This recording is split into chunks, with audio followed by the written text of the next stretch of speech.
the Blast Premier World Final kicked off with a bang. Liquid went up against the major champions Outsiders. It only took 2 maps to see the new map Anubis, and it was Liquid who walked away with the map and series win 2-1. Next up, an international brawl ensued. Back and forth maps ended with a showdown on Ancient that saw FaZe bringing the pain to G2 to take the series. Game 3 saw heroic withstanding Convig stumble and fall to OG. Again, all 3 maps were needed as the series was decided on Anubis in double overtime. OG pulling off a big upset. The final game of the day was the first 2-0, but not to who you might think. Vitality beat NAVI in overtime on Inferno before a dominating T-side on Nuke sealed the series win. A stunning victory to set up a spicy day 2.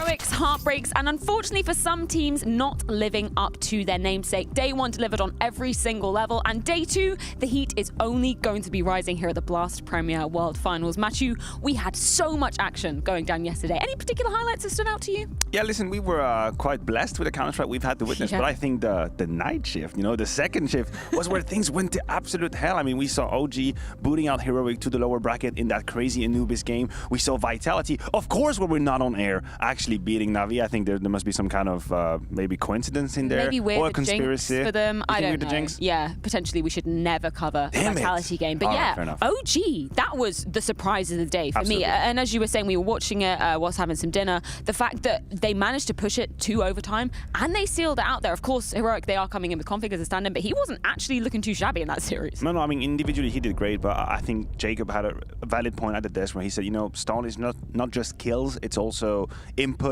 ideas, and being right there with Kaden, and we could feel yesterday that this wasn't the Heroic that we had seen with the full roster, quite logically so. That Vitality game versus NAVI as well, we got some answers in terms of the NAVI camp. Unfortunately, they didn't manage to close out that series, but MPL, we now know a couple of the maps, or one of the maps rather, that he's coming in on. Yeah, we've seen him on Inferno, and I think we all have to be aware that when you look long-term the way NAVI is doing it, we're not trying to incorporate that 6th player, you are eventually going to drop off just a little bit short-term. Yeah. I mean, you'd have to have a long-term vision for them, and this is a very good opportunity for everybody out here to go for the blood, go for the kill when it comes to NAVI. We saw Vitality seize the opportunity yesterday, and they played a good CS. Well, we talk about some of the highlights. Let's recap your favorite home with our CS Money Play of the Day. You guys voted on 3 top plays. Coming in at number 3, it's our man, Nico. Yes, we have Nico doing plays on Banana with the AK, which, by the way, this is absolutely horrifying the way he grabs the first kill, but that is what Nico does, just very much standing front line, facing, going for duels, and even after a third, oh my mamma mia, what the hell was that? I didn't even see it. Yeah, despite G2 losing out, Nico looked consistent throughout that series. We've got a little bit of Danish magic coming up next. Another hero of that game, Freya, you're absolutely right. When he makes that play, look at the scoreboard, it's 14-13, and then beautiful spray down from Magisk, and he's even going to add another 4th one with great cross placement. He was not having a good game at the time, but he saved Vitality right there. And Rookie of the Year, Big Money Munacy coming in with the best play of day number 1 of the World Finals. Yeah, listen, he keeps on delivering with the AWP. There is absolutely no doubt here on New doing his shenanigans. You can see fastest AWP I have been blessed to see when it comes to Counter-Strike. He had great 2 first maps in this series, but unfortunately for his team, he slowed down on the 3rd, and that can't happen today. Yeah, definitely not, because elimination will be on the line for the side of G2. Of course, that's coming up in our first game of the day, but I do want to take a look at what else is going to be on the cards. Again, 4 best of 3s going down today. Of course, OG taking on Vitality in a qualification game. Heroic clashing with NAVI. That spells elimination for one of the 2 teams. Not before FaZe take on Team Liquid, but first, we're kicking the day off with G2 versus Outsiders. Outsiders. The Rio Major champions are here. And you know what that means. It's game time, baby. The in-game leading sniper renowned for saving the Big Green has led this dark horse team to a major championship. After their star player left just 6 months ago, nobody expected the season that Outsiders has had. They peaked at the perfect time to take the major trophy. Now it's time to prove that it wasn't just a one-off. This is where Flit and Fame come in. These young gun riflers have been putting up big numbers for Outsiders, and they'll need to continue this form if they're to triumph at the World Final. For us, I think we are practice a lot, and we are spending time together 1 year already, and we're like big family. 2022 has been a season to remember for Outsiders, but a win here in Abu Dhabi could help them steal back the #1 spot.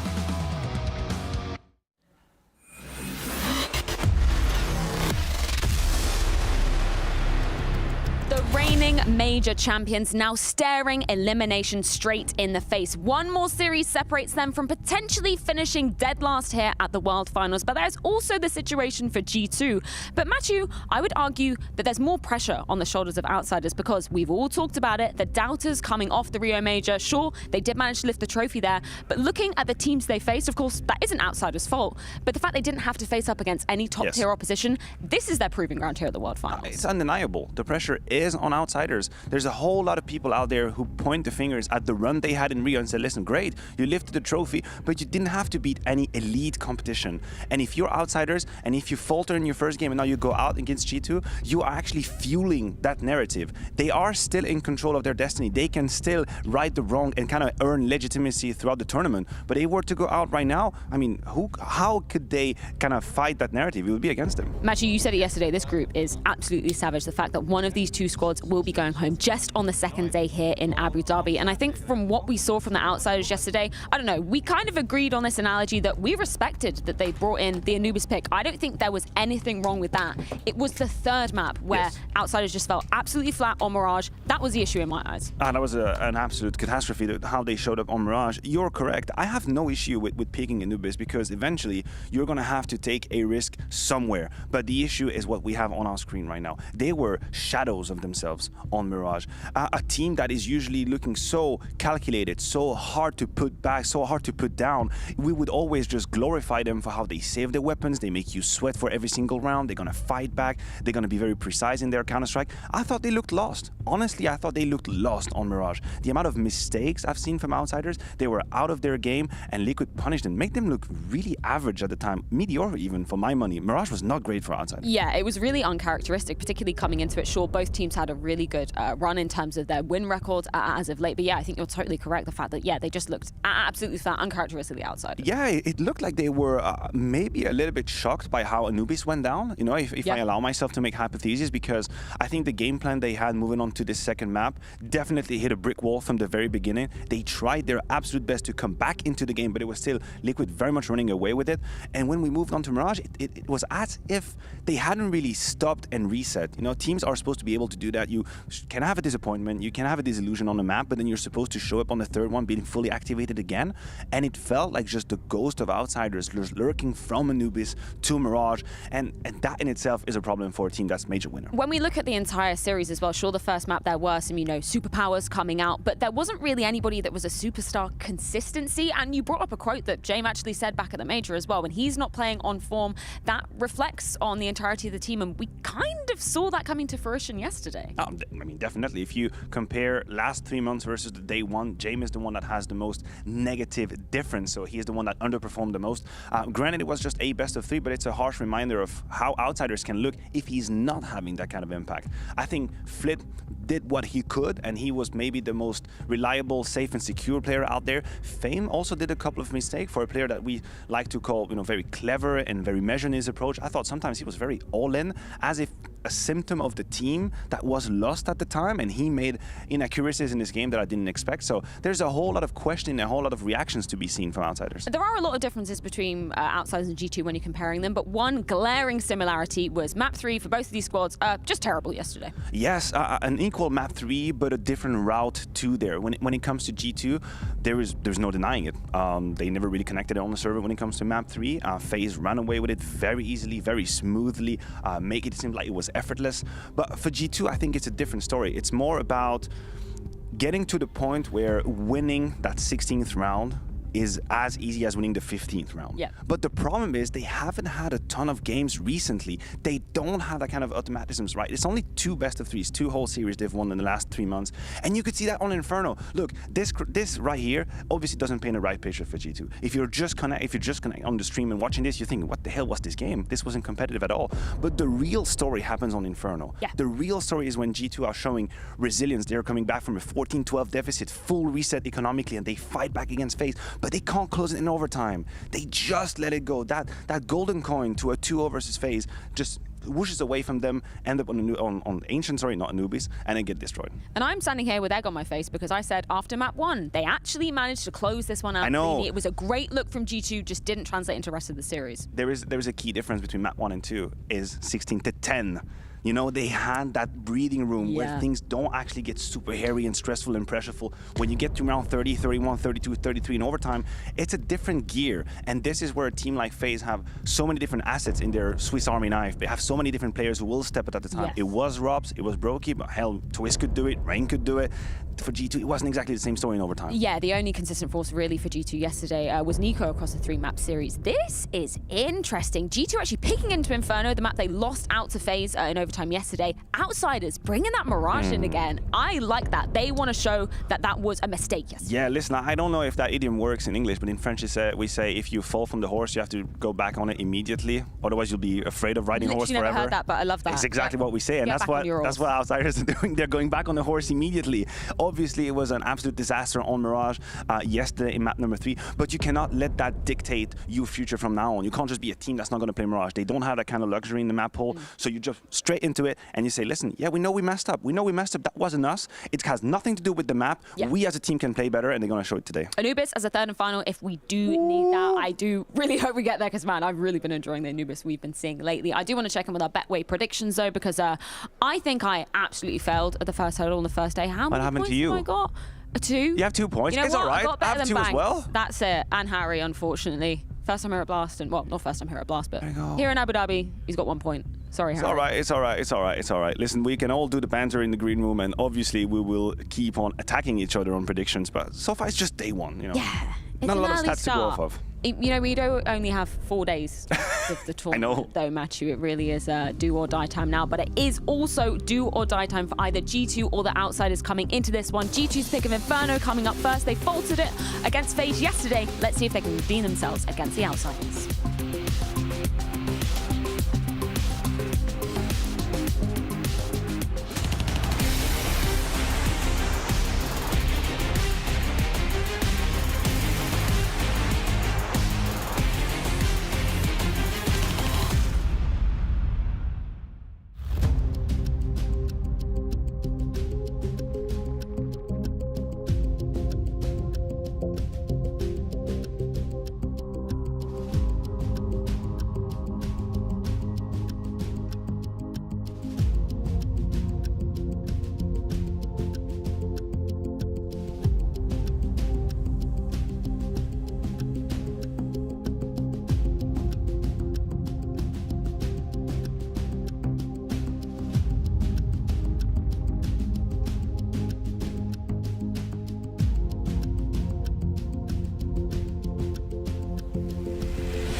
Yes, good morning, everybody. We've got Counter-Strike back here in Abu Dhabi. I am Scrawny, this is Launders, and we are going to be jumping into the G2 Outsiders elimination game. Yeah. For a team that wasn't even able to qualify for the major, now they have a chance to take down that very same major champions. I think, G2, they've skipped the queue.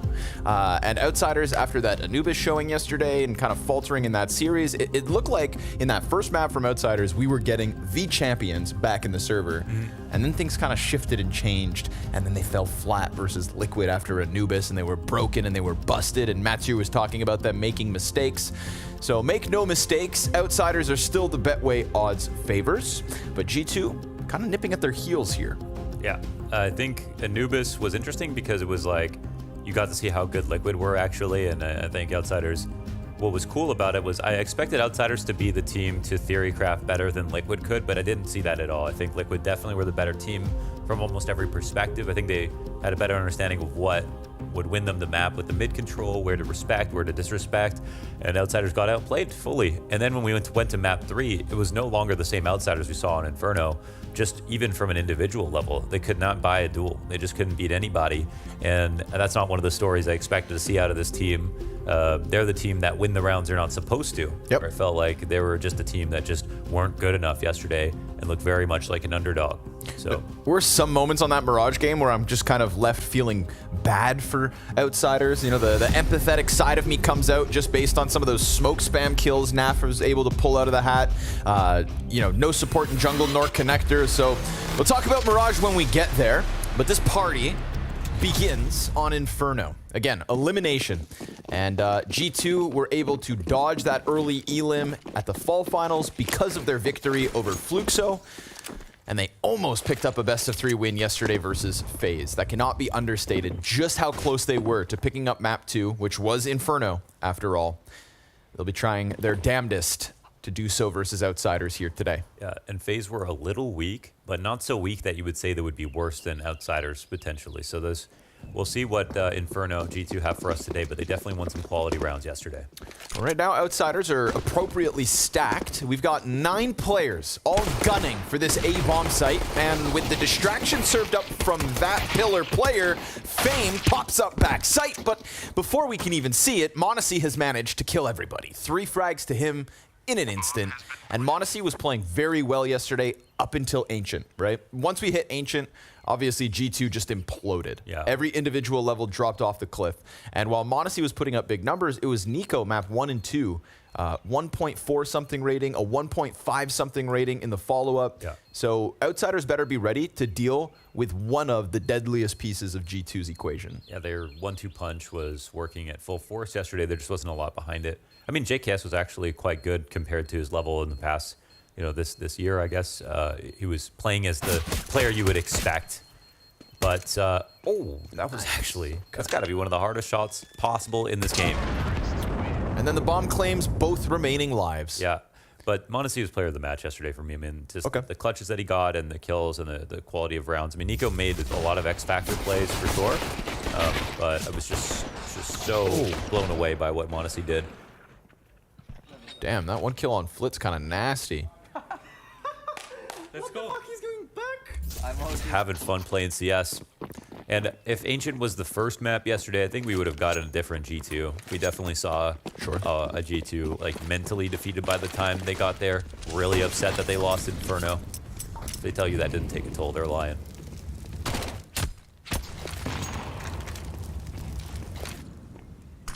Kick it on the front of the site here. He's got Fame behind him. Flit already moving over. Hunter and m0NESY on the approach. Mac 10 draws them out. Nicely done there from Hunter. Just a couple bait shots, a jiggle peek, and then the commit, the swing that picks him up an opening kill. m0NESY's just going to sit back and support as the Mac 10 continues to tear through sight. Scout shot pops off, and G2 decide that they are going to try and follow through here. And they do so appropriately. No bomb can be stopped as Outsiders peel away. That's a pretty interesting approach. So in terms of getting into the B site, really important to cross CT first. There's always sometimes players will not clear the boost. You get the second guy to do it. You don't always do it, but there's so many angles to worry about. But once you get over to that grill in the bomb plant zone. And then it's hard for the CTs to think about trying to flash through the smoke because their aim's going to be split. Now it's harder for the Coffins guy to push. It's a little bit scarier, but I like that G2 just sent that MAC-10 out first and scouted a bit. And will retain 3 rifles, all 3 rifles they brought into the rounds. With the bomb plant as well. We didn't really see, and we didn't see a slow start from G2 on the, I think, both of the first maps. Oh, they won both pistols. Yeah, they won both pistols. Yep, that was pretty. Most of their rounds were at the start of each half. And they were just kind of winning Inferno almost the whole time until FaZe came through at the end. Until Rops decided otherwise. Yeah, Rops was great. I went back and watched that demo last night, and he was kind of playing as good as he was that day. Like he was just taking the advantages of being that really kind of confident, hitting every shot, and then he was being aggressive and taking more opening duels. I feel like so many times he was the first guy to take a peek at the end of Halls, but he's on the server now, and that's because they won. Yeah, this is a game of losers. Yeah, a game of losers, and a real big loser if they don't win this match. It's a very serious match. I think it really kind of starts to chip away and delegitimize Outsiders. It does. It'd be a shame, of course, right? Like you can't. Nobody's going to take that trophy away from them. They are the Rio major champions, but everybody would kind of continue to scoff off Outsiders moving forward. Yeah. If they just fall flat at this event. Yeah, I mean they lost to Liquid, who played extremely well. There's that, but you know when it comes to the team that wins the major, they should be able to beat the teams that are lower ranked in them consistently, and it kind of not be close. So there is still stuff to prove for the Outsiders, but you're right, no one can take the actual win away from them. But G2 are extremely human right now, so you would expect another matchup where they don't have to play FaZe right now. They should be able to win this game. Bomb a little late to the party, but it still gets here in time. Some util held on to. We got 10 players up in this post plant.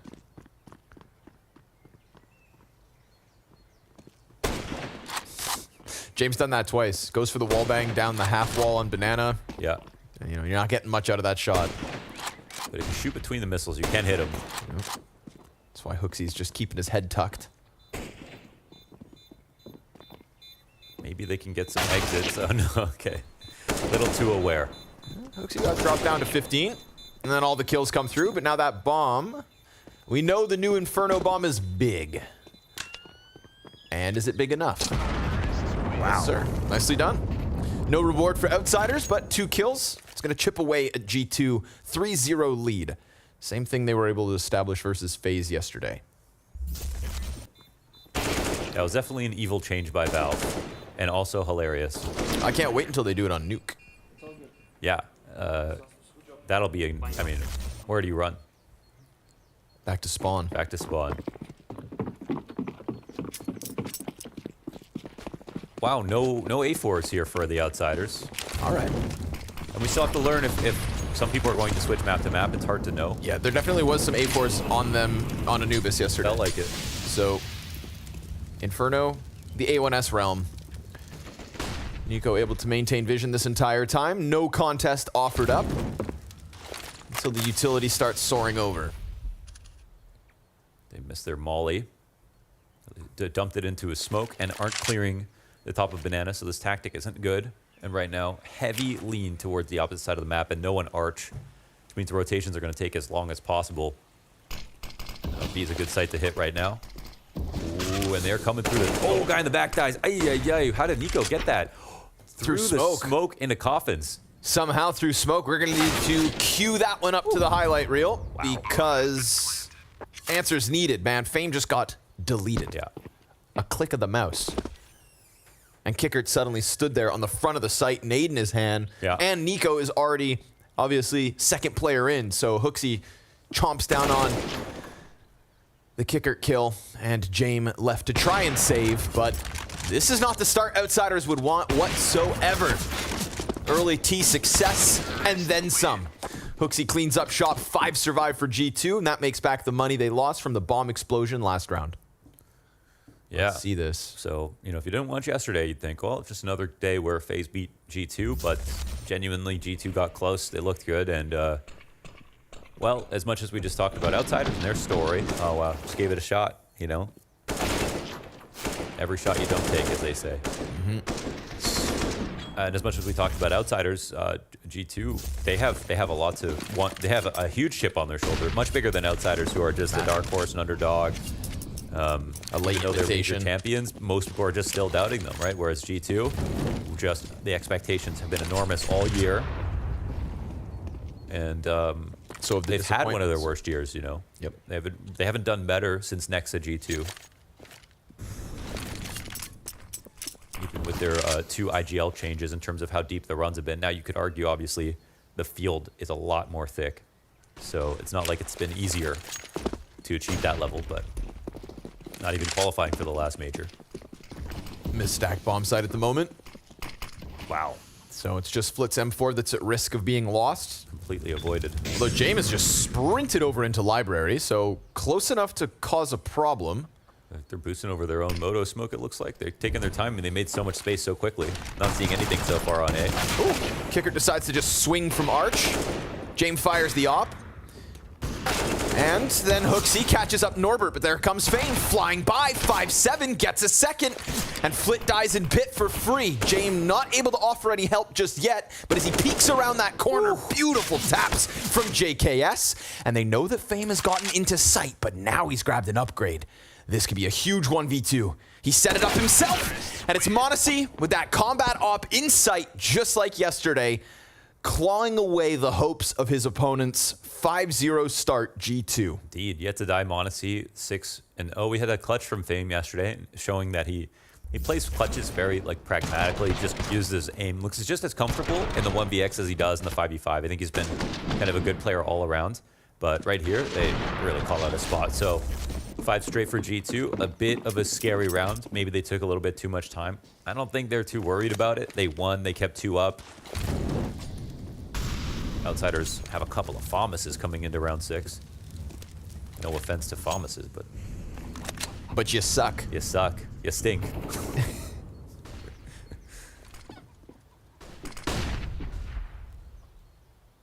As the FAMAS fans await the burst fire buff. Yeah, they're waiting for a buff. That's what they're calling for.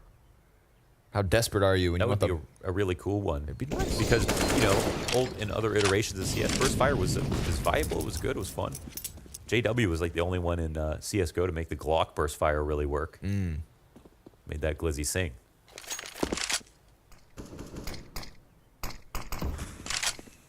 Smoke onto the CT cross. Bomb's been left back and Fame. Yeah, I'm not going to shy away from that. Nice downwards angle into Nico, so a little freebie. And we still have 2 players from G2 commit to this bomb site. Yeah, this is really risky to play retake when you have the op coming into the site, and G2 have had the open sites. 4v5 is not a huge disadvantage in my opinion, especially considering the utility available to outsiders. Not a big fan of what they did here. That extra smoke worth its weight in gold. Well, right now it's 3 in the site, JKS on the other side of the map, so he might be necessary, but this one will be all about m0NESY in my opinion. This is nice. I like this. Calling out, you know, just no eyes on CT cross whatsoever. m0NESY's going to take attention, and then you've got the double coffin stack. They are taking so much time with such little utility as well, and now they might get punished. JKS eventually going to arrive, and of course m0NESY lands his first one. Hunter turns attention back, and that double coffin setup pays off wonderfully.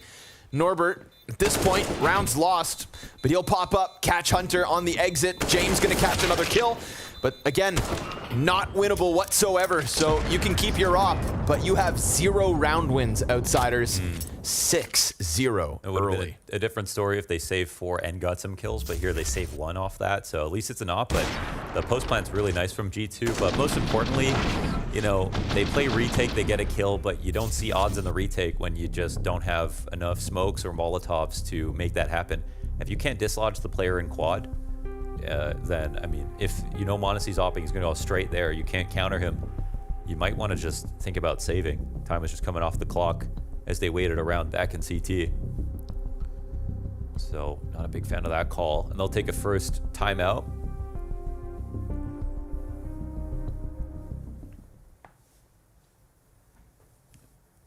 One good thing James did yesterday on an Inferno was playing car. Half the time he was spotting to the bottom of B, and he knew when to wait out a flash. He was half the time he's playing anti-flash, half the time he was peering down, and he was doing a good job of controlling Banana.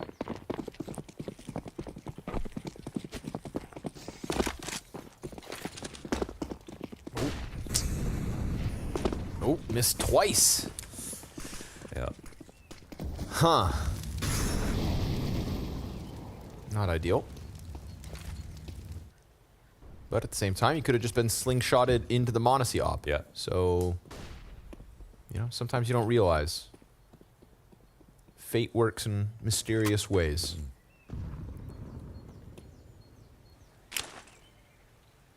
But any good team will fail a tactic and find another. So here's James over on the B site. Kicker ahead of him on the M4 as well. So the two rifles that Outsiders are working with. Well, James right about this. They got the space on B, but the thing is, two players are going back, and there it is. Nico goes down. That's a nice find. And then with the flash, oh, I love this. Wow. Not to mention, James, the moment he took that shot, started running over to the A site.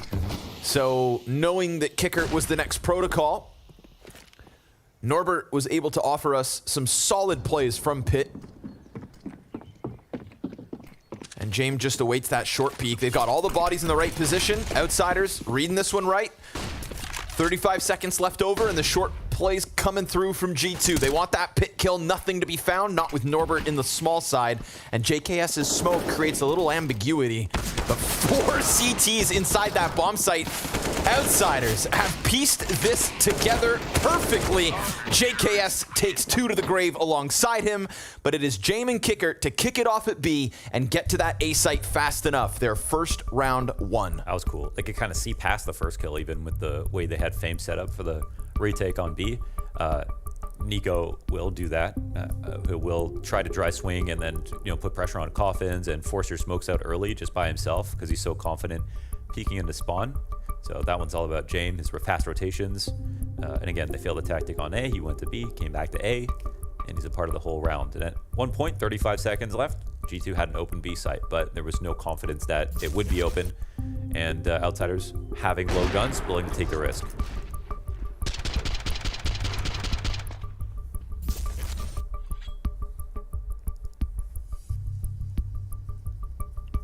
Still going to need a bit more than that, though. Yeah, most certainly. But nice little 1-2 tactic. And only moments after that third member of G2 had left as well. Makes you wonder if that third player could have saved the day. Mm-hmm. But one round is just one round. G2 can't take away what has been a phenomenal start. They've got the money for the rebuy, but that is most of the economy invested on this. So this could be Outsiders with a chance to take things back into their control. We'll see. Nades down Banana early. Nice amounts of damage here for Outsiders. Exactly what they'd want to kick this one off. But can they capitalize on a 44 HP Nico? Fame's going to get dunked on as well. So nades go both ways, and bomb doubles back towards middle.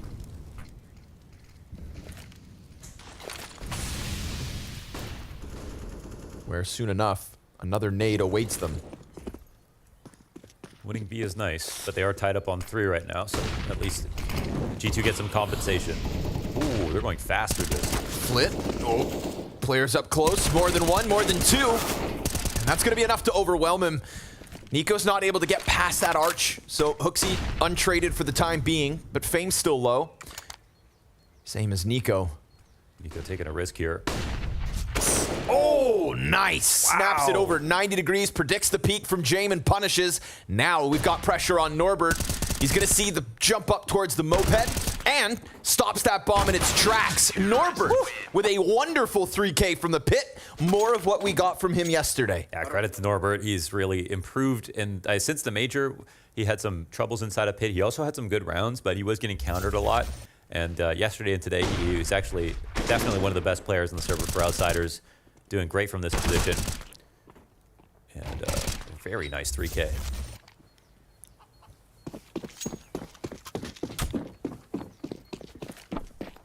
I wonder what is a Norbert? You mean, what is the Norbert? Norbert. There's only one.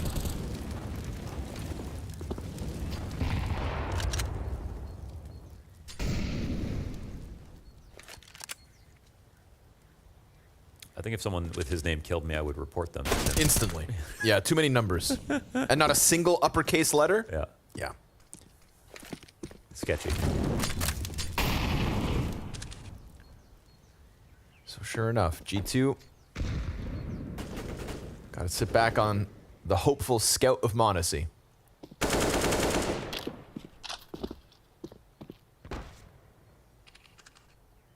Boosted kicker up. Oh, there's that the scout. scout. Oh! See what the No! pre-aim to the top of the half wall. No! Open B He just site. wins the round. He just wins the round like that. He won the whole round. That is unreal. How does he do things like that? That's crazy. The boy is special. Outsiders did nothing wrong.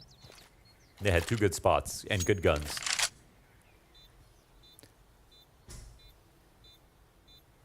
So fast. Oh, that is disgusting. The pre-aim to the top. Not even just a tag. A headshot. Back-to-back Back to headshots. back. And Hooksy's losing his mind. Yeah. Hands off the keyboard. You're so sick, Monacy. You're so sick. That's what he always says. I love it. Ilya. Ilya, you're nuts. You're so good, bro. And honestly, Yeah, really. He just won. That's the cool part about Counter-Strike. I mean, he just won the round by himself. He did. watch this. Oh, man. Now, James kind of posted and then, Wow. oh. It's insane. I can't get over it. Show me how. That's one way to get back on your feet. That's something special. Why can't every round of Counter-Strike have something like that? With Monacy, it feels like most of them. Yesterday, it felt like his every other round. Wow. Bask in the greatness of the next generation, folks. Counter-Strike's in very good hands. I'm still young. Sure thing. James will enact revenge. Okay. I like that James plays the exact same position. Like he needed that. Oh, he needed that one. And all of a sudden, Outsider's back into the 5 versus 3. We can sit here and praise Monacy and lose our minds every time he pulls those moments off. But we could also just chalk it up to an individual heroic and Outsiders positionally getting the better of G2 yet again. Flit peeks into Hunter, keeps this one nice and clean. Not a single point of damage back the other way this round. Outsiders fully fledged, fully health. And it could have been 4 rounds for them, but because G2 won on the eco, they still have some money. Kind of awkward. I don't know how much money they might be able to buy, but because they didn't get a kill, it might affect their decision if they want to force up, especially with Hooksy low. But might see some kind of investment. Monacy has enough for an op, but he actually gets, or he's not going to get one. His T side is going to grab this AK.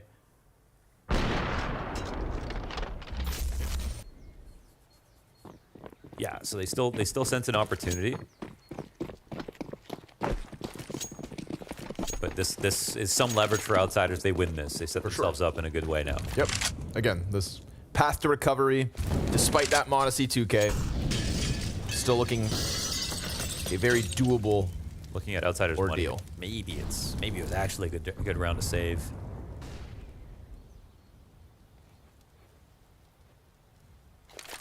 Maybe we get the Giga Chad 5-head Hooksy call here. Yeah, waiting for something spectacular.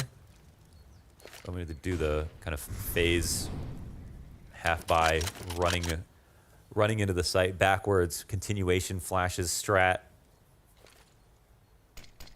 They are clumped up. We got Flit deep. We got Norbert on pit, smoked off, and Norbert, damn, burnt out. 87 damage. Still able to pick up Hunter, but the bomb site itself now occupied. Flit's position known. That's 2 CTs revealing themselves, and with a smoke in front of it, Nico decides to get aggressive up into the library, kills Kickert, grabs his M4, and now Norbert is still somehow alive. Still somehow alive. Finally dropped by Monacy. Fame picks up the kill to Nico. Monacy's going to be given a chance to clutch here, 1v2. He's got a player on each end, fully health. He picks up the first, and then Flit keeps him pinned, and Outsiders survive with one. Yeah, so 3 Tech-9s come into it, but the strat, there's no one in cold, and they get into the site without the pick guys killing them, so it got very scary, and then Nico finds a kill in library somehow. Turns that into a gun. This got real crazy for a second. But nice. Outsiders land on their feet. Don't feel good about just winning. That's a 4th, and now G2 out of money. I think that last moment, you see Nico obviously get the kill with the Deagle, grabs the AK. He's watching that top mid flank. Fame yesterday, so many top mid flanks from that B push. And instead, Fame takes the same route as Kicker, catches a freebie with Nico's head turn. So, shout out Fame for not being redundant and predictable. Because he was such a nuisance yesterday to Liquid on those flanks. But here we go, something fast.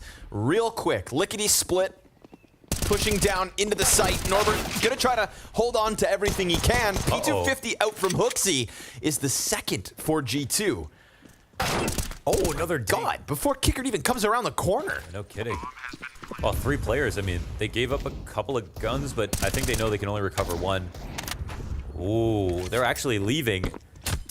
I think that Dink makes a difference. 3v4, they could still try to go for it. They know G2 have almost nothing to work with, and probably unarmored opponents here as well, but they don't have any space, and the Moto smoke coming down is a big one. You were 1 round ahead of yourself. You said Hooksy was going to call something spectacular. Yeah. Here it is. Just pistols fly out from the balcony. Norbert gets overwhelmed. Yeah, Outsiders, they're not going to try that something similar towards A again, and they do it, and it works really well. You know, it's kind of uncanny. You know, I think you can criticize Hooksy's individual abilities as much as you want, but he really is a fantastic pistol player.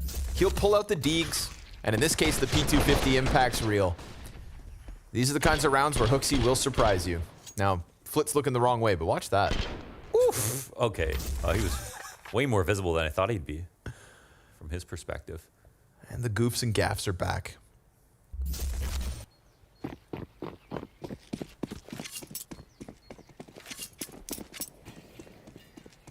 But luckily for Outsiders, some money, so no instant save for them.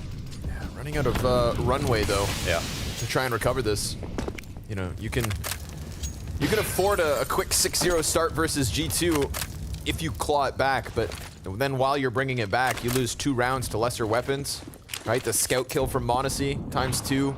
This last one with pistols. So right here, the logs molly gets smoked out by Hooksy. They peel back and they draw out a lot of utility from the B defenders who are now playing back on the site. So this is a familiar trap that Outsiders have put themselves into, where they try to get some damage early, but then they go full passive, and there's too much time left on the clock. G2 have done really well with top banana in their possession, and right now, James is kind of tied up. There's still potential for a lurk. The arch smoke comes down. He's only more attracted to it now, and they're playing retake again. Oh no, okay, Kickert's gonna play within the site. Maybe. We'll see what his decision is once the util comes out. I think G2 have synthesized a pretty good position. Oh, nice flash. Hooksy flies through. Miss CT smoke though. Oh yeah. Kickert decides to capitalize, runs around into the pit. Fame able to get another one easy, but JKS a chance to shine. A double kill that unravels the hold. We're gonna get the 8 players scrambling over, and James close already. Yeah, the op again for Monacy. So again, the big one. Oh, he takes a shot. I don't know if his finger got heavy there. But there will be one coming in from the right as well. Flit could just take out Monacy if he's too comfortable in this position. Yep. Flash finds its he home. missed. He's got... Oh! The utility all goes down. There was a frag, there was an incendiary. Exactly what they would have needed to force Monacy out of this spot. Now down in the dirt. He comes back, re-peeks. He's got him trickling in. Norbert dropped in front of it all. Monacy, of course he does! Oh my god. Of course! I can't believe it with this guy, man. What an absolute force. 14 and 6 off of that clutch. JKS though, he's the one that set it up. Catches Kicker. gets the second onto Fame. That gives just enough time for Monacy to get into the site. And this anchor, man, once he decides to dig in, And he gives James nothing. you are done. Oh my God. Treated them like MIBR. What the fuck, I shoot on coils? Did you see? Did you see? Yeah, I was thinking that like he shot early. Yeah. And then, you know, that's an important angle he needs to hold on to. And then Flit just missed some bullets. He could have kind of won that round right away. But then, and Monacy had one play left. He could not peek Coffins knowing that James is going to be there with an op, so he peeks right back into Flit. Flit's throwing a nade. That was their one chance. So the 2v3, and you got to look back at the JKS 2K entry as well to refrag. That exec got messed up when the smoke and CT was bad. There was a guy boosted, a guy on site. It's a much better position for Outsiders. Relatively unlosable there. Every other member of G2 goes down empty-handed except for GKS. And then Monacy. Set up to succeed. Wow. Now G2 gonna redirect into this A site. Norbert does a good amount of damage. Flit picks up the trade as James has gone down. This is gonna leave Norbert kind of stranded for the moment, but not as stranded as that bomb. Stuck on Valk. Yeah, it looks like they're re-smoking it because they have it in view now. The lurk smoke comes out, so they can go back and grab it if they'd like. Yeah, risky business though. Yeah. Meanwhile, Flit concerned about the arch wrap, but Kickert's got the angle now held. Nico's barely alive, and all three players from G2. Oh, he missed it. He didn't get the bomb. Now the That's a smokes really are hard gone. spot to get now. Maybe just relying on the kills they're holding for this repeak. Expecting Norbert to just offer himself up, and it's about there. Flit pressured. Norbert's still able to finish off the little that remained of Nico. Hunter trying to set up Monacy for another spectacular clutch, but that bomb needs to be grabbed. We've got 20 seconds left, and Norbert's the nuisance still behind that wall. Hunter just killed Kickert. Fame's doubled back. He's able to slide in, and Norbert has served up an excellent distraction, but not as excellent as Monacy's clutch potential. He's gonna go for the pit kill, picks that up. He's got to scramble up top, grabs the bomb onto site. No way. No way. He's got it. He got it. Oh my God. Fame's heart sinks. 13 HP, but all you need is a single headshot with that AK, and this one is over. Fame slides up along the lane. Monacy posted. You know he wants it. Visualized already. And there it is. There's always- Again and again. Every time he finds himself in that clutch. There's always a little extra time for the flash. I can't believe he got that bomb back off a balcony. When's it going to stop being surprising? He can't believe it. He's doing the impossible over and over again. Back to back incredible clutches. Norbert burned like 40 seconds. Look at that. Oh He my didn't even think God. he had to jump over the railing to get the bomb. And if he didn't turn that into a strafe, he doesn't have time to plant. Honestly, most players in this game have no idea that you could even do that.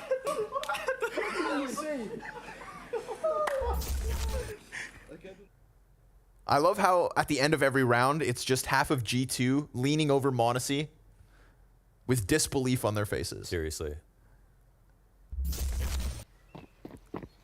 Some players are lucky to pull off Imagine what one he of does his in moments. scrims. Like, right? these are live matches with everything on the line. Could you imagine what kind of player this guy is in practice? 16-6. Wow. Just incredible. Hunter, he'll be traded out in an instant. And the double arch setup gives Outsiders an equalizing kill, but that FAMAS is the best they've got to work with here. And of course, JKS gets the damage on Flit. That nade, it's got his name written all over it. And so, G2, 4 versus 3 with an open B-bomb site. Great call here from Hooksy. Yeah, they took the right side again on the last round. And now they'll have to retake. This would be 100% safe for them in the past.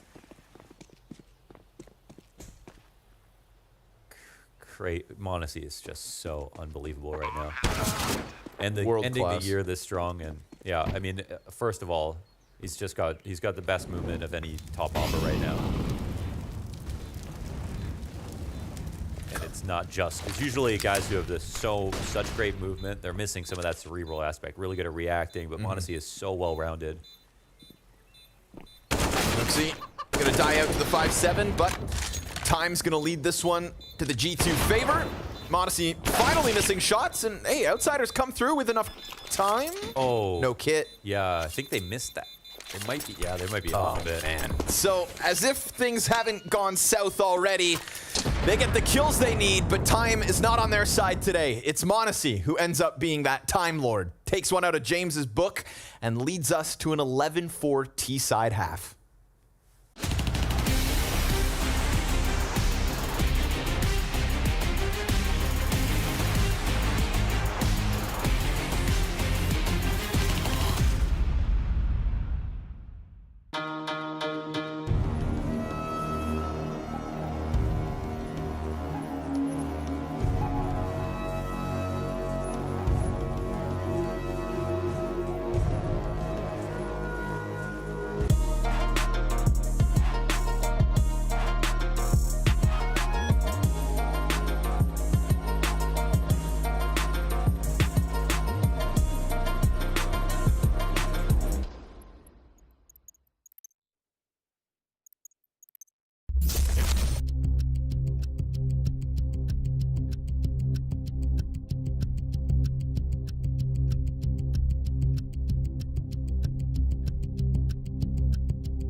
I'm anti-flash mid if they... Guys, be ready to follow Ilya. Ilya's setting it now, okay? Yeah. I will flash over banana for you guys, and we just explode if we get kills. Open B. Open nice. Top broken. Boom. Nice, Nice. Ilya. I got a smoke for safety. I smoke, I do the smoke. You keep your smoke, okay? Ilya, I can't describe how good you are. It's insane. Oh my god. You see the guy on top of broken wall? I saw, yeah. That's why I buy Scout, okay? Thanks. Ilya. Nice, good. Yeah. I feel like Modesty really is just Hooksy's mood booster. Yeah. You know, this kid, he can't drive, he can't vote, he can't drink, but he can sure as hell play Counter-Strike. Yeah. And round after round in that first 15, he just shocks us all. That's straight up one of the best halves he's had all year. Just the clutches, the number of, he had one, you know, every one of those clutches would make a half for most players, and he had like 3, was it? I mean, I don't even know. Yep.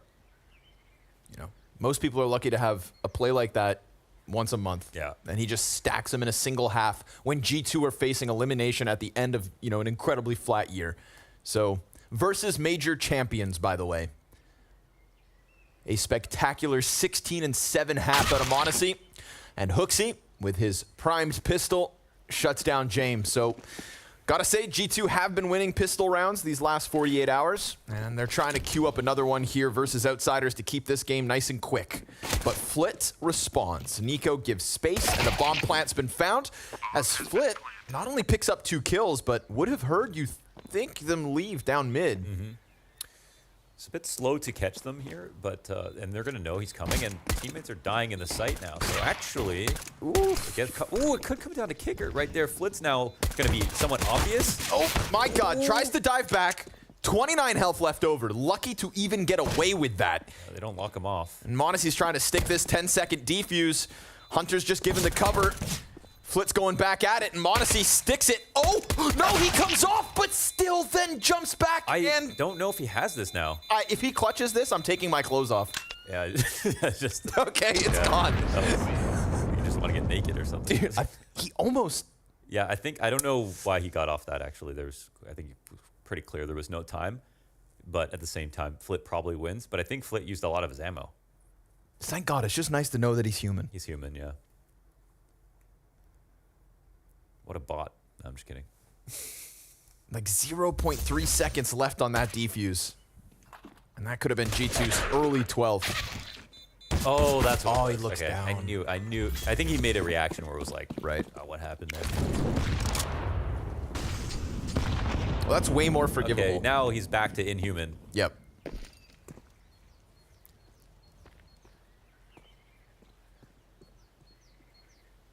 You know he's sitting there counting bullets. Yeah, right. If that bomb's planted on the ground and not the coffin, that works. Yeah. That's why you're playing on the coffin.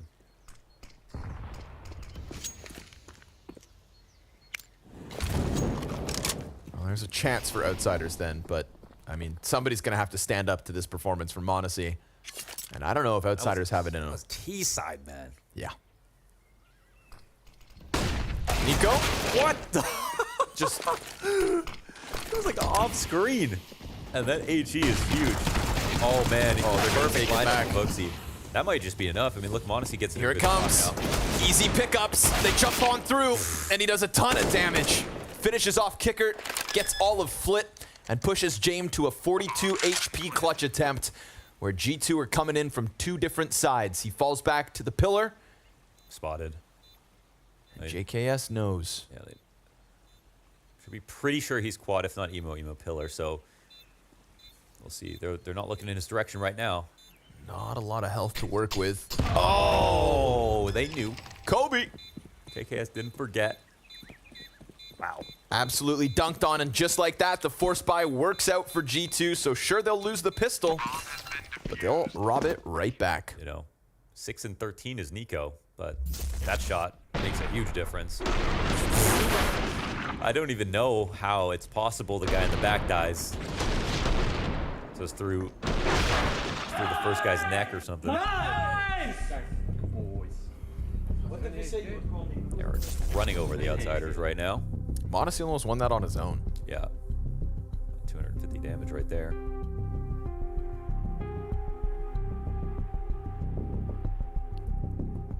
Also, Hooksy, nice read on the pathing. People always coming in through the left side. Didn't really matter, I think, to him that he was blind.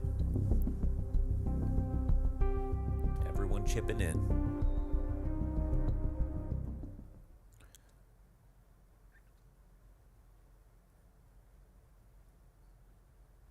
And JKS between today and yesterday doing good. Yes, Really very true. Yep. Finding his moments here and there. It's tough to shine in the spotlight that is very much focused on Monacy at the moment. And Monacy hasn't played like a rookie at all this year. Like he was taking control. He is one of the players who's the most reliable in their most important games. And like when they didn't qualify for the major, you look at Monacy's performance, he was fine at the RMR. He was insane, actually. He's definitely, if there's one person who's been let down, I feel like on this team, it's actually been him this year. pretty unreal what he's been able to do. And just think, you know, if the scoreboard hadn't worked out the way it did, or like the leaderboard for the Blast World Finals, we may not have gotten a chance to watch G2 again. You know, NIP could have robbed that spot from them. Yeah. And we would have just been left thinking this is a team that just simply can't win.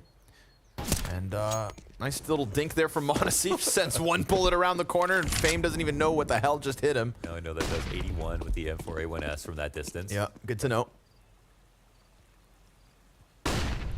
Shreds the Kevlar. And allows Monacy to just lean back. Smokes down in front. James finding the stray shot into Nico's forehead. So that's going to serve as the commitment. But they just feed themselves to Monacy. And Hooksy leans out from the coffins to help. FaZe has managed to get into the pit with his A4. But he's got bullets whizzing by him. And Norbert trying to offer help. There it is. And nice dink at a distance from FaZe. It's going to keep 2 of the 3 remaining players low. And Monacy's not showing anything. So the fallback attempt from FaZe will be punished. But Norbert's found an open road to A. Yeah, JKS is just staying over there on B, 10 seconds. And Norbert, let's see if he goes pit. I mean, this is the spot he's best at. He's actually okay rerouting maybe back to Hulls, looking for an early duel. At full HP to make it happen. That was the tough one. Now, one spotted. That was the tough kill. They have one smoke on JKS. This will be a big one, especially versus the Hulls play. They call it out. He peeks out, gets a fight in sight. JKS trying to buy time, and Norbert's been given a chance to get back in. Yeah. But give Monacy another chance, why don't you? 20 health versus 15. Doesn't stick it. Norbert doesn't budge. Another tap as time becomes essential, and a 1v3, not the way of Monacy for once. Yeah, well done. Monacy tried to assume he would just go for the swing because it was such a possible stick, and got off it to give himself a chance for the fight, but well played by Norbert. I think JKS makes a mistake there, trying to fight him with his smoke up, because either Norbert stays out there, jumps in pit, or goes back in a smoke, but none of those options are actually good if no one fights him. So I think right here, it just doesn't really give Monacy a good chance to get back into the round. But again, with the resources Norbert had, he did a really great thing right there. So, yeah. And the replay showing us, I mean, the nicest kill is that on Hunter. Catching the banana flank, opening the door to that A escape. Hits him with the Juan Dig and gives Outsiders another chance to rebound. So back and forth we'll go here at the start of the second half.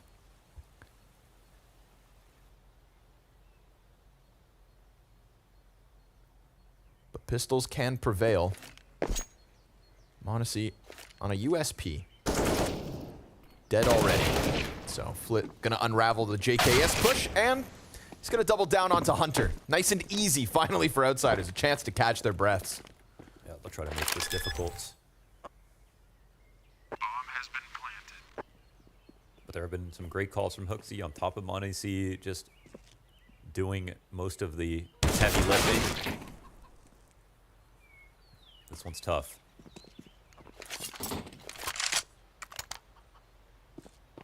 People are going to go in on the Outsiders, so they just get eliminated, losing the first 2 series.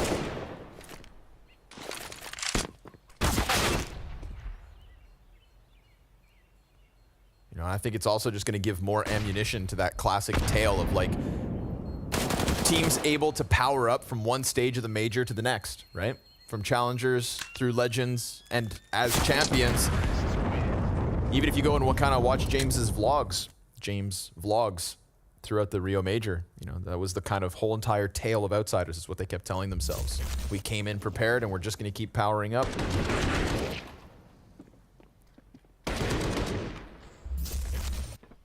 Crazy what a couple weeks off can do. But they're not down yet. Not yet. And that's what the Outsiders do. And yeah, I mean, they avoid nuke in the veto, which is just the best possible situation. So the only map that G2 been able to pick up versus notable opponents.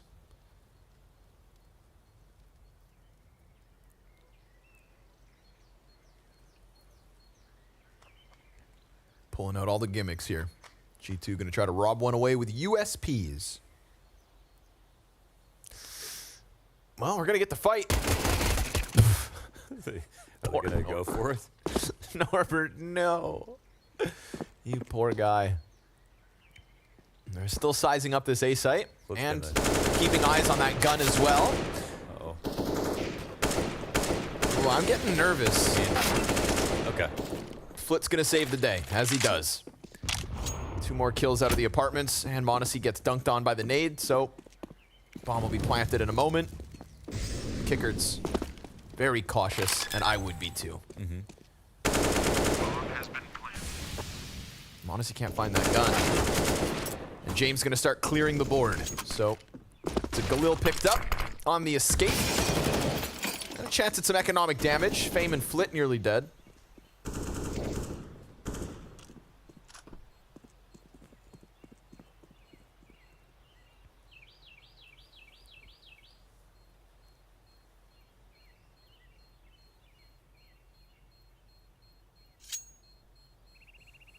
to 8.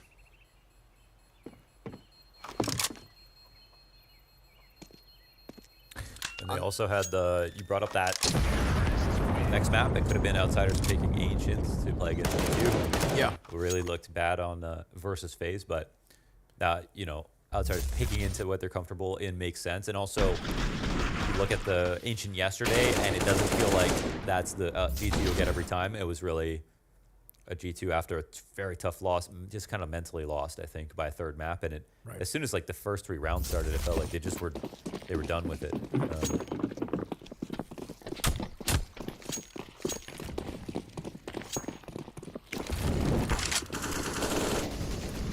Before this gun round unfolds, I'm just gonna say, if G2 lose this map,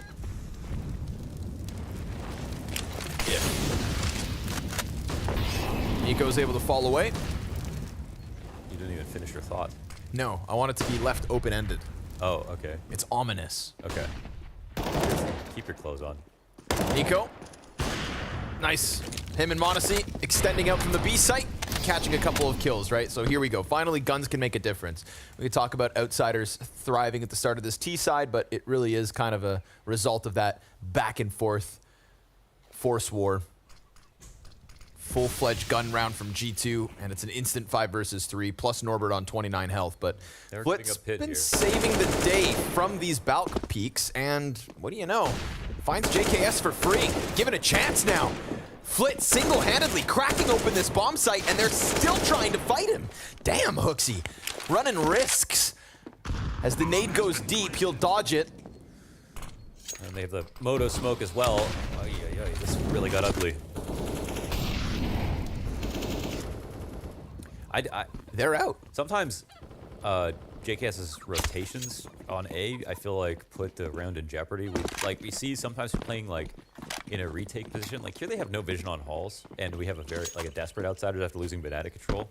There's like a huge chance someone could try to attack out of halls, especially if it's Flit. He's not going to come out there 5v5. He won't try to do it. Right? It's too risky. But in this situation, he's kind of like, he's almost supposed to. So I'm really surprised they're like really obsessed with bracket control for that time.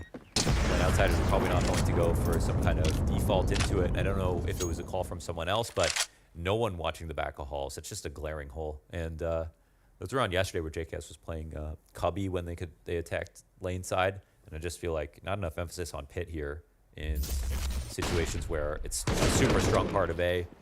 All you kind of have to do is play a safe spot and win. And they're pulling the goalie.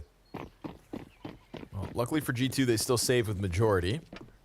So it's an easy rebuy, and don't forget that was a very simple 5 versus 3 out of the gate.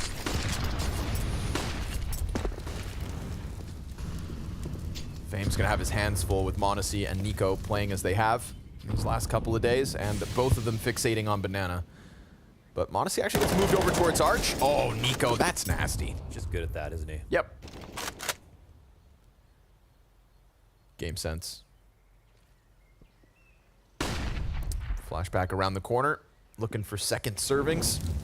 And it's here for the taking, but he gets blinded, and Fame's gonna clear that corner. That was perfectly spaced. That flash just... Yes, sir. But if they think that there's only one more member here, they're wrong. They've got one boosted on the CT wall, plus Hooksy back sight. Uh-oh. Miss Molotov. Where was that even going? I don't know. Fame trying to press in. This is all trying to lead into Hunter, who buys his time fantastically. 2 kills with Fame and James, backs turned, and Norbert looking for another 1v3. Fakes the plant, Hooksy clears him, G2 back to winning ways. The round is kind of won there on Banana, and they had Nico to spare, basically. That kill just brings them forward into that extra 2-player setup, and Flip finds an interesting kill. That could mean they could rotate back, but they thought it was just going to be 1. Last timeout now for the Outsiders. Their T side barely getting started. And G2 burgeoning on 14, and it looks like they're money-wise, Outsiders. I don't know what they're investing here. But G2 doing a few things right. Getting good early utility damage on Banana, being fairly responsible. I mean, Nico dies, but he gets his kill first. That was a really good tactic with that perfect flash dodge from Fame to get the frag in the first place. But that's the only thing that kind of goes right that round for Outsiders.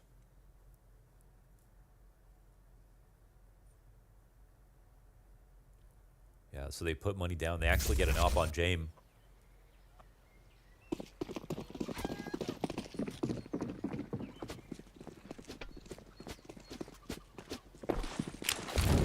Ooh, Hunter. Oh, Norbert, no. Okay. Now they can't even get rid of him. Damn. The conviction to get that mid kill, and now Flit's gonna try to pop up, but Hunter is on the other side of it, and Monacy's giving great cover. So this is not the first time we've seen the Outsiders 5 versus 3, but it was Flit who recovered it last time, and Kickert's gonna try his damnedest to offer us something. Quiet game from him. They'll deal with the close-up CT first, but both sites still with 2 defenders each. Yeah, and Jame at a minute 12 is holding the deep push into apartments. Got the off angle from JKS to get the early info on any kind of mid take. So for the time being, it'll be the B players gripping their mice tightly. Looks like G2 prepped to go ahead and spot mid and even leave the A site entirely at 45 seconds. Nice setup. Yeah. Well-timed utility as well, yep. Letters know they've got a problem. Everything clicking at the moment. See if Fame can find entries. Hooksy set on fire. Nico traded out instantly, and Jame gets the cover in. It's an Op versus Op and JKS. Sent one through the smoke and took Fame out. I don't know, maybe that was up top. No, Fame climbed over, yeah. I think he would have seen him, but... Fame just doing spirals. Oof, Monacy giving Jame, oh my god, chances here. Chances for Monacy to catch the kill and for Jame to get away from what is now an understood situation.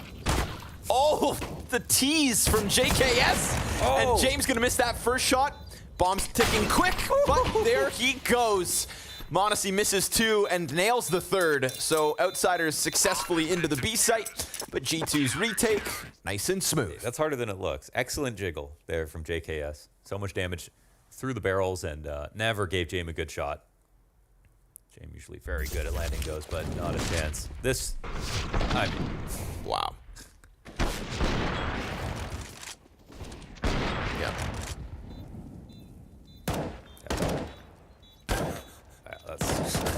That's excellent.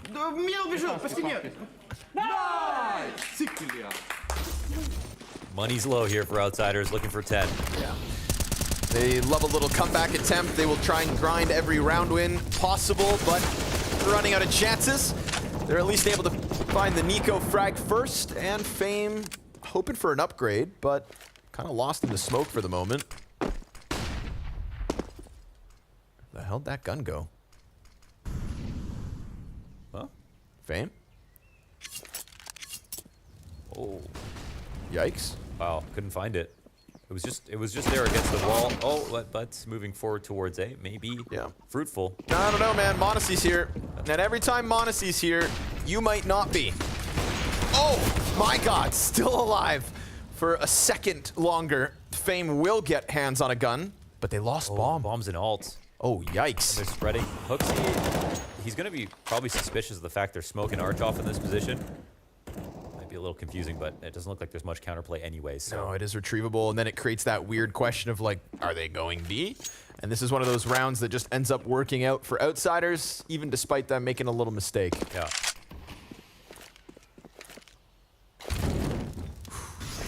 So one thing I noticed about FaZe, I mean, he doesn't get the gun there, but he's so focused on the round, like what Jame wants out of him. Right. And when I was watching his games, I watched like a few Inferno demos where he played badly in a few games and then one where he played really well.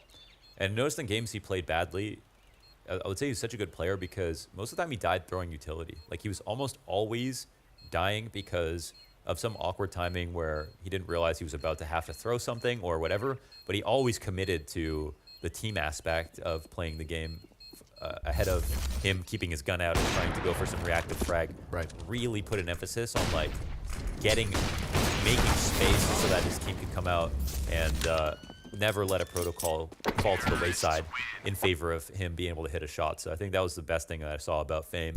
And again, you know, another player who's extremely young, the youngest player on Outsiders, who is now a major champion.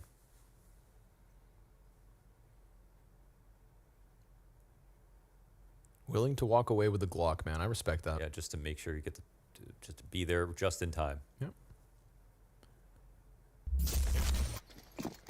But still, things got sketchy. Outsiders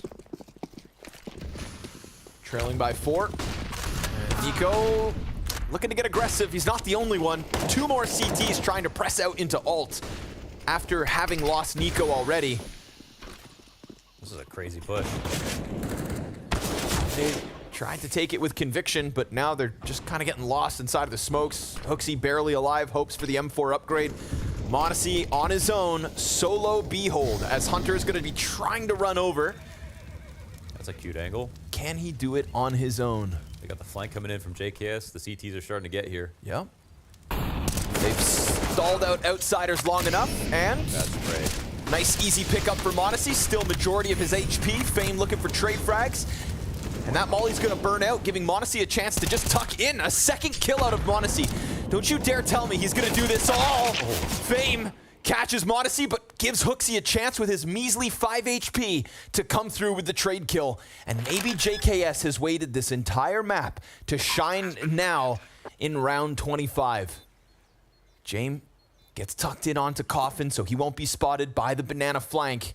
But we've got an incendiary on JKS. We've got a smoke as well for bomb perhaps. And it's not gonna force anybody out. Flit over on quad. Jame peeks back, catches JKS. And now that little bit of 5 HP that's remaining, surely not enough. Flit from both sides of box, locks in Outsiders 11th. Nice, nicely done. Good recovery. Scary round. I think Outsiders realized there was a lot of resources tied up inside of mid, so they needed to go B. It was the right play. Modesty alone squeezes water from Stone to get those 2 frags. Nearly gets Flit at Fame as well. That would have just been game done, it feels like. So they survive. It's still just perpetually looking terrifying no matter what happens. So well done.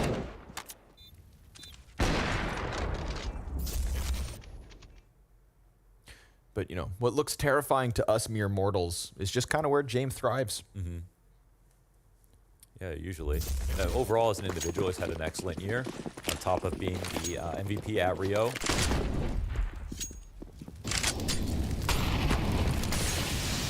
Now, hopefully one for Outsiders mental. This should go down smooth. Modesty on the brink of his 30th kill. Another thing Yukinder mentioned to me about Jame is that if he's playing badly or it's like a really hard map, he says sometimes he'll say, I'm going to call less so I can focus on fragging. And that's something I really appreciate because, you know, IGL's kind of, it comes with the idea that you're spending a lot of time looking at radar, thinking about your teams, buying utility, sacrificing guns, and so you can put your individual level to the wayside. But they really rely on Jame as an individual, as one of just the most aware oppers to ever play this game. And I think it's really cool that, you know, he can put that pressure on himself to say, like, listen, I need your guys' help. I'm going to come through and win some individual duels, make some plays, and we're going to work less as a unit and a team, and I'm going to trust you guys to do the rest. Well, right now they're stacked appropriately. And Pistol pushes in. That's a free upgrade for JKS. It's with pulse control. And they've still got to deal with the pit players. Nico just found one. Kicker gets at least one trade And James gonna try to work out through apps. 25 seconds on this clock. Things are getting sketchy. Monacy will not catch that fallback, and the B site's prime for the taking. Yeah, doesn't seem like he heard it either, so the reaction's gonna be a little bit late. They don't have much utility, but they might beat him to the cross. Is there a smoke available? Oh, they have to fight through this. Oh, hell. Kicker, Fame, now both low! Monacy's done it again! 2 kills on the cross, and Outsiders, peppered by pistols, pushed back to their deaths on B. And the rotation was just fast enough. With no smoke on the cross, Monacy hits 31 frags in a 15-11 scoreline. Oh, wow. That's the one. That's the one that turns them back, that doesn't allow for them to split through, and sure enough. Wow, he didn't even have to do that. He had another teammate ready, or I think it was Nico, ready to kill him on the cross if he had to refrag. But right now, Monacy, with any gun that you give him, he's going to put up 2 kills.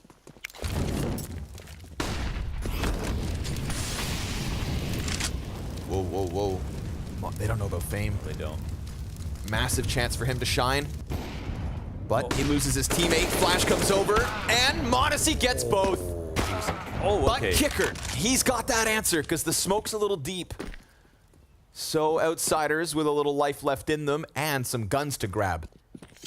All of a sudden, Norbert and Flit back in a fighting stance. But here's the thing, Outsiders can try to grind out wins.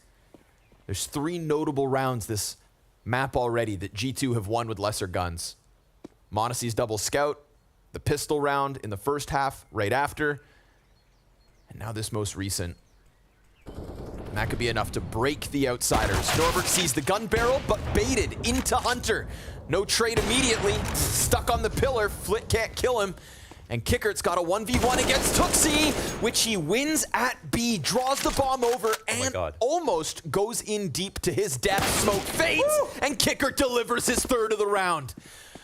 Hell of a time for him to come alive and force JKS to clutch. Just saved the map. I think, what was Kicker doing in that smoke? Was he looking for a gun or was he canceling a push? I think he canceled push. Okay. Because he would have already grabbed the gun coming up banana. Yeah. He saw some. Oh, Kicker wow, another 4K when they absolutely need it. With the op to kick it off, the refrag from James as well. It's definitely easily 1 round there without every single little bit of effort from Kickert. And the map with it. This is, yeah, he was kind of blind for this too. That was a zinger. Great shot. Yeah, we always say it's a great shot with Monacy. Great shot, Monacy. Amazing, Monacy. Good job, Monacy. You're sick, Monacy. Never, how are you, Monacy? Why is Nico opping over Monacy right now? It doesn't spawn. Yeah, must be.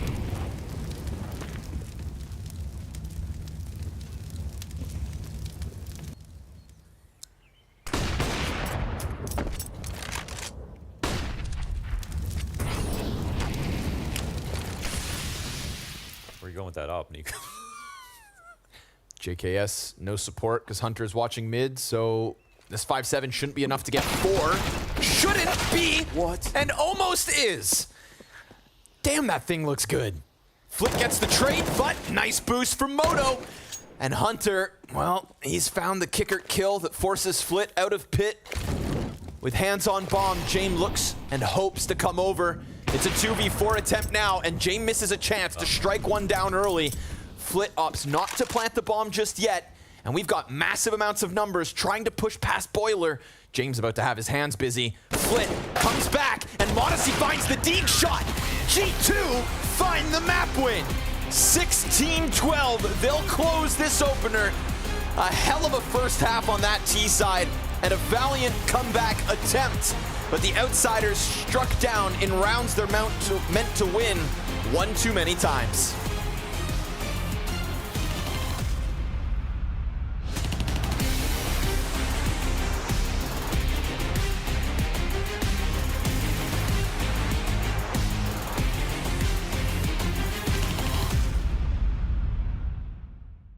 Welcome to the round table, and this round table features some of the best AWPs we have in Counter-Strike.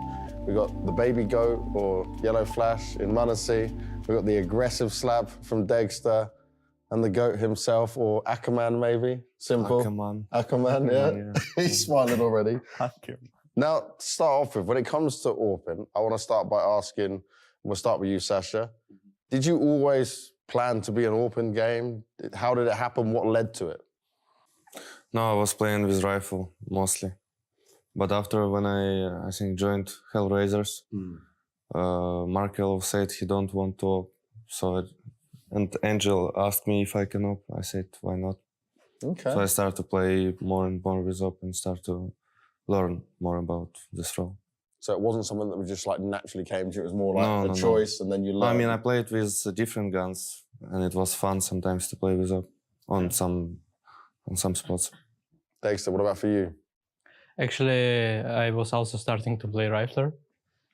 Sometimes I was using by second opener in my teams. At the one moment, I just realized that I would like to take care of my teammates more than giving these responsibilities for other people with OP.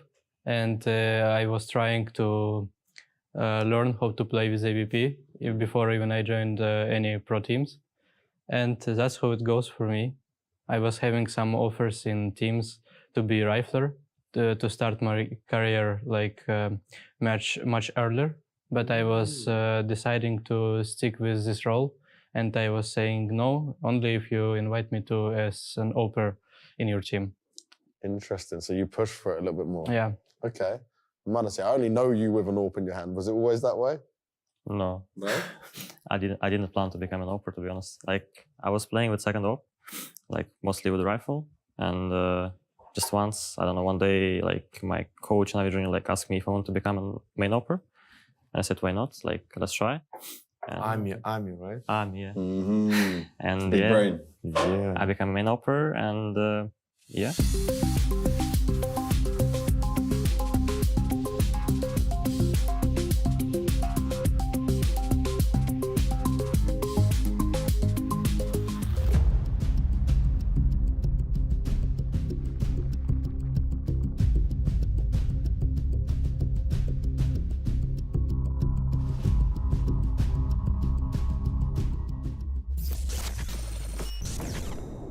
Flashing!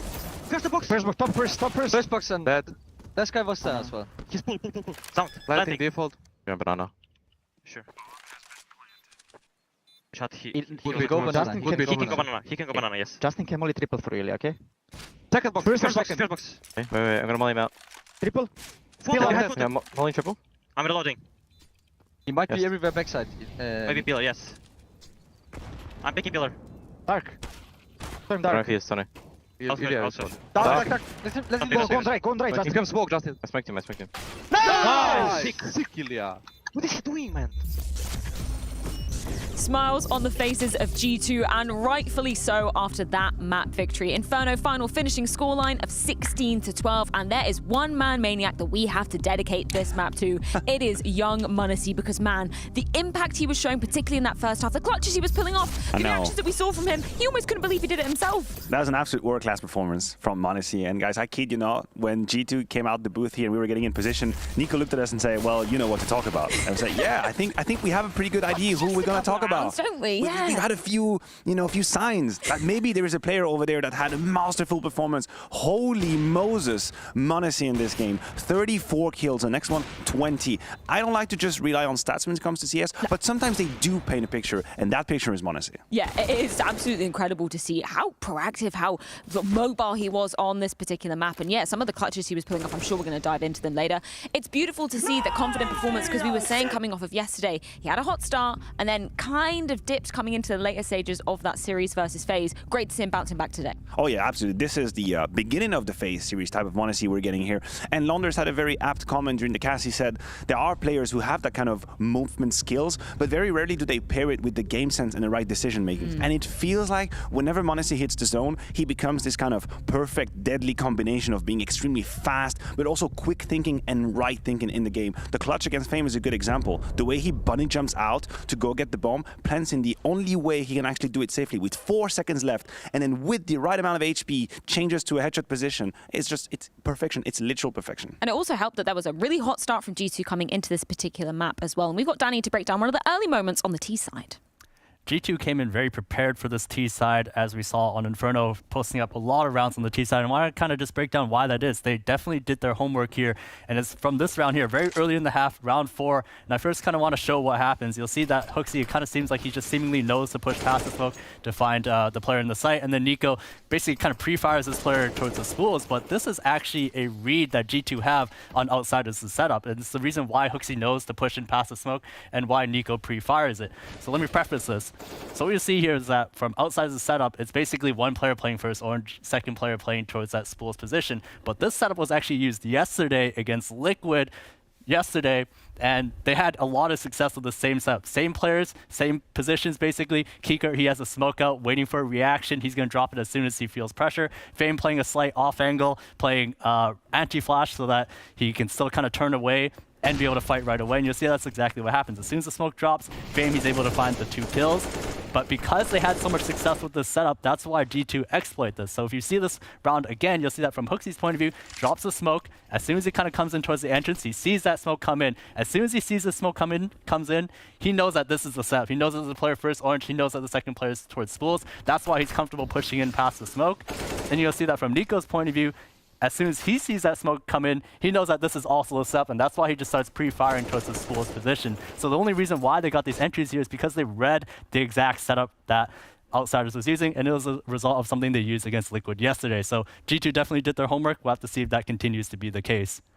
Yeah, it definitely paid off. Great work from Danny there, breaking down some of the finer details as to why G2 got off to such a hot start. Speaking of hot starts as well, Manasi, not just in those clutches, that scout moment as well, that was nasty from him. He absolutely put down Outsiders and he put them in their grave. We have an eco play, actually 2 back-to-back. We're being generous with you guys today. This is going to be Manasi with the scout, creating a round out of nowhere. We see round 9. Here we have an opening kill from Flit, and then the scout work coming out of Banana. He takes the fade, very aptly punishes, and then he's got the vision again. I talked to you about the game sense. He knows maybe it's preparation, maybe it's someone else in the team who's communicated with him, but he knows he gets the trade. You fast forward to round 11, and here it's a bunch of pistols running out of outs, which should be an easy round to handle, but it's going to fall completely out of line for Outsiders. That right here is criminal. Flit being completely naive to that flank from HooXi when the space had been taken. The problem, Freya, is that, as Danny put it out, it was not just G2 being prepared and executing a good A plan. Whenever Outsiders found a little bit of footing, a little bit of momentum, they allowed G2 to win unwinnable rounds. The double entry scout and the pistol back-to-back, that's what makes the end of the round or the end of the half. I mean, you speak of generosity, Matthew. We're going to reiterate that again coming into the second half, and we talk about those sort of seemingly unwinnable situations for G2. This final eco play that we're going to bring up was kind of, I guess, the final nail in the coffin for Outsiders. Final nail in the coffin. You absolutely nailed it. Because here is going to be Outsiders again being stopped by pistols, and it is so heartbreaking to see because they had mounted to come back. They had came back into the game. They knew what they were doing, but the right positioning from G2, and I think here, if I dare say, a lack of reaction coming out of Outsiders. I think they had enough information quickly to realize the stack was going on, and what did they do? They skedaddle to B, but they have no smoke, and they get punished on the cross. It was 14-11. They were against pistols, and they just handed the key to the castle to G2. Now we come on to the grounds of Mirage. That is going to be Outsiders' pick coming into things, you know, which might sound all fine and dandy when you look at some of the recent results, but then you look at yesterday versus Liquid. This was the map that we were saying was the biggest issue for Outsiders. Yeah. They were so flat on this ground, which was just uncharacteristic from them. See, you're absolutely correct, but I somehow refuse to take this map as the actual threshold or like the litmus test of how Outsiders play Mirage. I think this was an immense one-off in how poorly they played. I mean, to be fair, even in this game, they had a couple of Christmas gifts early on that they gave to G2, which can't happen on Mirage. But granted, the quality, I'd say the quality of Outsiders has been better today than yesterday. And I think if they can kind of clean up some of these garbage situations they've lost, we should be going through a third. I think they have enough on Mirage. Was there any specific issues that you kind of pinpointed in that Liquid game, or was it Liquid maybe just taking full force, taking advantage of, you know, maybe a slower Outsiders coming out the game? I cannot actually pinpoint one thing because it was such from coast to coast problematic for Outsiders. I think some of the attributes, again, that we'd like to use for them, you know, being calculated, being very resilient, resisting in situations, staying calm. I've seen them make plays I hadn't seen before. I've seen Kikert just wide swing from CT spawn, trying to get a duel against connector, without being covered from ramp and apps. These were very strong signs of a problematic symptoms happening in Outsiders on that Mirage game, which is why I don't expect this to happen again versus G2. Yeah, it was a plethora of issues going down versus Liquid yesterday, and they're hoping that they have done their homework, as this potentially is the final lifeline for the Outsiders here at the Blast Premier World Finals. Their pick of Mirage coming into things, they're going to have to take it home if they want to push us to a third and final.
Hello, everybody. Welcome back. We got Mirage up next because G2 have won another opening map. Yes. They've done it. But can they close this series? With Modesty playing the way he is, it feels like they could beat anybody. Maybe that's a bit of an exaggeration. No, that's not. But that was an incredible first They map. almost beat FaZe yesterday. Yeah, it does feel like that, and they almost made that a reality. And today, it wasn't with, this star-studded Nico performance, which was consistent over the first two maps yesterday against FaZe. So this one was really Modesty going above and beyond and then some. Just a little bit on that, though. Yeah. It was like there was that 6 and 13, hit a crazy shot. And I want to say that Nico has just straight up impact. He's somehow become almost underrated, I feel like, because he's not quite the beast to take over Stockholm 2021 player this year. Sure. But like literally so many of his kills dictate the map, like with his rifle today. And I think that he's kind of going under the radar a little bit on this roster, but he's just pure impact, straight up. I don't even know what his scoreline was at the end of the map, but like we had that Coffins one tap, you have you just had some kills there that just won rounds as well, just like Modesty did, just fewer. Of course, we had a slightly quieter game on Inferno from JKS, which was uncharacteristic after yesterday. Yesterday was definitely putting up those numbers. But what we did get on Inferno was Hunter also providing some impact. And that's been something that's really kind of been the missing piece of this G2 formula. So, listen, this is a G2 that can win matches at the moment. They nearly 2-0'd FaZe yesterday. And despite Outsiders' best efforts at making that T-side comeback on Inferno, G2 have a very real chance because Liquid made Outsiders look like chumps yesterday on this very same map. So Outsiders will be beginning on the T-side, and it's time to see whether the major champions from Rio are about to be eliminated without a match win. Excellent first shot out of JKS. Monacy's going to go down empty-handed, but JKS will pick up the slack with a second kill. And now Norbert's trying to go headhunting as the bomb has been left back on ramp, and Hooksy wants to get cheeky, slides onto stairs. And when that smoke fades, he's going to get a fight versus Fame. But what if Nico arrives before that happens? It's about to come around the corner. Kickert just turned, and poor Kickert. Although, he'll get there. I thought maybe back turned, awkward spot, but the last three members of G2 will pick up another pistol round win. That was tough for Kickert because he had the bomb. Otherwise, he would have been in a fine post plant spot. Could have just watched flank that whole time. But timing was not on their side. JKS, he's not just been good, man. He's been great. Again, in terms of key frags, he's getting them. He's getting real good rifle frags. I can't help but feel like him on the A4 has been notably good with. And thinking back to when he was at his best, he was definitely using the A4. So, like to see if that continues on. And to be honest, stats-wise, outside of the core, Monacy, Hunter, and Eco, they have had all great years. They all have had a great year. It's been the other two players, just in terms of just the pure stats. And you could say the Hooksy calling has been good. And he's not had unbelievable calling performances consistently. He's had some very good maps calling for sure. But it is, in my opinion, it has a lot to do with just the stats of the other kind of two players outside of the team. You just can't win with three. You can't even win with four these days. So, I saw between maps, Striker. If you think, just one more thing, if you compare the fourth best player on FaZe, for example, to the fourth best player on G2, that would be Rain versus JKS in terms of the stats, but Rain completely outshined MVP at the major they won this year. Yes, sir. Overall, extremely good year. And even though we talk a lot about G2's individual level, they still can get outshone by other teams on that alone. Yeah, other world beaters. And it's weird that that is actually still part of the conversation at this individual level across the board. Sorry to interrupt. No, it's all good. Honestly, we'll get to it eventually. There we go. Hunter going to make a bunch of money. But the point I was going to say is that Striker noted that nobody on Outsiders has actually changed to the A4. I thought that was the case yesterday on Anubis, but it wasn't. I went and checked the VOD. It was all A1S. And I wonder, obviously we talk about Outsiders and economy control. Maybe they're just trying to pretend the update never happened. That could be it. So James doesn't get nerfed. Or maybe James says, you're not allowed to buy more expensive M4s because you have to drop me ops. Oh, he's got economy control over everybody. Right. And the more A4s, maybe the less ops. We'll see as time goes on. And he wasn't the best op on the server, so he's not taking over. Man, that wasn't even close. No.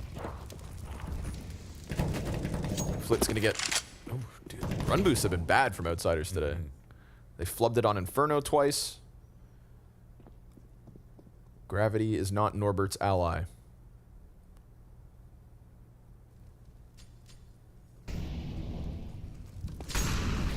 Just timidly back up. Even though he might be from space. All right. Well, James found a nice little timing here. Pressure on Hooksy to do something, but he can't really move. Stuck behind the arch. Market player comes through, and Monacy's going to win that with just the FAMAS. Fame slides out onto the truck, but now, unfortunately for Outsiders, because of James' forward positioning, it kind of committed them. And Nico's not going to give him a chance to leave either, so they felt like they couldn't go any further, wanted to go back. That gets stripped away from them, and Flit not able to double down because Nico exits through the underpass. And Fame, making a bit of a ruckus, will be easily swept away by Hooksy, so first gun round from Outsiders falls flat. Fame got to a really great spot and had a good advantage versus Monacy, but the spray was just not good. He literally lost to a FAMAS.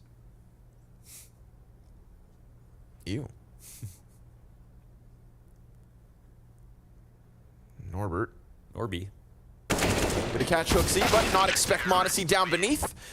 So the young gun picks up 2 kills this round, and will give G2 a 3-0 start. Mirage has always been a map that they love to lose. They played it consistently over the years. It's been an issue for them in some of their biggest games, but undeniably a map that they played a lot. So it's tough for outsiders to kind of feel like they have to pick into it, and it just speaks to actually how good the veto is for G2 versus them, considering they don't even get nuke and they still have pretty comfortable Inferno, somewhat comfortable Mirage. Yep. Which is why I really thought we were going to see Ancient today. I was quite confident that outsiders were going to try to pick that and try to pull what FaZe did yesterday and just completely clamp down on G2. But alas, here we are on Mirage, and I think, yes, that does kind of lean it back a little bit more towards G2's favor. I don't know. You know, obviously still reeling away from losing Dust 2 as well. But yeah, that part is really tough. The nerf just is so... It's really bad for outsiders. I mean, it wasn't a map. I mean, it's a map that they're famous for. It's not even like a map that they just win every single time, but they absolutely rely on it to at least be an option in vetoes. What's that smoke doing? Norbert sees it as an invitation. Fire on his feet. Makes things kind of weird. He has to dive over towards Sandwich. And a headshot comes out against Nico, but he's still good. 72 health. Norbert's managed to slide onto the bench, and that's going to go unchecked. So down beneath JKS, but oh, JKS saw a little sliver of him and takes away the little map control that outsiders were hoping to work with. Ladies and gentlemen, 4-0.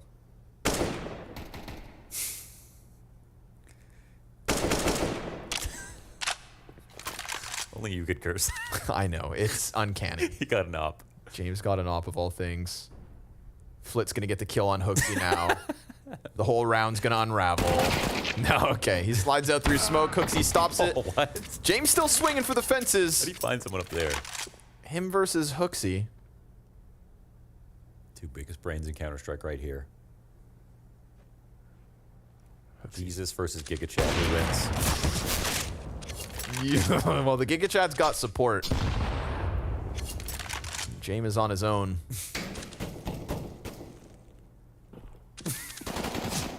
No way.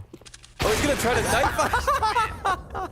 Well, James won't be able to keep that op, but at least denies Hooksy his shenanigans. Alas, 4-0. Felt like Norbert was gonna make something happen there, but JKS caught wind of it. Ah, okay. Yeah, sorry, Hunter. Looked cool. Looked like Batman for a second. We're gonna find out some keys to victory on this round.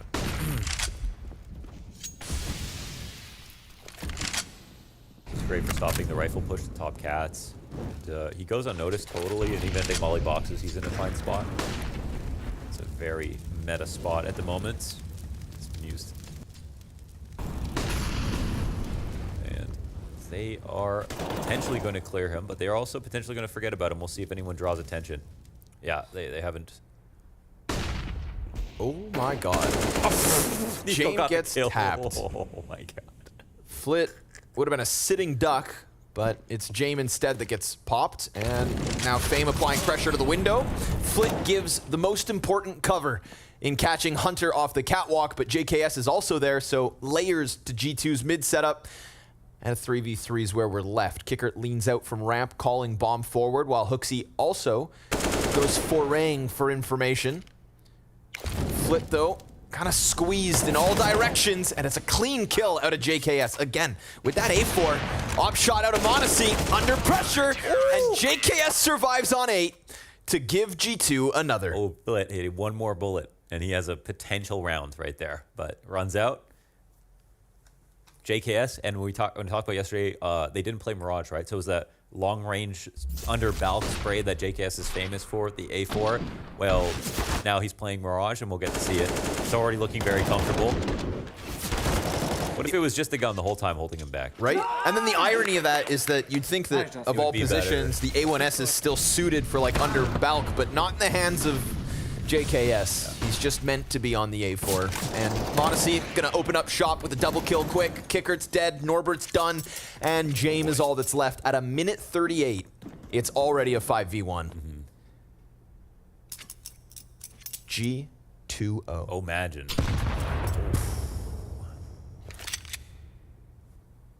Anyone have a gun here? Yep. It's me. Yo, JKS about to go God mode, I think, on this map. After seeing him play yesterday. I said his line to him at the hotel lobby. It didn't even react. Dude, yeah, you got completely... Like he didn't even know. No. 10-0. Yes. It was the A1S, the only player in the world to suffer from the A1S was JKS.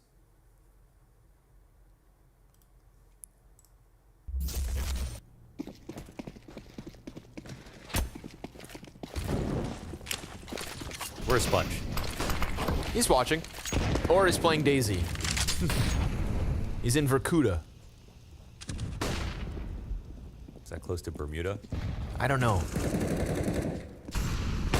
Honestly, nice and easy. Man, G2 are just playing as they please at the moment. And Outsiders are getting spat out in every direction. Spat on. Disrespect. Kicker gonna try to come out from Palace. Oh, he died. Norbert, and JKS has gone down. Uh-oh. James about to get slid out on by Hunter. I think James might just... Oh, no. Yeah, right underneath. Oy, oy, oy, oy. TT's all the map control and up for... I mean, what is this? I love Quake. So, yeah, Ilya, it's not that hard, is it? Yeah. Oh, this is why you use this thing. Okay. They're getting pugged on right now. At this point. 0. 0 ADR. 0 ADR. Hit a shot, bro. Throw a nade. But yeah, you're right. They're getting pugged on. Every decision G2's making, it's going down easily. And Outsiders currently getting smoked.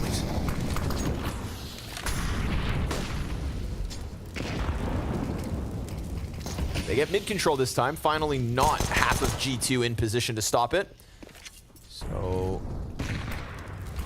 see if this could be the start of the T side for the Outsiders. Nico, oof, that could have been awkward, but down they go. JKS gonna get traded out by Kicker. Pistol for Fame, upgraded into the M4. James gonna draw attention with that kill towards Cat, but Nico turns his attention away from Palace and finds Fame over towards Jungle. That Jungle peak was about to clear out those players inside of Window, and then A-Site would have been a concern. Oh, Instead, he hears him. Hooksy's got a chance here. Individual level needs to be clean. Drops bomb first and foremost, and now Kickert will be tasked with a clutch. Oh, and he's getting tucked? Oh, he threw a nade, so now they... Kicker knows where he's at, but he doesn't win the duel versus the Giga Chad himself. Hooksy does it all by himself, and they close out another round. What are we at? 10-0 or 14-0? Call it. No, it's 8. Outsiders would never get 60 node.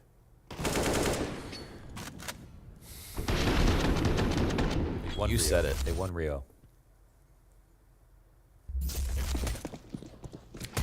Again, nobody can take away that trophy, but this, if this is a 2-0 loss in this fashion, it will take away some of their glory.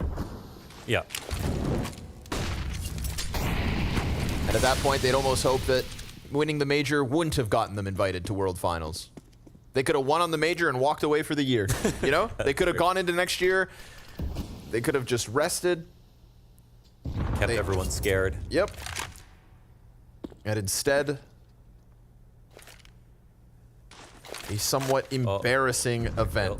Jame will not even get a chance to shoot, and then Monacy's already posted for that top mid peak, so Flit deleted. I would just like to say also, Liquid are really good, and G2 are really good right now. Sure. We'll also say that. But we came to this event with Outsiders and everybody wanted to see them play NAVI. Everybody wanted to see them play FaZe.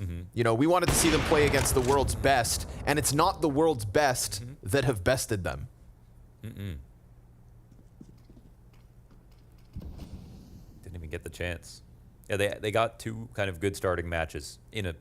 We'll see how well, you know, Liquid do and G2 do the rest of this event. That can help shape things up, but you just gotta win at the end of the day. And it ain't easy these days. Can't even get a round at the moment. Honestly, this is what happened versus Liquid yesterday too. 2A players, 11-2, 12-2.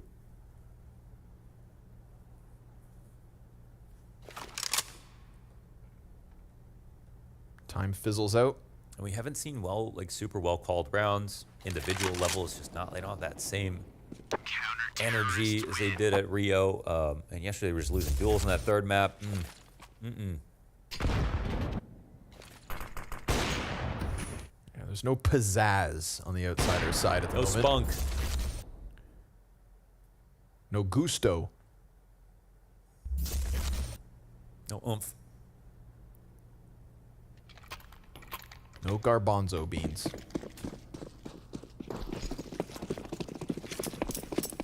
Garbaggio. Monesi. No gap there for him to exploit. We're going to get outsiders with one Galil, one op, and a dream. Just a dream of planting a bomb on this B site. It's all they want. They're being modest. And Fame has given them a little bit more room to work, but Hunter, who has been playing great, is locked into the arch side, cannot best the second. Modesty scoped in, and with that smoke up, is able to exit the marketplace, but then tucks back in. And outsiders fall silent. Nico catches Flit. Those flanks have been deadly. Last time he fell victim to that rotation. Kicker gets blown to smithereens right in front of him. He's got some great HEs today. And Jane peeks out to his death. It is G2 10-0. They're not getting 60-0'd. They are getting 10-0'd. They are getting 10-0'd. That's undeniable. Major champions are not getting 60-0'd by a team who wasn't even at the major. They skipped all the steps.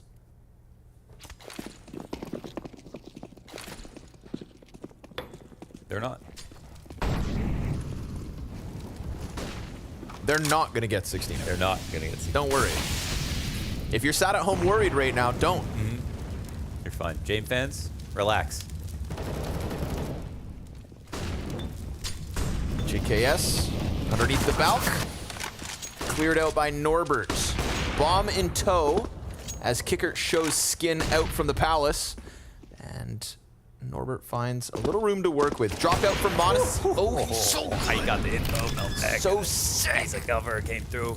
Knew that was that little sliver he'd have to play good. with. And Hunter is hiding on ticket. Norbert is a dead man walking. Always line that molly up. Or is he? Oh, wow.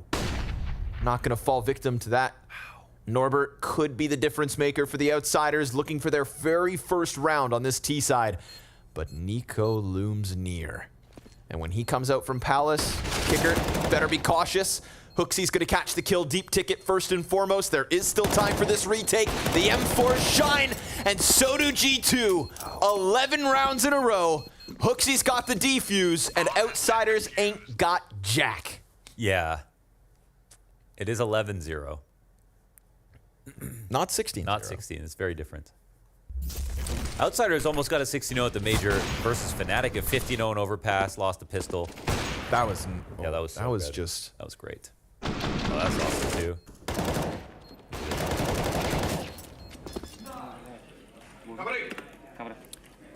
I think he fully ate that flash and spawn. That's why Elias. I'm glad Hooksy's having a good day. Yesterday, not so good. Well, they had fun on the first map. That's true.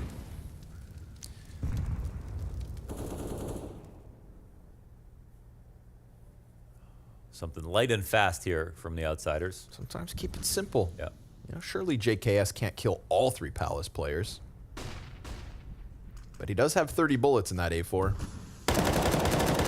First one goes down smooth. Fame, no trade. And honestly, JKS, no support.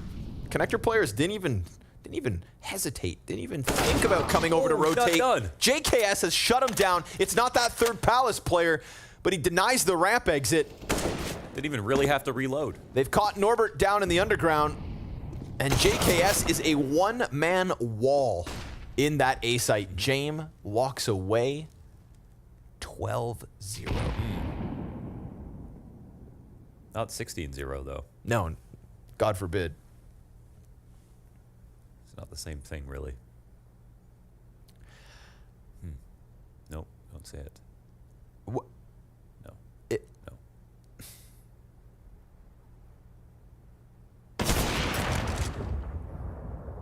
Well, JKS is dead.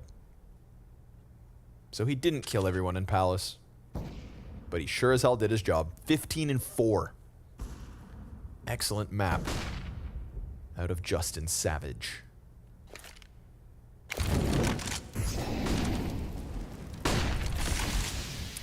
If they end getting 16-0, they're going to be hard to.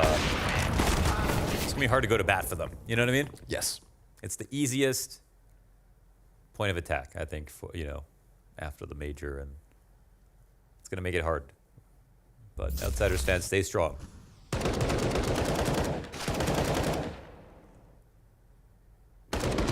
Brazil is cheering for Jame right now. Flash me maybe. As they always do. Yeah. I'll do one now. Man, JKS just ice cold. You know? Nobody's leaning in his ears and whispering sweet nothings. No one's telling him he's sick every time he pulls off 4Ks. Just, yeah. I wonder if he never switched. Because the A4 didn't change. Would this just be him every game? Nico, gonna go down at the hands of Kicker. So JKS will be given another chance to thrive and shine off Ticket. He waits. Tech9 down beneath him. James tagged. JKS is just pumping out that damage. Bomb can't be planted in the meantime. Oh my god, the incendiaries have him scrambling. Outsiders fearing for their lives as JKS continues to tear them up. Limb from limb, kill after kill. Tech9 in the hands of Jame goes down 13-0. No matter what happens in this half, the pistol it's not even real CS. So anyone can win. And this half isn't even near, it's not even over really. A team that didn't even attend the majors, taking down the champions of said major. Nope. Theoretically. As theoretical as this 16-0. Flip. 5v4 bodes well for the Outsiders. Honesty is just sitting on the side of that smoke, and Norbert has gone down. Kicker's got a little life left in this A site, and Fame will squeeze JKS out of a sight. So this is the best round yet from Outsiders. Bomb hasn't been picked up. They know Fame is here near connector. Round's not over yet, actually. We'll see. They need to cross. They have enough utility. Do they have a smoke? Oh, they don't have a smoke. Uh-oh. It looks like G2 are just maybe thinking it's going to be B. Could create a timing. Fake drop outside of the window. Monty trying to pull Fame's attention so that he can fight. Oh, he gets tagged by that molly. That's a bomb plant. The info right there. Have they done it? Well, Hooksy's going to go for this, no matter what. Stampede's over. Ton of sound. Monty figured this out. It is a very atypical post-plant position. Fame should have him dead. Oh, wait a second. And he knows Fame is here, actually. Oh, they smoke him. Now you just got to deal with Kicker. Imagine if Hooksy gets this kill on Apex. Oh my god, the shot. There's time. They have a ramp. They can hold it. Kicker catches at least Hooksy. Monacy looking for the third time. Oh, still on his side. Oh my god, he got it. 14 queued up. G2 cannot lose. And Monacy cannot fail. Disbelief every single time. if it's not 13-0, they save that round, you know? Yep. If that's like a somewhat close game, they don't even try this retake. This James just floating out here. Modesty could I mean, he was an own in jungle, in fact. He did fake the drop out a window, but I mean... Okay, well, last try here for Outsiders. It's just gonna be simple. Hooksy on an op. Opping. Picks up the first kill to Kicker. And the bomb's on the third man in. So Norbert takes a deep corner. Monacy's still looking for his gap, his angle, his opening. And every time they've gotten towards this B site, Nico's tending to be on the flank, dealing with them from underpass. I feel like that's gonna keep a set of eyes kind of occupied, and yes, it is with Flit. But 2 ops here, the retake. Not ideal. Easy. Yeah. First smoke goes out. Molly. Fame dead as Monacy connects. Bomb at the halfway point. Flit trying to get eyes on sight. Nico kills that play, and 15-0 with 5 players up. Nobody can take away their major trophy, but G2 have robbed all the glory.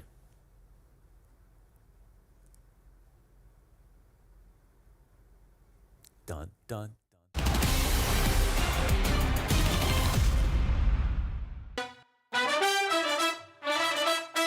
Welcome everybody, I am Maniac here, and I turned myself into a TV host, finally. My childhood dream happening right here at Blast. We're playing The Right Price, presented by CS Money, and I have in my company Nico, Twist, and OC. I am going to give you a skin with its condition and a real-world item, and I need you to tell me which is the most expensive of the two. Round 1, quick fire. The first one who feels like it, you can buzz, miss it, we move on to the next item, no points being won. First question. An AWP, Atheris, minimal wear, or a cup of coffee? Nico got it first. Yeah, I thought it was Nico. I'll go with up, man. There we go. That's the first point for Nico. He's got it. Now, if the set has survived, I think we're good. So impressed. He really wanted to be first, man. It's good, it's good. I like Let's try too hard. It's exactly what you need. A USPS Cortex well-worn, or a bunch of bananas? I'm gonna say a bunch of bananas. You're absolutely right. Nice. You're absolutely right. That's $2. Say so. An AWP Wildfire, field tested, or a gaming mouse? You were first. I'll say gaming mouse. There you go. That's a point for you as well. That was $60 here on average, and you were correct. The gaming mouse was more expensive. The average is a bit higher for gaming mice nowadays, yeah. AK-47 Empress, field tested, or CSGO price on release?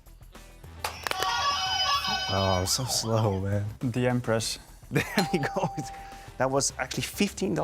$15 indeed, the Empress being more expensive than that. And finally, a butter knife, Gamma Doppler Phase 3, or a gaming laptop? I would choose a knife. That's wrong. That's a miss on the end. It's Black Friday, bro. So now we're moving on to All In.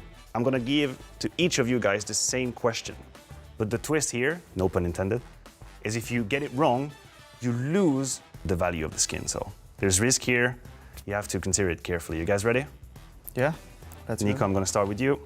A gut knife, Doppler Sapphire, factory new, or a TV? How big is a TV? Someone measure the TV, please. I'll go with TV. The TV for you. That would also go. I would go with the TV. You go with the TV as well, OC? I'll go with the gut knife. You go with the gut knife. Well, for the first question, the answer was a TV.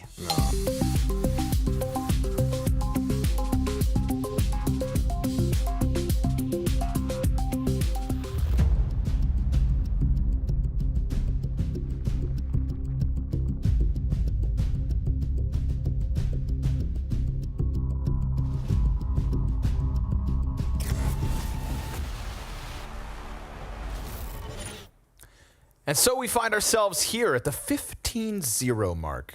Not the 16-0 mark. No, it's very different. But the 15-0 mark has been queued up, and from Major Champions to Majorly Flat Half here on Mirage. It's T-side, it's way harder. One pistol away from sending Outsiders home at the World Final, an event they qualified because they are Major Champions, and an event they may regret ever attending. Maybe. Monacy gets real deep. Oh my God, it's gonna happen. It's happening. Cue it up. Get that sad music ready. The major champions. HLTV forums on fire. Ay, ay, ay. Wait. You never know. You never know for sure. Fame picks up the first. It's a 3v5 retake, and Norbert gets the easy execute on Hooksy, but that bomb is planted for ramp, and therefore, James has already cleared that out. In the smoke? Not today! Oh, they denied it. No way, 3v5. Not today. Y'all thought. You thought it was not today. Yeah. No, you totally didn't call it halfway through that round. 16-1. 16-1. I tweeted it, 16-1. Wow. They didn't get egged. Outsiders still on top. Yeah. We're going to Anubis. 3v5 pistol win to deny the 16-0.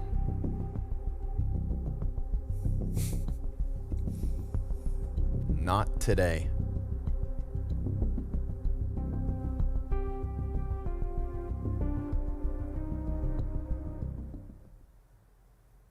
They're still screwed. They're still so yeah. It's just thinking about the ways in which they could get ecoed is the yeah.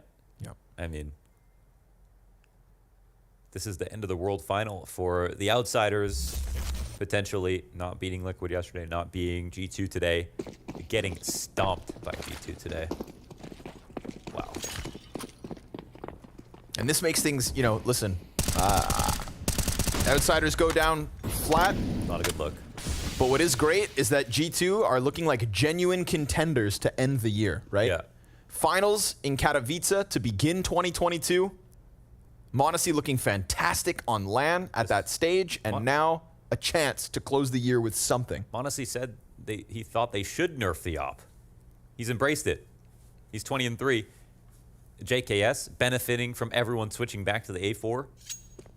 Nico, doesn't matter for him, whatever he has. No. As long as it's not an op. Yeah. Yeah, every gun but the easy one. Yeah.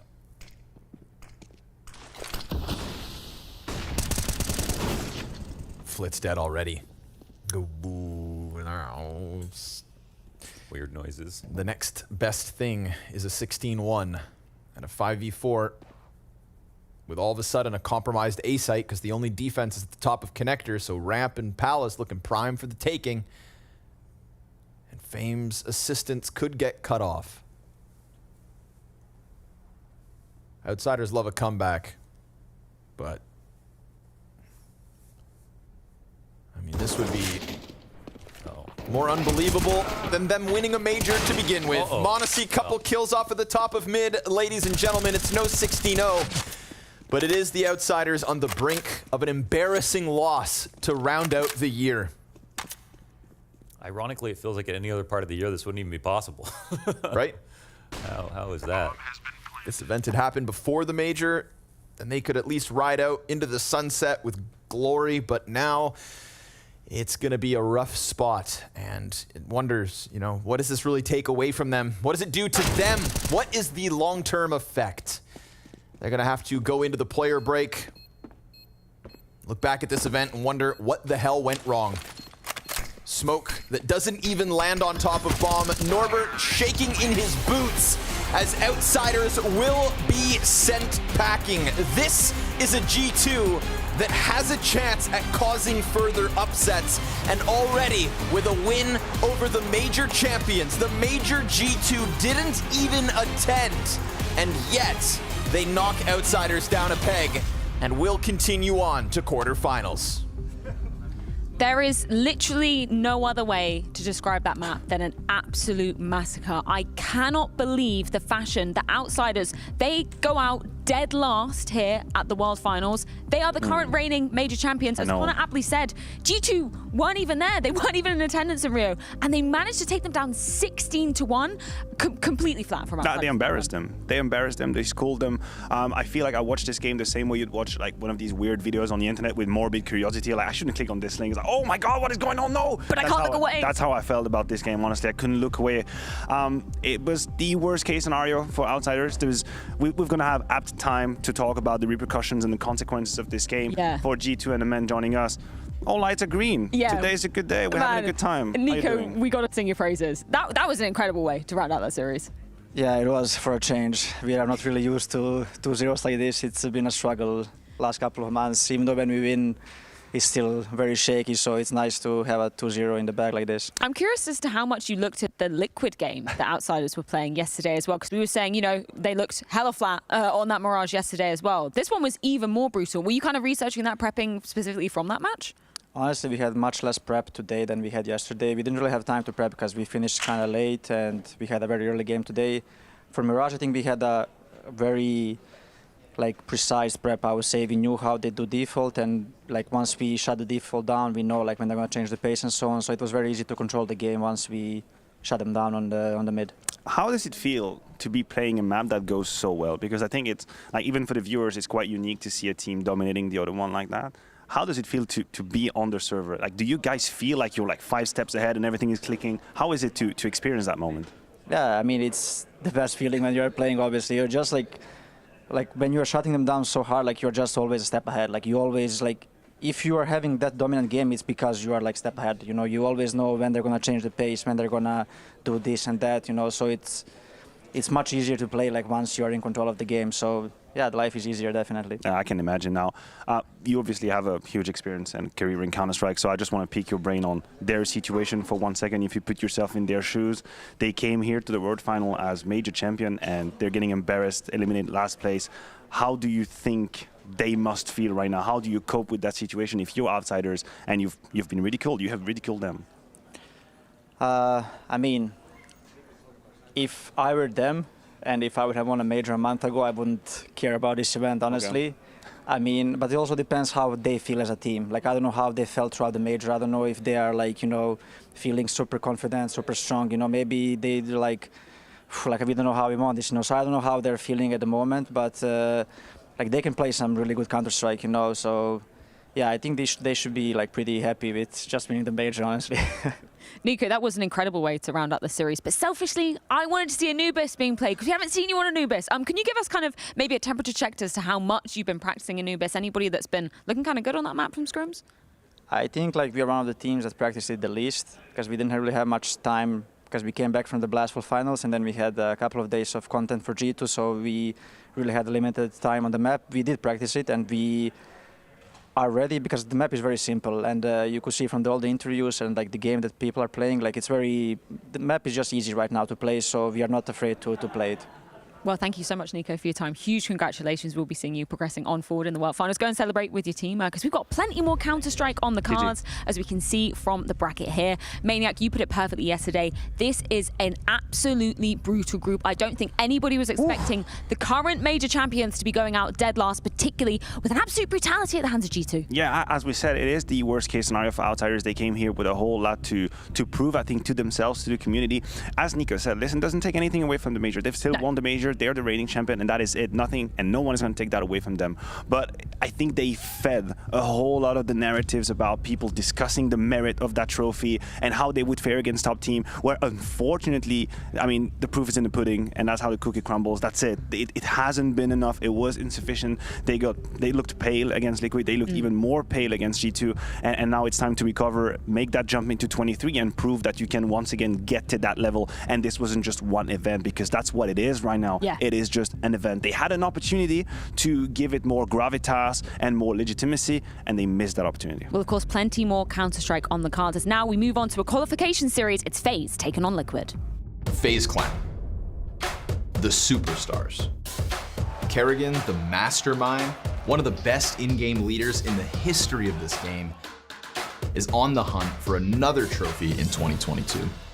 Katowice, Cologne, and a major title. The bucket list is starting to look a little empty for FaZe. 6 months of absolute dominance, followed by a roller coaster second half of the year. FaZe will be determined to finish this year strong. The game changer that is Robs. The missing piece in the FaZe puzzle has absolutely delivered this season. I'll describe Robs as a robot Mechanically, is one of the most gifted I've played with. What he's finding in the server is insane. I describe my team as fun, a lot of memes, then a lot of laughing. A first Blast trophy is within touching distance for Kerrigan. If FaZe show up, they'll be impossible to stop.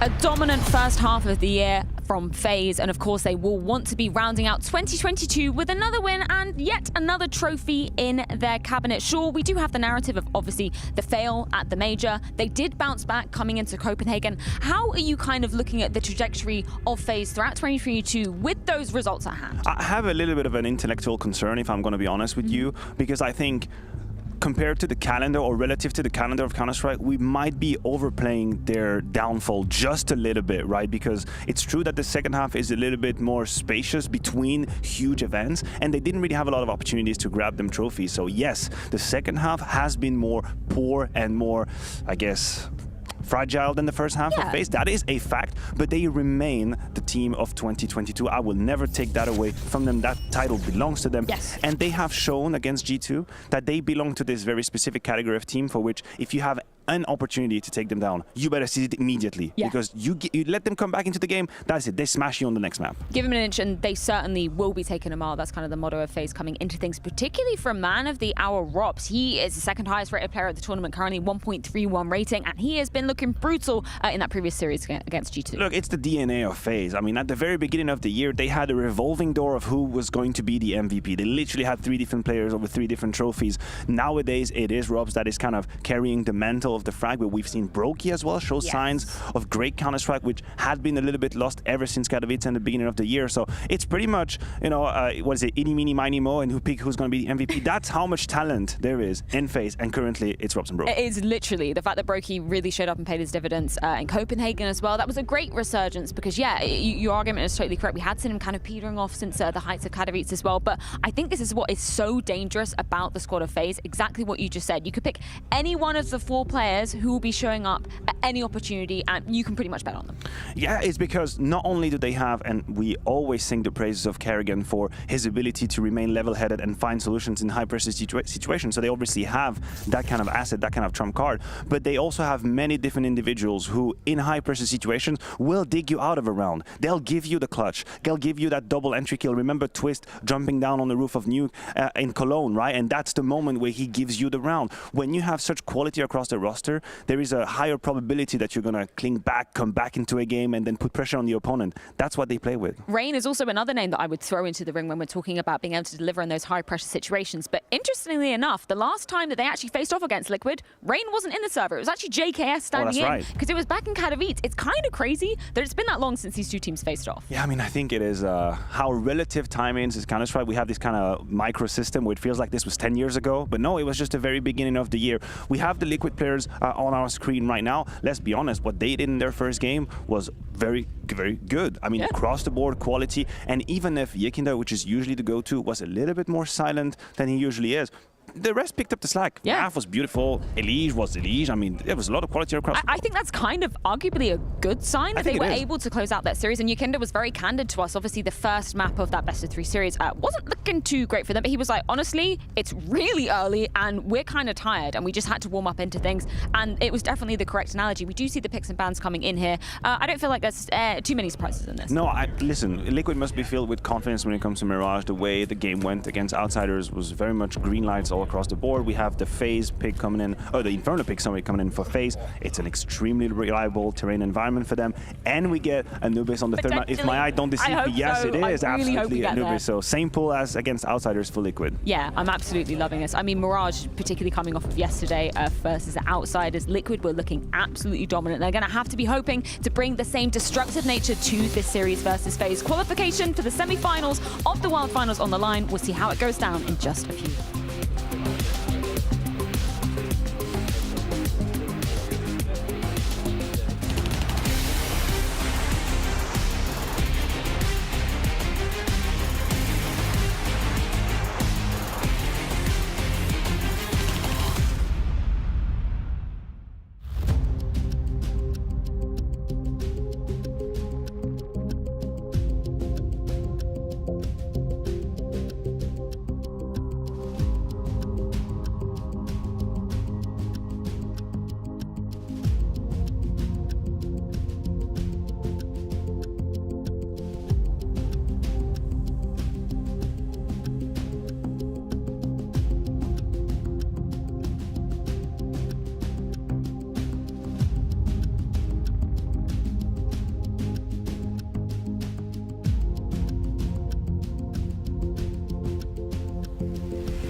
The American dream is back, made up of pure, thoroughbred American muscle.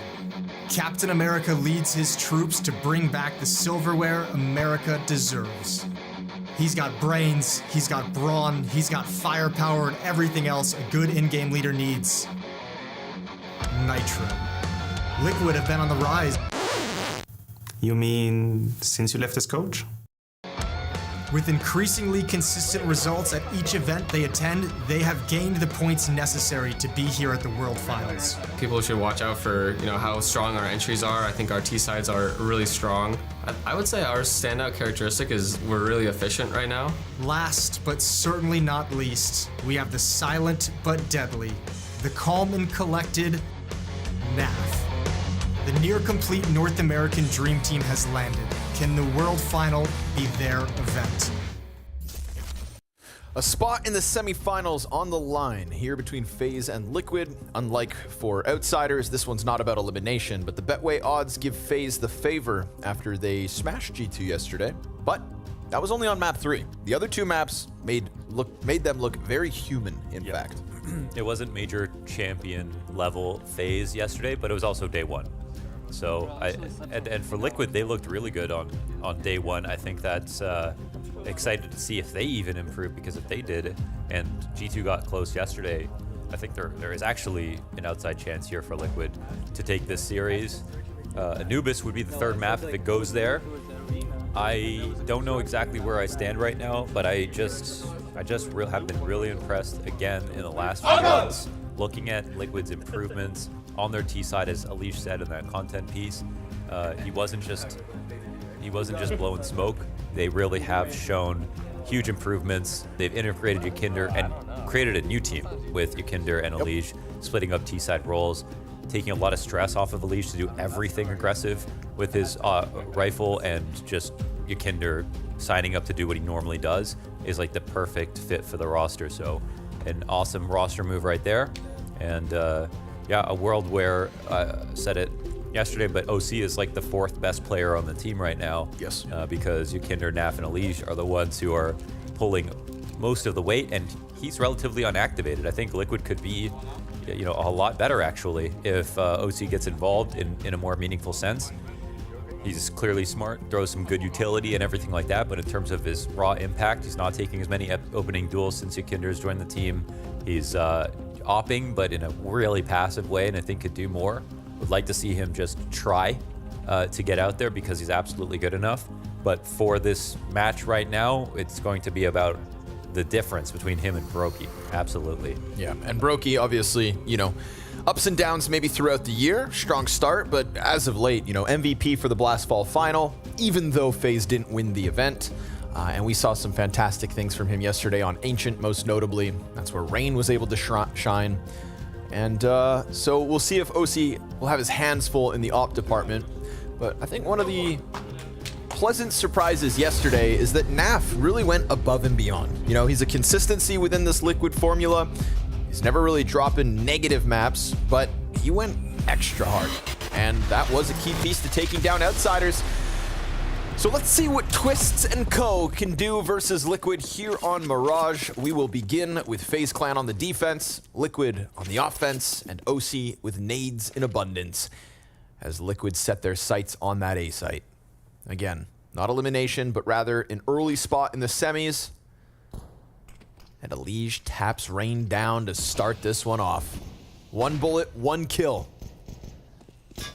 Doesn't jump across just yet. Ooh. Nitro almost caught there with the bomb out, but Glock back in hand.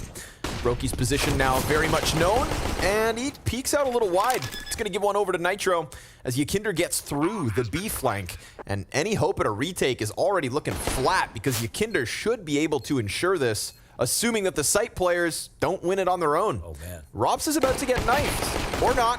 Goes for the kills instead. Yakinder nice and clean as Nitro also picks up another. Yeah, they activated that lurk actually yesterday as well, same way with Yakinder coming out of the B halls, finding that timing.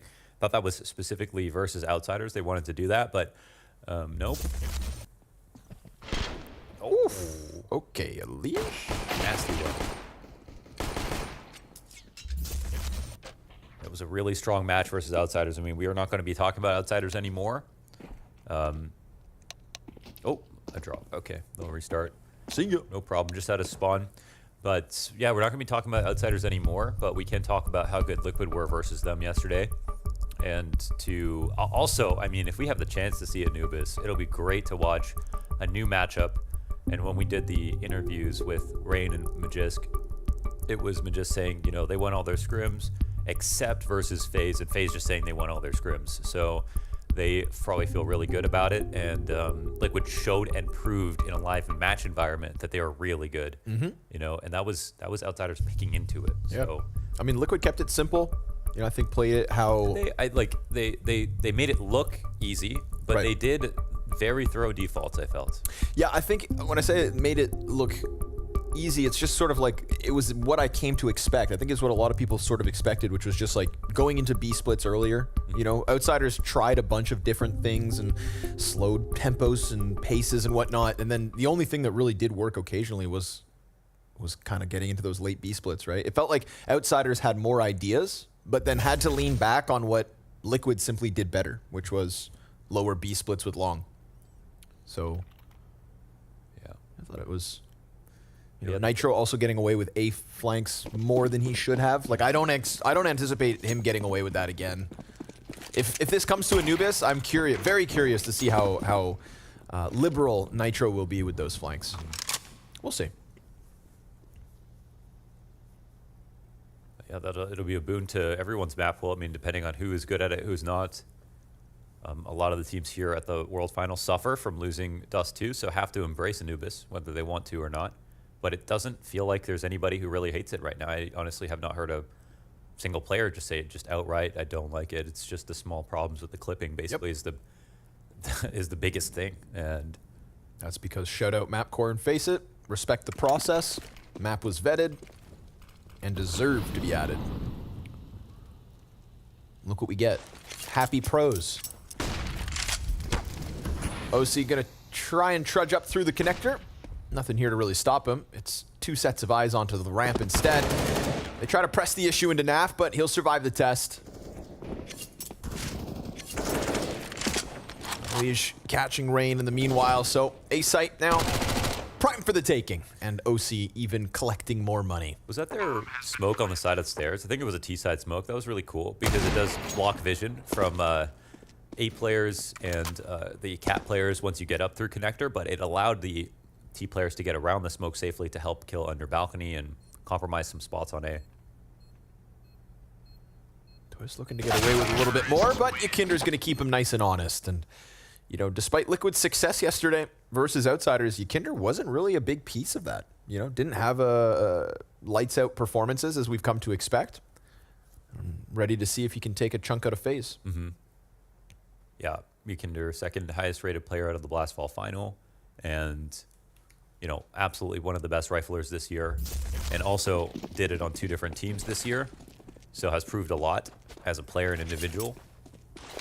And clearly, by the way they talk about him, has brought a lot to the team in the way of, you know, changing the roster and the makeup of their structure entirely. Yeah, just to be specific, you know, 2-1 win over Outsiders, and Yakinder finished as the 4th highest rated player, sub 1.0.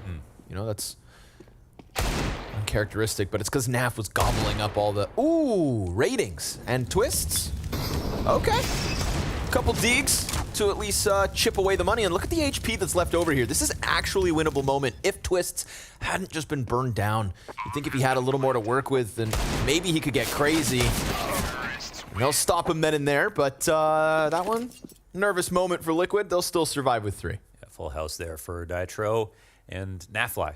And the main storyline here that everyone is thinking about is the 2 best Canadians of all time going head-to-head. Right. Yes, definitely on everybody's mind, and not just us. Will they be the only North American players in the top 20? Yeah, I'm doing my own list, so I don't want to spoil anything, but... Oh, okay. Just say Canada's on top. Kinder would have been spotted as he came out of that smoke, but a Liege comes out through underpass, saves the day. Robs really wanted to go for that kill, and instead, Yakinder is able to survive and 4v5 for FaZe to try and reel back from.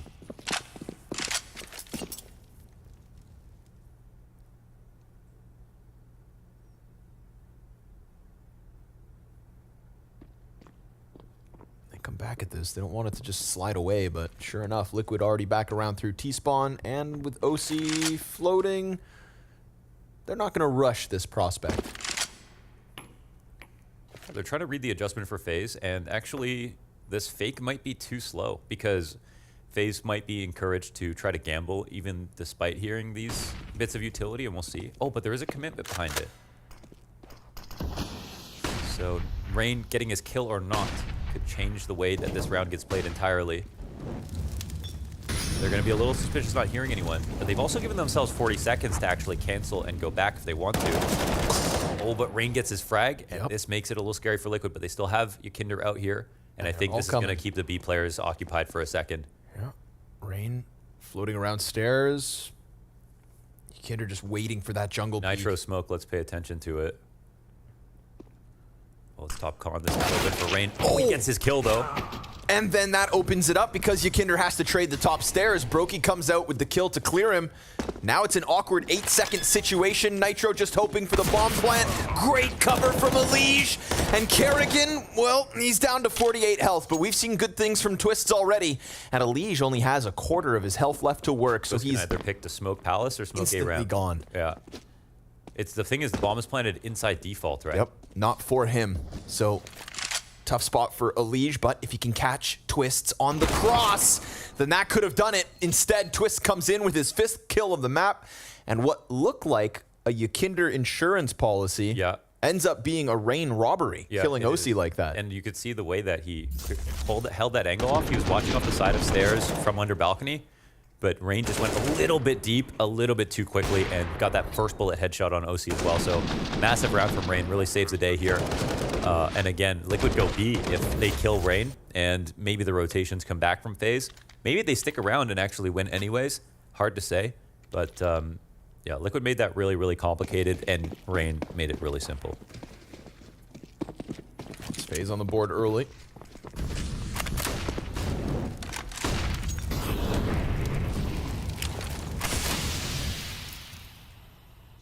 The first time ever Robs has missed that jump. Ever. It's because he's 0-4. He's shook. Yeah, Robs yesterday was a force. Yes, they sir. lose to G2 without every bit of Robs yesterday. He's the savior of Inferno for FaZe Clan. Even the last fall final in the grand finals, like that doesn't even go 3 maps without Robs. He was just tormenting them.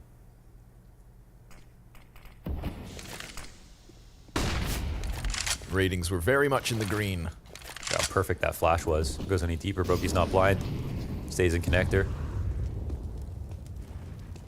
Leave it to Elige to be meticulous. Smoke down on Cat. And a window tuck from Rops.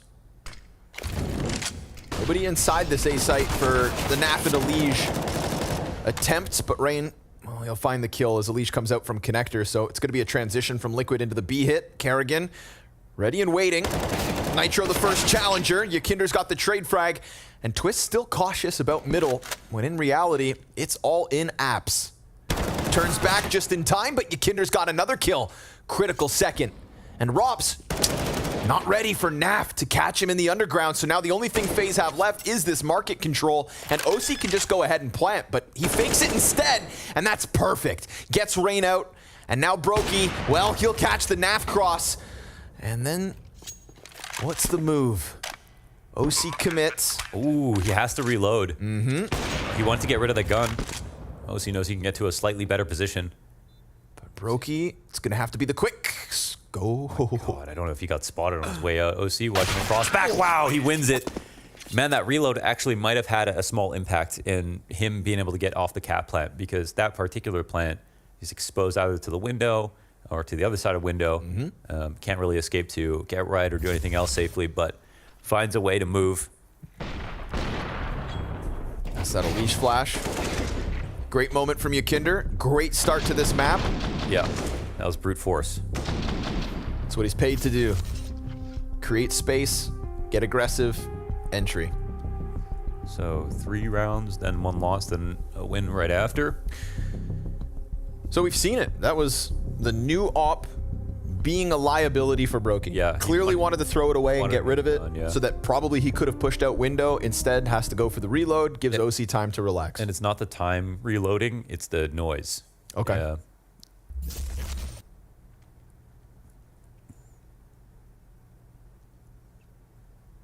Information is king.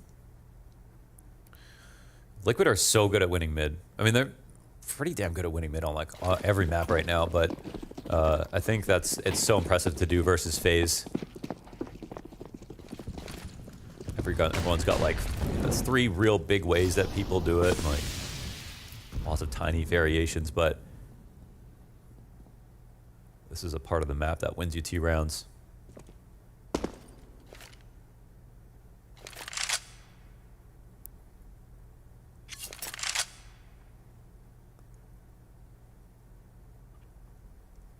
So it might be Liquid trying to anti-eco into a cat split, and that's maybe what FaZe are trying to anticipate with their slightly stacked 3B lean here.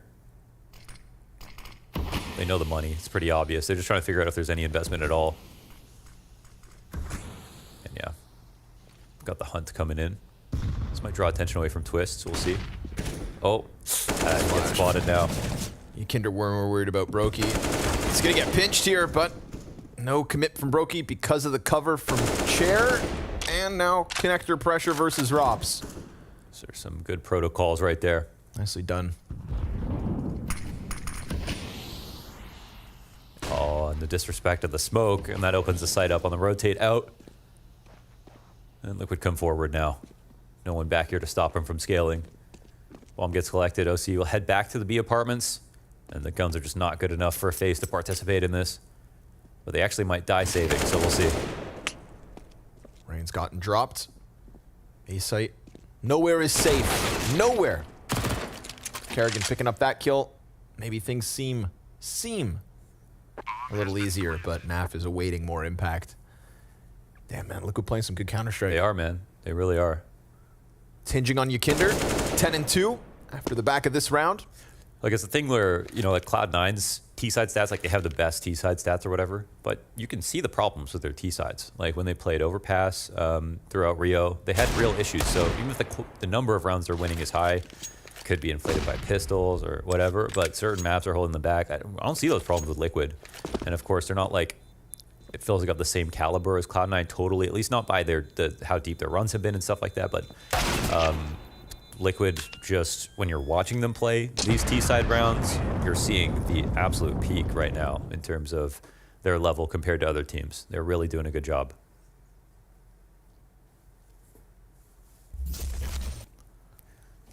I think they've lost some of their big matches this year solely due to pressure, I feel like, actually.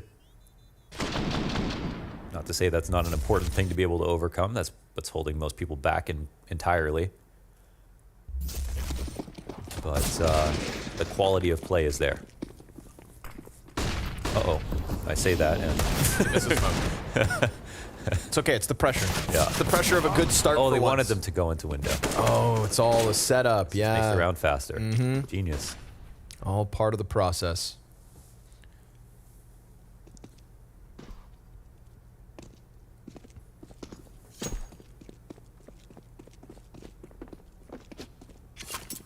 Think he ever gets bored of the default knives?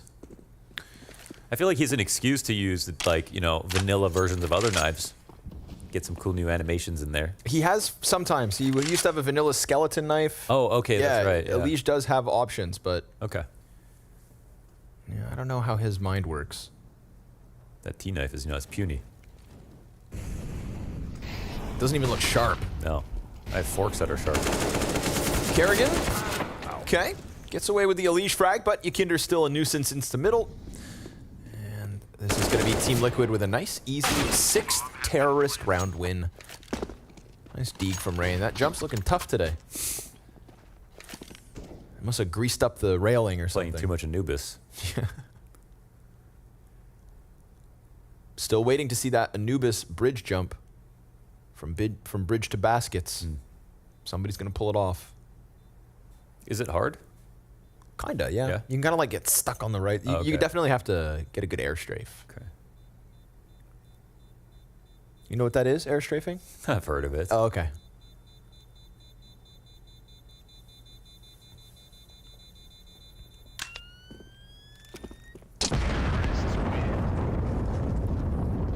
Team Liquid not wasting any time at the start of this series.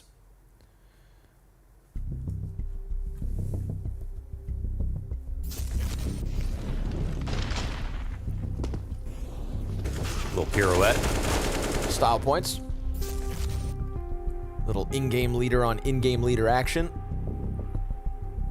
This event is really shaping up with some of the teams and the individual performances, and unfortunately, Outsiders being the butt of the joke, but being a measuring stick for some of the other rosters, and now them going head-to-head.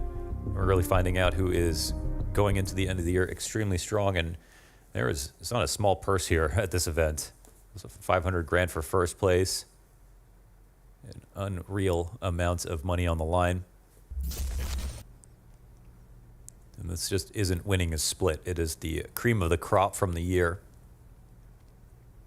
With Outsiders out of it, with obviously a stunned Heroic at the moment. Ooh. Feels like some of the challengers are picking up the slack, man. I mean, OG won a series. Dexter, 40 kills on Anubis. Best Anubis performance so far ever. Monstrosity. Now all of a sudden we get 3 players in Palace eyeing up this A-site. Rain. Oh my god, wow. Naf, that is gross. Just walking. Just walks in, tears his head off, bomb plant with it. Ooh. Nice answer from Rops at least. Ready for OC in the Palace, but utility pressure is going to be a problem. Elige extending over towards Ticket. Oh man, CT's not in a good spot at all. No, they've got nothing. Well, T's don't know they have CT control, but Nitro's literally jumping out of Palace right now to flank into spawn. And they're walking back to save. I don't know if he's going to keep this AUG or not. Nope. Nitro wasting no time, sliding out in through the B site, and Team Liquid. Oh my goodness. Looking wet. Moist. Supple. Rop's gonna continue to take off some heads. His first 2 kills of this map here in this round, but he's the only player to offer any kind of a hold because Naf was that hot with it.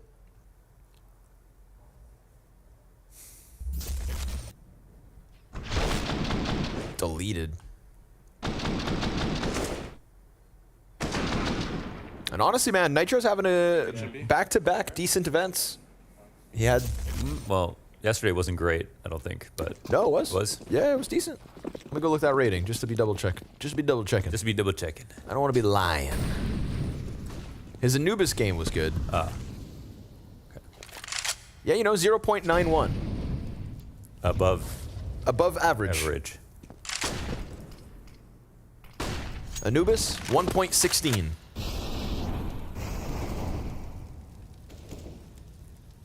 Any map in the green, it's a good day for Nitro. As much criticism as Hooksy was getting, statistically, they had the same, yeah. Nitro was right there with him, right? And kind of getting away with it. That's true, sort of. Ish, yeah. But yeah, it was a bit more for Hooksy, that's for sure. Just kind of funny how the moment people kind of bring up that comparison in that storyline, Nitro does have, a standout 30 kill map on. Oops, people are noticing. Yeah, right. Damn it, I have to try.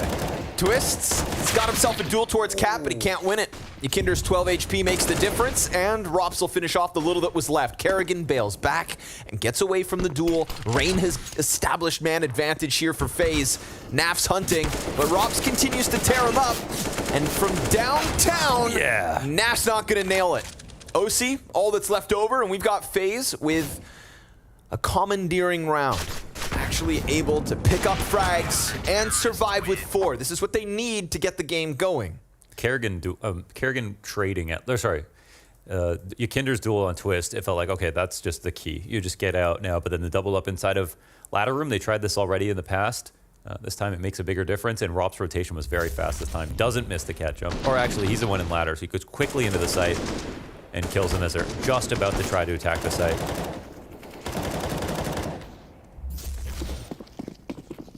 Even Canadians make mistakes, though. Some more than others. Wow.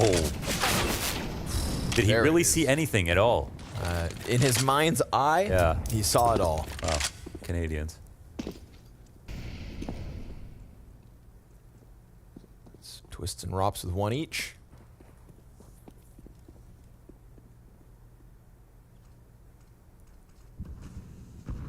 They finally won inside of mid. I think that's the big thing here.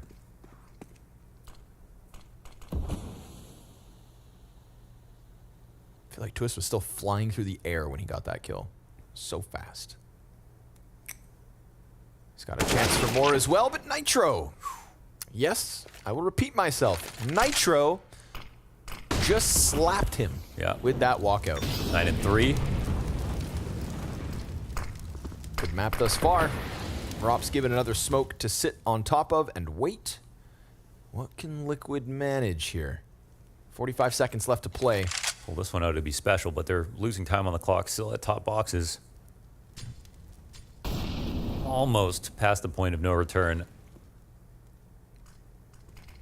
Starting to be able to get into B, and they are smoking off connector.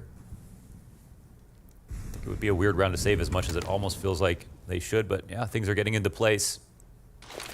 Trying to piece this together. He flashed himself. Oh, and allowed the cross. Oh my god. Not like this. Oh, guns showing. Oh, Kerrigan occupied with the mid players, and that's going to let NAF out to the van at least. Brokey just wants to stop the bomb, but can't. Not with that van cover. And a USP against rifles. It's Rops to come up from catwalk. Instead, gives NAF a chance to clutch. And what a clutch it could have been. But a 3 versus 5 situation turned into only 2 survivors plus a bomb plant. Yeah. I mean, it speaks to how good they get things into place. And Nitro just fragging as well helped there, right? Taking out Twist on Cat, who got the opening duel. Winning mid, but then safely getting some window smoked, getting top con smoked, walking into B. Small mistake there, of course, from Brokey. Yeah, he really just shot. What the hell? Rops inspired by it, also adds one through smoke.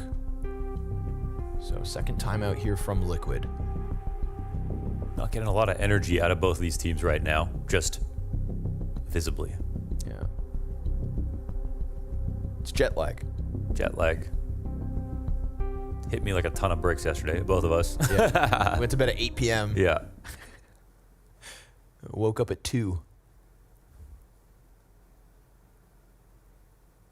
They call me the night crawler. Good movie. Yeah, I woke up at 2. I ate an entire can of Pringles and then went back to bed. Carved up. Yes, sir. What'd you dream about? Cooper.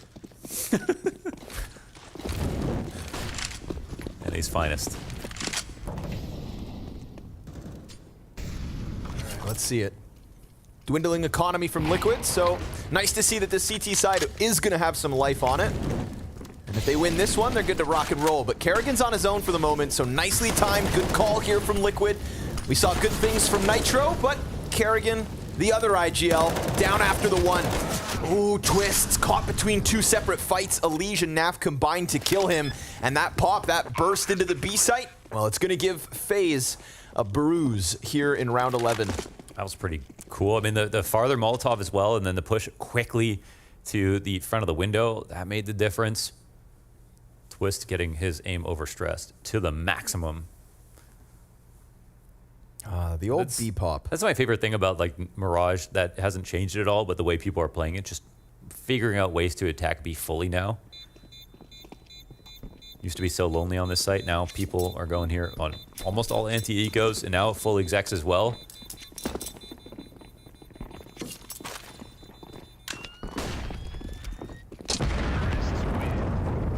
There will be 3 members of FaZe to hang on to guns.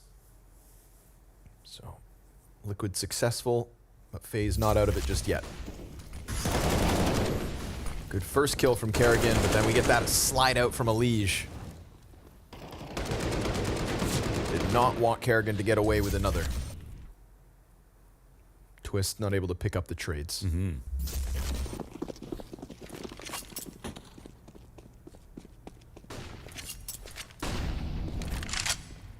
I'm still kind of waiting to see if FaZe get back into the game. You know, it's like really great rounds out of Liquid. FaZe still look like they could figure this out. really taking their time. See what late approach onto mid. Flashes are no good.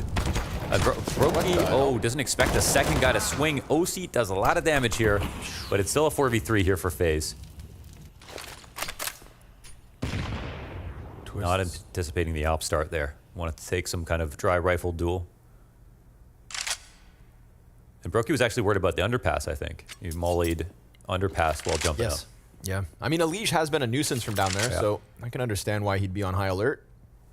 At least for that side of mid, because Guardless down for the top mid. And that's where it's not like optimal, but the variety is actually what makes a difference to at least get him a kill back. Sure. Twist ready to peek this. Oh, perfect off the flash from Rain. Nicely done. Obviously a risk for Twists because A1S at that range plus 28 HP. But you got away with the second one in this round. And that's going to put Elige into Kerrigan's lap. They wait. But Elige has managed to get out. Yeah, Kerrigan's been here a couple of times. Not watching the window cross, but knows there has to be an audible. Might back up into this. Yikes. Uh-oh, indeed. Patience is good. Elige and NAV. Smoking the window off. With a hope in the 2v4. They have an extra molly as well. Rops still all the way back on Palace, so Elige gonna plant that bomb. Rops has got to sprint over if they're gonna have a chance at this retake. It's not a round they should have won in a 2 versus 4, but even getting here is a small win. Elige trying to section off fights. Damn, Twist still alive. Oh my god. Wow. 4 kills off 28 HP. That's massive. Twists makes a huge difference. It does. 6 kills coming into this round. A couple of rounds in there where he looked like he was just getting completely confused, overstressed, not even having a chance in his duels, but here he has full control of the situation. Look at this A1S commercial. Rain's been helping out a lot from the A side, even though things are leaning towards B. He's getting involved. It's only like 6 and 7 right now, but the flashes, a couple of frags here and there. I can't believe he survives all that. Does so much with so little. You know, we're resilient. Why is being Canadian your personality today? I actually am Canadian. I know that. Okay. Well, some of us are, at least. Okay. NAF. Ooh, gonna fall victim to the Rops up close play, but luckily OC's inside of Palace to trade it, but guess who's alive? Twists. Very much alive and kicking. This is such old school Mirage they're doing with these lurks outside of the B halls. They're just getting away with it too. But Twist. He's cutting off a rotation that, oh my god. Well, I mean, yeah, I was like, Nitro, is he going to go this way? They could still be a B push that he has to worry about, and he's waiting for this, and they're not hearing anything. So it feels like Liquid have actually figured out and clued into this. What is going on? They've got FaZe chasing ghosts. Now, there's still a world where Nitro walks forward into this, but they're clearing it from underpass with Kinder. Oh my god. Will they anticipate Twists? Because he has gone unspotted, and Elige is still looking over towards the A site. Kinder running in like this isn't going to happen. He pauses. Oh, it's 2, but Twist just took the headshot through the wall, and you know that he delivers with little HP. Smoke versus Elige, fire on his feet, and he gets active! Russell Van Dolken, what a 3K! Yeah. As they let their guard down, and he tears him limb from limb. Yeah, he's got a big bag of tricks today. Oh, that's so nasty. Wow, I mean, this is, after you get dinked, you're feeling like, no way I'm going to win this. The Kinder's on the other side, full HP. And misplayed. He doesn't even play for time. The smoke forward runs right into Elige. Could have died on low HP. So confident. Easy. Or that's a little bit of nervous laughter, man, because Twist is going to have to go, or has been going, above and beyond to kind of reclaim some of these rounds. Insane. That round worth 2 potentially here. And Loki has had some of the better clutches this year as well. You've got Ancient. Yeah. On Mirage as well. Careful now, Brokey. Oh my goodness. We are playing risky games. Now, Yakinder gets up. Brokey misses his shot, and the pistols are going to tear him from both directions. Oof, Twist has got his hands full here. Yakinder doing a great job of staying alive. Tries to push out for the AWP, but can't get away with it. And look at the health that's left from Liquid. This could be a feast for Twists. And at least, so it is. Manages to survive yet another. Damn, some cool performances today. Monacy earlier on T-side Inferno. This Twist CT Mirage performance rivaling that. JKS to start on Mirage. Yeah. Nico was right there by the end of that map. We be gaming in Abu Dhabi. But still, the mood is somber. Not a great start for FaZe, even though they've clawed back.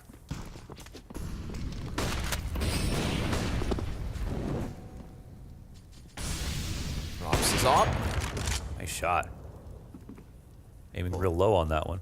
Double op set up here to close out the half to try and get it as close as they can. It's still going to be Liquid with the lead. But an impressive recovery provided by Twists. Rain tucked into the sandwich, alone at the moment on A. They're walking up. Oh, wow. Just gets stuffed. And then catches Nitro with a nade out. So, easy round for Rain. Strong close here for FaZe. Yes, sir. It's going to be 4 rounds straight and 6 of the last 7 all the way of FaZe Clan. Unless that 2v5, now 1v5 can come through. And Yakinder had an excellent start, kind of tapered off a little bit, as all of Liquid did. But he's going to give this one the old college try. First kill comes for free, so still fighting with 100 health. Hits the second. Twist goes down.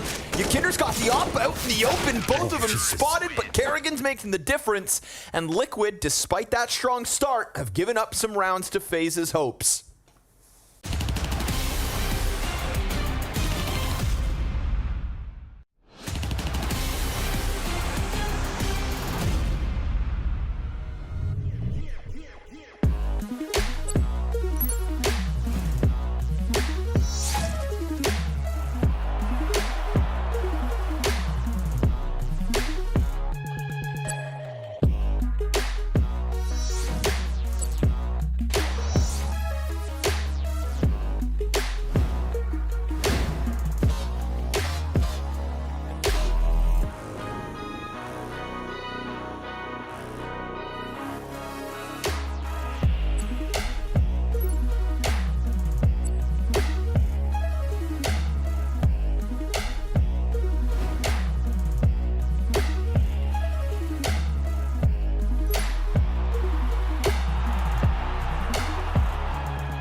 So Twist saw what Yakinder was putting up and decided to try and undo it all. It's a comeback from FaZe Clan in the first half that still trails that of Liquid. And obviously the job's not going to be any easier on this T side, but if Twists can continue to deliver, Liquid will have their hands full as they try to close map 1. That was something else. You know, the T side doesn't slow down. OC gets there. My God. An airstrike for the ticket booth as Twists connects with the Glock and bomb can be planted on triple. Rops gets deep into the CT. Liquid completely smoked off. The utility here making a difference versus Liquid. Yeah. Twist moving mountains with that kill. They get into CT spawn. Yakinder being watched right now, but he still wins. Wow, he still wins. What a clean kill. And then Rops decides to peek before the flash can come out, so well-timed internal clock. Yakinder connects with yet another, and Twist's spot is going to become a problem if Rops goes down. If he can continue to thrive and fight his way to a pistol round win with that gush, it's him to make the difference. Wow, there he is. Rops started 1-7, I think. Yeah, he's tough stuff. 14-7 now. And a 4K on the pistol. Yeah, sitting up right. Was the hero of yesterday for FaZe Clan. Could have been playing into the elimination game to open the day if not for him. And here he is. Look at these shots, man. So clean, so confident. Wow. That's the deepest I have ever heard. I was Twist thinking that. roar. I was like, was that base tweet? Or...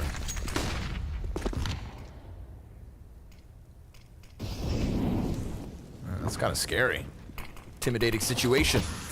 Yakinder puts the smoke down on the catwalk, but we've got 3 members inside apps ready to try and push past. Nice voice crack. Yeah, I mean, I don't know. Twist has shook me to my core. They want it to be split really badly, and they still will. Just wait. With some chances, but no luck, it looks like. No, sir. Not with Brokey jumping over top. Mac 10 tears his head off.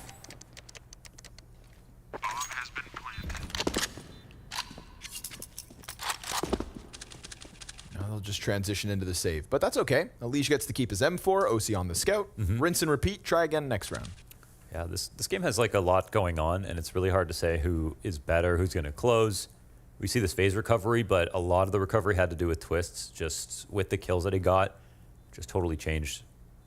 Just did so much damage to the economy. 1 key rounds on the rifles, and maybe that's why like the mood didn't elevate at the same time as him, as he was kind of winning rounds for the team. But now Rops is getting involved. We're starting the second half on a good foot here for FaZe with the pistol round win. I still think Liquid's CT will be fine and make this very competitive. So we'll just have to wait and see. I think we need a little bit more data to figure out who's the better team right now. Out of the gate, it was definitely Liquid, off of the back of Yakinder. Twist and Rops changing the narrative.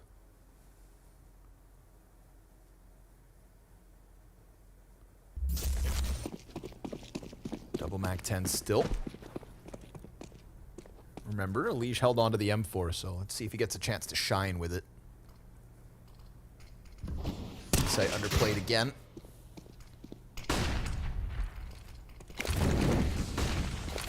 Kerrigan gonna size things up again.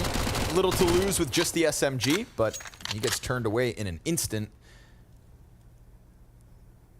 And we don't have anybody feeling out that B site from FaZe, so far so good for Liquid. You know, the little they have has yet to be unraveled. Love this boost, but Brokey doesn't get seen. Are you kidding? Okay, there. I was like, no way he gets away with 1 that. millimeter. Liquid able to find him. So the M4 has already found 1. What comes next? It's a great way to get the 1 gun involved. And they instantly transition it over towards that B site, put Yakinder over on Arch. Oh, Nitro and Kerrigan sharing a wall. And he's going to feel pressure from Connector, and Kerrigan's just too fast. Yeah, that drive-by Mac 10 pays off and Twists catching Yakinder. But remember, M4 was up, now down. OC and NAF still left on ticket. If OC can draw attention away from the 5-7, maybe it can do something superb, but it's gonna have to be world class. And that bomb plant has gone down. Shots come spraying through the ticket booth, And with twists and rops like this, they'll survive, but barely. Half health or less for all remaining 3. Yeah, but it doesn't matter for Twists. He can have such low HP. That's true. Hasn't been a problem for him. He's playing like he has enough. 28 HP, 4K in the first half. Yeah. Got Play of the Year. Esports Play of the Year. Counter-Strike cleaned up. Yes. Cleaned up some awards. Blade is Coach of the Year. Yeah. Monacy Rookie of the Year for PC players. Twists is the Play of the Year. Simple PC Player of the Year. Ah. Good year. Good year. Pansy, play-by-play caster. Oh, yeah. She's still That's one a of us. CSGO W. One of us. Naf, double kill. Nicely done. Twists, not going to get away with the robbery. Singular this time. And Brokey, yeah, tries to burn him out, but OC, great set of helping hands, so it looks like the CT side will live on.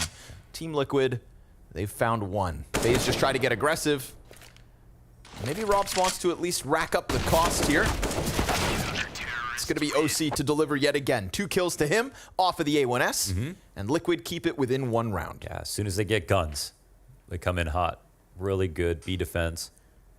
Didn't see FaZe put up a B defense like that. It was always a lot harder.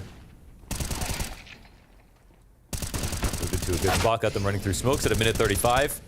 Bit disjointed actually on the execute. Looked a bit easy right there for Nafly.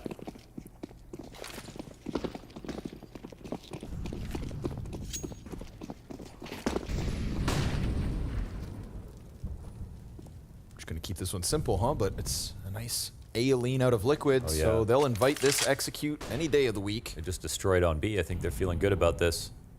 See if OC can deliver off the op. First shot, nice and clean. Nitro going to start dropping nades. You can see that jungle player, top con player, ready to try and fight through smoke. All is good. Twist burns 1, but that's the only thing that FaZe will find. Liquid back in control to tie the game at 10. That's 2 rifle rounds where they just didn't have any problem. No bomb plant on those 2. A site, B site, full on and fully stopped. No stress, no sweat. The fact these smokes aren't a little more forward really opened it up to Yakinder. Happy to fight on that side of the stairs. It's going to send FaZe into the economic woes. They'll have to go back to the drawing board come their next buy round.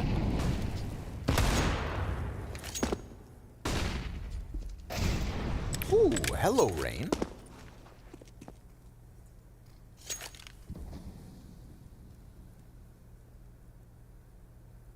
Who would have thought the 2 major MVPs of this year, Rain and Jame.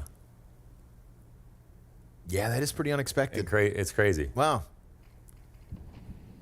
Let that inspire you. That's right, kid. You could be next. And by kid, I'm talking to Monacy. Mm-hmm. Yeah, if they qualified, it would have gave him hell. Oh, nice. Brokey's got one, and that opens up the bomb plant. So we got a little bit of money. Oh, okay. From top to bottom, FaZe connecting critical kills, but Kerrigan's going to make a bunch of ruckus running by the underground. Oh, but Rops Kinder waits. doesn't get tunnel vision. Nicely done from you, Kinder. Yeah, not going to fall for that one. Oh. But is he ready for Kerrigan? Oh, that's the one that gets him, and Elish slides out into the bomb site. This was just Deagles. This was just Deegs. Rain got one, Brokey got one, Rops got one. Kerrigan finishes off Yakinder, and now Elish, pressured situation with fire at his feet. He falls back, and FaZe robbed the round away. Oof. What happened there? Deeg. He heard one guy run by, and then was so aware to look for the next fight, and then forgot about the first guy? So odd that that's the death of Yakinder. It's like genius.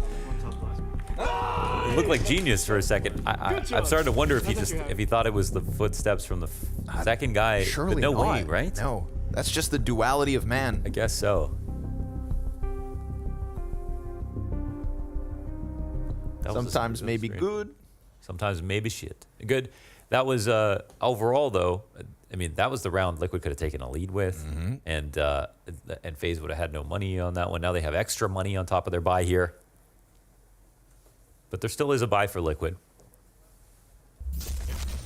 They actually did so well on those rifle rounds that they have a pretty damn solid buy as well.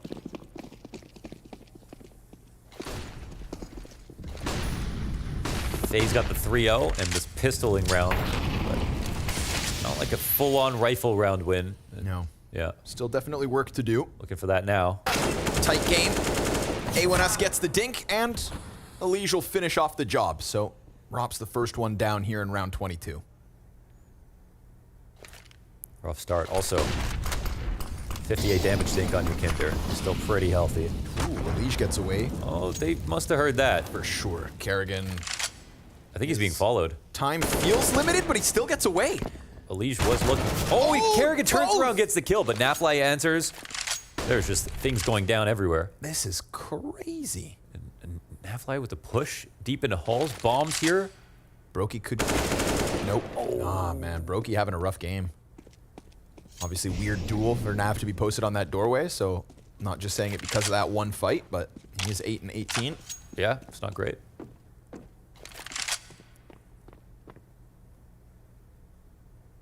Damn, man, this was Kerrigan's round to kind of shine. He was doing everything for a second. He was putting in the work. He was trying to save the day. Nice double kill. The fact he turns on Elige is huge, but again, right? Rifle versus rifle. Liquid come out on top. Well, Hail Mary here from Kerrigan. So pendulum around to the A site. He could literally walk out ramp and plant. Yeah, I mean, Nitro can go and watch this cross and have a chance. Kerrigan still could get the default. Let's see what happens. There it is. That's money. What else with it? We need to be the ace. 2 players spotted, and Naf's head's taken off. No way. Oh, Kerrigan, no way! Damage onto OC, 27 left! So close, but no cigar. Oh. Kerrigan's hopes got smoked. And he hit him through the box and had him on an op. One shot missed, and he's dead. And Kerrigan went for the early fight. I mean, there's no optimal way to play it. He tried to play it confidently. Doesn't work out this time. Insane amount of damage. Crazy brings it this close. And paired with this early round play, I would have been one hell of an ace.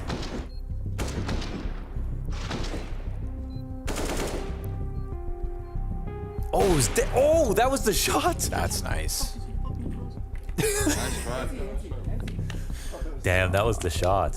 Kerrigan deserved that one. Yeah. Rather Finn. That would have been a nice highlight. Okay, take a timeout, reset your captain. Again, one of those ones where, like, if you die when you come out ramp, it doesn't matter, but you get that close. It doesn't feel like it's FaZe as a team that are winning a lot of these rounds. It is the individuals that are just coming through. Their sight hits have been a little weak. Tough buy here. Now, another chance for Liquid to get back into the lead. They do buy down to 2 Fomuses, though, so those 4 kills from Kerrigan. Yeah, they matter. They mattered. Well, they mattered if they win, I guess. Yeah, right. Kinder gets back to tearing him up. No problem, but let's see. Fomus pressing towards top mid. It's going to be Rain first point of contact. Flash comes out. Oh, 2 spotted in this default. It's a lot of information. No kill for FaZe Clan. Good thing Brokey was pressed into the wall, right? Ready for that flash to come through. But Liquid instantly transitioned back. No need to press in a second time. Yeah, they're putting pressure on top mid and holding for the underpass lurk, so just waiting for the re-aggro. They have a good read on this situation.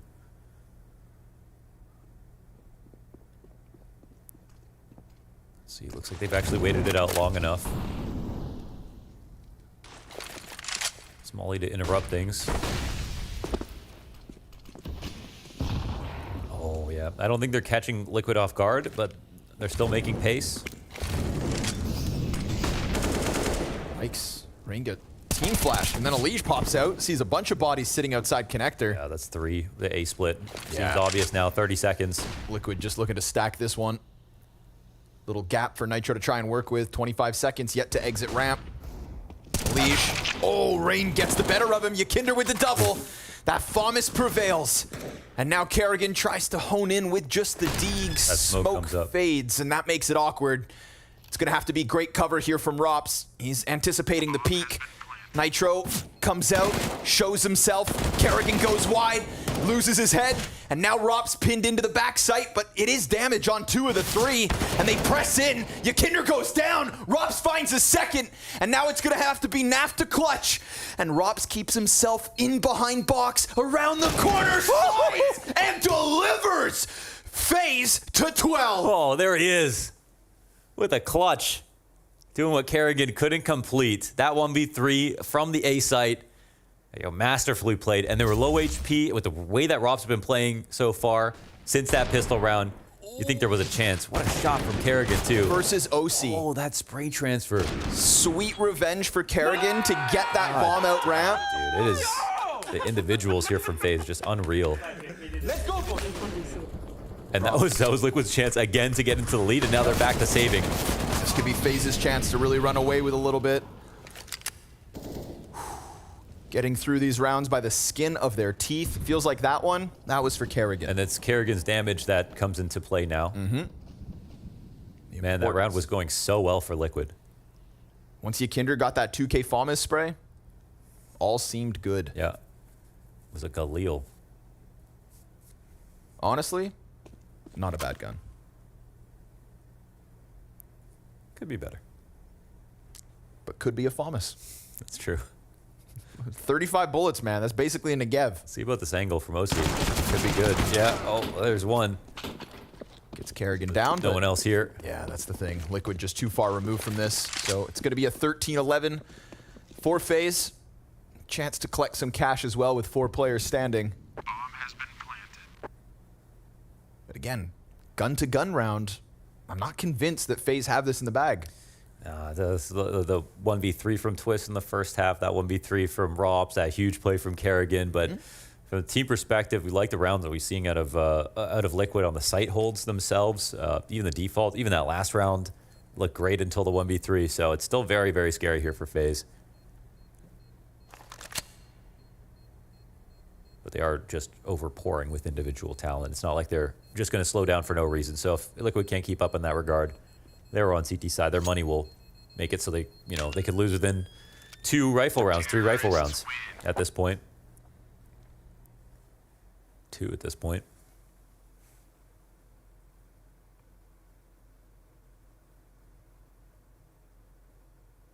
I wonder how it feels, though, for Liquid, if they really look at their rounds. Those were good. Right. Or not, Yeah. Sometimes you ask a team, they have a totally different perspective on why things went wrong. What's on their mind? Definitely that Rops 1v3. They're giving up to 14 actually here. Oof. Potentially. T-side tearing through Team Liquid.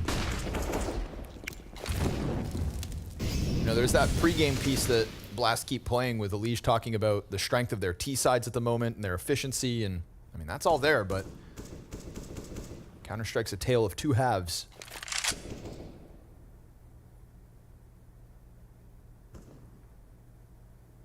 This defense, despite not being too far off the mark, is getting beat up. So they'll go for the B stack.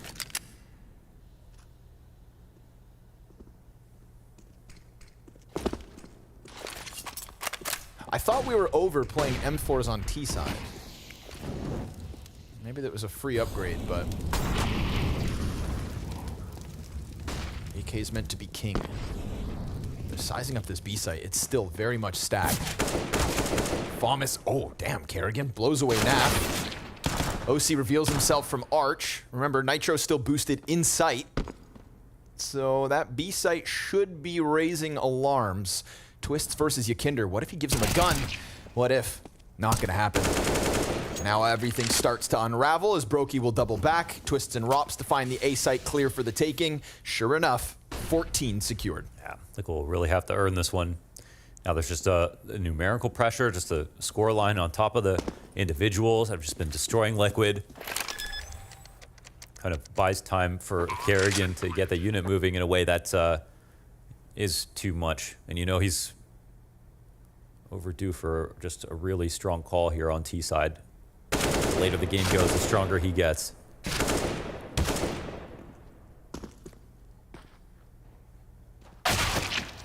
go.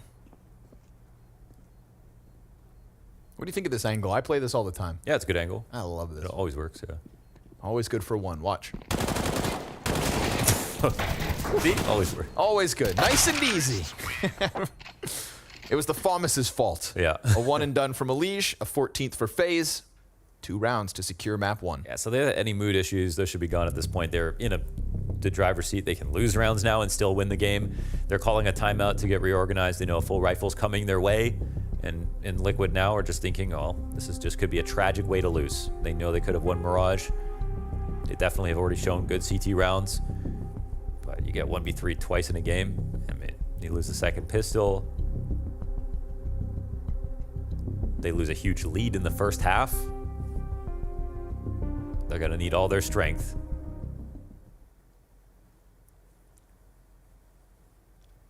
This is the kind of game you don't analyze. Right.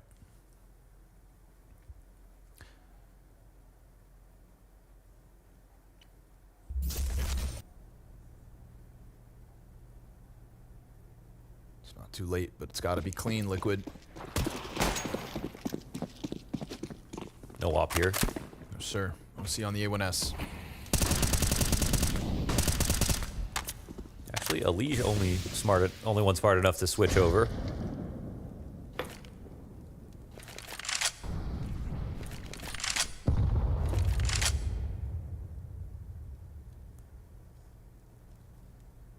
So we'll see. What is Kerrigan cooking? You know, the last 2 times they tried to hit only the extremities, no mid involved. They've been losing inside of mid, actually, to the CT side. But the last 2 times they tried to hit B straight on, A full on, they got stuffed. Yukinder here, still floating on Cat. They have full vision on mid. No late window smoke as well. Oh, it is there. Okay. I was wondering where that was. Yukinder's coming back in time. Kerrigan just full sends it. And Naf's going to climb on top of the garbage can. Yukinder, clean. Catches Kerrigan first and foremost. We've got bodies now posted for his re-peek. And Rain's able to shuffle into the site. Twists, loses his head. Yukinder trying his absolute damnedest to maintain this B control. And Elige now flanking. He's going to catch Brokey scoped in. So 4 versus 2. And Rops stranded in the open. Not a comfortable post plant here for FaZe. Rain trying to push through, but that's where Naf is going to end him, and Rops' position is known, so they go for the double peek, and it works out perfectly. Yukinder does enough for the rest of Liquid to come through with what was remaining. Looking 1-to-1, man. The Liquid B hits looked insane. That one looked stringy. They weren't covering everything. They were really slow to get out of the window. They couldn't stop Yukinder, who was just out in the open on Cat. Didn't have very favorable engagements. Couldn't trade him out soon enough. Yeah, Brokey not having a great game so far, and it'll only matter if they end up losing the map. They still could survive without him, it looks like. But really not, yeah, the team aspect not being heightened here, not really seeing too much ferocity out of this team. It doesn't feel like Liquid are scared of him, I guess is what I'll say. Yep. Felt like that's the kill that could have turned it upside down. You know, if Twist is able to lock into the bench, maybe Naf doesn't catch Rain inside smoke towards Market, but Yukinder delivers time and time again here on Mirage. Curiously enough, we don't see any change up from FaZe. They're just going to lean on Brokey looking to punish. Naf's nade finds its home. No opening pick off of the op. No mid presence whatsoever from FaZe. Feels like they're a bit timid when it comes to mid. Not wanting to just lose in this default.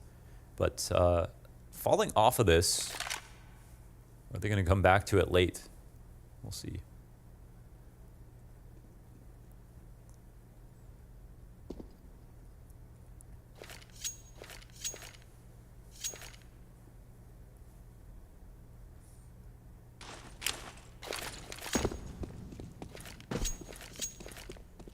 Exactly what's up. Window smoke, so he's gonna have a hard time with this. Draws Yukinder back up catwalk. Could create a chance for Twists, but Rain into connector instead, so they've got a piece secured. Now what? Yeah, things starting to come together a little bit now. Got the 8 ramp push coming out. Oh, the close flash. Nitro eats it, but no one comes to swing with it. So this is supposed to be a bit of noise, and still no one's killing him. So I think they know it's B now. Oh, man. But with that kill top connector yeah, versus makes it a little weird, but I mean, they can't leave with bomb, but there's also no reason for NAF nor Yakinder to move at this point. So they're just going to try to run out. Broky's got the quick trade, but they don't know about Yakinder.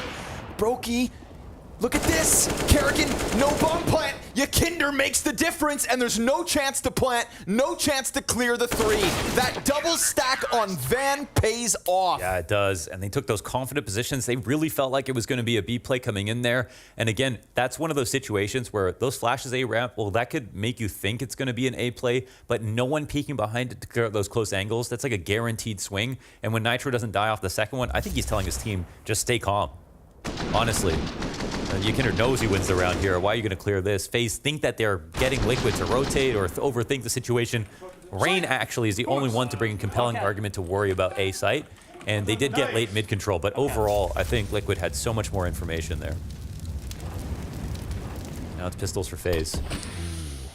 Yakinder with that play, 31 kills as well. So an individual effort that could be enough to still keep Liquid in this map. Rain trades out Broky down in underground. Wouldn't be the first time that FaZe leave an impact with just Desert Eagles. But I mean, these ones aren't even Kevlar'd. Oh, actually, Robs has a set. Yeah, it doesn't matter. You miss, you die, you know? OC's posted, no pressure on him. Gets ahead of the smoke. Oh, Robs connects, and Rain just killed Yakinder. Nitro up on top. Awkward, but still alive and kicking. He's got players coming out. Connector, duel goes his way. And there's Nap with another double. Liquid tested, but survived. Wow. Wow, OC felt compelled to get up. Jeez, everything was a little bit risky there. I was like, I wouldn't even play hard angles versus the Beagles as we saw them in some of these previous rounds from FaZe Clan. And there was a chance. But FaZe getting this real test right now. Okay, they don't have 15 yet. Liquid have had to win way too many rifle rounds to even get this close. Still haven't completed it. FaZe have the buy coming in. They survived that one. Money is no longer part of the conversation. It's just about who's getting these rounds. No op coming in for FaZe Clan. Everything goes into this one. Round 29. Galil on Rain. No op on Broky. $300 remaining on Kerrigan. 30-round game. We've seen the only things we've seen. Full A hit. Few full B hits. Late mid control.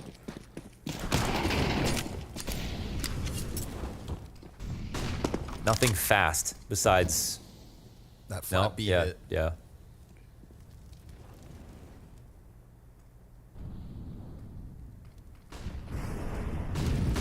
He's getting real close. OC burned off his angle. How cool can Rops play this? What kind of a success in mid? So as long as OC is here and they have connect control, Alish can stay there and not move. Doesn't even have to take over Palace. And they're watching a ramp for him as well. And they're actually switching up now to transition into a new setup. Rob staying very patient. And this is the fastest it feels like that FaZe Clan have taken over middle. So this is something now they got the CTs looking for an adjustment. Kerrigan right here. This is the big one. Him versus Naf. Oh, wow.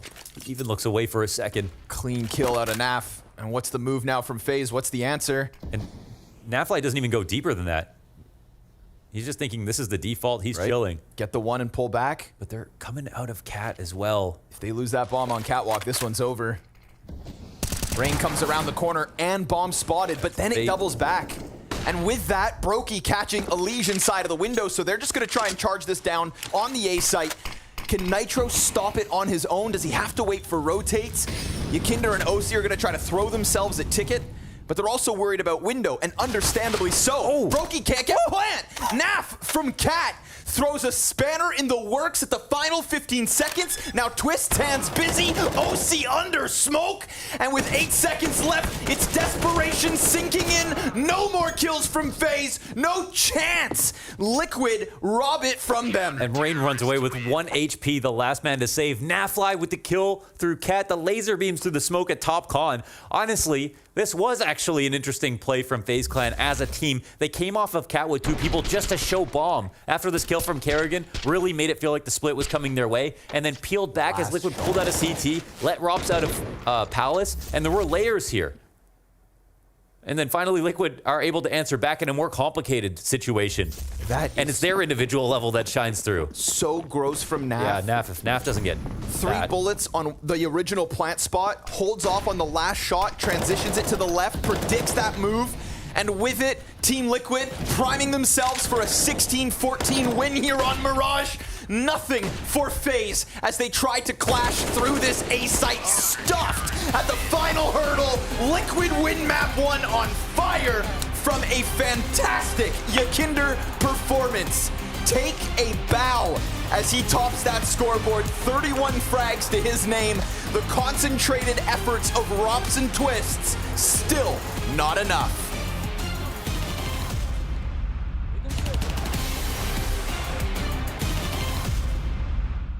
I mean, I had 2.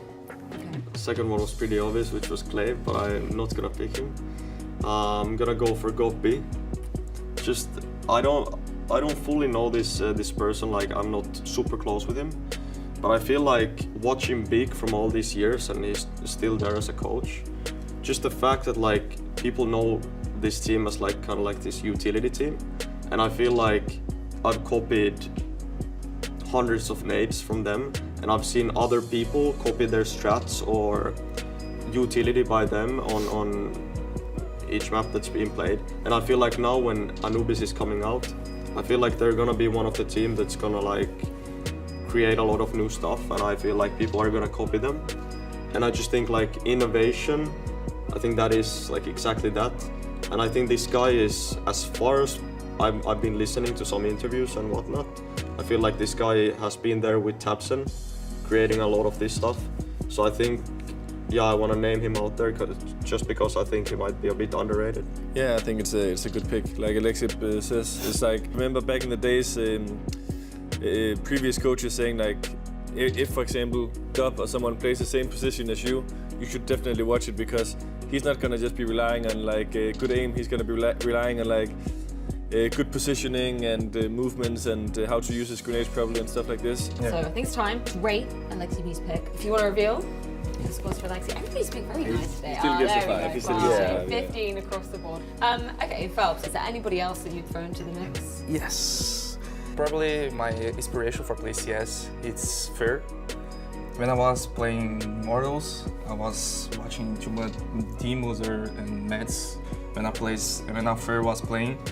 And Fer for me is a great guy. He changed a lot of too much things in the game. He's not like art in Freya, but it's almost the same, right? He creates spaces, he push every time, and you play against, for example, you play against SK, you know that we play with tasks, something like that, but sometimes Fer can push, can kill, can create space for your team. So I was looked too much Fer when I was starting my career.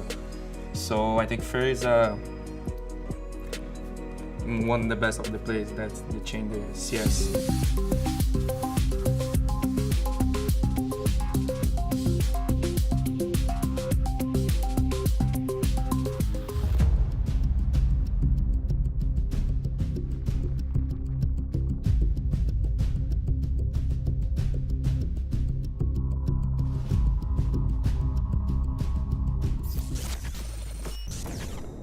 There's jungle. Pick it up.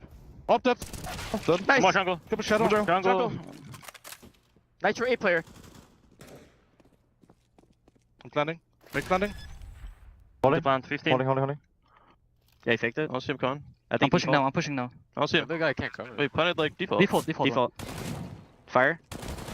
Close to me dead. Fire. Wait. I'm reloading. I'm ready, guys. I'm pushing. Half HP.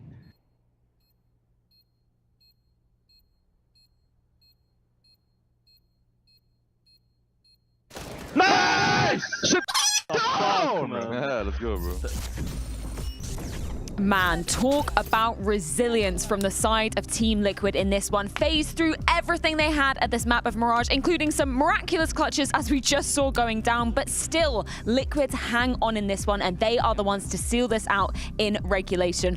Incredible fortitude from the North Americans and Yakinder as well. When Liquid won their 16th round, Yakinder stood up and we were watching them and he said, guys, this is mental. That is what mental is, what we've just done. And he nailed it. He knows, I think they all felt like in this game they've had so many different opportunities to lose the game, but they didn't. They stayed resilient, they stayed focused, they calmed the weather down, the storm down from FaZe Clan, and obviously Yakinder is going to be a talking point. He was lights out. Yakinder's firepower just paying off again and again and again. Obviously Liquid had a hot start to this map. Yakinder was showing up. Of course, FaZe did manage to almost make the comeback work, but even in these late situations, Yakinder pulling off some incredible numbers. When you look you can look at the scoreline. Look at the scoreline. This was 14-11 when he's got that multi-kill from Catwalk. You fast forward to 14-12. He's got again a multi-kill on the B side. He kept them afloat. He kept them alive. He had the performance that we were hoping to see. 31 kills, but mostly impact, pure impact. What were we saying? 12 multi-kills over the course of this Probably had series? more at the end. I would guess, I would hazard about 13 multi-kills. Yeah, absolutely insane coming from him. And we were talking about him coming into this. Obviously, you know, he wasn't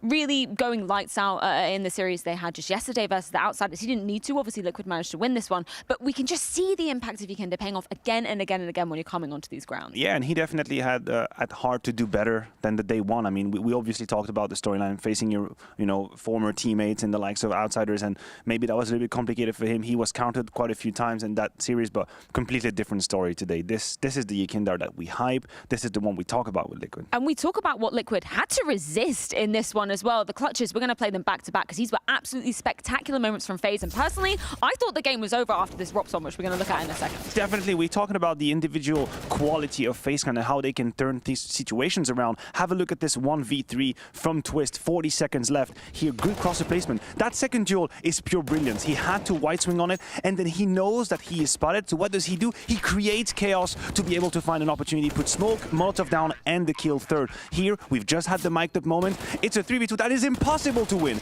It is impossible to win for Ups. He's surrounded. He's got 3 different opponents, but his target selection and how he destructures the clutch is beautiful. But the reason we show that to you is that this should have been the end of Liquid. Yeah. Any other lesser team, any weaker team mentally would have just folded. The amount of time they allowed FaZe back in, they should have been flustered, but they didn't. They stayed in the game. And when we bring up the round distribution as well for this one, that narrative that you're painting was exactly what happens in that first half. When we're looking at the tail end of that CT side for FaZe, it was all about Twist. And the fact that it wasn't just that particular round we were bringing up with that clutch where he was impactful. I mean, Twist was the magician of the end of the first half. He's had, I believe, 3 multi-kills round in the last 4 rounds. 4 kills, 4 kills, and 3 kills. But what is equally interesting to see is that Yakinder did the same on the other half of that spectrum that we just showed you guys. Once he got to 14-11, he was the one posting multi-kills. And this is where the greatest Counter-Strike is being played, when you have people who are able to answer to each other like a boxing fight and they don't give up. And I love that resilience coming out of Liquid as well, because I know when we throw our minds back to Liquid's history,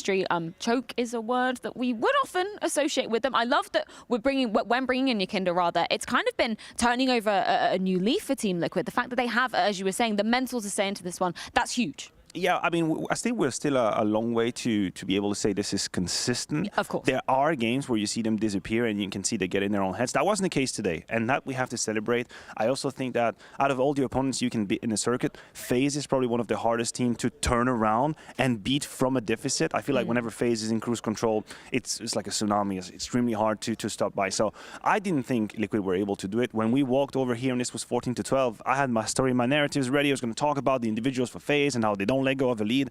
Well, they made a lie out of me. Yeah, well, you can have said, hell no. I'm writing a different book. And I'm interested to hear your thoughts coming on into Inferno as well, because when we're looking at the stats for both sides of the equations, Liquid have a bit of an interesting story when we're looking at the last 11 times they played it. They've won 9. The 2 that they've lost have been the beginning maps of the beginning of tournaments as well, where we've seen Liquid, looking a little bit sleepy, I think it's fair to say. Yeah, it's a specific context, I guess, to these 2 losses. There was the Mouse Masquerade in Rio, of course, the 16-2, and we've witnessed against Outsiders here.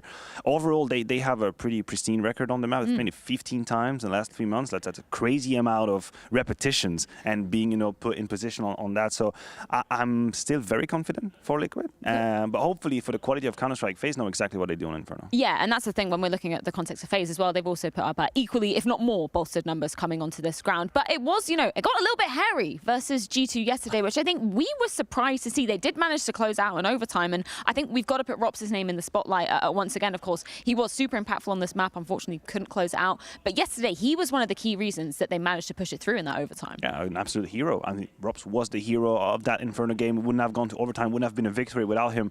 And he truly, he embraced that a little bit of a plus that we want to see from him. Not just a passive closer lurker, which we know he can do, but at times he was the actual one going in and making the difference. He was putting his life on the line, and this is the Rops we want to see. Now, I'll flip the script just a little bit. Yes, we celebrate Rops, but there is still a structural issue when it comes to FaZe and Inferno. It's the Rain and Kerrigan duo on B.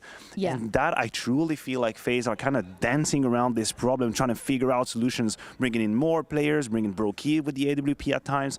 But most of the moments where that duo is in that standard defense, I'm uncomfortable. I'm just a little bit on the edge of my seat, not knowing how they're going to handle attacks, and we'll see if Liquid try and exploit that. Yeah, how dangerous do you think that is, particularly when we're looking at Liquid, we're looking at Yakinda, absolutely loving that banana side of the equation. Do you think that makes Liquid a more dangerous opposition for FaZe? Yeah, the way I see it, it just puts an extreme amount of pressure on FaZe and making the difference early in the round. You see how Outsiders were able to handle Liquid was that winning the early exchanges. They were either putting down Yakinda most of the time, inflicting a ton of damage, and then once they went back to the default state, that was fine. I think if you're FaZe, you need to have that same kind of advantage. I don't think you can kind of sustain the 5v5. I think you'll suffer from it. So you have to win the first 20 to 30 seconds of the exchanges. You said you're confident in Liquid coming into this ground. You're not doubting them, even though it is FaZe's pick. Are you confident enough to say that this is going to be a Liquid 2-0 on this map?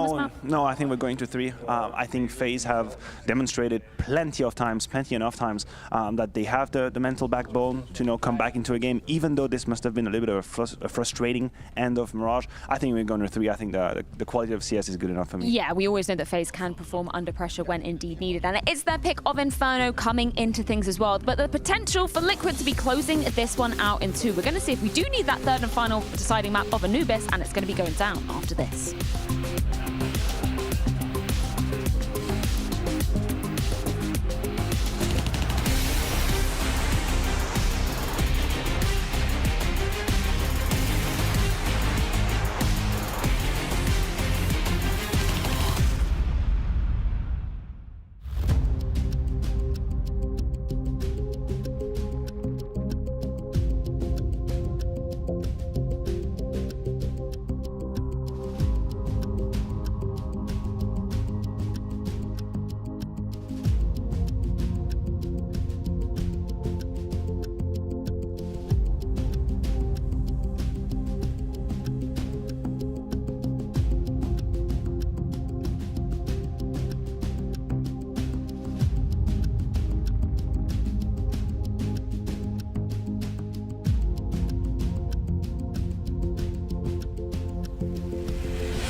Well, Yakinder dragged them, kicking and screaming over the finish line on Mirage. He managed 31 kills. That's what it took to take down FaZe on that first map. Now we transition into Inferno, the Betway odds switching the way of Team Liquid.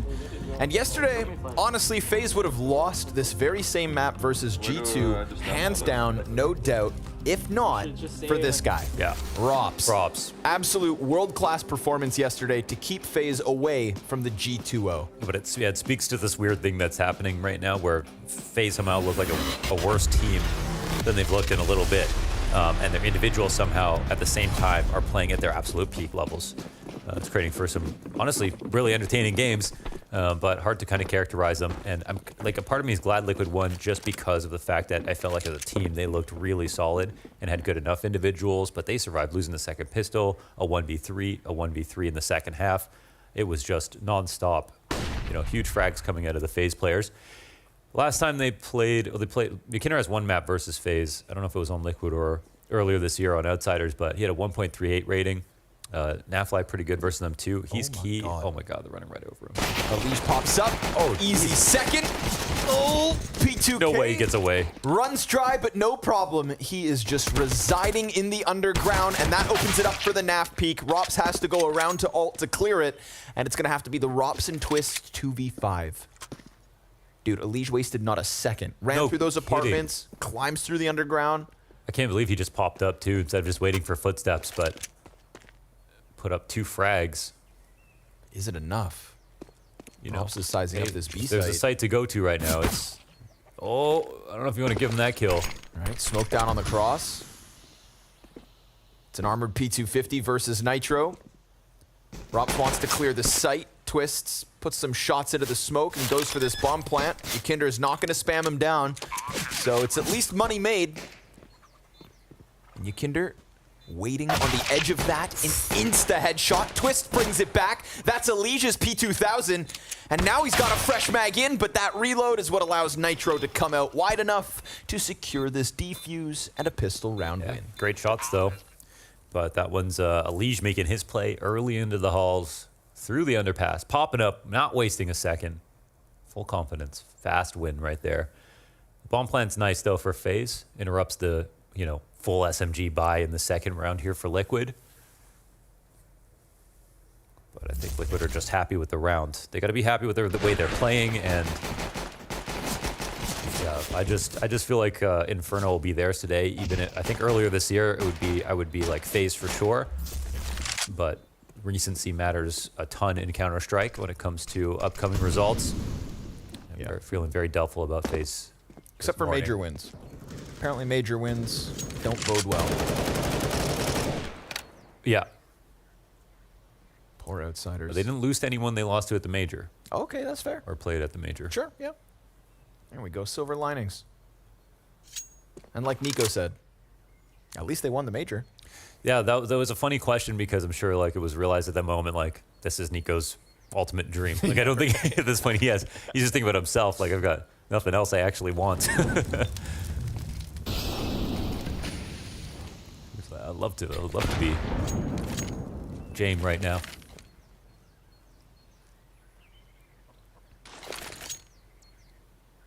So Team Liquid comfortable inside this A site. Ooh, Twist just caught Nitro at B, but they're so close to the A play that they're not going to pull back just yet. Rain's gotten beyond the arch. Yeah, they know he does this, but right now with the extra kill, it makes things harder. Maybe Twist can pull an extra rotation with a little bit more presence. We'll see. Yakinder's walking up. He's watching the right side. Rain shoots first, and it's 2 instant kills out of both Brokey and Rain. Then Rain gets himself another because Elige just got cleared off site, so this goes perfectly for FaZe. Twist's kill towards the B site wasn't even really needed, except it did a really good job of pulling OC away. Yeah, no, that definitely helped a lot. Distracted Yakinder as well. Let them get farther ahead on the split.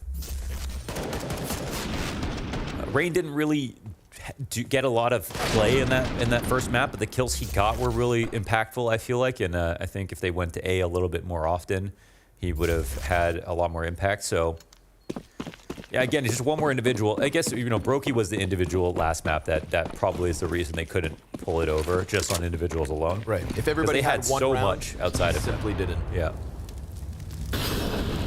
One round would have been enough to at least force OT.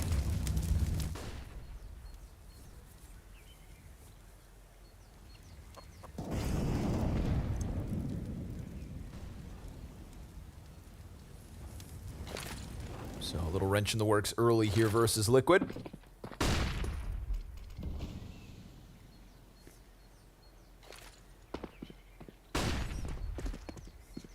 But again, the site is stacked. Bomb won't be lost, but guns can be given. Oh, Molly top second. Smoke comes down. I wonder... Sometimes we say, like, you don't want to throw those smokes, right? Because no, that's not true. Maui said that once, I think.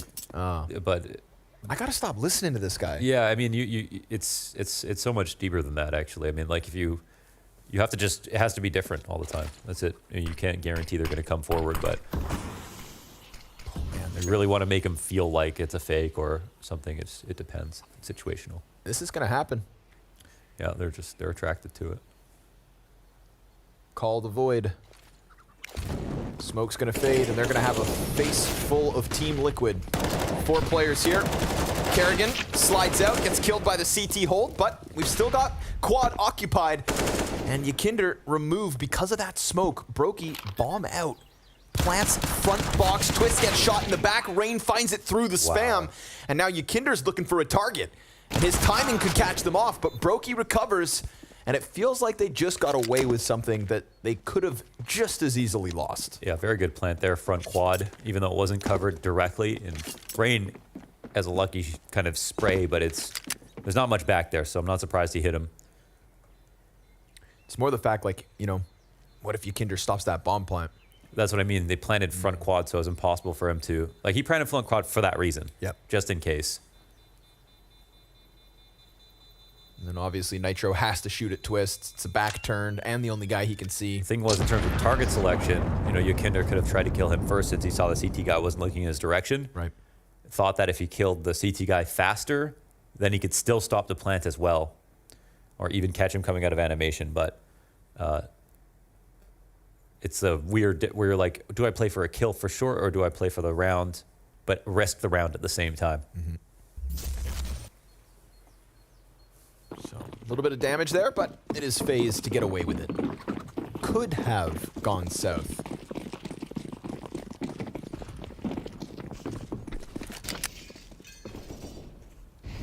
Now, I never understood that. They say things go south like it's a bad thing, but they do have nice weather.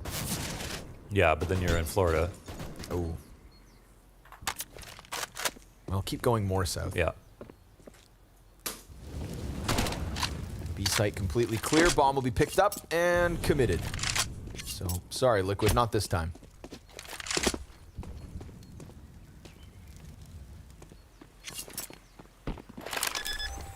So, most balanced map of the year. Inferno. Huh. 51% CT sided. But Liquid, over 16 maps, 58% T-side rounds. Ooh. Another map where they've really flexed their T-side improvements. It's an Alicia Kinder entry combo. World class. Yeah. I think, actually, did they just play against Outsiders on this map and lost? Go ahead and check that, because I think Yakinder has, just watching the games, I think even the games they won, he has had some problems with being aggro on Banana, getting countered sometimes. Actually, yeah, it was yesterday versus Outsiders. He didn't have the best time. Didn't have a really great day, though, overall. No, not at all. So not sure if that was team-specific, playing against his old roster, or if it was just the day. But today's a little bit better, so we'll see. And again, one map versus FaZe Clan so far, 2022, and Yakinder a 1.38 rating. So he has expectations for himself here. But not too much history between these two on the map. I say 1.38. Nothing compared to what he just put up on Mirage. Yeah. So if that was the bar, he's already surpassed it. Gonna have to do it again here, though. BO3 series for a semi-final spot at the World Finals.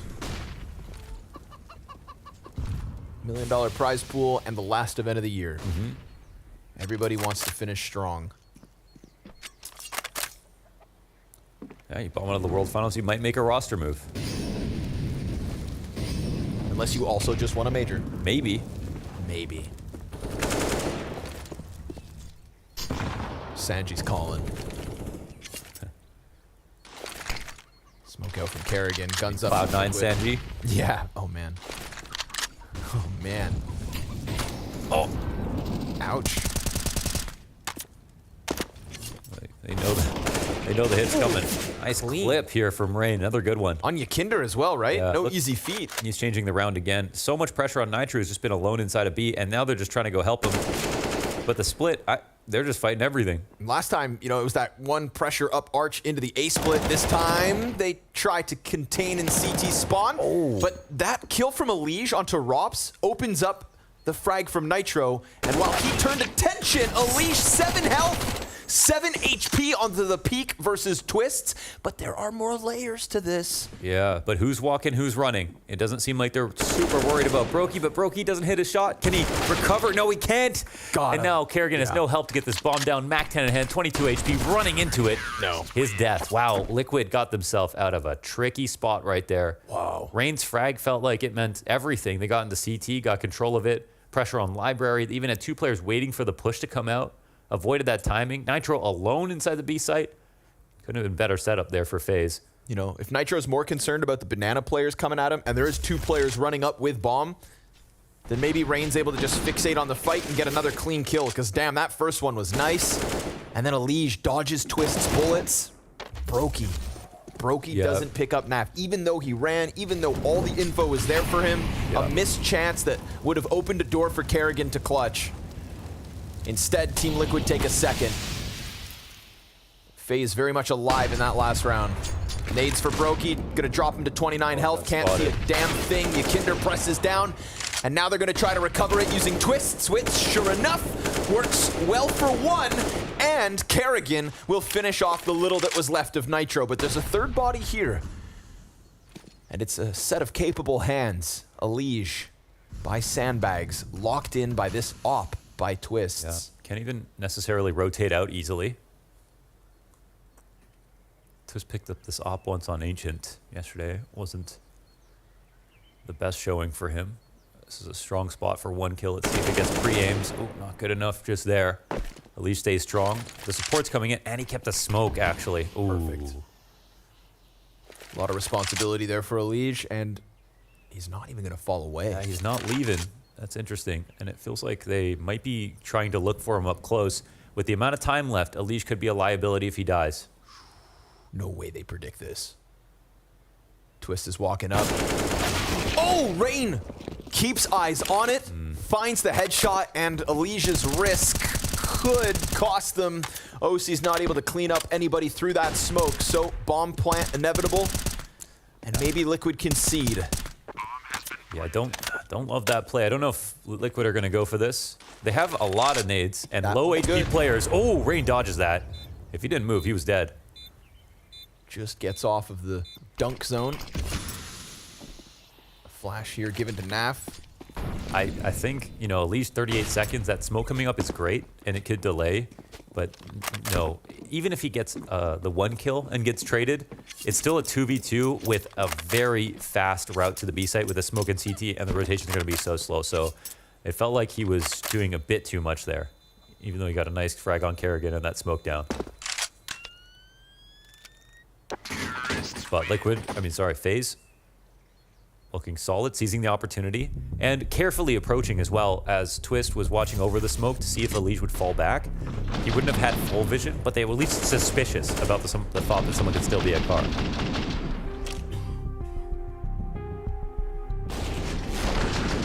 Oh, thought Rain was holding the whole time. Yeah, almost. Twist like shouldered it, saw him in the shot, right? Exactly, and then Rain just reacts with the wall bang. So, dangerous game. You know, could have been his moment. Ultimately, will cost Liquid a B bomb site and a 4th round to FaZe's favor. We still got guns on the line here for Liquid. That was a great fight from FaZe, though, throughout on Banana itself. getting through. I mean, Brokey ate 2 nades. They smoked it in a way that allowed him to take a shot. He missed his shot after getting a little bit blind, but then the twist trade right away. They got Yakinder, got one back on top boxes. I mean, that was not easy to get out of, so well done from FaZe. Now I want to take a piece out of this A setup. I'm going to get the double boiler stack plus OC up on the boosts. Could catch him off, but the flash is fantastic. Elige not able to come out and stop it, so Arch very much compromised. And therefore, bomb site as well. What's OC going to be able to do? He puts down his smoke towards Moto. That's going to stall them for a moment. He's not worried about Halls. Yeah, OC shouldn't be worried about Halls. Rain goes over the smoke. Yakinder's waiting on Arch. They do have a weird problem with Boiler. I mean, they're looking for players. They're not going to find him. Arch is waiting. Oh, okay. Snaps it up. Gets his kill. OC's got a little pocket here to work with. And an incendiary to keep them at bay. But Yakinder, there's his timing. And the Arch wrap now shut down. It's all in on short. Brokey's got one trade. And OC had to switch out to the pistol. Now it's Nitro's chance to clutch. Versus a Brokey that's already put up 2 kills. And a Brokey that struggled on Mirage, but is given a chance to shine here 1v1.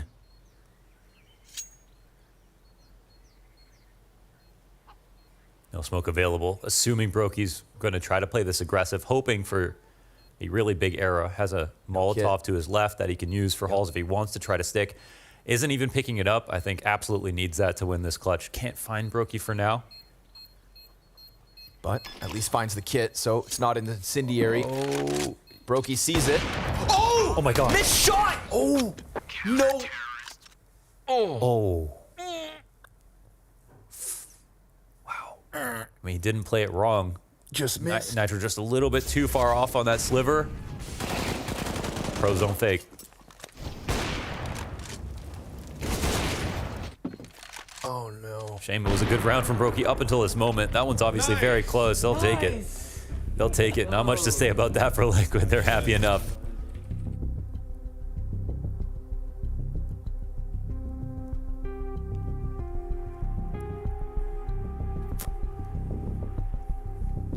Man, when he didn't get in Boiler, when he got caught on the door, I just knew something was going to go wrong. From that moment on, I was like, nah, he lost this. Yeah. Surely didn't think it was going to be like that, though. No, but it was just a bad omen. Sure. You know? Yeah. I think superstitions matter in CS. They do. It's a confidence game. Well, it was a good round until that moment. Otherwise, the door thing and the missed shot at the end. Brokey had the 2 kills to get the site in the first place. Well-timed Famas double kill out of Yakinder. They still have a money advantage here. It's a better buy than Liquid have, even after that round win. So it's 4 rounds back and forth with that one. But only one survivor puts the economy in a weird spot. Oh my god. I don't think he saw, I mean, I don't think he saw the second guy at all. Yo, Twist has just been up to some witchcraft as of late. Yeah, seriously. It's just been a monster truck here on Banana. They call him the Magician, but I don't know. It's more of a warlock. Getting into necromancy with the way he's killing everybody today. They're going to find that A site completely evacuated, clear for the taking. Surely we get that from Twist's perspective. I hope so anyways, because... Where was the... I don't know, they might have lined up right in front of each other, so it's the same spray. But I think he was full blind. Wow. Well, off of the heroics of Nitro in that 1v1 to a round loss and a 5th terrorist win for FaZe. Silver lining, 3 players get to save here for Liquid, so... I think it's Canadians great in snowstorms. Okay. You ever watch Alone? I'm alone every day. Just look in the mirror. No, what's Alone? It's just a survival show. Oh, God, Survivor? There's a lot of time in the Canadian Arctic. A little bit more intense than Survivor. You watch your tongue. I've watched both. Oh, okay. That's true. You are the reality You've watched neither. expert. You're not a Survivor fan, are you? I used to be. Okay. Watch this.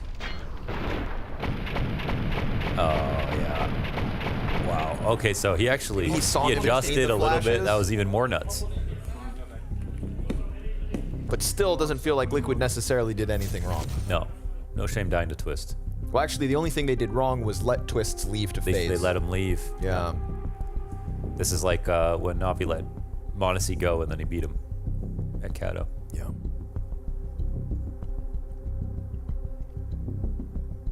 That was a year ago. Almost. Yeah. You say Katowice, I'm like, yeah, it's coming up. Yeah. Yeah. Where'd this year go, man? It's been like 3 weeks.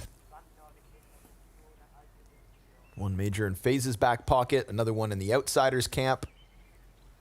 Those 3 saved weapons will still leave Liquid on a liability. Pistol for OC, MP9 on Nitro. How'd they get anything? Pretty impressive. I got nades. That's about it.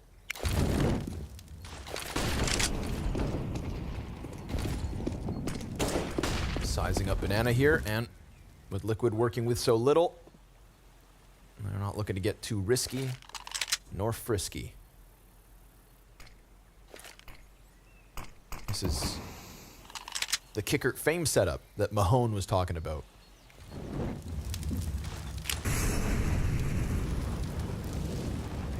Joe just spotted the side of it. It's going to find Kerrigan with his head turn, so nice, free, easy kill with the SMG. And remember, Yakinder's still in the pocket. Brokey goes over. Oh, the no-scope finds Yakinder, but Nitro's still tearing him up. He's doing God's work with this MP9. A 4 versus 2, thanks to Nitro, essentially. And Rain needs Rops to come bail him out because he is feeling very much alone at the moment. And as Rops gets here, there's not an additional smoke for the CT cross. And Nitro finds a little upgrade, so that MP9 worth its weight in gold here in round 9. A bomb plant, but if the coffin peak comes out, then Rain's dead. However, he survives because of the smoke, so it had to go down then and there. Oh, that's such a beautiful play from Rops. That particular timing, as soon as he thought a spam would come out. There's that pistol player. Oh, but Naf goes down in the background. Killer headshot out of Rops. Nitro trying to press in. That allows Rain to catch his next kill, and FaZe managed to hang on. Rops is so good, man. Savior of the day. That was such a beautiful timing out of him to peek into spawn. And yeah, perfect play between him and Rain. Wow, they earned the hell out of that. They had to fight for it. Yeah, they did. That should be impossible. You know, no CT smoke, 2v4. Wow. So well done. Rain dies, but FaZe take the round, and Liquid were already broke.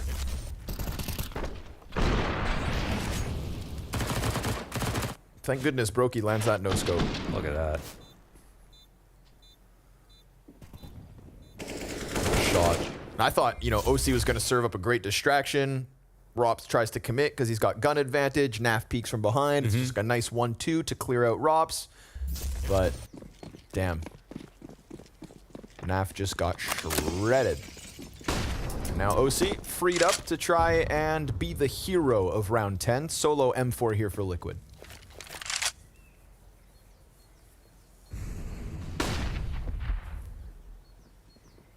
Good match. Has been, yeah. And Anubis potential. Wow. FaZe win this. What a cool place that will be to end. Especially since Liquid picked up the win versus Outsiders. Yeah. And everybody's talking about FaZe's success in scrims. Oh, yeah. So I really want to see what FaZe have to offer us. Leash trying to play catch. Oof, Kerrigan. Down goes the M4, but Yakinder's right there. And now the 5-7 gets an upgrade. Rain gonna try and clear him off the site. Sure enough, Yakinder gets popped, and Bomb finds B for free. Sheer impact from Rain. He's always going to be the guy wrapping Arch as well, the rifle, sometimes alone, sometimes Kerrigan taking his place, sometimes together, but man, he's beating everyone. Naf's going to be stuck in pit, but Rops has an iron forehead.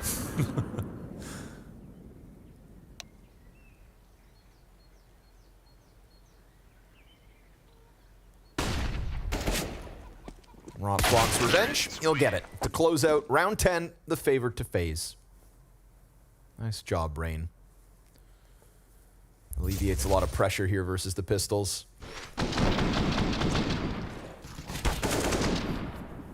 This is their MO, getting Arch under control. So it needs to be also Liquids.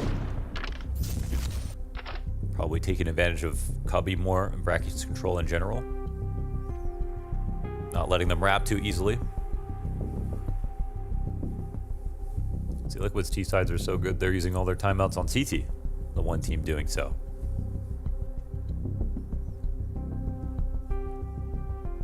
What was their win percentage on T-side Inferno? 58. 58. Yeah. Okay. So definitely well above average. Right. At the tier 1. But gonna need enough of a defensive half. Yeah. To even have a damn chance.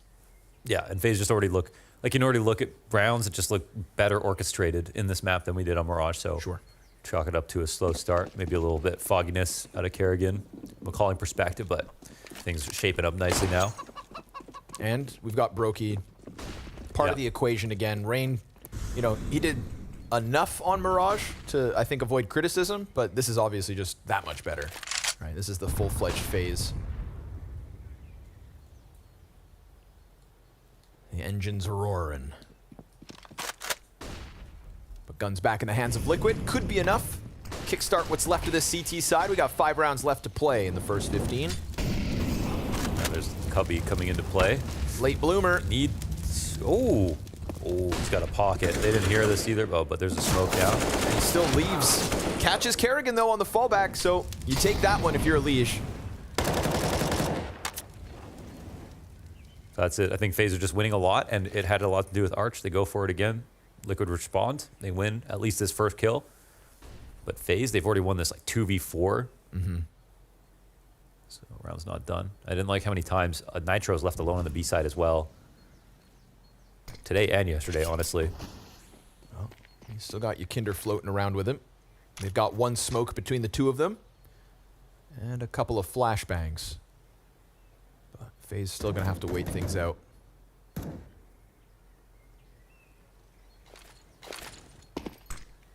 Utility goes over top as the first one fades. Flash into the pit for Yakinder to try and swing, but he doesn't take that huge chance of running all the way through, so it's this next flash that's going to prime the Yakinder play. Nice first one. Twist gives cover. They know about Nitro, and they're going to press in, but Nitro's going to fight this tooth and nail. Twists recovers again. His 10th, but on half health, he won't stop. Every time he's low, it's like he powers up. A tap deep to CT, and he just slowly cruise controls across to safety onto Banana, and all of a sudden, Naf has everything to do, and he gives that up. How does Twist, dude, every single time manage those extra kills? The more damage he takes, the better he gets, is basically what's happening. It's phenomenal. He's got this strange boon. Black magic. He's got the RTSR.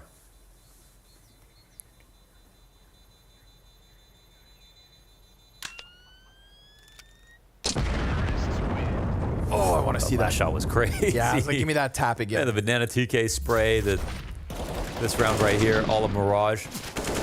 Stops Yakinder, clears out Nitro. Yeah, this one, Nitro almost handled this too. He just stops taking damage as well. Oh. Wow. Good night. Never reloaded either way. Nice shot. Ahoy, Banana. Damn. 1 mag, 4 kills. And the result? A1S could never. Yeah, it's true. It's a broken Team Liquid. Damn, Twists. Amazing. You nasty. Nav gonna try to, again, go hero mode. Last time it was OC's task. Twists. Not done.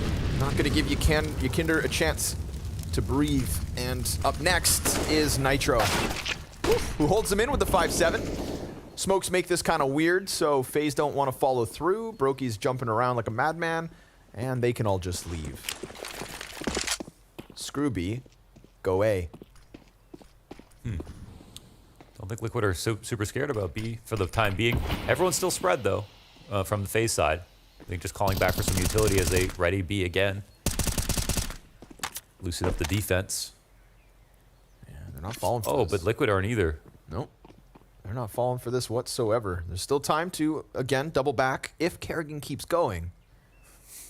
But will he keep going? He's still cooking. He does that to get into Arch. They grab the extra gun. The thing is, though, sometimes you split like this. You've got 3 to attack. If anything goes wrong there, it gets ugly, and Kerrigan gets spotted. NAVI going to meet him at the pass, but that's just an individual duel. However, Kerrigan now, I mean, he has locked him out of the A site. Yep, orchestrated. Bomb's going to come running up. Kerrigan wants to help with clearing sight because they don't know it's open. They're going fast, though. Naf comes running out. Going to be finding contact on Moto. Gets the kill to Rops. Elige finds Brokey. It's Kerrigan and Rain to try and clutch this out, but we've got armored guns in the hands of Liquid, so if they want to rob this round away, it's doable. Unless Rain and Kerrigan both find their kills to put FaZe on fire. Damn, well done. Yeah, now Kerrigan, he's cooking. Now he's got the chef hat on. That was cool, where they juggled it back and forth. They had an opportunity to be at A. They had Liquid guessing every step, rotating very frequently, but at the same time, FaZe knew how to like guarantee at least they could slip Kerrigan into Arch. Then they had opened up actually both sites, because if Kerrigan doesn't see anything, he just works on the flank, they hit B together. And we saw in that situation, contingency plan to hit the A site if they find a rotator and spawn. That's the Kerrigan we know and love.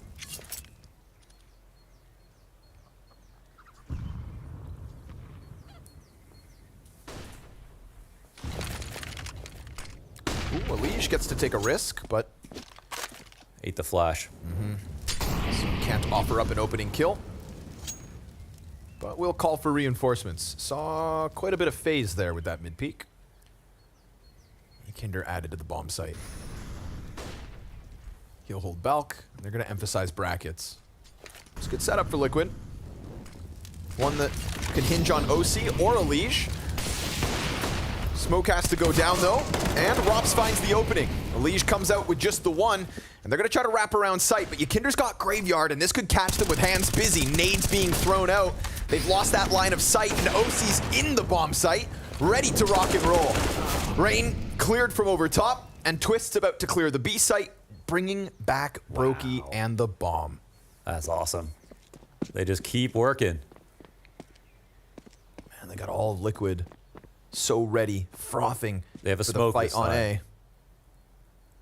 Smoke goes down, and Nitro, unless the spam connects, which is not going to happen.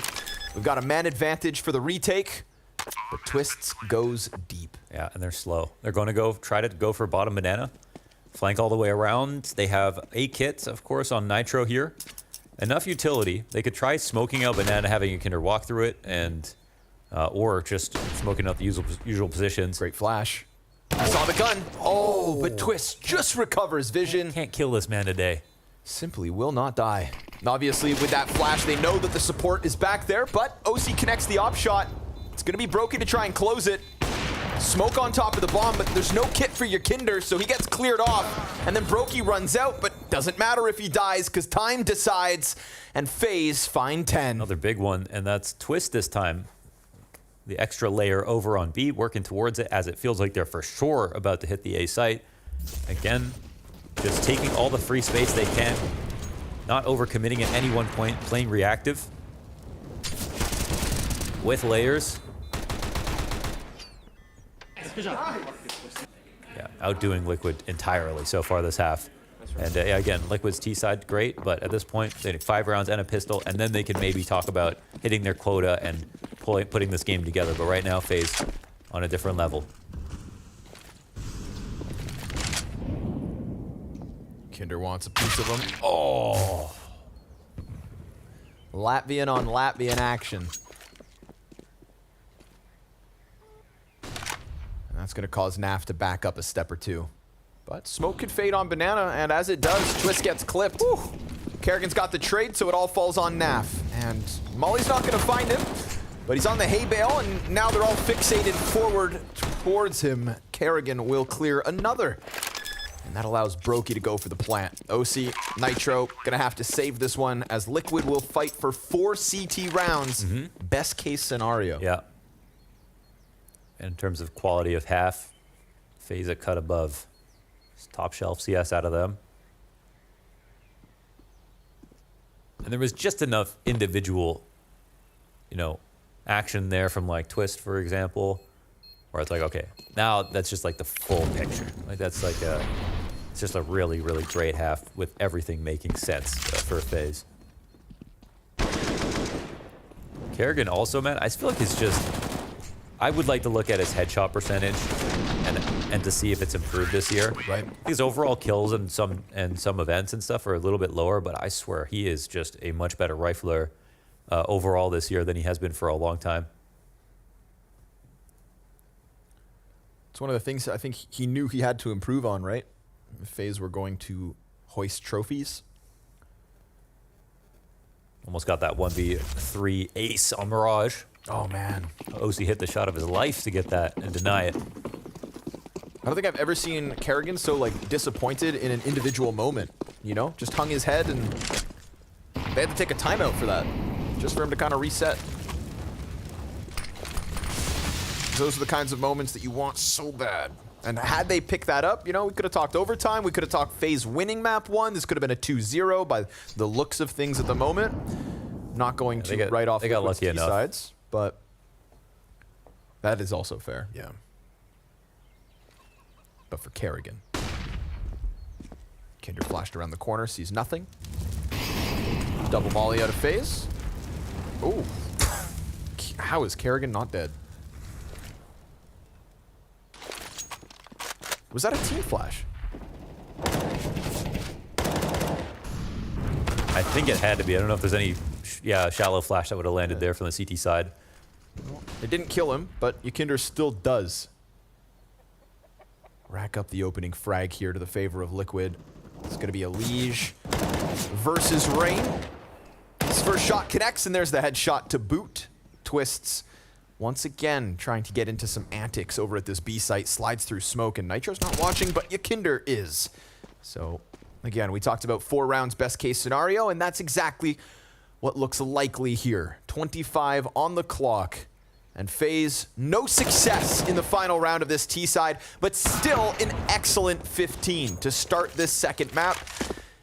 Gotta knock Liquid down a peg after their map 1 victory. So, 11 rounds, and we know that Liquid can put up T rounds of their own. Join us after the break to see what they've got left.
tale of the T-sides here on Inferno. That's what Liquid are hoping to construct in front of us, because FaZe put up 11 on the offense, and this is kind of the formula that they would have hoped for coming into the series, right? Brokey's hitting shots, Rain is right up there with the other stars, and Twist's consistency alongside Rops from map 1 to map 2 gives them a great chance. You win a pistol, you got 12, you close this down, and we go Anubis. Anubis. Anubis.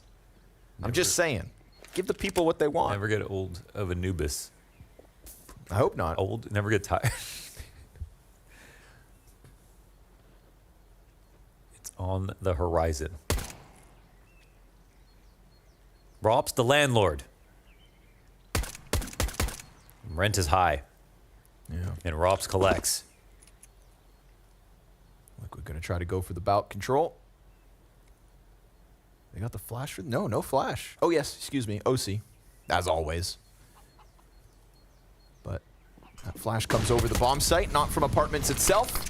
Kerrigan puts a smoke at his feet, and Rops connects with a headshot. Ooh, gets a liege. It's only Nitro so far from Liquid. Brokey's got himself a double, and FaZe Clan have themselves a second pistol racked up. There it is. The second pistol. Like, with a pistol, Liquid could live up to their T-sides, their usual T-sides. Now they've got to try to eco it. No plant down.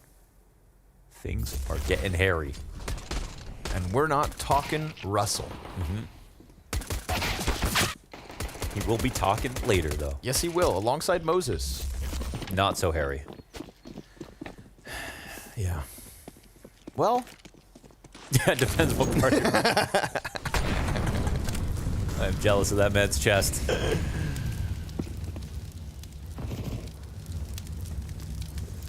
Glock's here for Liquid, so they understand what the doctor's ordered.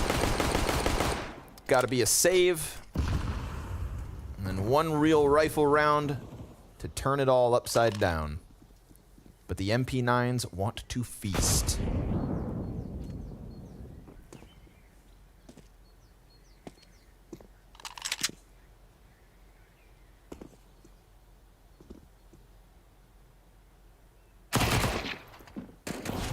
Down goes Nitro and a Liege right after. So, again, don't hold your breath for this round or it's not good for you. Okay. Not a single kill. Glock's simply not enough. 9-round lead for FaZe, 3 away from the win, 3 away from Anubis. Do we start talking about Anubis? FaZe Anubis? No, not yet. Nope. What call out will be Brokey? Well, there is a Temple.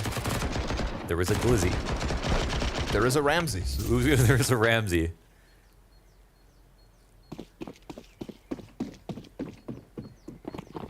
And there's no cave. Yeah, you got a whole thread yesterday. The cave is right here. Grow up. Get owned. I did get owned. Here we go. The gun round y'all waiting for. Fire on Nitro's feet. I mean, it's a huge weapon advantage. We got as many MP9s as AKs, and Rain doesn't seem to give a damn. A free upgrade, in fact. 1 HP for Rain. FaZe's players have barely survived. Oof, at a leash. Yeah, he understood what's up. So Liquid claw it back with at least the 1. FaZe didn't even really buy extra nades this round, eh? Just in case they lose it. Look how much money they kept. Yeah, it could be the case, because sometimes these next buys, they end up being so bad, it's kind of like, is it really a bonus? Yeah, so they just went MP9s, few nades, and they still win. If that works out, then this is going to be a great economy to kick it off.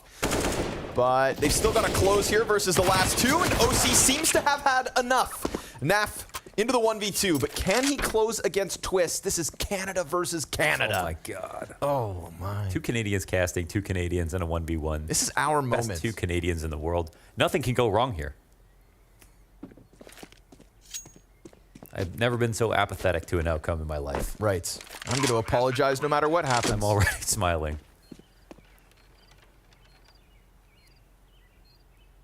I'm happy for whoever wins it and sorry for whoever loses. Sorry. Twist loses track of Naf. Ootin' a boot here around the arches. Remember though, bomb planted over on... It's a very weird plant. Yeah, right? But it makes it look like it's a library plant, which is Nafly, you know.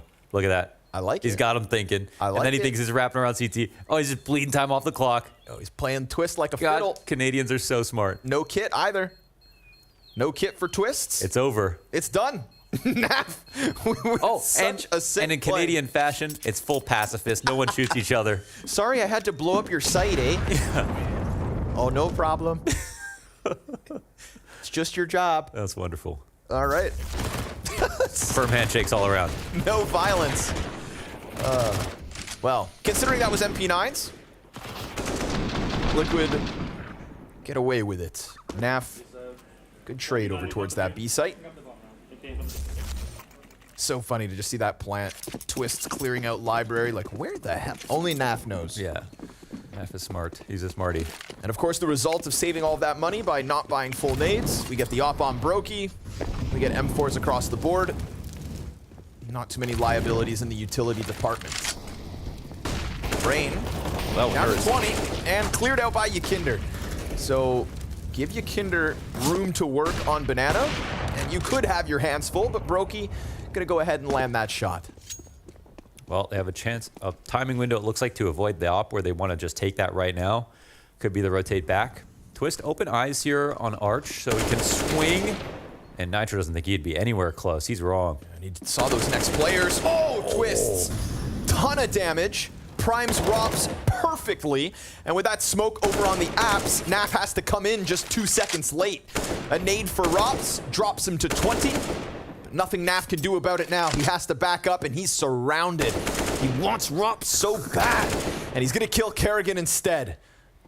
Rops chucks the nade in. Can NAF manage a 1v4 turned 1v3? Yeah, the interesting thing is, like, the 1v2 is possible if, you know, Rops really does give him a chance. Twist right below him. Twist could go down as well. There are 2 players who are very low. Rops tries to leave.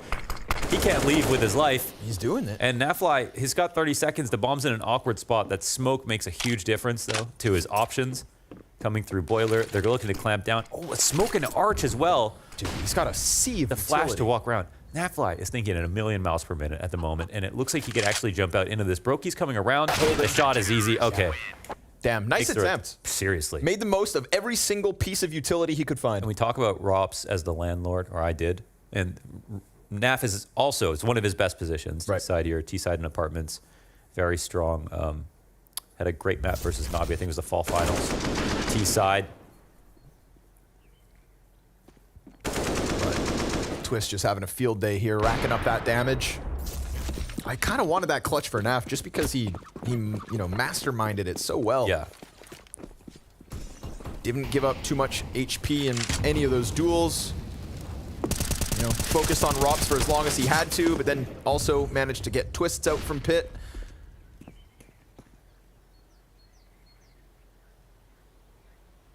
If only he had one more flash or something. Could have been a fun clutch back to back. It was the big brain pacifist 1v1 against Twists, and then that last one, he harnessed the violence. Majority pistols with Yakinder's solo AK, and they will get some banana control. As NAF versus Twists goes down in mid. He's going to burn NAF alive. Kerrigan and Rain versus the remaining Liquid members. But Yakinder on half health's not going to make his job any easier, and they get fed upon. Yep. Like hungry, hungry hippo. Violent animals, those hippos. They are. You got to look out for them. You're scared of gators, but it's really the hippos. They run across the bottom of the ponds. Did you know that? I didn't. Oh, I thought you told me that fact. They don't swim, they run across the bottom of That's crazy. Yeah. Well, they're so heavy. How would they float, you know? It's terrifying. I know that Pablo Escobar's hippos that he had imported are now a nuisance on the local environment. Invasive species. Invasive species, yes. No one kills them. But they, you know, the locals don't want to kill them because apparently Pablo Escobar's hippos are a great tourist attraction. I want to go now, you know? Go check out some hippos. All right, well, another low buy here for Liquid. Yeah. Got to find something to do while Team Liquid... They're playing like they want to see Anubis. It's coming. You're not stopping it now. 10 map points for FaZe. What could have been a 2-0 had they just gotten away with another couple of rounds on Mirage, but nothing is going to stop them from winning Inferno at this point. It's 1 HP per opponent here for Yakinder. Ladies and gentlemen, cue up Anubis, a map that Liquid beat Outsiders on yesterday, and a map that everybody in Europe is talking about FaZe because they have dominated the scrims, but can they do it in the officials when it matters most? A semifinal spot in Abu Dhabi on the line, and it's Liquid to limp in to map 3.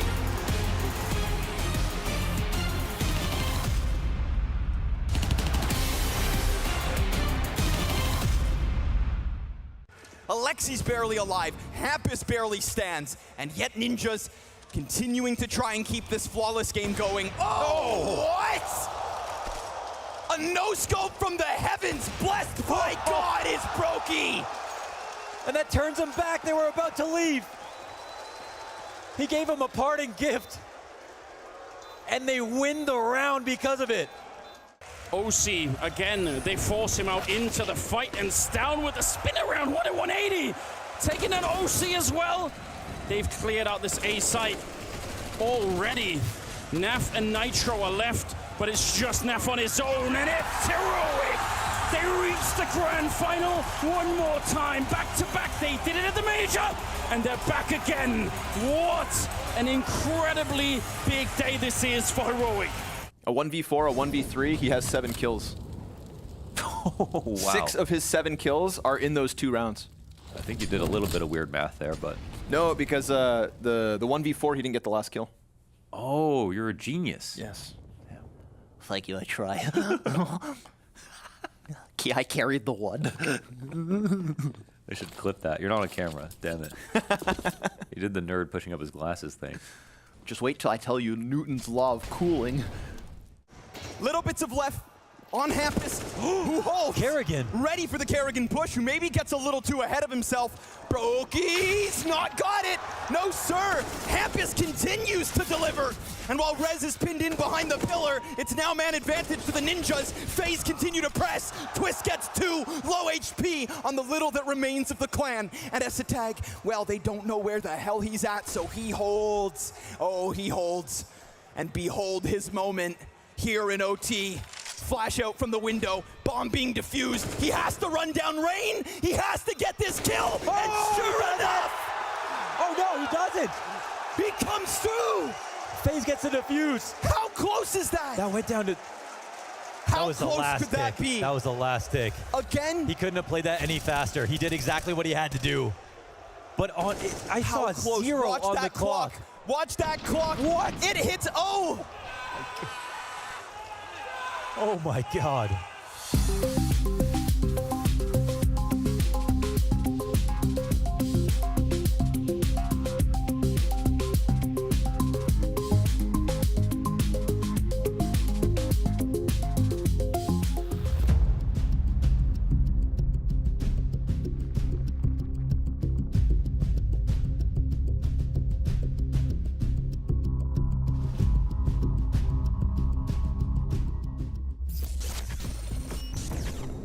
FaZe return with a vengeance and give Liquid absolutely no room to breathe. A lights out T-side from them coming into that first half. They close things out 16-5, no less. No comeback for Liquid in this one, Matthew. No, and I love it when theory and reality just completely collide and nothing makes sense. Like we dressed a portrait of Liquid having played the map 15 times and having an incredible record on it, and played against Outsiders, that's fine, and then absolutely manhandled. I mean, this was the full display of the power of FaZe Clan, and more importantly, the T side. This is what is really striking me when it comes to Inferno, and this is why I can believe in them with my eyes closed every time they pick it, because their T side is so powerful. Yeah, FaZe said hell no to that theory that we potentially proposed of Liquid maybe having a chance in this one. They did not give a damn, and I think you're totally right. It was that T side that was just so instrumental for FaZe for getting that initial leg up. Was there anything that you noticed that, or maybe it's sort of stylistically, classically FaZe were were coming onto that offense? Well, I think that the first step is obviously that OC was quiet the whole game, but also because he almost never put his hands on an AWP. They never run 2 rounds back to back. They never built any money. For the side of Liquid, they were constantly under pressure, both financially and of course mentally in the game. So that's obviously one problem less to worry about if you carry again. And then the issue is, once he's put in that situation, he is extremely good at knowing what kind of map control he can grab for free when there is no op against him. And then you push Liquid on the back seat most of the time and you play with rotations. How many times did we see FaZe players just take control of long A as if this belonged to them? This is, look at me, I'm the captain now, I own long. And that's what they were doing, and poor Liquid were just trying to figure out what the hell is going on. This was a suffering from start to finish. Yeah, they literally couldn't string any rounds together when we're looking at that round distribution as well. And somebody that continued on an incredible trajectory was obviously Twist, despite, you know, not managing to seal out that Mirage, because Liquid did manage to make the comeback work. That did not phase him at all coming onto their home pick of Inferno. No, the prestige continues for the Magician. I mean, Twist put up a whole lot of multi-kills. Look at some of the openings that's here. That's back-breaking, right? The amount of openings he was able to find towards Banana, that is basically gross. I don't have any other word for that. Double opening kill while fighting with a Molotov and a flash as well. No. But what is going to strike me as well is that most of the kills are in different positions as well. We've had a couple of multi-kills towards Banana, and he's even at the opening, at the closing. Now he's towards mid again on the CT side. Twist is just lights out in this series so far. Yeah, I think it kind of goes to preface exactly what you were alluding to coming into this series. When you're looking at FaZe as a whole, you can literally pick any name out of the bag. They're going to be showing up. Brokey had some great moments towards the tail end of the map as well. I think that is what is so dangerous about FaZe is you can rely on literally any one of these individuals to be stepping up when they need to. No, and they're a team, I think with the baggage of experience they have, they're really strong at keeping the lead under control and not letting an opponent come back into the game. Which is why, coincidentally, Mirage was such a surprise to me. Because whenever we see FaZe being commanding, usually that's the end. There's no comeback against FaZe. They don't allow you, they don't let the foot off the gas pedal. And that's what happened on that Inferno game. Liquid did not win a single back-to-back round this whole map. They only won 1 round on the second half, and that was it. We didn't even have time to see the end of the game. We were walking from our green room up here, hoping to see the last few rounds, and they were already standing up and going outside, and I was like, what the hell? This is already over? They made that damn quick, and order definitely restored in the FaZe universe, no less. I am interested, though, with Anubis coming into the equation as this third and final deciding map. Just take that graphic away. That's just mean to Liquid. Nobody needs to know. Make the Liquid fans cry. I know that Moses is watching in the green room as well. I don't want him to have tears in his eyes. Anubis is interesting, though, because we did see Liquid playing it, have not seen FaZe playing it, though. They actually banned it in the second wave versus G2 yesterday, but when we were catching up with Twist afterwards, he was saying, we do actually quite like the map. We are feeling quite comfortable on it. I'm interested to see what they're going to deploy on this one. Yeah, and this becomes the game of mind games on short term, right? When you have a team that has kind of already showed their cards on a map. We've seen Liquid against outsiders. We've seen sort of the tools that they play with, some of the strategies they want to use, hell, even the positions they rock on the map. Well, as FaZe, black box completely for the moment. No idea how they're going to operate. Well, let's revisit that Liquid versus the Outsiders matchup. The first time we did see Anubis going down here at the World Finals with Danny. Yeah, we saw Liquid play Anubis against Outsiders, and there was some specific strategy that they're using a lot, and I actually want to break down one of them. It was towards the B site here. So just to preface, we're going to see 2 players outside towards this B main area, and 3 players here towards this water position where they already have control of that connector side. What they're going to do here is they're going to throw the double smoke. So we'll see OC toss this smoke here towards the left side of CT, and then we'll also see Yakinder over here line up just outside connector with the steps. So if you want to follow that home, you can copy this smoke as well. This smoke is going to land towards the right side of that CT spawn area. And what that does is it basically creates a double smoke here where it locks out these players from the CT side. So if they decide to play towards retake, this is basically giving Liquid a free site. But what you'll see here is that for Liquid, as they come in, they have this 3-2 split area. And now with these 2 smokes here, they basically just have to focus on clearing out this side here and these sides here. And just look at the way they kind of coordinate this. You'll see here that Nitro, he throws this Molotov off the pillar that lands towards this back corner here. That can be an annoying position to flush out anybody who might be peeking towards that B main area. On top of that, they also have Yakinder throw this flash here to help these players come up from the entrance here with the flash popping just above them. And then lastly, you'll see that NAVI's going to throw this flash that lands just behind default, and this flash pops right here, allowing these players to swing up from that connector side so they can basically pinch towards this side with the smokes down as well. Ultimately, this is a dry run because nobody's actually in the site, but these smokes allow them to kind of capture powerful positions in the site so that Nitro, even here, he's able to catch these players trying to come in and retake the site. So simple strategy by Liquid. We see them run it a lot. We'll have to see how FaZe deal with it here. I love that Danny chose to break down that particular moment because we were really pleasantly surprised with how well drilled Liquid were looking on that map. I feel like this good example that Danny just found us is also the theme of what happened against Outsiders. We are witnessing Liquid pulling an entire execute on the B side with no fights whatsoever against a full gun round. And this was the story of the lack of defense, if I could say, from Outsiders. They gave away so much space to Liquid. They were playing super far back, hoping that they would win retakes. And I personally don't think, as in today, I don't think that's the way that you have to play the map. I think on the CT side, you have to go ahead and take duels. You have to put yourself in 5v4 situations. You have to retake some map control.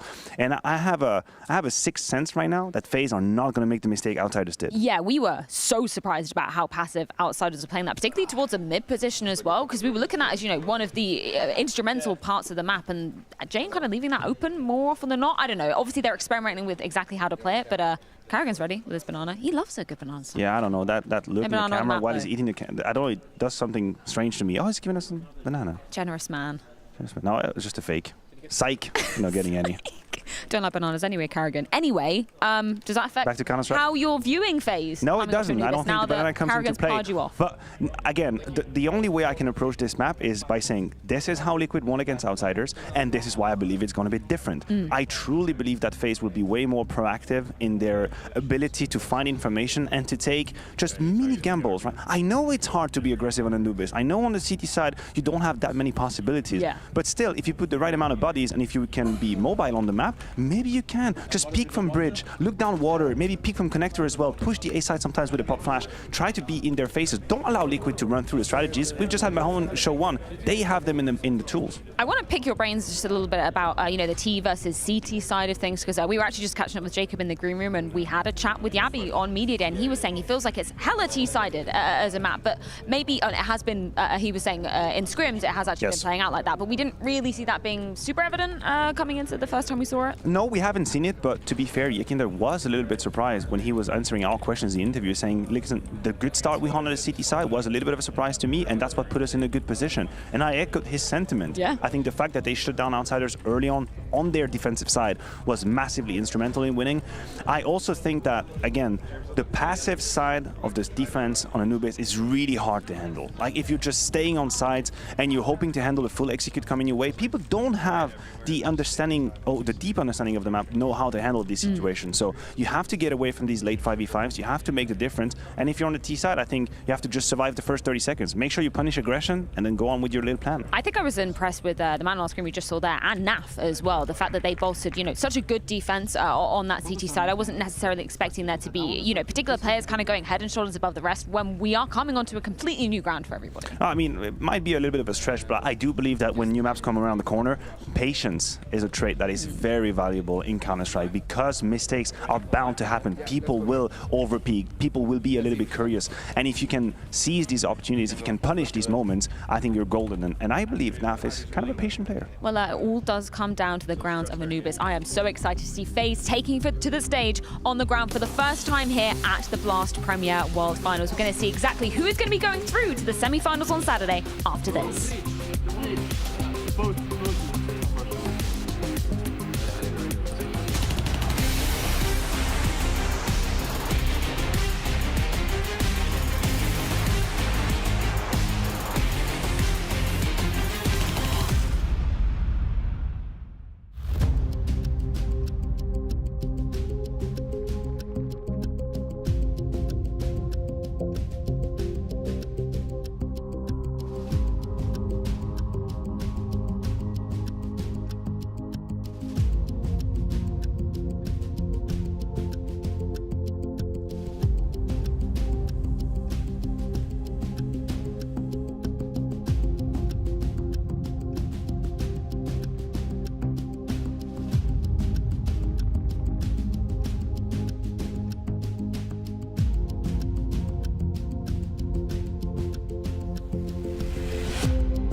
Well, we're back, folks. It's Anubis queued up between Team Liquid and FaZe. FaZe, the betting favorites, thanks to Betway.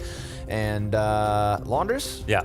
You ready to see this FaZe Anubis that everybody's talking about? Yeah. Okay, so to catch people up, we interviewed Magisk and Rain, and Rain said they've been winning all their scrims, and Magisk said we've been winning all our scrims except versus FaZe. So we have a couple of players who seem to be pretty good, and FaZe to be the best of them potentially. But what we saw yesterday was Outsiders pick it versus Liquid and lose. And when Liquid played it, in my opinion, in both halves, they were the better team. They figured out the map more, and they had pressed their advantages in better ways. And I was surprised at how well they theory crafted and transitioned to the live match. And as much as FaZe get to see how Liquid played it, Liquid have an advantage getting the rust off, or just being able to show that they transition to it live and they know they operate well. We don't know what other tricks they have. So we'll see how good FaZe are at Anubis. Best team of the year playing the new map at the final tournament versus a team who have a strong win so far. And a crazy twist, just to prepare you all for this, Team Liquid win the knife round, picked T-side. Yeah, it's a T-sided map. Let's see it. So let's see it. It might be a common thing, we'll see. The FaZe clan Anubis. Got 3 CTs looking to press into the bridge, and Kerrigan finds first blood here in map 3. Semifinals on the line. Rops gets popped by Nitro. And all of a sudden, that A-side's looking real clean for the taken. But bomb is on Rain. Ooh. That's the problem, right? Now, CTs are all over it. That's one thing that I really didn't think we saw a lot of yesterday, and maybe it's just the pistol, but top mid pushes from the CT side are strong. And Kerrigan now, he's got an angle onto Beans. OC trying to fight his way out, but we've got CTs in the T-spawn. And OC's dead to Rain. Yep. FaZe clan pick up defensive pistol. Yeah, so yeah, that mid push. I mean, the only thing I see being difficult is that when you push mid, you could do it with nades. Yes. You could do it with nades, but are both sides one smoke wide, or are they wider than one smoke? Both sides are one smoke wide. Oh, okay. Okay, so you could smoke one side. The left side, you got to get a deeper smoke, kind of to that spot where OC was last fighting. Yeah, but if it's 2 beat, is there a pocket? Well, then you can also just smoke right always or whatever. But yeah. Okay, yeah, that's the thing. Like, Liquid were on T side. They gave a lot of love on their T side to mid control, and Outsiders didn't push back at all. So if FaZe want to do that, then they might be onto something. Right. Already the nades coming out of FaZe clan's CT side. That nade through the window. Yeah, is it Rops that's throwing it? Or no, it's, over here, yeah. It's the Rops nade. Oh, Rops is going to run, but not get away. He gets overrun. That's the thing, man. It's tough. You can get swarmed inside this A site. Half buy working out well. We've got 2 kills versus FaZe already. Rain rotates through sewers, and OC plants a bomb. Yakinder picks up the next kill, and they're going to continue to try and press in. Brokey needs the reload. Back turned, but Rain gives great cover. And now Nitro over on Plat, just trying to go unnoticed. Bomb planted for him. Oh, he catches Brokey on that little bit of a pop-up, and a clean headshot could be here. Nitro playing with Rain. Damage done. And a 1v2 from Plat to give Liquid the map right back. There it is. And Nitro was great on Anubis yesterday. Overall, like his series wasn't great, but Anubis, that was a standout performance for sure. And the guy calling as well, of course, going to particular amount of attention to all the details on this new piece of territory that everyone's trying to fight over, make it part of their pool. And that is a big eco. We know how light you can be when you attack the A site, and Robs took a risk of, spotting from where he did with his MP9. Thought he could get away, was close to it. Didn't completely manage.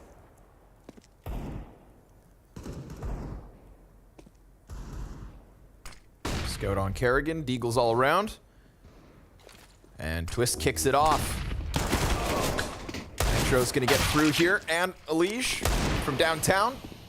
But that smoke, little gap on the side of it. We've got damage on 3 of the 4 players here for Liquid. So Rain takes position in Ramsey. And definitely because the defaults aren't so well thought out, there's so much room to get lurky, right? As soon as things start to get into the mid round, that's when every single angle you're not holding could just be a timing, as people are not used to when flanks can happen.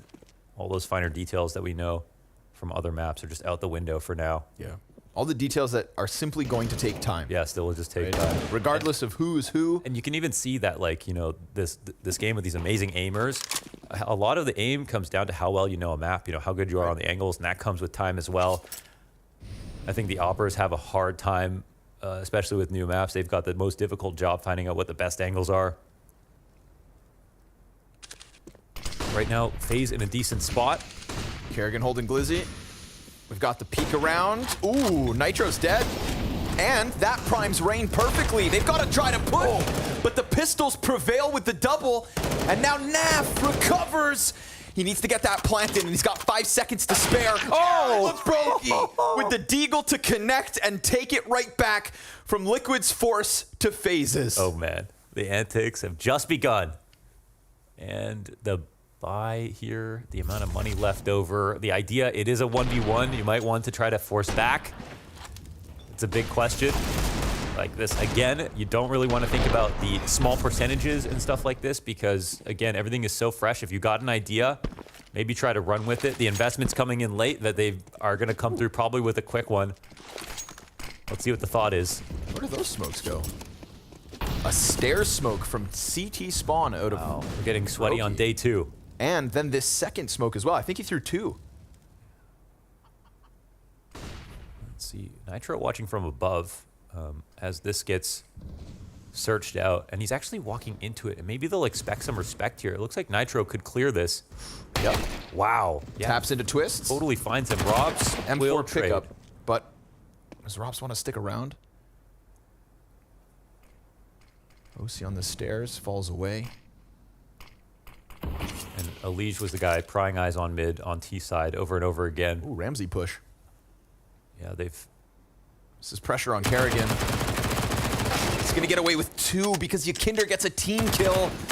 And then Rain, able to get an angle from down in the canals, offers some help. The only place that Kerrigan could be helped from. Yeah. So good thing they went for that push because it ends up saving Kerrigan. Yeah, and again, I think it was Rain who said that people are just not dropping down off bridge that often, but in the mid round, that's when it's going to be, you know, super viable.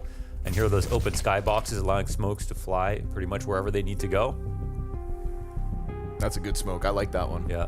That smoke, and then coupled with, you know, this A-site grenade we're seeing thrown from the window in case anybody does want to try and press through that. Yeah. But I believe there was 2 smokes thrown from Brokey there. Getting it around, yeah. And the second one was more kind of in the canal, blocks off the Ramsey door so that the push can come in early. Yeah, I think it just take over. Again, it's like a just in case they push through stairs. Right. Through one smoke and into the other. So clearly FaZe Clan have some nice cool utility already being shown. Yeah, and higher and lower mid are both being given attention by them. Yep. But it's active CT play. Yeah. Love that.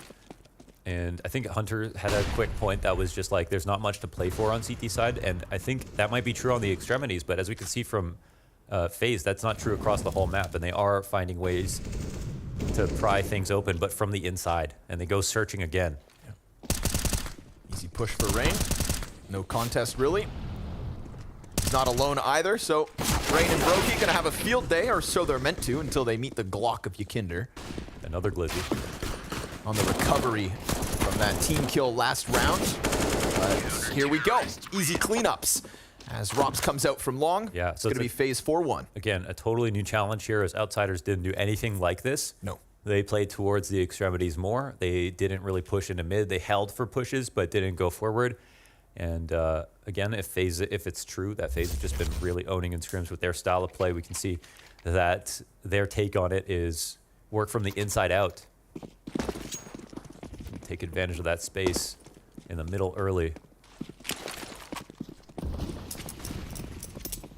Oh, and disrespecting the smoke really fast. That's maybe a novel concept here because they can't beat them out. Right. It's only the 1 smoke this time. Maybe he threw 2 because he felt like he missed it. I don't know. Could be. We'll see, but this time it's only the 1. Brokey hopping on the plat.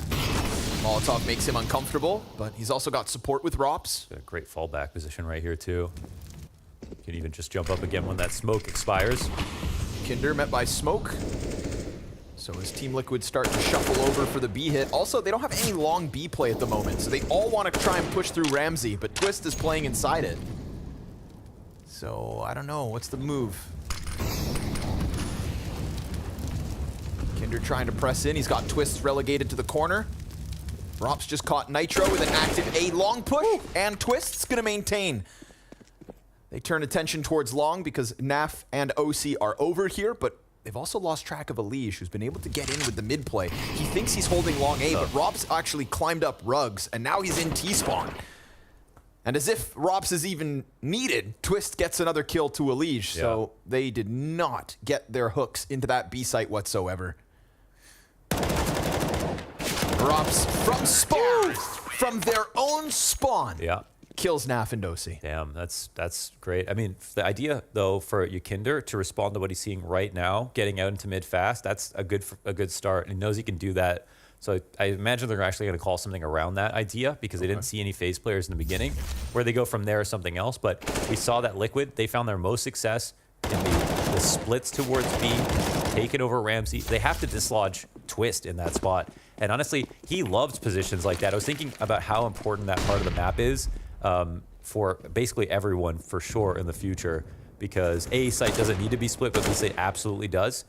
Coming in through this main choke point is almost futile, it feels like. Easy lineup there for Rain on bricks. Twist, almost caught as Yukinder tries to crank the tempo, but it's all too easy for Twists, and FaZe on fire early. I remember he was like, when Cobble, years ago, when people used to play Cobble, Twist was one of the hallmark drop-down players. He loved playing that position, and it was the spot that everyone hated. And there was just something about Twist that I think, I can't remember if it was a quote, if it was just like what I thought about him or something he said, but he just has like a bone to pick where he likes to play the hardest spots possible. Sure. Because he wants that responsibility.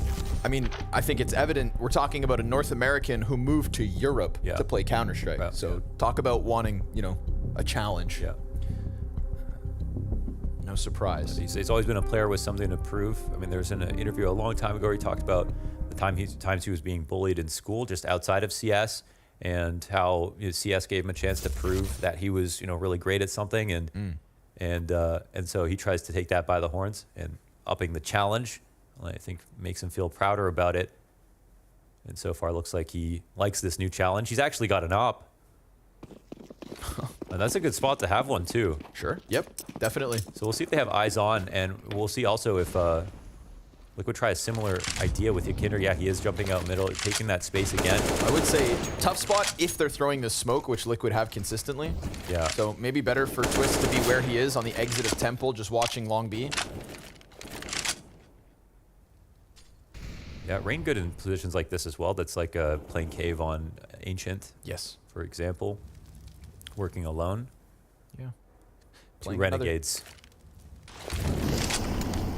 Rain also told us in that podcast recording that, Rops made it clear early, like, he does not want to play A solo, thinks it needs a dedicated second player, and we've seen Brokey over there pretty consistently so far. Yeah.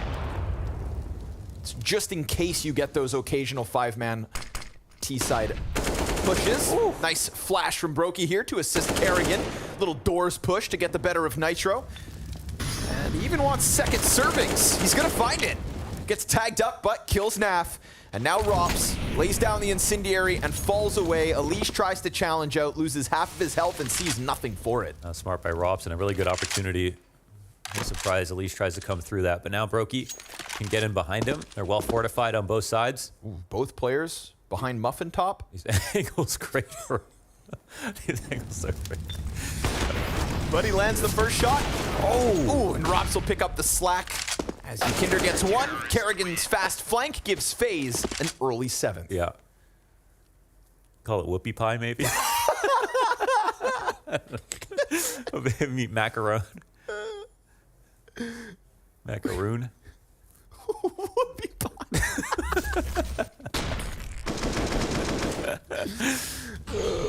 Some kind of dessert, for sure. This is why they need to give us new maps more often. Saucer. Beyblade. Lazy Susan. Stop. UFO. Oh, Rain lines it up. Again, a consistent smoke here on the entrance to Ramsey, but Rain just spams through, and Yakinder's not even given a chance to shine. This is a much more successful CT side versus Liquid than what Outsiders could have ever done. The really tough part here for Liquid is like FaZe did all that stuff in the beginning, and now they're evolving already through the game plan. They won the rounds they wanted to. Yeah. Now they're moving the target, the goalpost, I should say. Missed shot from Brokey. And if there's a Molotov for you, this gets tough. You can back up. Let's see if he feels comfortable doing the drop down even. No, not yet. That's the thing. Again, as long as you have this smoke up, you're good for another bit of time. And unless they have another Molotov, nobody's getting out of... Oh, hold on. Oh, that was Rain. Oh, he was just coming down Ramsey, so Elite watching that. Oh, but Twist refreshes his spot. Oh, what a shot. Wow. Apparently he opts. Damn. He does it all. Nice couple of kills from Twists. Nitro looking to survive. FaZe making a statement here, man. Rob's getting aggressive. Man, can't wait to see how this map develops. I'm the most excited to see what are the smokes that get thrown at the beginning of every single round. You know, what end up being the default smokes for mid control. Right now, it's kind of from T side. It's that one outside of Ramsey. Yeah. CTs, when we've got bottom stairs. The one smoke you want to avoid is, as a CT, don't smoke B arches. Because then they get to cross for free. Then you get paranoid. True. Keep that off. And Nitro's not going to keep his Galil. After time. 8-1. Tough.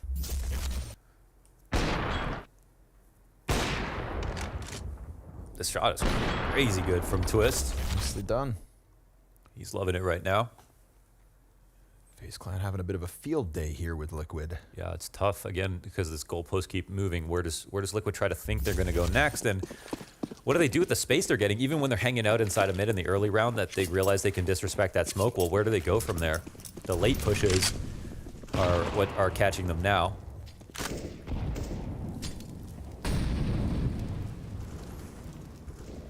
That early nade is so oppressive as well when you just want to run out. Yeah.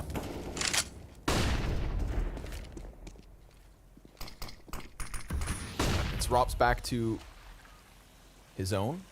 Nitro's going to lock into Cringe. Oh.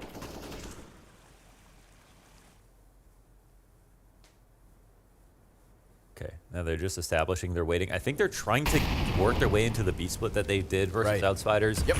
But the map control is just being fought for so heavily from FaZe. Really love what they're doing here. Because this is what kind of feels like the you know, de facto natural start to the metas. I thought it was going to be lots of B splits using the Ramsey entrance and long.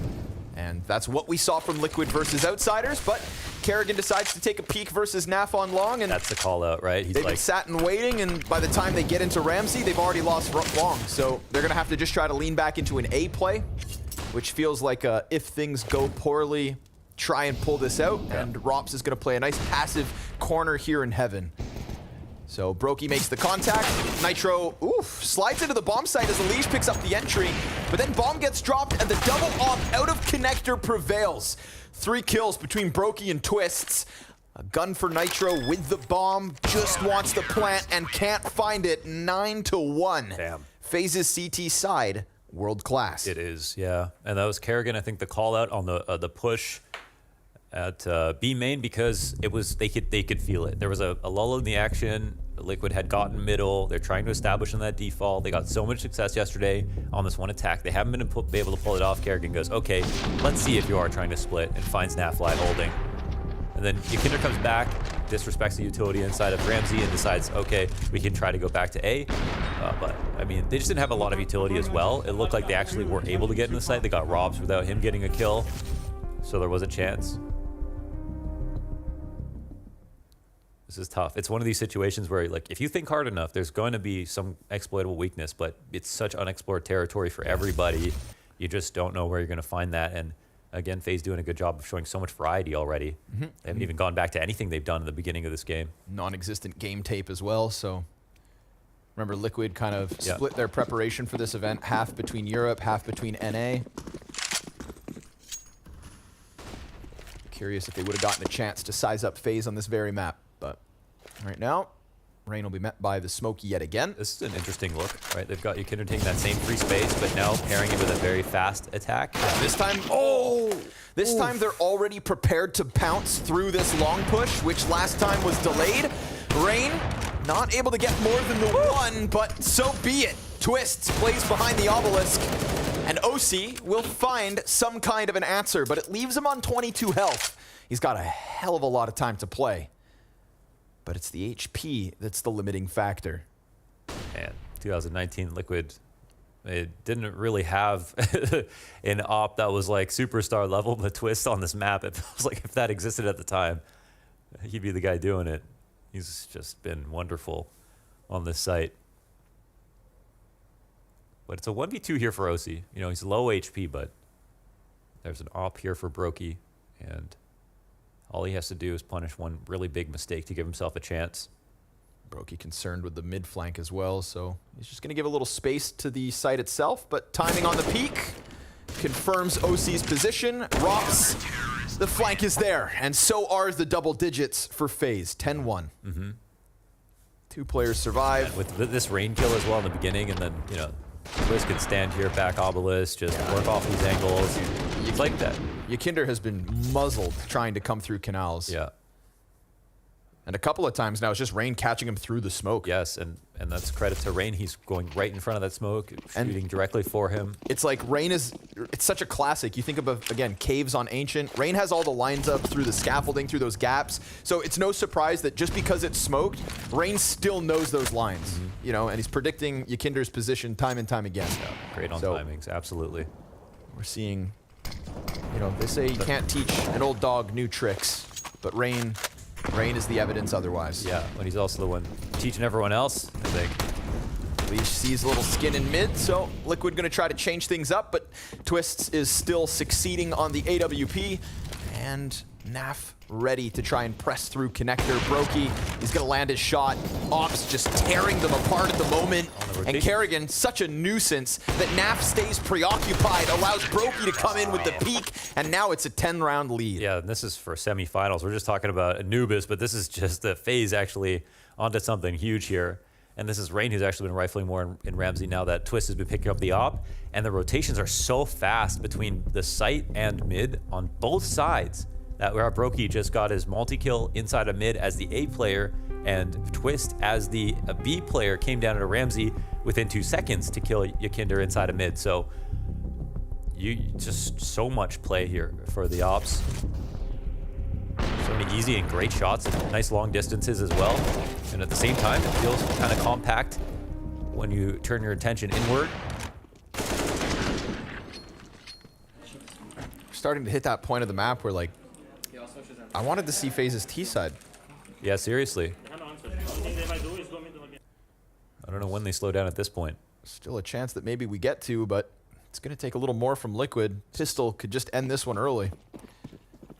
At least it's a full-fledged buy from Liquid. Really shows off how smart this FaZe team is, man. There's that nade from Rops. Look at the damage. See, that's what happens. If Yukinder tries to press out early, that nade's going to find him. Yeah. And now they know they're desperate for an early fight as well. Yeah. You know, when you start losing a lot, then you start taking more risks. And that's when they're even more punishable.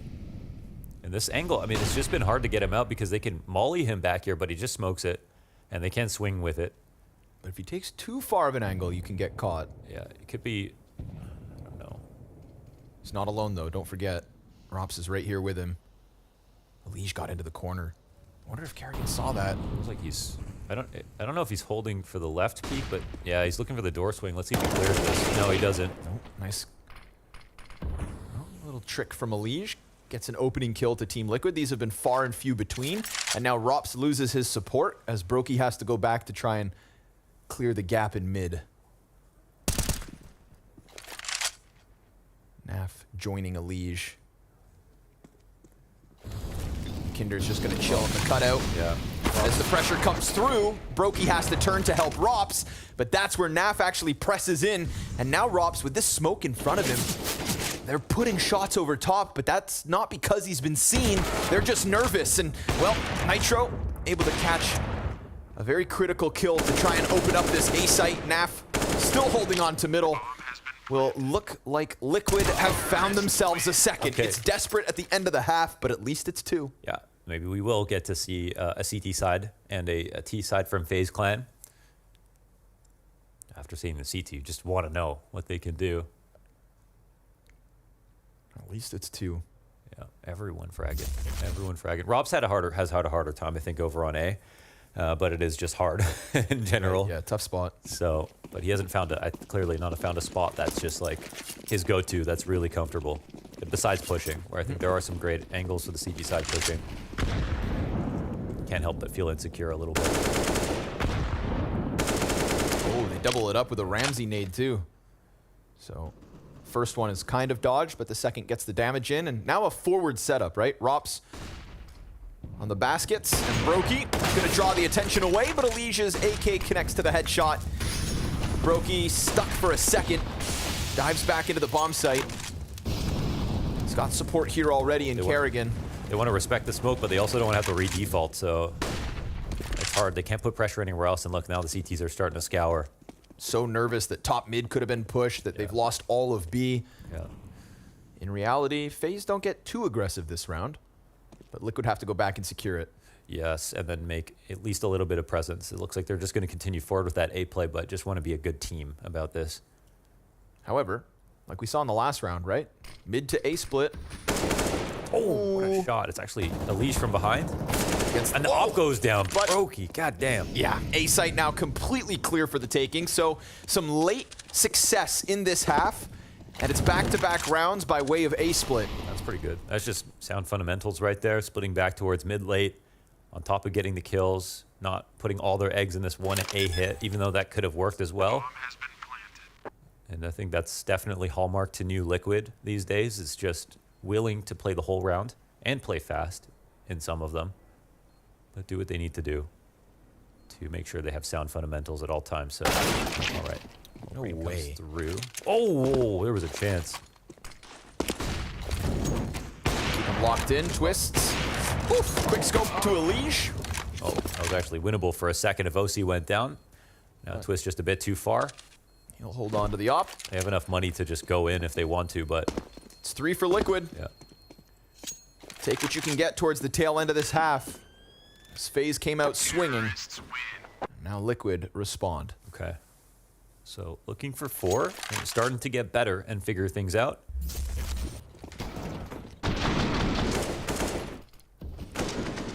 Oh, damn. It's even nicer from Elige's perspective. Right, true. I wonder if FaZe want to go back to some of the early stuff now. They're starting to get figured out. This kind of second tier of their game plan. Like a bit back. Oh, okay. Here's an evolution. Triple ops. Triple ops. Well, if you got the money for it, flex. Oh, Nade does no damage. Flash out from bridge. Oh, the push out on both sides of the smoke. And the flash comes from the mid player.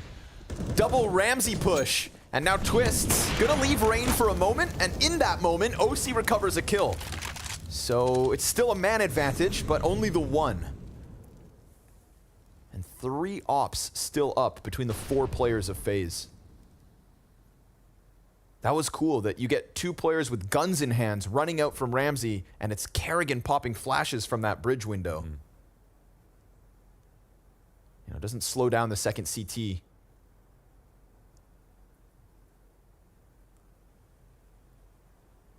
We're learning. Yeah, it's very cool to watch people learn on the fly. This pillar is actually so key. Oh, see, yikes, what's happening right here? What? Did OC, he couldn't figure out the sound. It's all brand new, I guess, so had no idea Kerrigan was that close, maybe. A twist comes out. Wow. Footsteps in water are a different beast, and Elige. Man, the ops are just popping off from every single position. Look at the pile of dead bodies just right there by the arch. True. Look at that radar. There's like 8 kills in that one spot.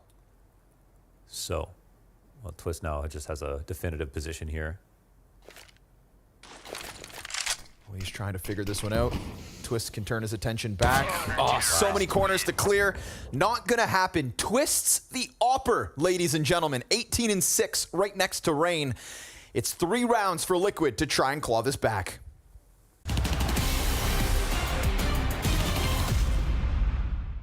I haven't. How banana? I'm not gonna walk in though. How banana? Ruins one. Yeah. Nice. How banana? You can leave me. Swap with me. Okay. Take CT now or banana. I'm gonna fight for her. it. Hold in. Nice. Just hide now if you can. Oh, this is Russ. Let's fucking go. Down! You can just kill them. Holy shit, bro. Get the Canadian slap! Boom! Can we boost back up? Can we boost back up fast? Please.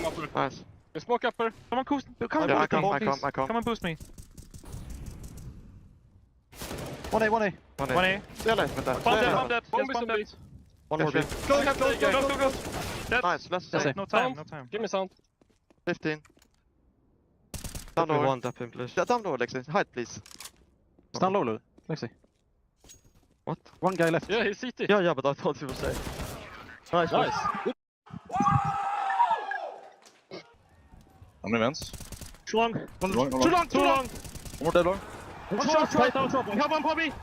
Grab that. We have one. Hide us. Hide us. Go ahead. Nice. Nice job in that. Bro, I didn't expect that. I didn't know that he took it. Let's go. Nice open. Good. Thank you. Hero hold. Miss my smoke. Oh no. Come on, empty. I'm just gonna pray. I have market. You're fine. Did you guys make some noise for me? I don't see anything. Maybe one PM still. Oh, Edward, BFs. Yeps. BFs. Okay, wait. Just help kill BFs. Hide, Rasmus. I'm hiding. Maybe. Watch if he comes cat, like on the right side. I'm holding door. What? Upper. Okay. Should be bench. Or kitchen. Okay, kitchen maybe. Working the bomb. Rasmus kid. You sit on it? Left side. Low. Nice! Nice. boys. Spil tiden ind. Ja, jeg har den. Du er den varmeste. Det var sindssygt, det hele. Kom nu. Jeg vidste, der kom nummer 2 flaske. Hvordan kan de ikke være mere hype? Kom nu lidt, mand. Han vil have mere hype, så vis det, Lund. Han vil have lidt mere hype. Kom nu lidt. Vil du give mig en knuckle også? I will shoot the first. Yeah. Come on, short. Down. One short, coming for short, I think. One up. There's no one on. Short. Short thing, 1 HP. Go short, pass.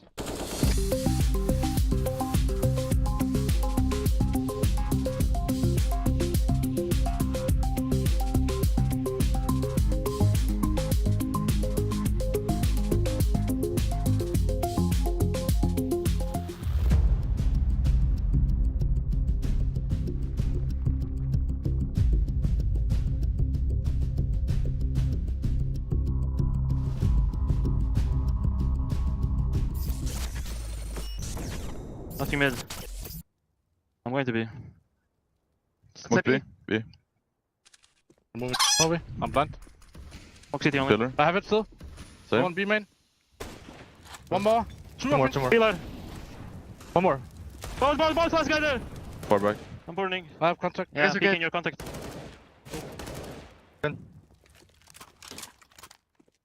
Nice! Nice shots, boys. Be mad, fam.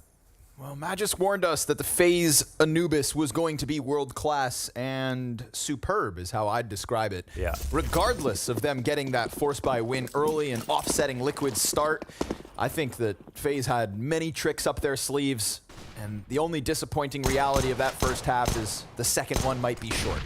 Yeah, very well could be. But we'll see. We did have some success from Liquid, especially on these long A plays. Nitro got away with this often against outsiders, and we've already got a 5 versus 3 for Team Liquid in the pistol.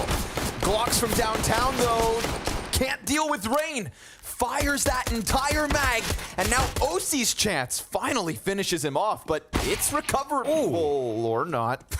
OC with a clean headshot to Brokey. Crosshair placement right there. It's all Kerrigan now. Another one. And Liquid given a chance to recover this third map for a semi-final spot at the World Final. You know, we did make this whole situation just about FaZe's Anubis, but the bigger picture is big map to win if you are FaZe. You want to skip the queue. You want to get right back to another grand finals, from fall finals to world final. While others' consistency is in question, FaZe want to stay solid. Let's see it, Kerrigan. Rain was saying he had 200 maps played before it got released or into the official pool. Now he's only got 10 HP, so he is doomed. He is dead. He is done. All right. Liquid? Well, Liquid picked T-side because the map's stats are just skewing T-side. Everyone feels like it's going to be a little bit T-side. But I think that's been, you know, so people overcompensating on what to do on their CT side. And of course, you know, map stats are one thing, but on a map that's completely unfigured out, yeah, anything is possible. Any scoreline is possible. If you figure out kind of one really smart idea or good trick, and we'll see if FaZe can press the advantages of T-side and make it feel that way as well. You know, sometimes I look at a reaction like they did on CT side and think they play that way because that's what they're afraid of when they switch over. Right, harness the power and then get ready for it. Right. But it's going to be NAF on the pillar. Kicker here to support.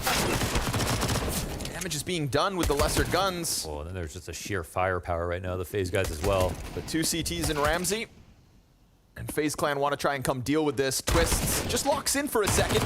Has to swap to the pistol, so he is doomed. And Rops is nowhere to be found. That bomb in the dirt at the B site. Let's see what the lurker can get up to. This is one of those maps where when you lose track of somebody, dude, they could be anywhere. Yeah, and no one knows how to optimize spots just yet. So it'll be a little bit floaty, but it'll be equally as confusing even for Rops. We'll see if luck is on his side. He'll flank through tunnel. Get closer to that B site. Closest weapon is on the other side of the bomb site itself. Nitro going to keep eyes on it. Again, that intuition that Rops is getting closer. Sure enough, FaZe convert with 3 players alive. So now we will have to see them kind of try harder here. Splitting up to the Deagle round. Yeah, they are hitting shots right now. Rain 20 and 10. Twist 20 and 8. Damn. Both playing the site together last half. Yeah, B was very much locked down. Liquid get into that A split twice. Makes up the majority of their round wins in the first half. But there it is, 21. Oof. And it's them switching over, you know, your Kinder and Rain. Rain showing them how it's done. Oh, Naf didn't see it. Oh, I didn't see it. I was like, wow, is he somewhere else? Twists. Killed on long. OC catches Brokey, and Naf goes back through Ramsey to pick up Rain. Knew he was down there. Didn't want to let him get close, right? That's the one advantage when your Ts are still on pistols. It's really nice to use Ramsey and keep him at that long range. Don't let him close the gap. I feel like it's kind of like, you know, an overpass A-site situation where if you let him get too close, all of a sudden they're running with Tech 9s out from bathrooms. Yeah, I like that analogy. Is there a better gun to get for Rops? Nah. So, run towards Palms. Keep a liege locked in, but it's a 6th for Liquid. CT side starting strong. It is. So the buy comes in. Kerrigan also will pick up an AK. 5 AKs here. And we'll see both a couple of things. You know, look, even during that halftime, I wouldn't be surprised if Liquid talked about what just happened and see if they. I mean, they were already giving love to CT side mid pushes, not quite as heavily as FaZe were. So let's see if they want to peek as flagrantly and if they're willing to do things that they haven't practiced. You don't want to be too congealed into your ways, but you also don't want to go too far out of what you already know. Yeah. So they'll just be bad at both.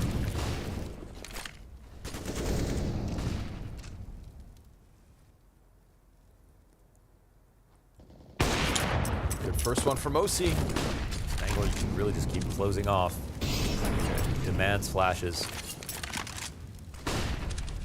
Kill for Liquid, and Elige finds Kerrigan on the bridge. Twist, though, afforded a chance to peek from the deep side of Arch, and Rain now wants to try and contest this. Ramsey is open. Yeah, so much pressure now on NAFly. Turns attention back and catches Rain. Nicely done. That was the moment he had to find that kill, or else all of a sudden the long players could have come back. So Team Liquid in the guns versus guns on the brink of picking up another. Wow. Smoke deep into mid from there. But there will be no reaction on the B side, and that's where there's 2 waiting. Nitro holds the glizzy. Brokey gonna find the kill though, and then Naf still in Ramsey. Pinned into the corner. Twist can't manage the trade. Wow. And Naf, big round, 3 kills in the pickup. Yeah. That is Liquid's 7th. Just the Galil and the split coming in from both sides. A new challenger emerges. And the score is now 12-7. Looks like it's a total half-buy situation here. You get half armor, Tech 9, a few grenades, and try to come through with a pocket strat. Let's see what Nico looks like.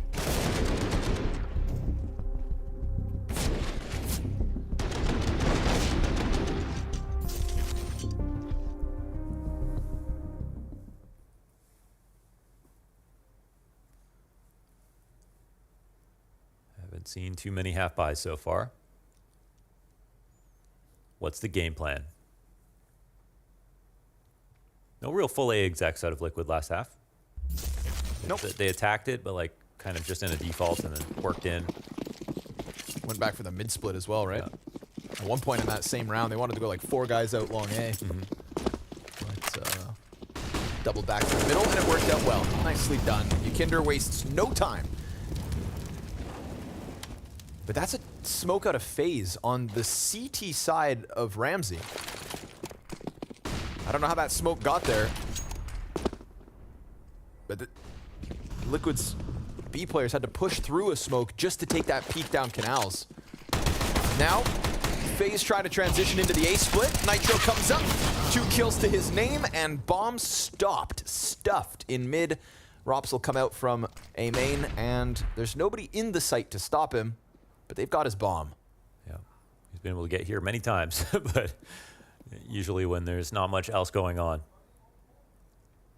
No kill for him, and we've got Liquid on fire nice and early. I think FaZe try to do a smoke off Ramsey to deny vision, to keep the B players contained, and then make it seem like a sort of a split, like, oh, we're pressuring here, we might lurk into this and then split A via mid. Yep. But the passive angles and positions are just fine.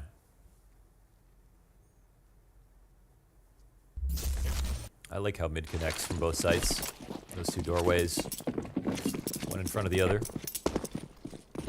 So many smokes out of spawn. This one's OC's. Twist picked up Yukinder. Ooh, that's a nice find. Oh, he tries to go out for the long peek and just loses his face. Now, without Yukinder, there's no Ramsey control for FaZe, which means they've been able to push up canals. And yeah, again, once you get this close, it's like, it's such a tempting offer to split B. Yeah, we've never had FaZe in a tricky spot in this kind of position. They've always had 2 inside the site, holding on to Glizzy, ready to deny a retake, but oh, a kill comes their way. Yeah, Kerrigan just kind of walks out middle. He's been caught there twice now. Naf, good angle from long. Ooh, he's holding lane, and Rain tries to come around the site, but that opens up this smoke push. OC tries to come out. Rops catches that. Naf pinned in the corner, killed by Rops, who's gonna get enough control of this site to put that bomb down. Oh, Elige though, lurking up. It's another one from Rops. Wow. Quiet game on that CT side, but a 3K already on the offense. Now that one, 2v2, the retake's definitely on. And we see what happens, but Rops doing a little extra credit here. So that's 5 straight for Liquid, but now a T-round rifle here for FaZe Clan. It starts off with a kill from Twist, right, to Yukinder? Yeah, Yukinder picked long. So got shut out. And then behind that, it was Nafly by himself. It's pretty impressive how comfortable he looks, just like on all, just floating around all the time. And did make the most of it. Whoa, that's a crazy shot. Fallback.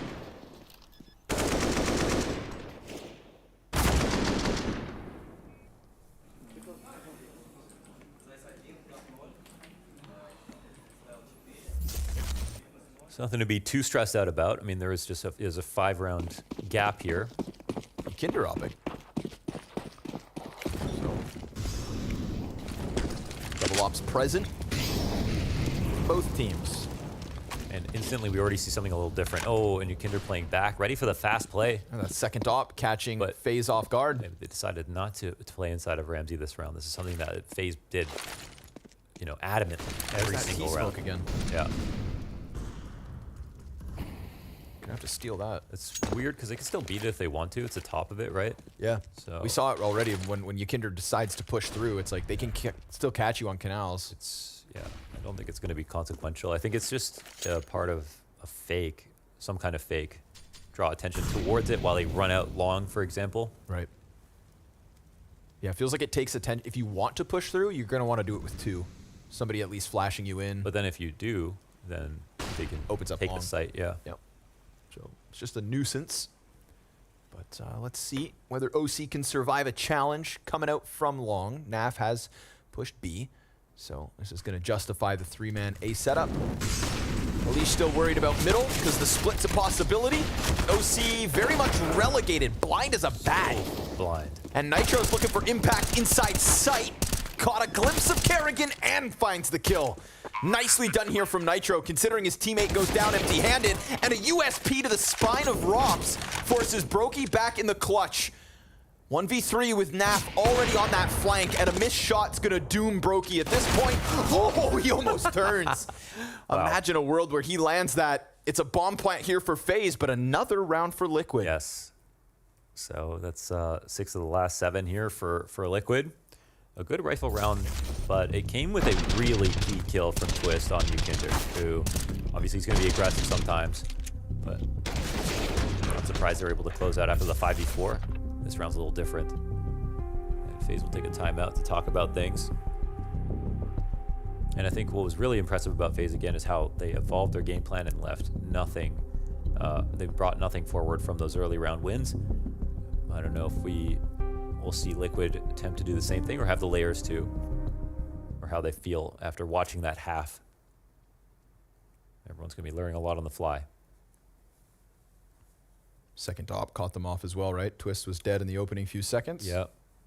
I feel like they just took that idea straight from FaZe. They're like, okay, the ops are just working. So many opportunities for them. I'm not going to reinvest into one this time.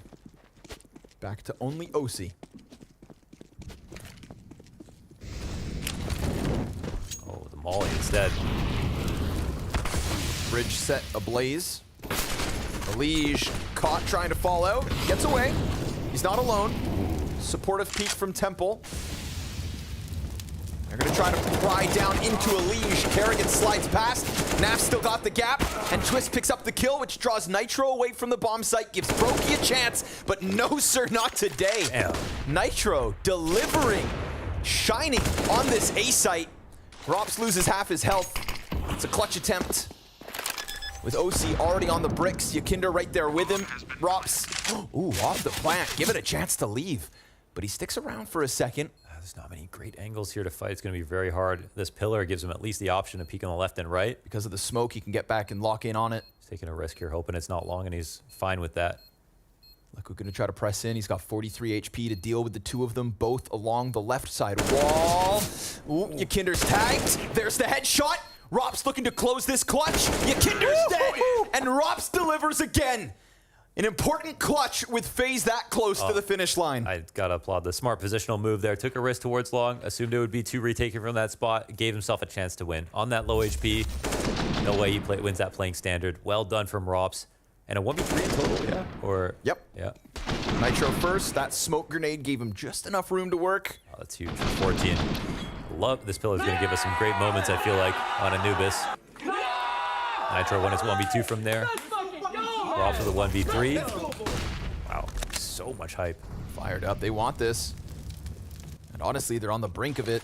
And right now, we've got NAF over towards that A site instead. Team Liquid are trying to play aggressive, and it's going to leave Yikinder on his own and Ramsey. Alish tries to join him from canals, but OC just got shredded by Rain. They're going to peek down deep. Twist looking for another, and it's an insta-headshot again and again. Oh, man. Nitro, those long pushes, doesn't even get a chance to fight. Dead the moment he comes around that corner.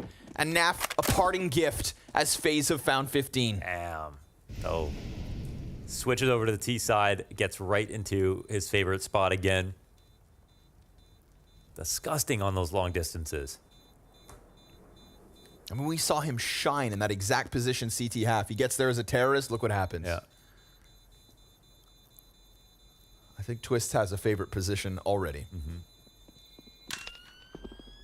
Yeah, we'll see how much of a common occurrence it is for him to pick up the op. He didn't just pick it up for no reason. He opted almost every single round. Yep.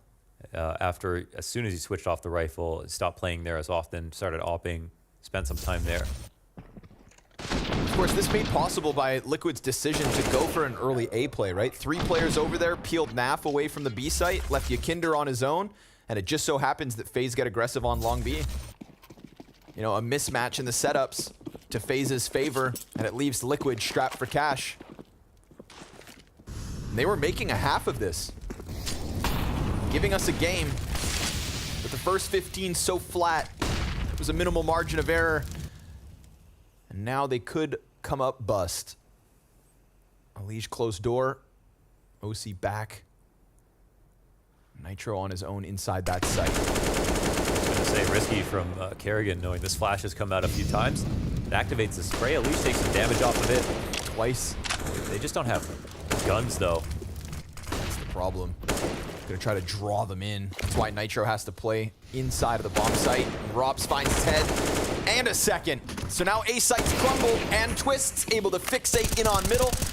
So FaZe met by some trials at the start of this CT side from Liquid, giving us something to praise out of the gate, but unfortunately, just not enough room to really thrive. It's low HP on a few players, so still a chance here for Liquid, but Broky's posted up on storage, and Naf's gonna round that corner. Missed shot gives Naf a chance, but he lost his teammate in the meanwhile. He's got a smoke, he's got a flash, and he's got half of the bomb ticked down at the hands of Twists. A fantastic showing for FaZe, and a 2-1 win over Liquid after that so close map on Mirage. But I'm happy Liquid pick up the first one because we've got a great showing from FaZe on Anubis, new contenders on a new map, and a semi-finalist in FaZe. And Kerrigan clearly doesn't want the prize he was awarded for winning that map. But man, commanding fashion in that first half. A great CT defense bolstered from FaZe. Liquid try as they might to make the comeback work. Just no wiggle room considering they came into that second half with such a round deficit. Great stuff from FaZe. They head straight through to that semi-final. Yeah, that was dominant. That was full of authority on the side of FaZe.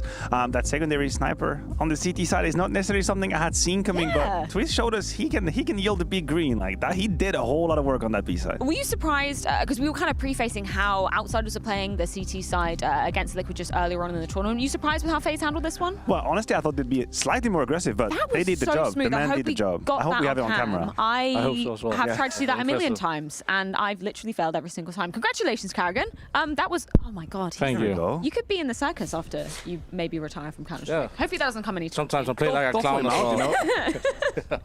Oh no. Can I get some words on Anubis? Because obviously first time we saw you playing it in an official, and that was a super confident CT side. What do you think was working so well? What was drilling so well for the team? I mean, I think we didn't adapt because I felt like they were playing so slow. I remember just having Molotov and H's in mid, and I was holding mid by myself. And in practice, that's not possible normally. People put a little more pressure, and I think they kind of failed on that department. I think it's very important to put pressure on mid because you kind of cut a rotation and for us, we played 2-1-2 the whole game, basically without able to stack. And I think the side holds were so good. It is hard to hold A, but we also saw that there was like the only thing I think today. But I think they didn't adapt well enough without having to be BM. You had to work for it on the second half, and then Robs pulled that crazy clutch. We saw the reaction from you guys, and right behind you called the B rush. That's your thing, right? When this happens, these clutches, I've seen you pull these fast plays after breaking your opponent's mentality. You mind sharing with us a little bit the idea behind? Yeah, I think nobody actually had pulled off the B rush, so to say, and I think we had a good idea how to do it there. It wasn't a full-on B rush, but more like see if they do a mistake they didn't, and then we went very aggressive in as we got the info about free pushing A. And rotation, if you're pushing A man and we're going B, that's very far rotation, and I think we just hit the right timing with the right call there. But yeah, without Robs' clutch, they might not do the A push, and the game might be still going on now. Yeah, a great success in terms of your first showing on this ground. But I'm curious, just from the practice time you've had specifically on Anubis, what has been the biggest kind of learning curve of the map? What kind of challenges you think it's faced, presented you rather as a team? I mean, every day I see some new stuff, right? A new idea, a new flash. But I think we had a good repertoire, and obviously we didn't get to show everything today, as such we didn't want to adapt to the way they played. But on CT side, we just played 2-1-2, which I think we're the first team on Nubis who didn't play aggressive on CT side. But yeah, we have some of that stuff as well we can pull out. But I think it's just learning curve. Like we see one smoke, that's a really good counter. Next day somebody found something else, and everybody's just laughing and having fun because everybody enjoy playing a new map. It's so refreshing, and the same for Cola. I learn something every day. It's not something that happened the last 20 years of my career. It did look like good vibes in the FaZe camp, and that's what I like to see. Particularly, you're going on towards the semi-final. You're going to be playing on the arena stage, so congratulations once again, Karrigan. I'll let you go off, celebrate with the team because you got a day off tomorrow as well. Man, this guy. You got two mics. There you go. Double go. Double what? Double what, Freya? Double what? And we're going to move on what? to the group overview because we do see FaZe making it on to that semi-final. It is going to be Outsiders, unfortunately eliminated in this one. Absolutely savage group, but we do have plenty more CS going on today because there is Group B action on the cards as well. If we take a look at the schedule, another elimination matchup and a qualification game to be going down as well. But first, it is going to be the brutality. If you can believe what your eyes are seeing, it's Heroic taking on NAVI.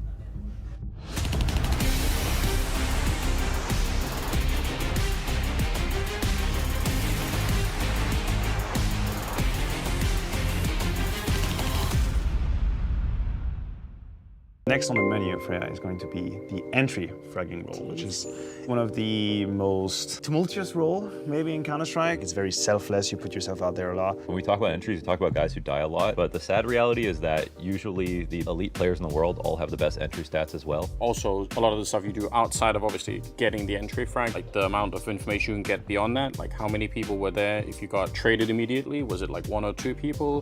What kind of setup did they have? How deep in the bomb site did you even get? Like you're not going to get any credit for, right? Like they're going to see the time when you got the double entry and won the round, but they won't see the time when you might have died, but you actually got like 3 people and you won the round by information, you know. I have 5 great names on this list. I have Yakinder, I have Nico, Rain, Electronic, and Axile. And the amount of probability I give to any of these players to enter a duel and win it. That's it. So you guys have anyone on that list that stand out? Yakinder for me is it's such a big conversation because I think he's done something in the entry role that I don't think in the history that I've watched the game, I don't think anybody's had such a dominant entry fragger position where they've had #1 player on the team stats entrying with a rifle. Obviously, he was saying about Elige giving up a little bit more space and allowing Yakinder to be able to get into the mix a little bit more. I think that's probably what's impressed me most with him, and the fact that he's kind of, you know, put an out of the dumpster a little bit. Like, props to him.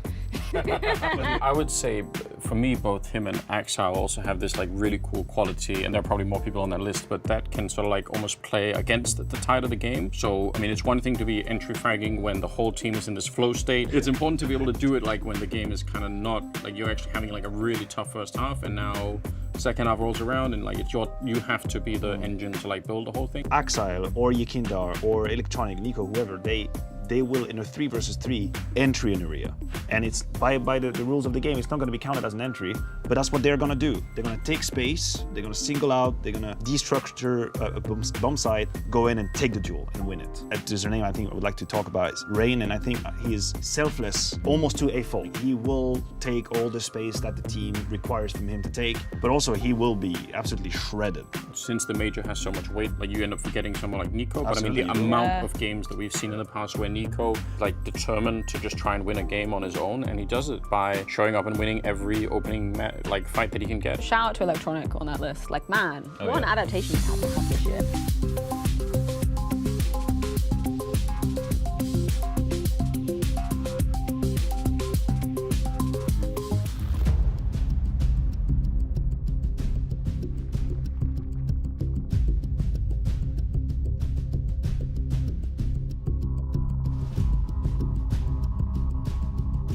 Nados Vincere, born to win. The returning champions are looking to retain their crown. And they already have the king. Simple. The unstoppable force. The immovable AWP.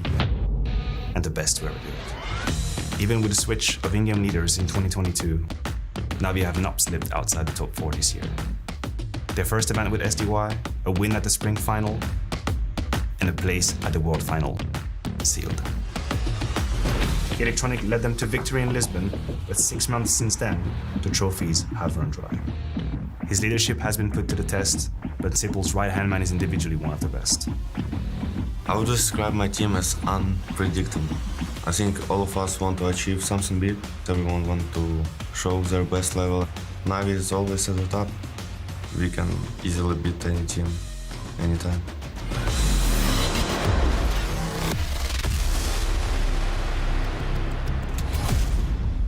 Unpredictable may be the words that Simple used there, but the Na'Vi Nation, even with the 6-man roster, were unable to secure a win, even secure a map yesterday. Things were looking dire for this team, and it has been a rough year from start to finish. Now they go up against a Heroic who, right now, they bring Config into the mix. He has a dominant individual performance, but they still weren't able to topple the likes of OG, who most people thought wouldn't even be able to win a series, especially you, Pimp. It was a crazy day yesterday, especially that Heroic OG game. That was a nail-biter, double overtime, triple overtime. We got it all in that one.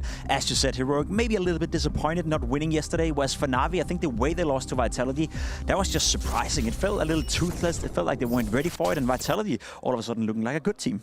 They were looking like a good team, right? And there was a lot of Sphinx effect coming in here. But this matchup now, this is an elimination game. One of these two teams is going to be going out in last place. And right now, all things would say that, I would say firepower-wise, you're looking at positives here, more side for Heroic. I'm a little worried for NAVI. I'm not going to lie, right? It's been, as you said, a very long year, a stressful year, all these circumstances going around for them. Very tough to expect them to perform under these circumstances as well. Despite that, you know, they've been at a very high level, I would argue, but it's not the NAVI we saw in 21. Let's be honest about that. We've seen Simple drop a little bit in level. We've seen the overall team drop a little bit in level. And honestly, coming into this matchup, I'm not even sure they're the favorites. But one thing, I'm very excited about this Heroic roster because Config came into it yesterday looking very good individually. Okay, there you can give them a little bit of that like break because they do not have their star player. But this still looks like a Heroic that knows how to play very well. They don't seem to be affected too much by it. Were you happy with the eye test? I was okay with that. The one thing I wasn't happy about yesterday was the veto for Heroic. They took a bit of a gamble, I feel, by playing Anubis as a third deciding map against OG. Everyone's doing it. Yeah, I guess everyone is doing it. It didn't pay off for Heroic yesterday, but that's something they learned. And I would argue as well that if there ever was a time to test it out, if there ever was a time to try it, it would be in the first game. I don't expect it necessarily to happen here against NAVI. Config in particular played well yesterday. We saw the stats right here on the screen. He was the highest performer coming in for Heroic. Had a monster performance on Mirage with 30 kills, 100 plus ADR. So if he can continue on that level, then there's still a lot of firepower in Heroic. And Cadian, right, he was there kind of alongside him, but that was only a 1.0 rating. Everyone else you saw in the stats just gone, they were struggling more here. So they need to fix that because that's one thing, right? You know when it comes up against NAVI, your individuals have to hit. You cannot underestimate the fact that Stown is not here. We said it yesterday in terms of player for player, Stown versus Config, raw firepower, individual output on the server, Config can match Stown, but in terms of being the secondary in-game leader, in terms of helping Cadian, in terms of being the glue and basically putting this whole team together. We always praise Heroic for being a very homogenous team, a team that always stands up together. Maybe they're missing a little bit of that with Stown not here. Maybe so, but Na'Vi right now, they're missing a lot of everything because we saw MPL come in. He wasn't having the greatest stats overall. You see here on the lineups, right, STY back in for the moment of what we know, depending on what maps are going to be played. But overall, even the positives, and we normally look at like Simple, Electronic, they weren't there. Bit, though, found his form to a degree, but even that wasn't enough. Yeah, that's the problem, right? Even Bit wasn't enough. Simple had a decent showing, but not, you know, not to the Simple Not his standards. level. No, Electronic as well had a stinker yesterday against Electronic, to be completely honest, and that's something we haven't addressed enough, I feel. We praised Electronic when he was first being moved into this in-game leading role, and we said, okay, if he can continue down this path, if he can continue his brilliant individual display, while NAVI still looks like a solid team, foundations on point, then that would be great. But let's be completely honest, it's been very disappointing for NAVI in terms of how they're playing Counter-Strike right now. I think Blade has a bit of a headache in terms of should we continue with Electronic being the in-game leader, or should we try to set him free again so he can be that individual powerhouse next to Simple, next to Bit. I'm starting to get very worried for NAVI, and I think this whole, you know, thing with NPL, Sundar Young, maybe it's an in-game leader they're looking for, not necessarily a new fifth. And this is the thing, right? Because you can give him a pass and you can say, yes, Electronic, you know, coming into in-game leader, not hitting the numbers, but he was the second star alongside Simple, and he right now is the lowest rated player. It's like Res in NIP, right? You take a very strong rifler, you take a guy who can make the difference, you put him on the AWP, and while he's still going to be good at it, while Res is still going to have impact, same for Electronic, he's still going to be decent, he's still going to have impact as an in-game leader, but you want the most out of your players, and I think Electronic is too good of a rifler. We're talking about a guy who's been within the top 5, top 6, 4 years in a row, all the players in the world, and we see him right now struggling as an in-game leader. Oh, we're seeing Inferno coming straight away. Does that mean we get MPL instantly? Then you got Ancient coming in from Heroic, and the decider being nuked. But that nuke yesterday was not great from the side of NAVI. Nor was the Inferno, to be completely honest. It wasn't looking too good for NAVI. I'm a little bit worried. We know Heroic to be a very strong team on Inferno as well. And map pool-wise, we talked about it, right? These two teams, they played a lot against each other throughout the year. the advantage towards Navi, the vast majority of the time, it has been a nemesis team for Heroic. But in terms of map pool, I feel like Heroic is in a very good position right now, especially with this veto. Yeah, but now I've got so many question marks, right? Because you mentioned it on the Inferno, it was okay, not great, right? We can see it, NPL on the screen. He's going to come in now. We noticed from yesterday he was playing that Inferno, but it was at least a more competitive Inferno than what we saw on Nuke. So are there positives you can look at this? Yeah, I mean, Heroic didn't play a great Inferno yesterday either. So that's one thing you can take away. I think Heroic had more in store for us on that Inferno. They can play better. Not supposed to lose to a team like OG on their own map pick in that regard. I do feel, looking at Navi yesterday, NPL didn't find the impact that you would hope for, but he didn't make too many mistakes either. He is playing a more so passive role within the pit area. So on the CT side, he's going to be tested if Heroic wants to actively test him. Otherwise, you can kind of hide him away. He's going to be involved in the retakes, obviously, on the smaller bomb side. But I'm not too worried for NPL. He looked okay yesterday, but it's not him who's supposed to step up. It's the Simple, it's the Electronic, it's the Bit. Those are your star players. And right now, they are taking a risk constantly, right, with changing out these players, like you mentioned. Maybe it's not just the fifth man they want to be swapping around here. What positives can we look at for this side now? Because I'm leaning with you here. Heroic seem to be the ones that are the favourites. If Navi were to lose this game, I think they would leave with more question marks than answers. And that's an issue for Navi, because this event was supposed for them to figure out, okay, who's going to be our new fifth? Are we going to continue with SDY? Are we looking into getting a new in-game leader? Are we looking towards NPL, this new generation of talent coming in? Yeah. I think if they were to lose to Heroic here in quite a flat way, like they did yesterday against Vitality, I think Blade would leave with a lot more questions than answers, and that could be an issue coming into 2023. At least it makes the task for Blade and for Navi much harder. So right now, as you said, there's a lot at stake for Heroic. There's even more at stake for Navi, and I'm curious to see which kind of fighting spirit they're both coming out with. Is it going to be aggressive, or is it going to be a little bit passive and scared, perhaps? And the whole point of this, right, of what you were saying with what Blade was trying to achieve here, is more official games, see what NPL can do, see if he's going to be on the main roster coming in. Because remember, it's only the Blast event, so you can play this sub-side. That is it, right. That is it. That's the only place he can fully use this six-man roster. Of course, in practice, when they're at home, they can do whatever they want, and you can figure it out. But practice results and how you act and behave in practice and how you act in professional games is one thing. As I said, NPL, you look at his stats from yesterday, he didn't have a good game, but he didn't have a bad game either. He wasn't at fault for that loss on Inferno. It wasn't like you point towards him and said, okay, there was moments where he should have done more. I think the smaller bomb side was absolutely horrible for Navi. They should have been better at defending that. They were constantly being outmaneuvered by Vitality, outcalled by Epic. So again, I'm looking towards the in-game leader right now. I think that's the biggest issue Navi have right now. The sense of direction, where they're playing and how they're playing, how they're approaching the game.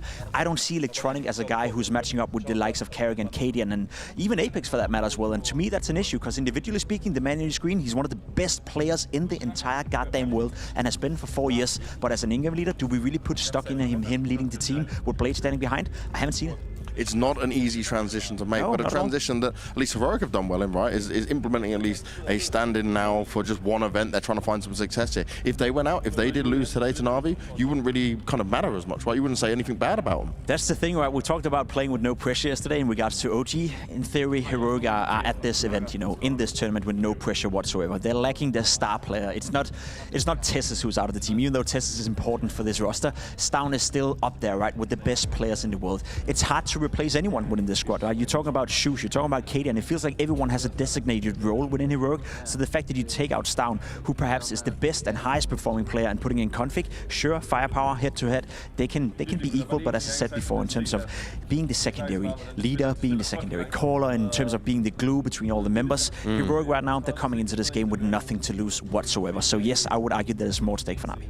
And normally, right, we get to see a lot of this great matches between Heroic and Navi, but we'll have to see exactly how this is going to pan out. You'll definitely seem to be siding with Heroic, and I think I might have to agree with you, Pimp. That's scary, James. For you to say that you're not believing in Navi this time around speaks volume to how big of a question mark they are right now. We do know they have Simple. We do know they have Electronic. We do know Bit looked great yesterday, as you said. So there's still a lot of raw firepower. There's still a lot of attributes towards this Navi lineup, but they're not on the level we saw in the vast majority of 21. Well, let's see what level we're going to get. Let's see how it's going to go down. NPL back in the driving seat to see if he can stand a chance against Heroic. And we're going to be back with Moses and Harry. Yeah, it's a pretty interesting little lower bracket elim match that we have, right? I don't think it's the one that a lot of people would have expected. The Navi Heroic bout deciding who goes out last from this group, right? Well, we've already got the reigning major champs knocked out, right? So why not add another little thing on top of it? You can see the odds there up on your screen.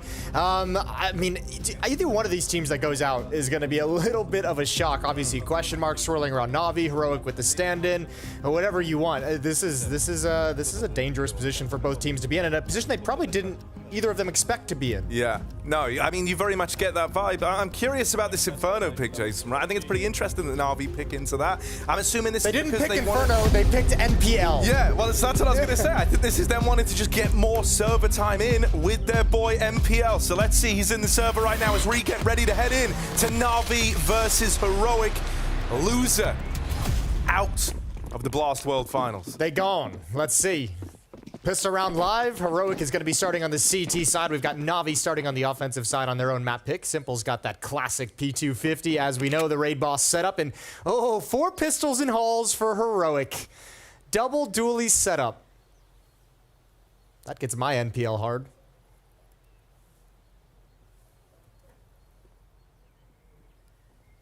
Just gonna let that one sit for a moment. Yeah, right? thank you. I appreciate that. So I started giggling, but I want to come in deadly serious for round 1. So here we are. Shush, holding on to this apartment's push. Oh, he's deleted immediately. Big. That's lovely. 4 pistols on 2 players in the apartments, and they are deleted. Oh, that's brutal. What an incredible pair of shots out of Bit. And it looks like, okay, we're back. We're back. It's all good. Everyone breathe.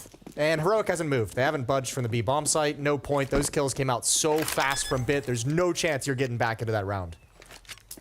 Yeah, that's a really brutal way for the first pistol to fall. You know, especially because you think about that kind of, you know, Heroic OG matchup from yesterday. It was the CT side where Heroic kind of did their best work. Everything fell off in that second half once they swapped over to the T side, if you remember. They couldn't penetrate through that OG kind of top mid control. It was pretty gnarly for Heroic. And I guess we'll see when we switch sides. NAVI, would they have seen that in the demo review, in the preparation, and actually called it like, let's do something similar. Let's make sure we're challenging at brackets since they had such a tough time handling it. And that also would be the question mark with the stand-in, with NPL playing in this team. Will they have enough coordination? But that's a conversation that we can have when the second half begins. This is obviously a fantastic pistol round for NAVI to open up with. Good shooting from Bit, and 1-0. Obviously going to get a little tech pause just to investigate the situation and get that figured out. Yeah, Bit's kind of lent us a helping hand because thankfully, you know, we got that double and the round was already decided. Yeah, so, nice and easy. That's like one way to navigate the old tech pause. Just win the damn round as it's coming in. Nice and quick in the first 10 seconds. First engagements. I'm curious if we're going to see the force buy back at a Heroic as well. I'm assuming with the 3-man save, right? That's what they're planning to do. That's often the kind of decision you look for, right? Get the cheap upgrade on the head armor. Although they did have a couple of players even getting like hunted down at the end there, so I don't know how cheap that's going to be. Yeah, well, I mean, we know, I mean, we've seen it a bunch, and it's going to happen on Inferno. If some of these bomb site takes is on this map, like we all know, if they're just so clean and so quick and so fast, there's just no reason to budge out of the other side of the map. So, I mean, maybe if they go if those dualies go 1 for 1 each, maybe if they get, you know, even just 1 kill and it's a 3-on-4, there's a chance, there's an opportunity for Heroic to rotate over and investigate, but not this time. So we're going to get a little bit of an extended tech pause to make sure the tech issues don't come back into play. So let's have a little bit of a chat, Harry. How did the day open up? I was so jet lagged and wrecked this morning when I woke up. Well, that sounds good. I woke up, my alarm went off at 1 p.m. because that's good. Yeah, that's a disaster to begin That's actually with. an early wake up. That was like my safety alarm. Yeah. I slept through my alarms yesterday, but that's my safety alarm at 1 p.m. I woke up and I saw the score of Vitality beating NAVI from today, which ended at like 1 in the morning last night. And I was like, oh man, I can't believe NAVI got eliminated. And I was like, wait, actually I casted that game. That was yesterday's game. Yeah, that was definitely one where, like, you know, as it started to feel like it was going to end in 2, it's like, yeah, maybe this is for the better because, you know, we were just kind of giggling away towards the end. I know, delirious set in. But no, I mean, yesterday's games were bangers. And yeah, they were. You know, I think it set us off on a nice note. I kind of like the OG upset. I wasn't sure how I was feeling about it at first. It's kind of throwing the Group B into turmoil. But I think it's put like a kind of exciting spin on everything, don't you? Yeah, I don't mind that at all. I certainly, like, there's a couple, I mean, some upsets obviously can sometimes, as we saw in Rio, kind of hinder some of the playoff brackets, but I think a couple upsets early on, as long as the favorites can recover and still move on. Yeah. And we'll see. We'll find out. Plus, I think, like, it's kind of exciting because I attribute a lot of that, like, OG victory to someone like Dexter, right? I think he was having, like, a very, very good time yesterday. I think Nexter looked really good. And I do like seeing, you know, guys like Dexter kind of get fired up as the tournament goes on, because he's someone who, you know, when you put him on the stages, like, you're going to get great games out of him, right? Yep. And not just Dexter, man. Like, Flames is such a cool player to watch as well. So I really like seeing him continue to have success and being a reason for OG's success and having the impact that he has. So I think that pairing of Dexter and Flames is really, really cool. I actually spoke with Dexter this morning, and he said he was dealing, he was not feeling great yesterday. He doesn't know why. He was just like, yeah, I just didn't feel great at all. I felt kind of horrible. And I was like, well, couldn't tell on the server. Yeah.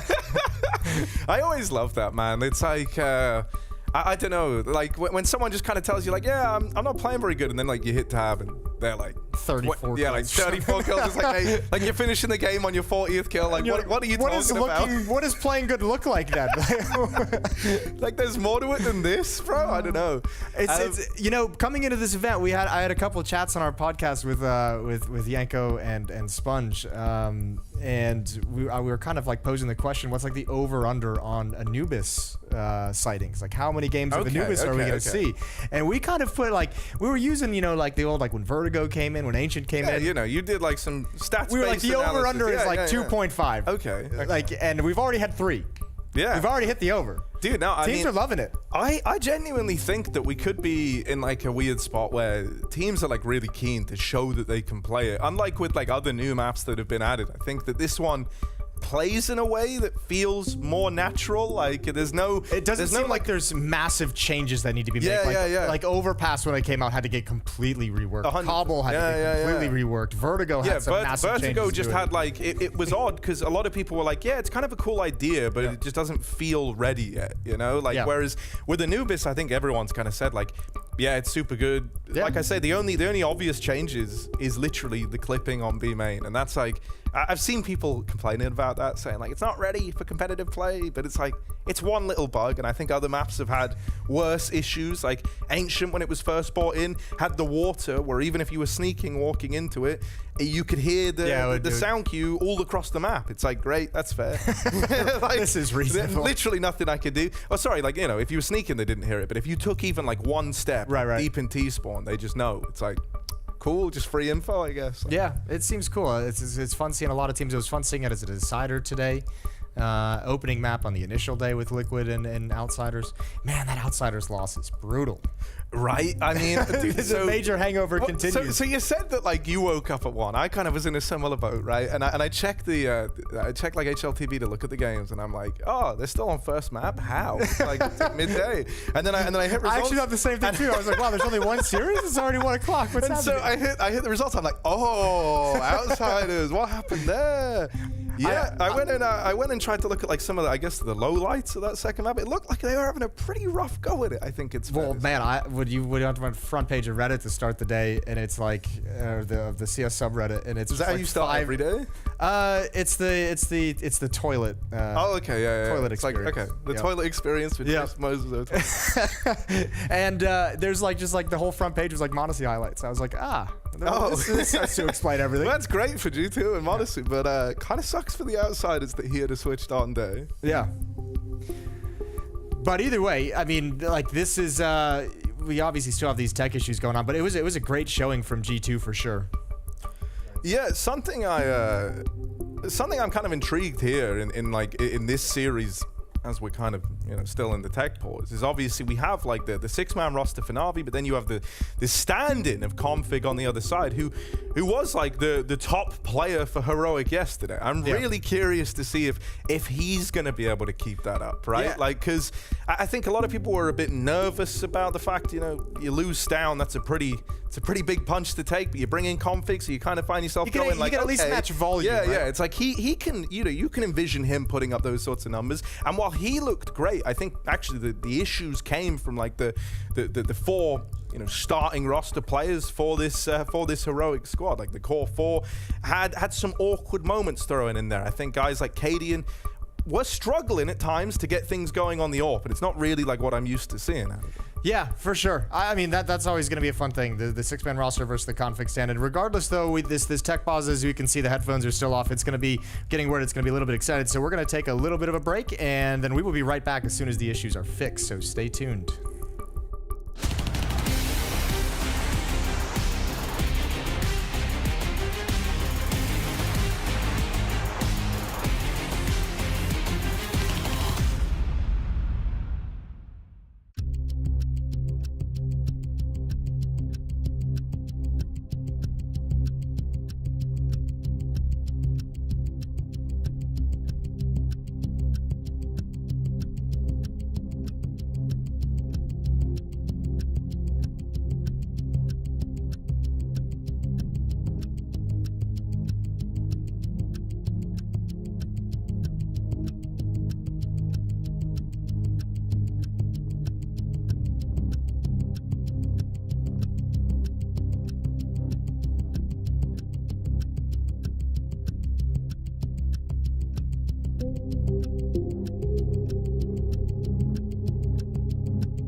It is time for the Blast Premier World Final Banks and Pimp podcast mode. As we get to fill a little bit of time in here, sorting out some server issues that did go on. But you know what? This can lead into our conversation. We touched enough on it. This problem that Navi are facing themselves with. We see? You're learning other languages Spanish, now, Pimp? yeah. Go on. There we go. Not the right country, mate. How's your Arabic? No bueno. No bueno. But no, the thing we need to look at when it comes to this Navi is we praised what happened with Bit coming into that team at the beginning, and everything looked so good for him. But you maybe can't expect that straight away. And I think Apex said it when we did the interview with him yesterday, that MPL comes into a team that was not looking hot. They were not coming up in the good spot. And this now becomes a problem for him, because how do you integrate a player who's coming in when the team is not even able to balance themselves out normally? Well, that's usually what happens when you change a player, right? That's based off the fact that you have a period where you're not getting the results that you want. You're not getting the stuff that you want out of your team, and then you're looking into replacing people. It happened with Flamey, it happened with Bit back in the days as well. As you said, it was a tough one for Bit to come in as well. And to be completely honest, sure, I'm looking towards NPL, thinking to myself, maybe he's going to have a couple of good maps. Maybe he's going to have a good showing right here, but it doesn't really matter to me, because we saw what happened with Bit back then as well. He had a horrible start as well. Couldn't really get it going on Inferno when he was being integrated to begin with. But what happens behind the closed doors, what happens in practice, what happens whenever they're playing with him at home, that's what matters. For me, me, though, I feel like we're looking at the wrong problem. I don't think that necessarily, you know, whether they're playing with SDY or NPL is too big of an issue for Navi. I think they can still win tournaments. The drop-off is Electronic. It's the in-game leading role. I don't want to pinpoint that towards Electronic and saying that he's at fault for Navi not playing right now. That's a team decision. That's a team thing where everyone has to contribute. But let's be completely honest. In a world where Kaden is ruling the world, in a world where Kerrigan is ruling, Apex, all these hardcore in-game leaders, you need a guy who's actually dedicated to the role, and I don't think Electronic is meant for that. He took over the role because he had to, but let's be honest, James, one of the best players in the entire world, is not supposed to be forced into an in-game leading role. And you also have to be a fragging in-game leader, right? And if anything, his fragging has dropped off. That too, that's an issue, right? And that's my problem. I don't want a player that is so good being put into a role where he can't flourish, where he can't be the player that he's supposed to be. And if I'm Blade right now, I'm looking towards this lineup and thinking, okay, we have a question mark in terms of SDY, NPL, potentially even a third guy in the mix right there if someone comes up or if they can afford anyone out there. But as an in-game leader as well, do you really trust Electronic, the guy, to lead you for 23 and 24? I'm not too sure about it. Okay, so you're saying, right, and I'm going through your theory crafting mode in my head here, you keep the 4, you put Electronic out of the IGL role, and you bring in a normal, natural IGL. If you can find someone who suits the playstyle of Navi, or if you can find someone who can work with Blade in that regard, or who's willing to buy into the project, then yes, that's probably what I would look into. As I said, I don't really mind whether it's NPL or SDY on the server, and if neither of them are going to be part of Navi for next year, I don't think that's going to be too big an issue. You have the core lineup still in Simple, Bit, and Electronic. If you can free him up as the fragger he's supposed to be, there's still an awful lot of firepower. Now, the only thing I would say that I question still is that this Perfecto, Simple have been the most consistent throughout this year. Bits had his ups and downs, looking better now the A4's back. He's very happy with that for sure. But it still needs the rest of them to come up to that level, even if we had a good in-game leader. And also the other thing is, Blade, remember, put this question to Electronic: do you want to be able to do this? You know, and he was up for the challenge. He saw a positive in this. There's been a lot of players who's been up for the challenge, and I always admire when players say, yeah, let's get it, let's try it out. We saw with Velde back in North, if people remember that, you know. That was a tough time. That was a tough time. Him transitioning from being one of the best role players in the entire world, actually a hardcore fragger. He was then an in-game leader North for 3 or 4 months, and we've never seen Velde back at that level ever again. And there's more stories, right? Sometimes when you're switching into the mindset of being an in-game leader, it's very hard to switch out of that again. So I'm not even sure we ever get to see Electronic at the incredible high level that we have before, and that's a bit of a row for me. I just want to touch on the graphic that was just displayed, right? Simple still up there on his above 90 numbers, but it was Electronic who was also around that 90 mark, Bit probably not too far off normally. Everyone else is down in the low 80s right now on the blast score. That also just tells a sad picture for this roster. I think for the longest period, we all agreed that having Bit, Electronic, and Simple as your core of a lineup, you know, that's a trio that not many teams can compete with. And especially if you take in the context of the game they're going up against Heroic right now, we praise these guys behind us for being one of the most homogenous team in the entire world. Let's be honest, right? You look towards the Heroic guys, you look player for player, pound for pound, they are not the best in the world, yet they're still playing as the best team in the world, and that's very impressive. It comes from the in-game leading skills, it comes from the synergy within the team, and it comes from team play. So you can have the best pieces of the puzzles out there, but if you can't put them together, what is it worth? What is it worth? And the thing is, right now, you touched on it. Heroic coming to this series is we're looking at them as favourites because of how badly we saw Navi do. And this is because they've got a new player standing in, right, for the first time. They only had, I suppose, Coffee's only played since Monday with them, you know, and actually getting raw practice in. Not a huge amount of time. Sure. And okay, yes, you lost to OG, which in our eyes we didn't think was even a possibility, you know, because of how bad OG had done. But there is nothing now where we look at Heroic and think, oh, okay, like if you lost this game, we wouldn't look at them badly. Where Navi, we look at this and think, this is tough.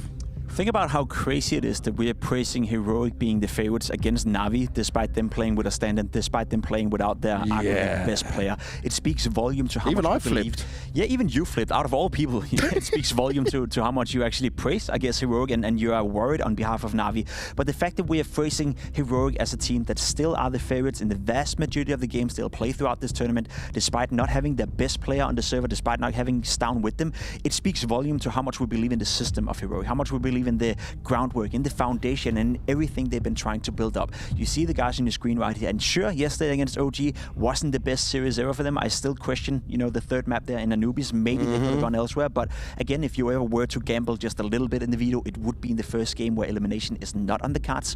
But I just want to pull off this point one more time, right? You look at this team, you look at these guys, pound for pound, player for player. There's many other teams out there you would argue have more individual skill, but in terms of raw synergy, understanding of how to make each other play better, no one comes close to Heroic. All right, Pim, let me go through this with you. It's the World Final. Now, before we saw any games come into play, who did you have making it in like your top 3 or just a grand final? Because I was looking at it and I was thinking potentially like it's Outsiders FaZe, maybe NAVI FaZe, you know, that kind of team. That's what I'm looking at. And I would have put Heroic in the grand final had the config situation not happened. Had the config situation not happened, had Stown been here, I would say without a doubt FaZe and Heroic would be my 2 favorites to go a long way. And then I probably would have Vitality or NAVI, you know, as the 3rd team in there, you know, deciding whether or not they should make the semi-final. Close call. You have the Outsiders. I really didn't believe in them. What we saw at the major was absolutely fantastic, but I think I said it on a podcast afterwards as well. I think it's not necessarily a fluke, but don't expect them to be a top 5 team in the world, because that's not the way it's going to be. And I think we saw, you know, a testament to that right here at this tournament. I didn't cover any of their games, but I saw a little bit of it, and I think they should be relatively disappointed in their showing right here, considering how well they're playing at the major. Yeah, I would say when it comes to this Outsiders one, when I heard like, oh, they didn't take much break after the major, I thought, oh, that's great, you know, keep the momentum, keep practicing, keep believing in yourselves. And then I thought, there's lots of positives you can take away from this. Then we saw that Anubis game, and that's when I all just went, oh no, this is not acceptable. No. How much stock do we put into that major in terms of, do we really believe that Outsiders were going to be a top 3, top 4, top 5 team afterwards? I didn't personally, but I think a lot of people, you know, were impressed by how they played throughout the major, and they should. Outsiders is a team that we have to look out for the future, but for now, James, I think we should get back to this game. Well, for now, let's get back to NAVI and Heroic. Let's get back with Moses and Harry.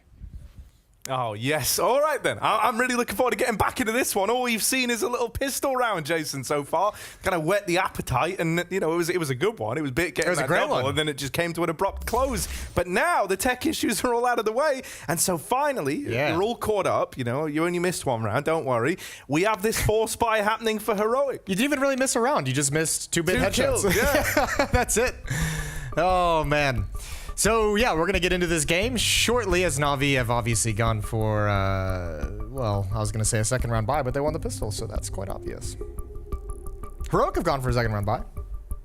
Deagles, 5-7s, utility. And they actually have a good bit of util behind it, right? I can attribute a good deal of that, you imagine, to the 3 players that just bowed out and saved. So, yeah, they've actually got a lot to work with in this one. I actually can't remember. Did one of them get taken down at the end of the round? Okay. I threw you under the bus. No, they didn't, Jeff. Okay, no, yeah. They didn't. All 3 survived. We can't hit tab. There is a scoreboard. I forgot about that in my jet-lagged haze. All right, 1-0. We're back into it. Back in the room. 4 players starting over at the B-bomb site for Heroic. Gonna deploy some utility and swiftly back off.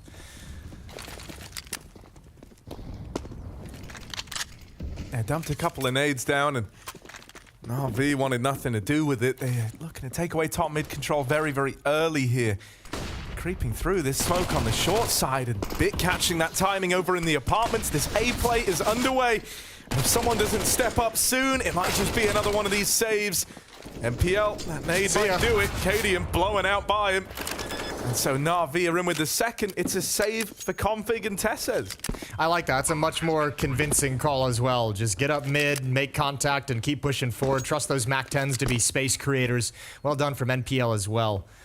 The initial kill, the opening kill, and the grenade follow-up. 1-0, now 2-0 for NAVI. Decent damage done by Heroic, but unfortunately not able to turn the tides. Tessez and Config remaining alive. It's an interesting conversation the desk was having in the pre-match, not during the tech delay, about the electronic in-game leadership. Because I don't think you could look at it and say, in my mind, I don't look at it and say I think Electronic's doing a bad job as an in-game leader. But I think more than anything, they're missing that kind of like right-hand man factor, where he's always been the 2nd star, he's always been the 2nd guy right there with Simple.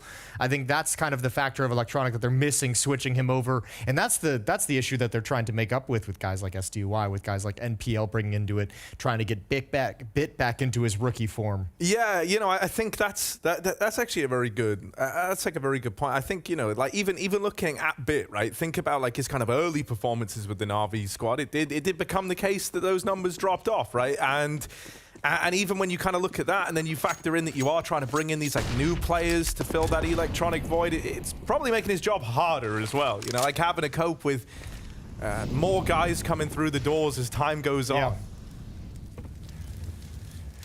Well, here we are, round 3. Should be a little bit easier, although not that anything's been particularly difficult for NAVI just yet, but 3 unarmored players. Just 1 P250 upgrade on Yabi. I like the KD and Zeus. Oh, yeah, he does have that. Where's he positioned? Ooh. It's a good spot for it. There's only one guy there. This is meant to be. This could be shocking. This is going to be a Zeus kill. I can just feel it in my bones. No, it's not. Oh, what? No, don't you dare look over there. Oh, no. Well, wait. All right. Down in the pit. All right. Nice Bang. tap for Simple. Oh. And Config runs down MPL. Simple's trying to come in for this trade. That bomb's going back up Banana. This is a little awkward here for Navi. The Electronic runs past. No. This is crazy. Yabi with the trigger discipline. It's only 1 kill out of it. But it slows down this rotate through CT, and now Heroic know what's happening in this round. They know it's the CT to B split. 1 man still in the site. Tess says waits with the 5-7. Here they come. Up and over, but the 5-7 strikes. And hello. Oh, all the way over. Those hops right on over him. That's devastating. Heroic stealing away with the 4-spy. A USP kill here and there. The 5-7s that were saved out of that last round, getting kills apiece. Did the Zeus do damage to clean that up, or was it for the USP? I think it did nothing. I think it was a flat miss. All right. Well, nice shooting with the USP. It was distracting enough. He like flinched a lot as he shot it. Well, that's the big kill. That's the rookie mistake. NPL trying to turn that corner, nade in hand. He's trying to chuck the nade out towards the half wall when that USP gets the kill and Config up close. Unfortunate for NPL. That's going to be frustrating. 2-1. Navi have the cash flow to buy right back up into it, missing a couple nades, but nothing too critical. For Heroic, it's a very strong buy. A recovered, 2 recovered Galils, a recovered AK-47, and op on KD, and their economy is immediately bolstered by that turnaround. Look at the cash they got in the bank already after just 1 win. 4,800 on Tess's, 3,800 on KD, and 32 on Shush. That ain't bad.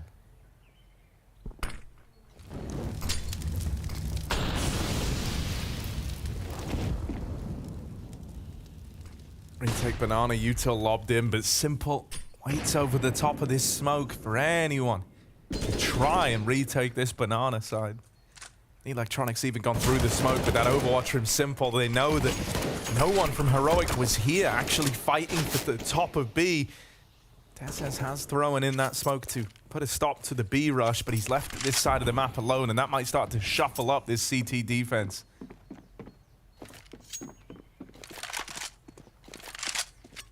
Two split for the defense.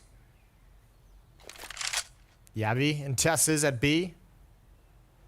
Kadeen and Shush over at A. They're positioned in pit, far away. This Molotov gonna try and put a stop to it. 23 seconds on the clock, gonna delay things. Utility being deployed. No smoke to extinguish the Molotov, so they've got to wait it out. And time is running down. This is really being left into the final margins here. The entries have got to be clean. Over the top, Yabi gets involved, but dead after the first. And the other 2 for Heroic hadn't even begun rotating over. With the plant for Na'Vi and Heroic so far removed, Cadian might be floating around towards CT, but this is not a round they will ever attempt. They're kept very honest by the potential fallback from Na'Vi, a potential lurker over at the A bomb site to try and open up a second plan for Na'Vi. Shush and Cadian didn't budge, despite the fact that the Molotov deployed on defense could have actually bought them time to rotate over and be in a position to maybe just chuck out a single flashbang, anything. So Navi's going to get their 3rd round. They overcome the hiccups of round 3. And back into a powerful position, but again, because of the economy growth, because of returning on a low buy round, great triple from Shush to keep his weapon alive. That's going to take resources away from Na'Vi, and Heroic's going to have another strong buy in this round. They're not done yet. Good entries from Electronic. This one's great. Just a heads-up fight in the open. This one's wonderful as well. Low HP, but handles a great headshot on the Tesses. Even the spam. All right. Triple opening from Electronic. Yeah, that was actually really nice, you know, like seeing him right up front of the pack, getting involved, and yeah, and you know, even the kind of protocol one-star retake util came. Oh! Okay, Simple. Well, Cadian's knocked out of the round immediately. That all lost to the hands of time. Over in the apartment, Shush has got an aggressive, now finds himself in a bit of a risque position. pushed into the bedroom. They're either side of it, but they are past him in middle. He could find this timing. Navi's wasting. Oh, yeah, he could find the bomb. That would be huge if he's able to grab. Perfecto! Missed the opportunity. Now Bit's there to turn the corner. This is perfect from Navi. Poor little Yabby all alone. Config's hustling through library, but Heroic's in trouble. Yeah, they have everyone here this time, right? They have a reason to fight in this. Ooh, in this moment, Config has just really enticed them in. That double around the smoke, and now Yabby holding down the site. This one's flipped on its head. Perfecto and Bit fighting back, doing all they can. But Config, the man who kickstarted this retake, now the one who's got to finish it in the 1v2. Up through the short side. Plant at the back of the site right now. He's got a 1v1 to this Pit player, but he's missed that timing instead. Going to try and wait for this stand from the man in the site, but Perfecto nails the shot and puts a stop to Config midway through his reign of terror. Yeah, that's a great effort to pull this round back. Oh, this is disgusting. That's just crazy. No. Oh. Like, that's a full one tap as well. Like, not even, you know, didn't give it the burst. And, like, one of the bullets just so happened to catch him. That was just a... And he's midair. Like, and he's doing everything to try and not die there. Oh, that's crazy. All right. Well, starting to get a feel for the tone that Navi's coming into this game with. 4-1. And a relatively busted by. Simple's going to move forward, but the Flames make it a very difficult fight. An easy one for Tesses to grab the headshot. Deep nade down should do some good chip damage. Electronic brought to 60. But they're still pushing and prodding over here towards B.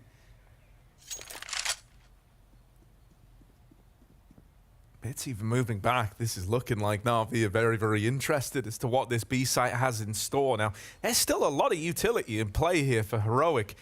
They can try and put a stop to any sort of immediate reaction at B, and that smoke in your face after you've lost 2 players committing to get this top B control, that's a rough spot for Navi to be in. It's forced them to consider other options. I think they're just going to save. Oof. Yeah, they've got nothing to do, really. I mean, you have no presence elsewhere on the map, coming all the way back and trying to clear things out. Everyone had shifted over towards Banana to make that work.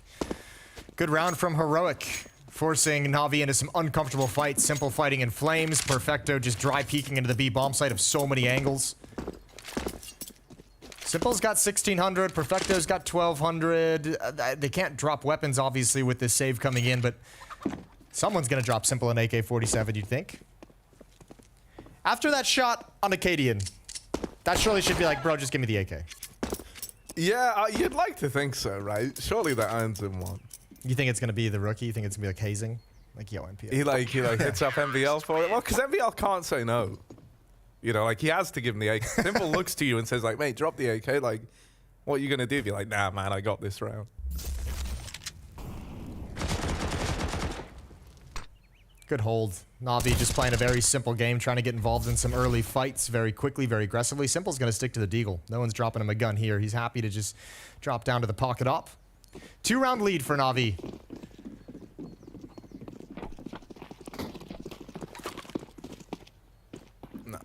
Nah, twice. Calm down. Heroic don't even chance the jump across. They're like, nah, we'll take the long way round. The safe way. Perfecto's flashed up Banana. This time Navi kind of leaving themselves a bit of a backdoor with MPL trying to take this apartment's control. Hoping that will leave some options open if this round starts in a similar vein to the last.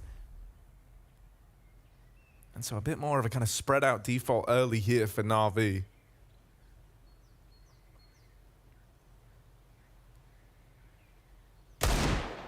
Okay, just pre-fire at the corner.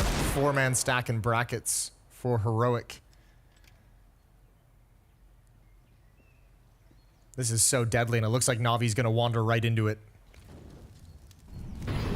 Yeah, your big vulnerability is the apartments, but no one's in a position to get quickly out through balcony. And so all the contacts made in mid first. Heroic win it with 3 kills and Bit. Yeah, just a little late to really have any impact here, right? If that was kind of time with that top mid peak, with that swing, he has a chance to deal with those short players. But now, because it's so late in the round, he's going to be hard pressed to get involved. They know where he is now. Out of the apartments. And into the Lion's Den. Heroic are all over middle. Yeah, I mean, if there's some trades as they try and come up mid, some utility deployed to make things uncomfortable, Bit can actually, I mean, it's a very powerful position to wrap around and help bust up that stack, but with all of his players just getting deleted, all of his teammates just disappearing so quickly, no chance for him to be involved and have any kind of impact. So Heroic get their third. I mean, they've done a good job of hanging on to this point with NAVI, responding after an immediate win earlier, winning the pistol as well. But this one right here, that win might actually allow Heroic to just kind of springboard into a tied game and then perhaps even a lead. Because once again, these single victories that Heroic are getting are so clean that their money is just growing immediately.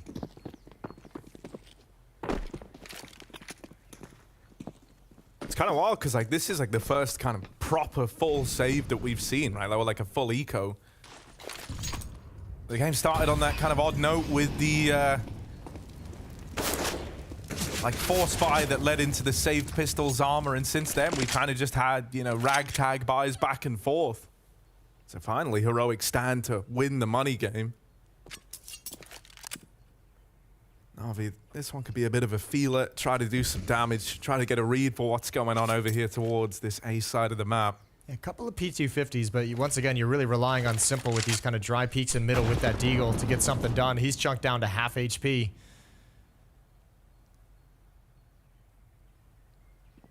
No flashbangs, no smokes, nothing to activate anybody, nothing to take away any angles from the defensive side. And Cadian spots the shoulder, and once again, it is a slaughter trying to get up mid. Good crossfire, this time just 2 players.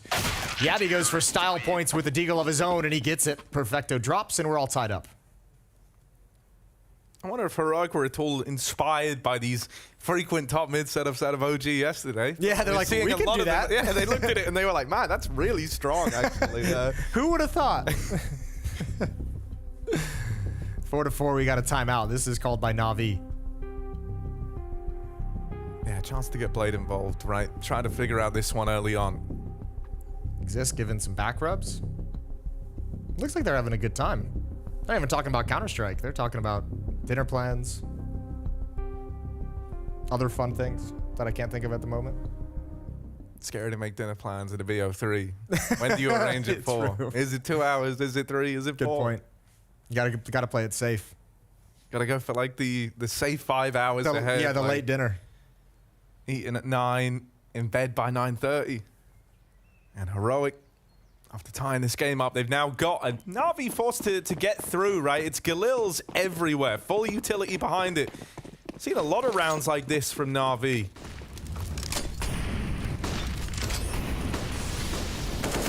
Fast banana taken by Tess as this util layout lobbed on in, and he's taken all the control away early.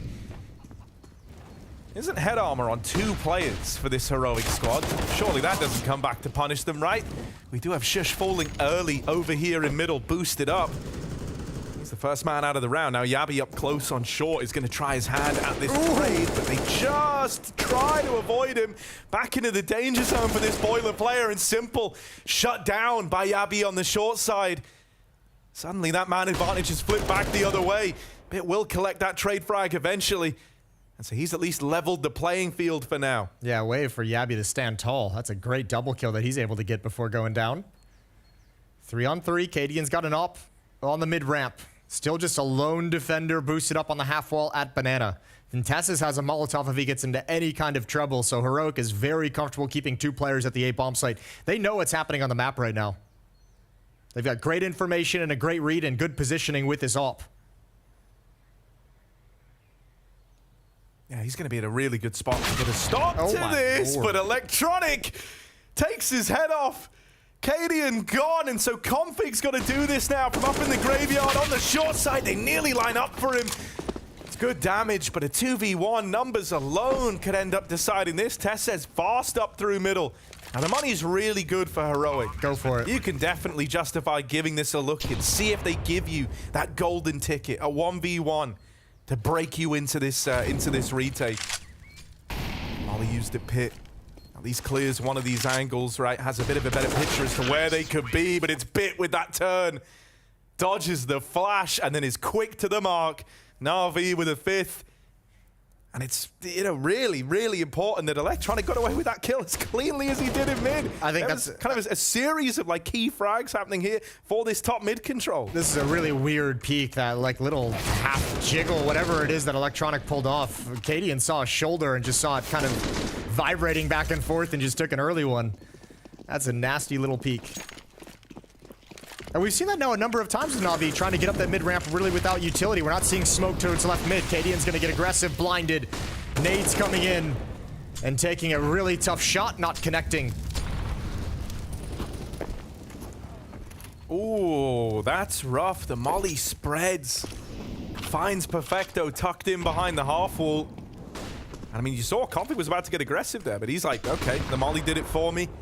Banana looked pretty fine from what I could tell, and they're just going to play the advantage here. Fall back into this 2-3 setup between the B and A site.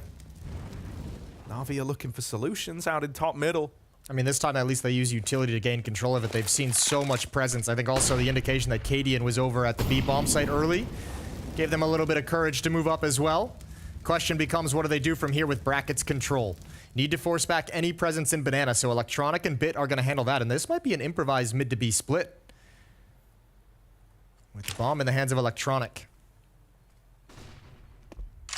Yeah, but Heroic are poised quite nicely to deal with an attempt at the mid to B.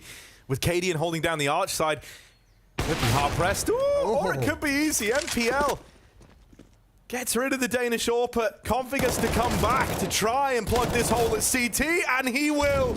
Tess says, caught with the molly out. Bits lined up a double. Burning, but he just extinguishes it. Down to 6 HP, but in with the chance, in with the bomb plant now. Bit trying to blow off a bit of steam, gets back to behind the new box, plays this one a little safer. This is getting naded, surely, right? Shush has it. One nade could end it. Will Shush pick the right spot? No peek at a Bit, no noise made. This has just got to be the read. They've moved into the site. They're closing the gap. No utils coming out! And Bit, that is a crazy shot. One more, man. He does do damage. He threw a bit of util down onto the bomb. The molly, is that going to be enough? Oh my God, Bit with the clutch. As Heroic crumble under the pressure. Oh my Lord, that first flick. And bro, it's so heartbreaking. Heroic had the solution the whole time. The nade was never deployed. I cannot believe what we've just seen there. This shot. Get out. And then Shush like trying to just get on the bomb that much faster. I don't think I've ever seen Electronic make that noise. I don't think I've ever heard that come out of Electronic's body. Crazy. Okay. Well, this game heated up quick. 6-4 in the favor of Navi off the back of Bit's miraculous clutch.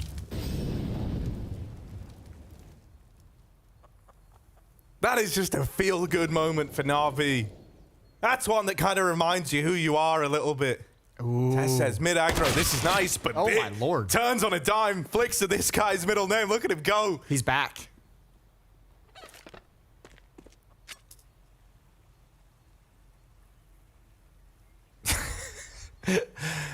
Five on 4 for Navi. They got a minute to work with.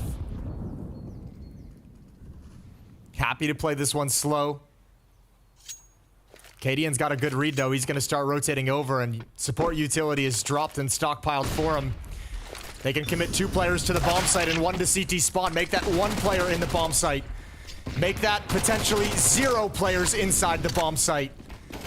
And Cadian's got to back away with the M4, so it's 7th round for Navi. Okay. All right, Navi, you have my attention. This is starting to feel a little more like it, right? Because even early on, I think when you look, even outside of like the heroics of Bit having that miraculous clutch, which I know we want to talk about, and you know, even outside of things like the little simple one tap down middle, there's been just some really nice protocols thus far out of Navi, right? There was that round where like Heroic threw in the retake banana util for the first time. That was the round, if you remember, where they assembled the boost, get the info that no one had aggroed, and then like Electronic came in with that big 3K opener. Just little things like that, like the kind of interplay, the kind of procedures and protocols to react to some of this util that Heroic are throwing out. These are things things that we didn't really get from NAVI yesterday on their T side of this map. Yeah, it feels like Navi's like come into this and just said like, look, let's lean on some of this talent we've got among the roster. Let's not get like too concerned, especially perhaps maybe it's a factor of having NPL in here and still very new to the roster field, still very new to this level of being with the team, and just saying let's not worry about doing any of these complicated smoke executes with really defined roles. Let's just challenge. We're seeing a lot of dry challenges up mid, some towards the B bomb site, just walking into fights. And gotta say too, we've seen 2 rounds now that have been been massively influenced by Cadian missing just kind of sitter shots. First onto Electronic in middle, then onto NPL peeking through the spawn arches.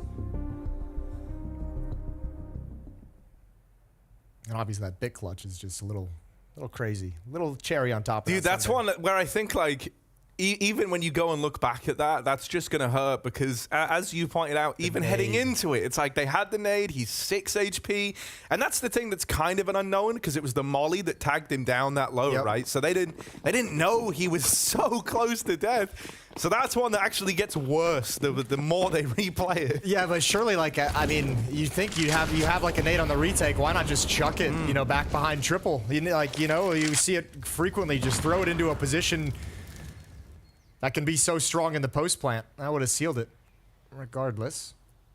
Cadian now with his saved M4, going to be boosted up, looking for one cheeky kill. Ooh, almost gets caught. Almost gets caught looking over towards logs. So the boost is negated.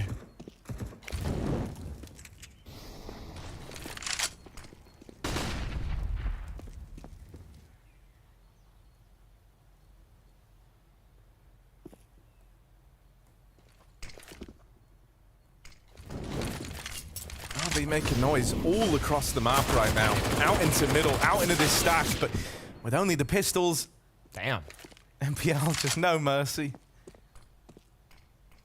Bloodlusting even took Electronic out of the round. That's one way to try and assert some dominance. Yeah, I like it. And Simple's got them trapped inside the B bomb site, so Tessus will be the bait. He's jumping. Simple knows there's more coming. He knows it's not just one player. Ready for the second, and he gets them both. 8-4. Navi starting to pile on their own map pick to start this series. Elimination series at Blast Worlds. One of these 2 teams is going home, and Navi's got the early advantage. I do love how even in that moment there, like Simple, great read on the situation, right? You highlighted it about the kind of bait and switch between the 2 of them, about how, you know, you have like this jumping player just trying to bait the shots, throw the crosshair off, and it's like the moment Simple sees that jump around the corner, he hadn't even seen Cadian yet. He's like, okay, I know what they're doing. Very cool, right? Buy back in for Heroic. They are going to be lacking a kit if this comes down to the retake. Heroic trying to come in with a new philosophy, deny access to Banana for Navi. Early utility, early aggression as well. They're going to come right through this smoke, and Heroic's ready. Config with 1, but Perfecto doubles up. The bomb is still dropped to the base of T-Ramp, so someone's going to have to go pick that up, but they've got control of the bomb site. They've got plenty of utility to re-smoke once this bomb starts making its path back. And they even got NPL over towards the A bomb site and alt mid, just looking and making sure nobody's going to push down and flank. Excuse me, that's Bit. They look the same on the minimap, I swear. Yeah, I mean, Navi kind of know that, like, if they don't lose anyone here, they probably just win the round. So what you really don't want is for that nade stack to have found a kill. And because it doesn't, Heroic, you know, they're all here. They're going to give this a little look in, a little push and a prod. And with that kill coming through the pipeline, all right, now they're probably interested. Now they're enticed. Yabi has given them something to go off of. As mentioned coming into this, they didn't have a kit. They were always going to be pressed for time. And a lot of it is ticked off that bomb already. Util coming over, Electronic forced wide around the pillar. He was ready for exactly this. Bit and him, lovely crossfire between the 2 of them, and Bit has mopped up these remaining players. Cadian just has to save. And it's combat saving at that. They are all looking in the ruins, and it's only a matter of time before Bit finds you. Bit is 17-5 right now. He is having himself a game, even outside of the clutches, just volume fragging in this first half. A disgusting performance. It's a great double kill to transfer upward. Tessus couldn't get the trade fast enough, but then it's all Bit from here. Good headshot onto Yabi. Another one towards Spawn, and this one, or the final one, clearing out Cadian. Triple kill round for Bit. Man, ever since the pistol round, he just got started right out of the gate. Yeah. Yeah, he really did. Yeah, he just came into this with, like, you know, winning mental, I guess. It's one of those pistol rounds where you're like, yeah, I'm on. It's feeling good. It's feeling good, baby. Yeah, it's also, I think it's just a nice feeling that they didn't even have to fight for it. Like, outside of him getting those 2 kills, it's just like the ultimate winning feeling, you know? Even now, he's continuing just this domination of the apartments, taking it away alongside MPL. And remember, this level out of Bit is what spurred NAVI forward to the dominant position they were at the end of last year. Like, this was the rise of Bit that really brought NAVI to a new level. So, man, if he's going to keep this up through the whole series, Heroic's got a battle in store for him. They're taking a bit of a gamble here, right? They kind of don't really have much to lose in this instance, being down 3v5 on the partial buy. So they full gamble everyone over towards B, but look at NAVI, man. This was never meant to be a B play. Perfecto's just here to lurk on them, and that flash even sets him up for the kill at top banana. The rest of NAVI is starting to give this A site a bit of a push, a bit of a prod. Perfecto might even be about to get this info that both these players are over at B. Ooh, lurking in. Sees the shoulder. Lots of damage onto Yabi. Nice cleanup. Katie and the only one remaining. He'll get the kill. It looks like Simple wants to go deny the save of the AK-47. Cadian's at 17 health. And yeah, if you're NAVI, throw everything at it. Take that gun away. Last round coming up next. No reason to preserve any kind of money, and you got plenty to drop weapons over. I like it. Good old Electronic, just playing the anti-throw, not letting them. Yeah, he really is. Ninja defuse. He's like, yeah, you guys go hunt. Every team needs one player like that. Yeah. That sticks by the bomb, no matter how unlikely it is. I mean, we even had that moment yesterday where there could have been a ninja defuse on Anubis because everyone went hunting. But Canadian, will he get away with this? No way. Right here, and well, NPL will not let it happen. Yeah, I think you could see Caden even just kind of shaking his head at the end of that, and he's like, well, this is one of those games, and Navi's just hitting us in the face as soon as we show up on their screens. They did a really good job early on of just hanging in the game and having some clean rounds and finding ways to have a bolstered economy really quickly, but man, you can't hold out against this kind of firepower. 18-5 now on Bit.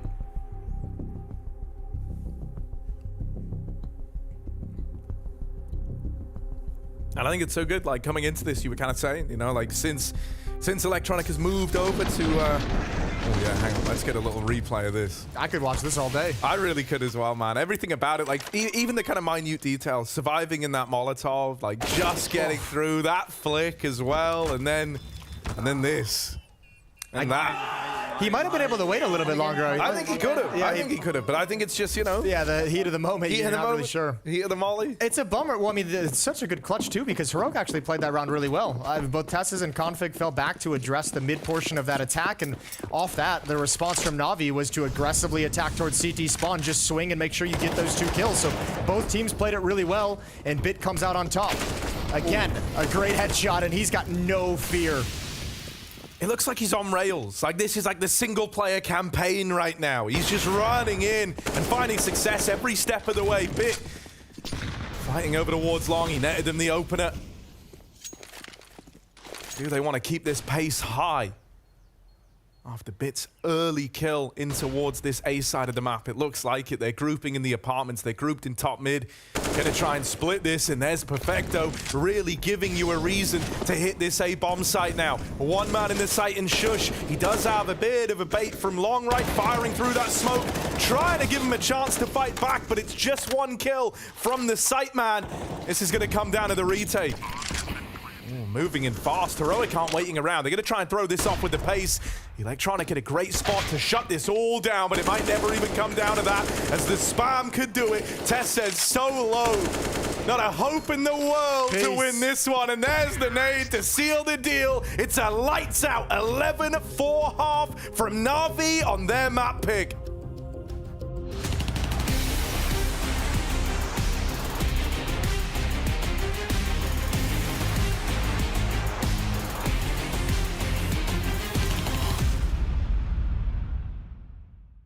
Hello everybody, this is the EPOS experiment, and things are about to get a little wild around here. We've got 2 players coming in, and we're gonna be testing out gaming environments. 2 laboratories, let's say.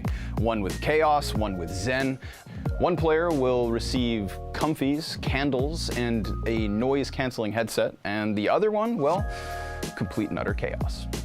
And so without further ado, I present to you guys our players. Yakinder. Good to see you, brother. Nice to see you, man. Always a pleasure. I'm gonna switch it up. You guys are gonna be playing a 1 versus 1 in separate rooms. Things are gonna get very different for each of you, and that's where we're gonna kind of leave it. I think it's about time we let the games begin.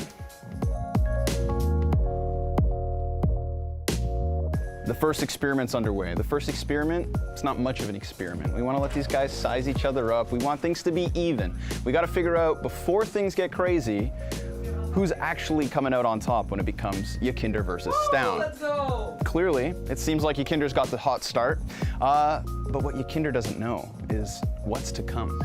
So we'll let him enjoy his moment. We'll let things go as they do. At the end of this, though, things get interesting. This was the easy round, okay? This was when things were the most normal. Warm round. So, Stown, we're gonna send you back to your room. Some things stay the same, some things are about to get very different. We got the bathrobe here, some candles. That's pretty nice. I'm down to play some CS. In Yakinder's room, we're gonna start to crank the dial, so to say. Let's hit it. So, what is... If you think it's gonna distract me, it's not gonna work. Okay, maybe it does work. Chill out, I'm losing!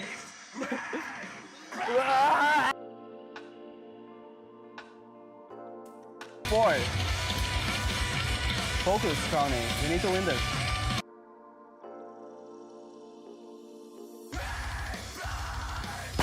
Oh my god!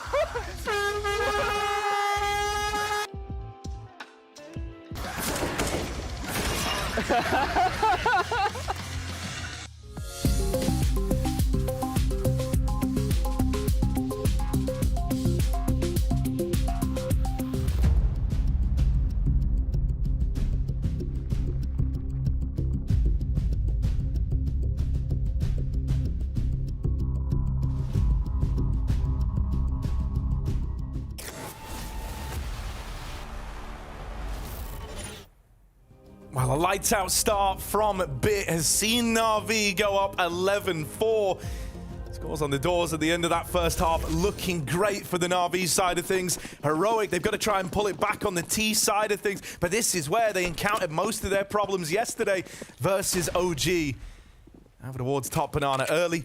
They've got a lot of control, but it's kind of by design. NAVI are almost hoping that this sends them in towards this triple B stack. Yeah, they would love that. Obviously what they're perfectly positioned for, but Heroic's gonna avoid it for the moment, heading up to investigate the A bomb site. Still, you gotta deal with another stack over in Halls, although Bit and Simple fall back.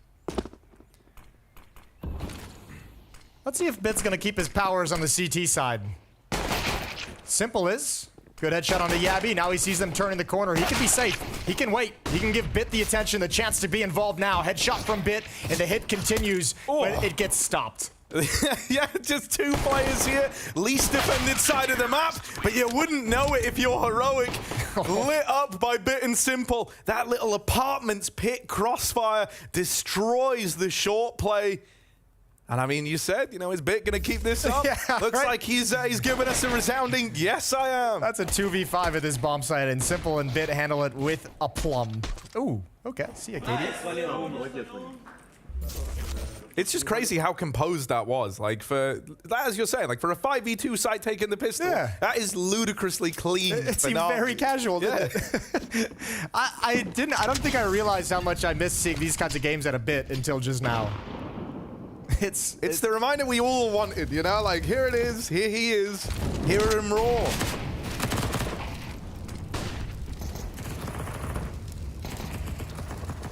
Even Daddy Electronic wanting to get involved. Oh, no. He threw the flashback, tried to give himself a way to get set up, but it actually ended up being the thing that tore him down. Good opening for Config. Can they build upon it? They've got utility, they've got Good amount of weapons as well. Simple's shifted over to the B-bomb site. Here comes the challenge. Perfecto on first oranges. Over the top. He's got some damage on a Shush, but they can't clean it up. And now the push looking to come through. Simple gonna have to have successes where Bit was able to stick the landing back at the site. Simple's only good for one. And even though they trade evenly inside of B, it's that one kill earlier on onto Electronic that went untraded that's kept the scales tipped in favor of Heroic. Oh my god, he even had a lovely perfect nade. If that had taken out Shush, this retake would have been on. I think they might still go for it. There's no kit on either of these two players. And no, they're going to back away. They're willing to concede. They've got a huge lead. Don't want to risk the weaponry, the economy. So a 5th round for Heroic as they're back on the board. Navi ended that first half with a 7-round streak. Not too shabby, is it? No, we take that. But upset early on to open up the second half. I will say, you know, the fact that Bit stays alive with his M4 gives me reason enough to, gives you a little bit of hope in this round. You might have to play the avoid Bit game if you're Heroic for a little bit. Let him cool off. Yeah, I mean, that really could be the best thing to do, right? Because you sometimes see that, like if someone's having a really hot game, but then they're just left on a side of the map that isn't seeing anything, you know, you kind of... Don't get any action for 3 rounds, you know, lose the you don't keep yourself, like, engaged. You can't stay in that flow state because you're not really having, you know, the same impact as before. Through no fault of your own, you do sometimes see that. So I wonder if Heroic do try to avoid this guy with the game he's having. And the line they want to in this round, they run right at him in top mid and knock him out of the round early. Simple tries his hand at the no-scope on the scout, but ends up paying the price for it. Oh, turns away. Config comes back. Good spray, good control. NPL gets 2 from Halls, but he's brought down very low, and now he's the only one left. Tesses hunts him down, 12-6.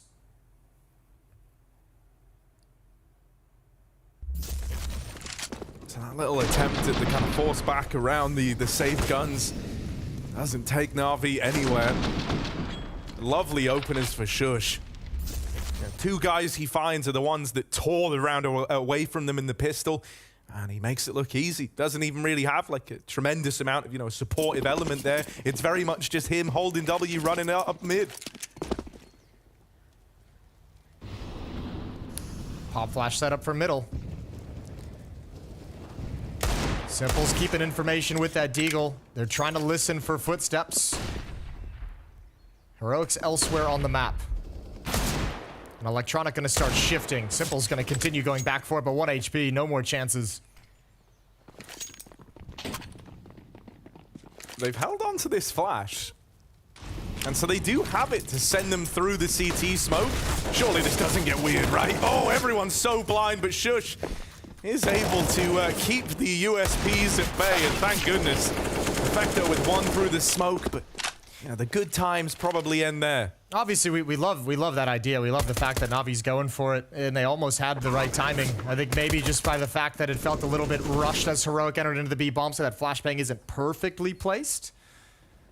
But that was always going to be a desperate affair anyways. What if he died there? Just full damage, like just the one needed. Yep. I mean, honestly, with the new bomb damage, I don't even think Simple's safe here if he doesn't have armor. I might be wrong in that. But, ooh, clean. Any more from the Deagle. It's just the one and done for Simple. They're making this a little more costly at the end, forcing some reinvestment out of Heroic, trying to tee themselves up for the future. Navi have got their next buy coming in right now. Yep, and an op passed over to Simple from NPL. He's going to be traded in M4. Bit's got money for an M4 himself also. A couple of FAMAS in play. 5-round lead for Navi. But Heroic not giving up without a fight. That's a solid 3-round streak that they've just gone after winning round number 2 in this second half. Let's see how much more they can string together. Can they make this interesting? He had the spawn. Simple had the spawn here, so good case for him to get involved early, but that flash is enough to get him out of middle. The nades down Banana have brutalized Heroic before the round even begins. Yeah, that's a big yikes. Shush provided an entry up middle just a few rounds back as well, but with this HP, he's not going to be the aggressor whatsoever. NPL boosted up.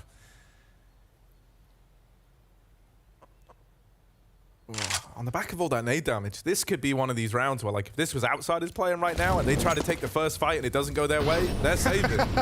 Like, it's a bit of a rough way to find yourselves, but they do get a lot of space at least over here in mid, right? They've thrown the smoke to split this A side of the map, but the bomb was alone on short, and MPL's just dropped it. They're now on a rescue and recovery mission, but they've at least got past the gates into the A site. That bomb still dropped in top mid. No one from NAVI can watch it. Electronics nearby, trying to flank the apartments. Trying to make a big brain play, and, well, Yappy. Oh, my lord. Electronics slipped right past him. They have got no idea that anyone could be here. This trigger discipline needs to be everything. Electronic with one, tries to stop the plant, but Config domes him. And so that was the attempt at the hero play. That was the make or break of that retake. And with only one kill found from it, a really nice idea, but it won't go any further than that. Yeah, that was actually sick from Electronic. I was surprised that with that kind of a play, Simple and Perfecto stayed so far away from the action. It's almost like they just said, we're saving. If you do some kind of crazy 1v4 heroics, awesome. But that might have been a play that could have spurred them forward into a retake. Still, 8th round for Heroic. They find the winning recipe, wrapping around just 2 defenders at the A bomb site.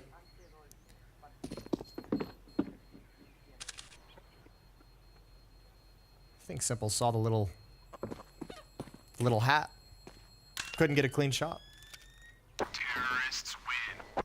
Yeah, the little like puffy flat cap look. I was gonna call it a beret, but I don't know if it's actually a beret. No, I give us a look at this, Jason. I guess that is a beret. It looks like one. Yeah.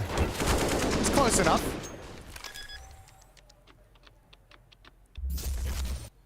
Here we go, round 21. 4 rounds straight for Heroic. Saved FAMAS, saved AWP on Simple, and NAVI can't really invest a whole lot around it. Some upgraded pistols and utility. They're playing the economy game, and that lead is dwindling. It's dwindling fast. And now I think we've gotten to that point where it feels, what a nade stack. Yeah.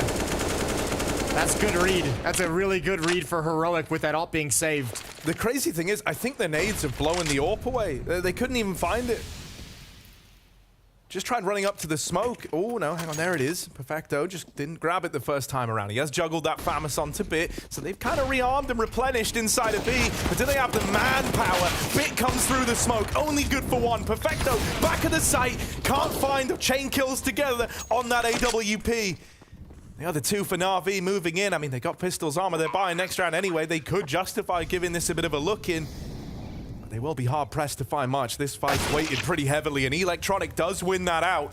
With Config dead and AK retrieved, don't write them out of this yet! Electronic on a tear, trying to make this retake happen. Tesses left alone, it's down to the 1v1. Electronic swings, but Tesses wins.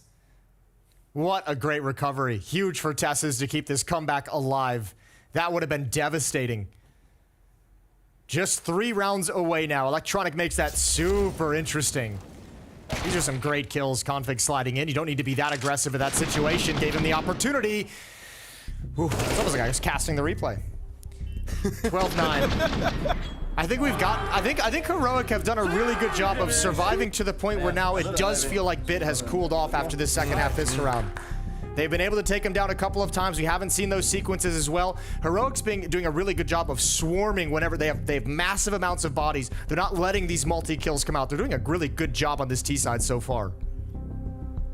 Yeah, you know, like when Bit could kind of pick and choose his battles on that T side, that was where he was at his strongest, right? Would like frequently kind of ice out these 1v1s multiple times in a round. But here, when it's on Heroic's terms, when they're the ones getting the openers and spilling in, he can't do that. He's not having the time to adjust to the second target. Yeah.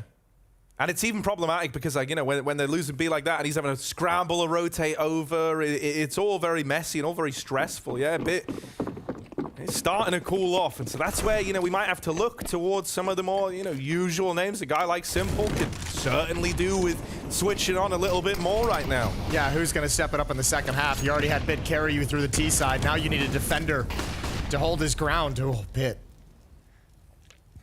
They shift him over to B and Banana early. He takes a ton of damage, down to 34 health. NPL... looks like he's going to have a lot of attention, a lot of responsibility. This is a lot to do for just one guy. Oh, Yabi, how does he win that? Simple tries to come through the smoke, but look at this. It's just a whirlwind of death inside of A, mate. Run away, Bit. Run away. It's all you've got left. NAVI have to let yet another round slide by. Heroic with a clean-cut A play. And even in amidst all the madness, Cadian rid them of a B player. It was like everything Na'Vi attempted there to regain a bit of space, to try and make that not feel so brutal, only made matters worse. And the cool thing is, in the big picture, Heroic has now exposed and actually taken advantage of these triple B starts for Na'Vi. So that might not be an option for the defense moving forward. We've seen them get up mid and wrap around 2 defenders at the A bomb site. Now it's a timing holes pop right out of spawn. Really taking advantage of a lack of a third defender there. And that's a great shot from Config. That's just ludicrous, isn't it? Oh my. I couldn't even really see Electronic there from... Oh, you're so dead. You're so dead. Oh. Oh. He gets out. He gets out. He does manage to stay alive. Sabit keeps that M4 rolling over into the next round.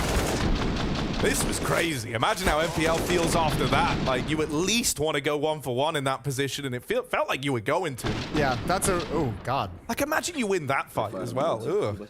Yeah, he's not laughing now, is he? Well, yeah, some of them are. It was more of like a...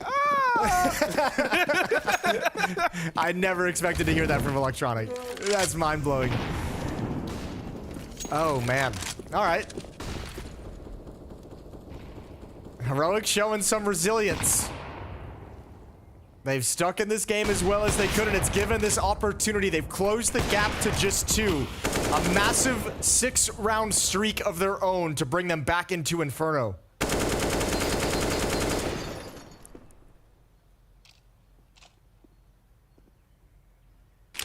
I like what we're seeing here, right? They kind of put the fear in Na'Vi very early on over towards that B side of the map, spotting the AWP and, you know, having it return some fire at the attempted aggression. Now they spread out a little bit. They throw this util into top mid, but the boost from Bit is a nice note.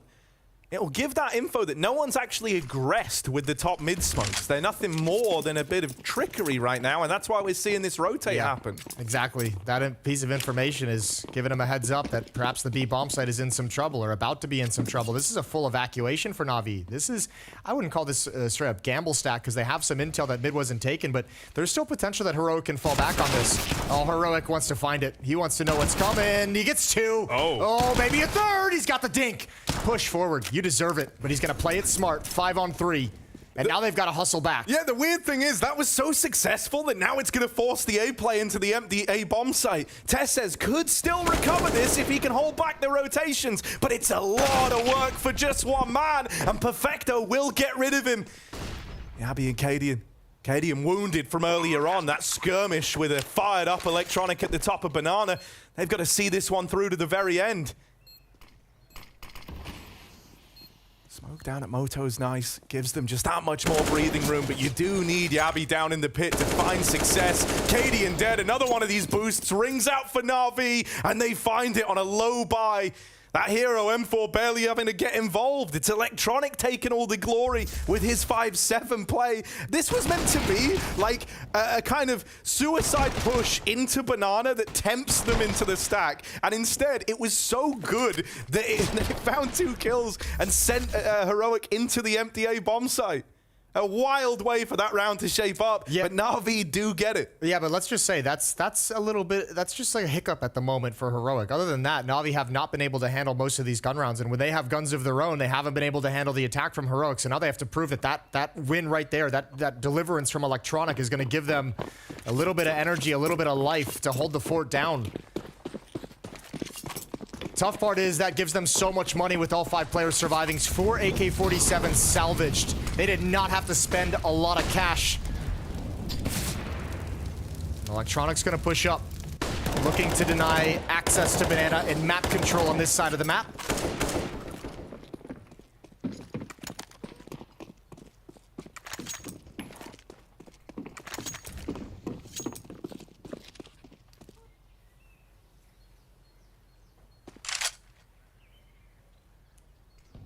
Players in transition right now for Na'Vi. On the back of having this info down towards Banana, you kind of forward player and Perfecto just staring down the line. Be able to get that info ahead of time as to whether or not this looks like the B play. That frees up the extra man to go and support that A side of the map, and there's even util dropped here for Perfecto to fall back on. Bit of noise getting made, bit of pressure getting applied to this side of the map. Now there will come a time where that could draw this fourth man back from the A site, and that might be exactly what Heroic want. They've lobbed in this util, they've got some out of NAVI, and they did consider dismantling the four-man stack, but Electronic, something went off in his brain. He's like, no, we're going to commit to this. We're going to call their bluff, and he might have called it at the perfect time. Simple on the balcony, Electronic at long, good spam damage from the IGL, but it's returned by Config, Bit dead after one, so Simple and this site man and MPL have got to do the heavy lifting. There's the lineup, Simple tears them down, and NAVI start to chain together some rounds now, finding their footing onto 14. And it's that crossfire of Simple. It's the decision from Electronic to commit to that stack that serves them so well. Yeah, I was going to say, I think with Electronic coming over, even though he doesn't get any kills, just does damage, I think the fact that they would have never expected this crossfire. They'd already gotten 2 kills up to this point.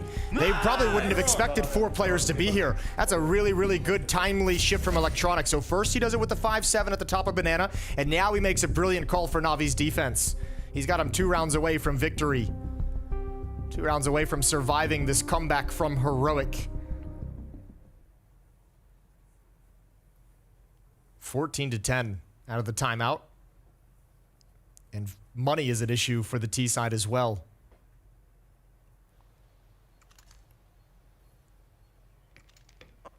Yeah, dude, what's going to really suck is like at the end of all of this, at the end of the streak, at the end of what felt like a comeback that was well within your grasp, if you lose this round right now, you are broke up against 15. Yep. That always hurts the most because it feels like it's somewhat out of your hands at that point. And only a 2-round losing bonus is built up for Heroic. Oh, so it's going to be an ugly force buy. In a loss, they need to at least get a plant at the very least. And even that's not going to be anything to be super happy about. Yeah, it's essentially like, yay, now I get util with my deagle. Which is never fun on the deciding round. All right, want to try and be, a little more active towards Banana early. I think after that last round, you're a little bit scarred by the 4-man lean in towards that A side of the map. You very much realized, what had to happen for those pieces to be there. So we see them giving Banana a little more attention early on, making some noise there, keeping 2 players of NAVI towards B before they hit this go button on the A play. Only 1 kill from MPL, but Simple lies in wait. Was the hero last round, trying to do it again, but he's low on health. Blown out by Tesses. He'll keep this even in the 3v3, and now Heroic pump the brakes. Cadian's called for full stoppage in this one, as they're going to attempt to reroute this around the world. Back up Banana into the B site. And this is where you have a really tough decision to make if you're Perfecto and Bit, is how much do you want to investigate and try and find information. If you push forward too far, they could be waiting for you. So they're hunkered down. So it's going to be all on Electronic again. He's got to be the savior one more time as time is dwindling. He was very much the guy who kickstarted this whole resurgence for NAVI. Will he step up to the mark? The flash is there to set him up, but now they know about him in the back of the site. It's a dink, but not the kill. Perfecto tries to rise to the occasion, and that double is helped out. It's Bit, the old king of this map for NAVI, in the 1v1 versus Cadian. He's crossing a Banana. This fight's going to happen here and now. Cadian with this orb, trying to keep Heroic in it, but a missed shot. It sails by. Bit remains composed and finds 15 map point for NAVI. Good recovery, good clutch from Bit, and he played that so patiently. He knew Cadian was going to have to get aggressive somewhere. Simple only able to get the 1. He was a little bit blinded earlier, so he actually couldn't even help out on the crossfire in the initial action. This is a good clear from Tess's, but Perfecto just found a great timing. Hustling over after the flashbang. And Cadian could never really plant his feet to get a clean shot. 5 chances for NAVI to close out the map. Now, at least Heroic got obviously some kills, 4 kills in the round, and that extra plant that we just mentioned with the losing bonus. So all of that helps them to scrape together. As you mentioned, Config's just got that Deagle with utility, but a couple of AK-47s. So they've got the tools to make this work, even if it's not a perfect buy.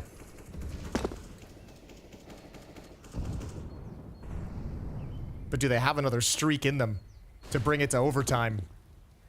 Yeah, that's the thing, you know, they tapped out last time at six in a row. They got to try and manage just shy of that again to pull this back into OT. Config's already been naded down low, half health on the D garment. But the point then in this one of these rifle players, Shush is Mac 10 as well, might look to lead the fray.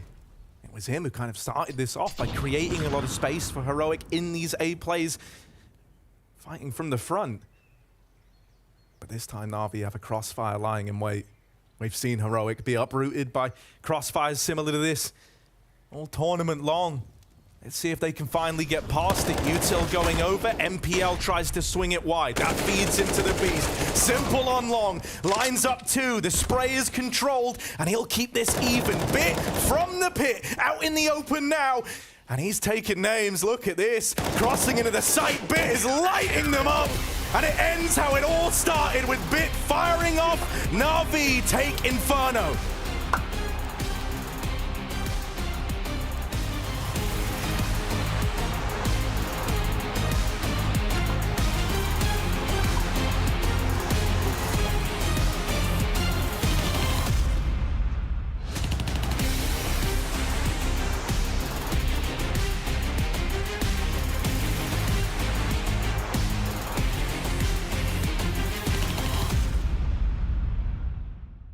One of the more interesting parts about that too, especially with the rise of so many international rosters, and you probably deal with this more than anyone, is like not just relationships between people, but cultural ways of addressing situations, and in cultural ways of some cultures a little bit more emotional, a little bit more in your face, and some are a little bit more passive, and some are a little bit more kind of sit back. And that kind of cultural interaction is going to become, I think, more and more of a conversation piece as more international rosters get put together.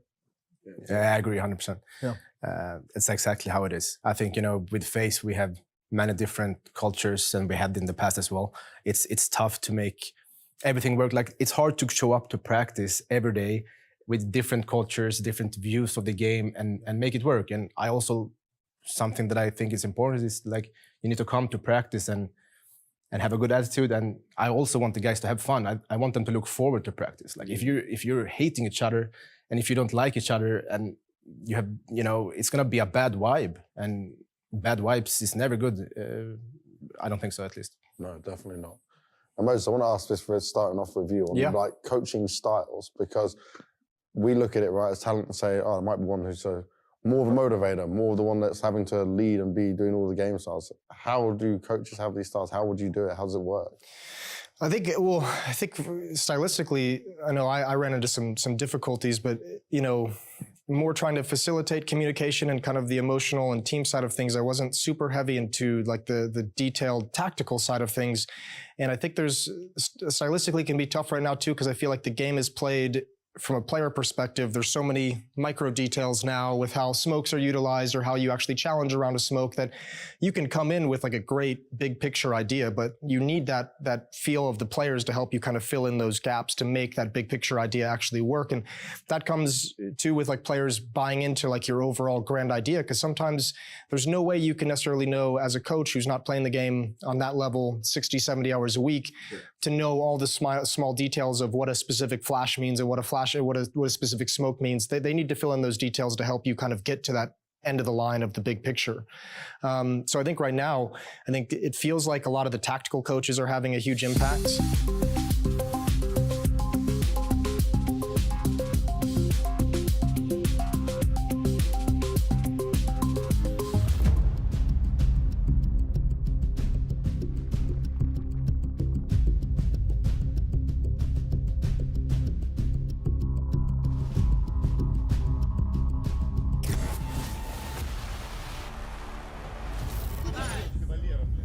The first map win does go the way of Na'Vi, and a bit of Bit was a bit too much for Heroic to handle in that one, because this man was back to delivering all the things we know he used to be able to do. A4, AK, even the Galil. Headshots were coming in from start to finish.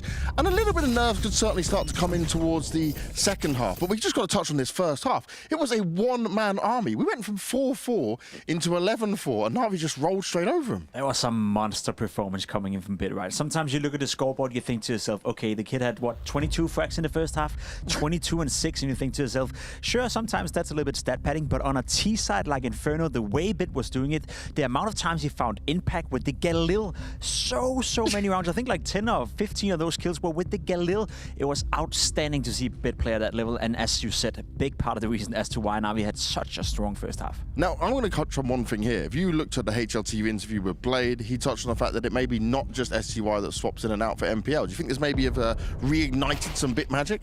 Well, hopefully he hasn't been in question. I would argue that even though Bit struggling a little bit, even though Bit haven't been playing up to his absolute best lately, he's way too good to be one of those players you consider to switch out, even on certain maps. But perhaps, you know, maybe Bit has been having a conversation with Blade where he said, if you don't step up, buddy, I have to consider the possibility of perhaps switching out on certain maps. But if you can play at this level, then no, you don't touch this guy. He is God's gift to the world when it comes to aiming, especially with the Galil. We've seen it so many times. I'm blown away, honestly. Yeah, and then look at this, right? Into the later stages of these rounds, even then, he still managed to pick it back up again. It did get a bit close. It did get a bit more risky in there, right? But I would say, overall, for Bit, it wasn't just the headshots that we talk about and we enjoy seeing from him. It was the clutches. It was the clutches, it was the headshot, it was the opening, it was the taking away space and making Heroic feel incredible uncomfortable on the server, round after round after round. The sheer impact Bit had in this first half, he was, I would almost argue, he was the sole reason. We didn't see much from Simple, we didn't see much from Electronic, we didn't see any spectacular calls or outmaneuvering. It was just send Bit somewhere and Bit would get a couple of kills, round over. As simple as that. And that's Counter-Strike sometimes. We don't have to overcompensate it. We don't have to say that, oh, it was Bit being set up and Bit being, you know, utilized in a way that was a masterminded plan by Blade or by Electronic. This was Bit single-handedly as an individual taking over the game and dictating the game with the rifle or Galil. Or the Galil. You're surprised to see it, aren't you? You just can't even imagine it. Weapon. Well, he did make it work. This clutch, though, is where Electronic lost his mind. Yeah, surely, and he should. You know, this is another round where if you're Heroic, you're a little bit sad because you actually fought your way back into it. As you said, 5-4 at this point.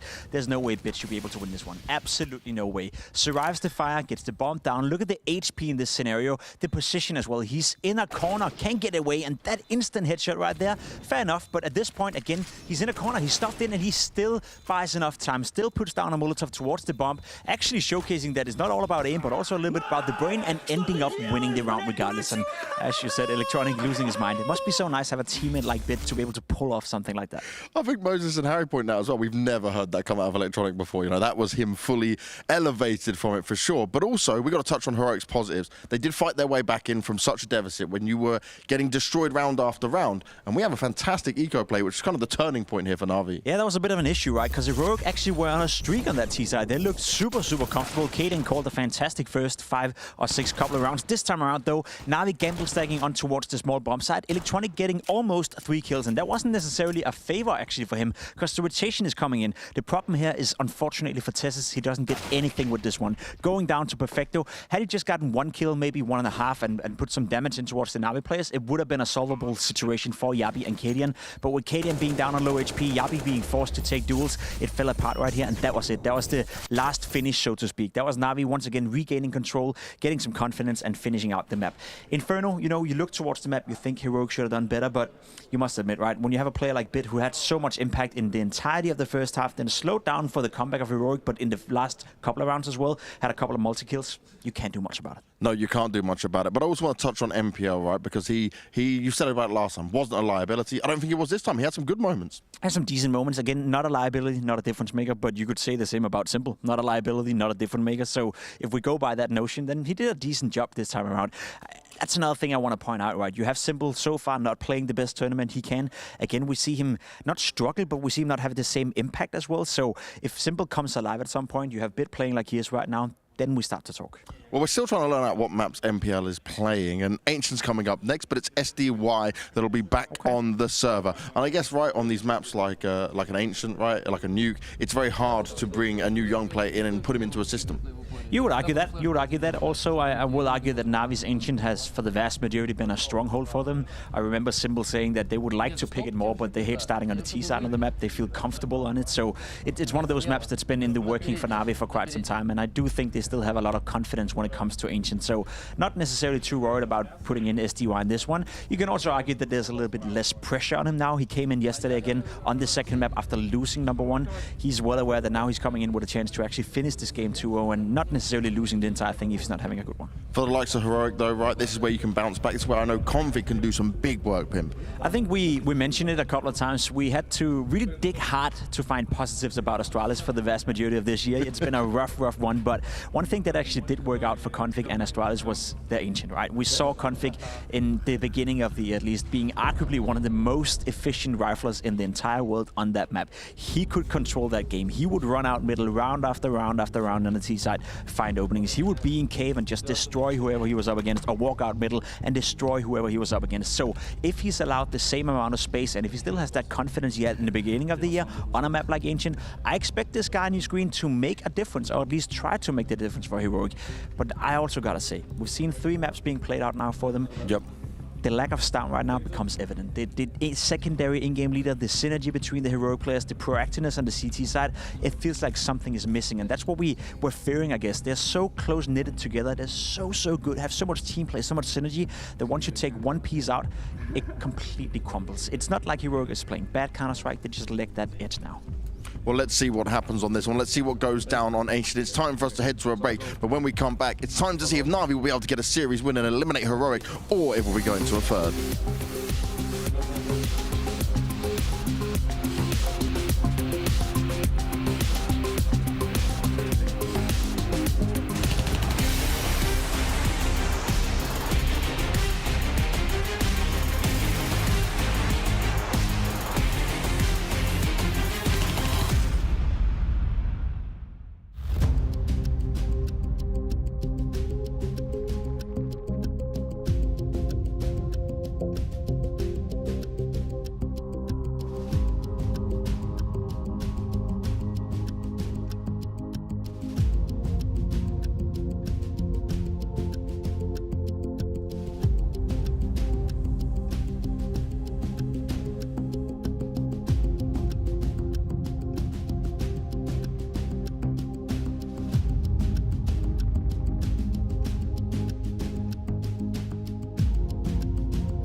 Heroic, they're going to have to bounce back here on Ancient, right? They're map picking this series. Yeah. And, you know, we have the usual swap going on. MPL back out, Sumdae Young coming in.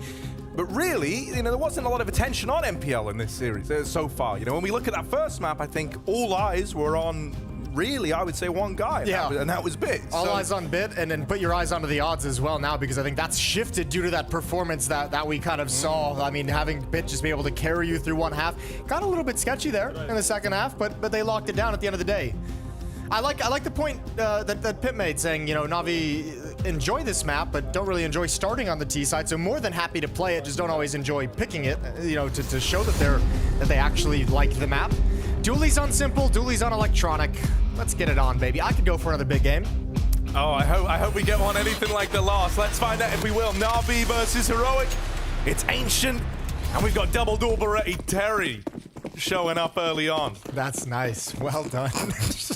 I actually just messed up the word, but I committed to it. I'm like, double Beretti Terry. Let's go. Stuck the landing.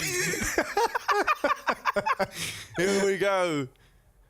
Simple with his Doolies in the cave, and he does have Yabi nearby. That's just one man, and the Doolies, they thirst for more.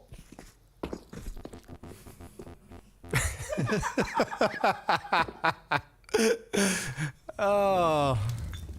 Molotov in, Electronic's fine with it. Oh, not fine with the flashbang. Not fine with the flashbang whatsoever. But he bought time, spamming away to get Bit in there with 2 headshots. Just how he started the first map. Yeah, much the same, right? Some things never change. I can't believe Bit survived. Took 99 damage in that little skirmish. Yeah, but look at this. Yabi's just taking all the space on the other side of the map. Cadian, this is classic Heroic on Ancient. They have infested some really powerful positions to have a long-range crossfire. Oh, Cadian not peeking as well. It's perfect. He is being held. It is being considered, but it was Bit, the one man, at 1 HP. Out of the round now. Perfecto has found Yabi. Shush. Gonna have to try and take this one over the line, because Cadian's still a little ways out. If he can just buy time, stop them from getting on that bomb, and he's doing a good job of it right now. They tap it, but Shush wins that first fight. Cadian from Cave gets involved. Damage being done. They're on the bomb. They're sticking it. Cadian not swinging yet. Trying to time this well, and oh, he gets them off the defuse, but a turn from Simple.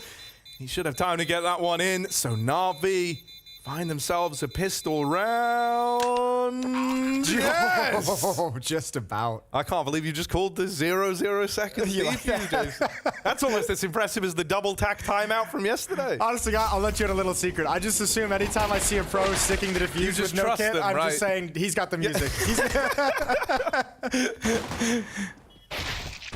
Oh my lord, that's close as hell. Well done from Simple. I mean, great play from Navi as well. You know, Cadian's kind of rotating back through mid from Red Room. You've spotted out the 2 positions of the final players. They hustle their way into the bomb site and get to a point where they can tap the defuse and really apply that pressure to a Heroic in the post plant.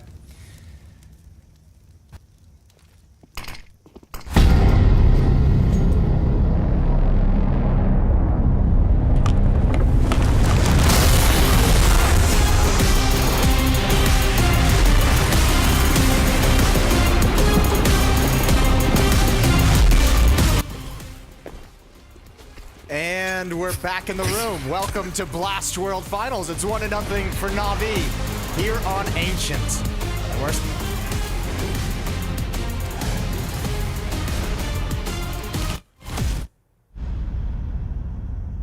Tessa's with the Deagle. Gonna lead the way. Heroic want to end at this B bomb site. Gonna take a step through Jaguar. Yeah, Tessa's leading the charge with his Deagle. He's got teammates in tow to back him up. Shush, good for the double. The AK rings out with 2. Perfecto trying to hold on to the B ramp in spite of the distractions over in Cave. Simple on the long side. Lovely little crossfire lined on up. Config with the Deagle. Joined alongside the AK. Comes up the ramp side now, and they're wrapping Perfecto in the site. But look at this movement, man. He's dodged them. And that gives Simple free fire into the site. Just a free sight line while they're trying to chase that elusive MP9. Perfecto just dances around the pillar. They couldn't get a handle on him. And that made it very, very easy for Simple over on the long side. Yeah, man. So cool. It's one of my favorite things watching just players just winning movement, by maneuverability, just shifting around, and that's very satisfying to see. 2-0, and Heroic gonna buy back up into. Simple getting aggressive. Ooh, Simple gone early on. Run out by Shush, and that's a double opener. That's the invitation into this A play. Heroic start to pick up the pace now, and really, for NAVI, they're left hoping and praying that they're going to be able to find a way back into this. It's going to take quite the misstep from Heroic to extend that invitation to NAVI. Sandar Young attempts to get stuck in from the cave side.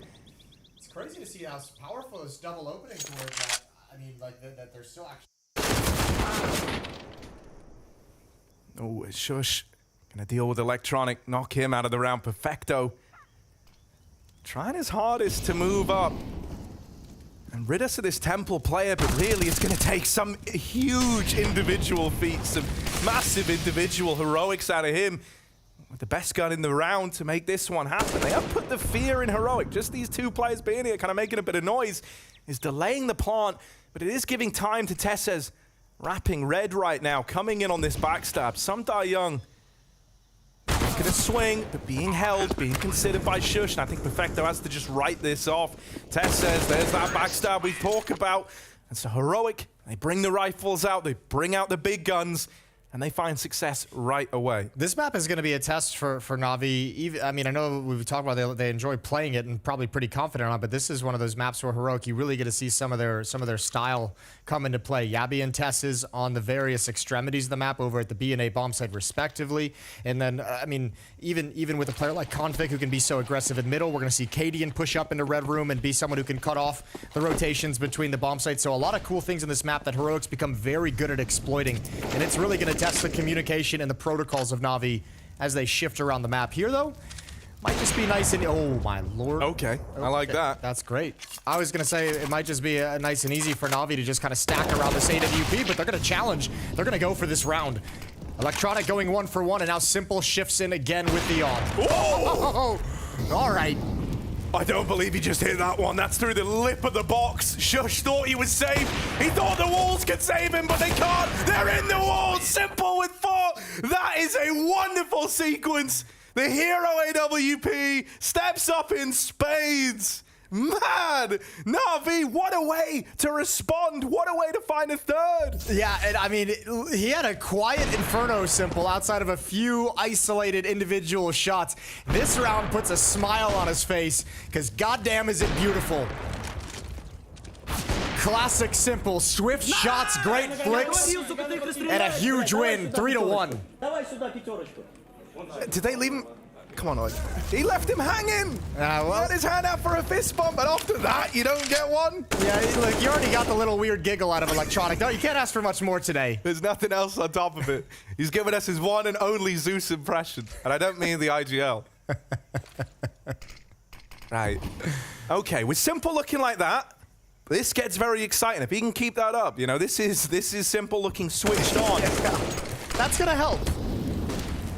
Oh, I like this, right? Double up on the cave side, and this is kind of in response to seeing, you know, cave getting taken, this util coming up ramp. They're gonna look to play almost this retake setup here where these cave players can just harass as Heroic move into the site. That smoke from Heroic actually gives some space for Perfecto and SDY to make a play into the bomb site as well. I don't think Heroic want to challenge anything at the moment. They have a very clean take. 5-on-5 and no damage dealt, really. I don't count Perfecto.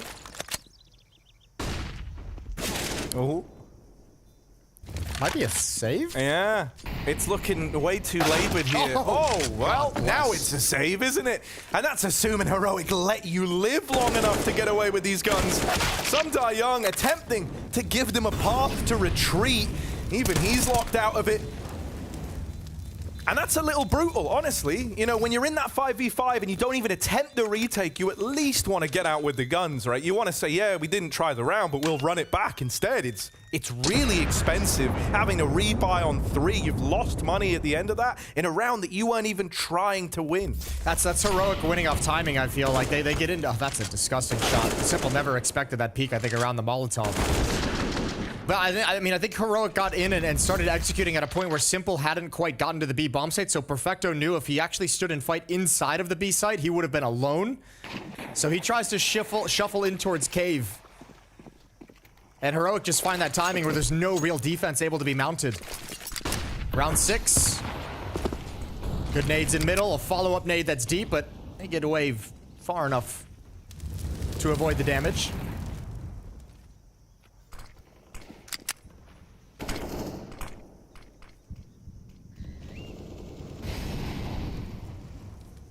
He really wants this same aim fight, and Shush will give it to him. Using the cover of their own Molotov to swing out a little bit wider.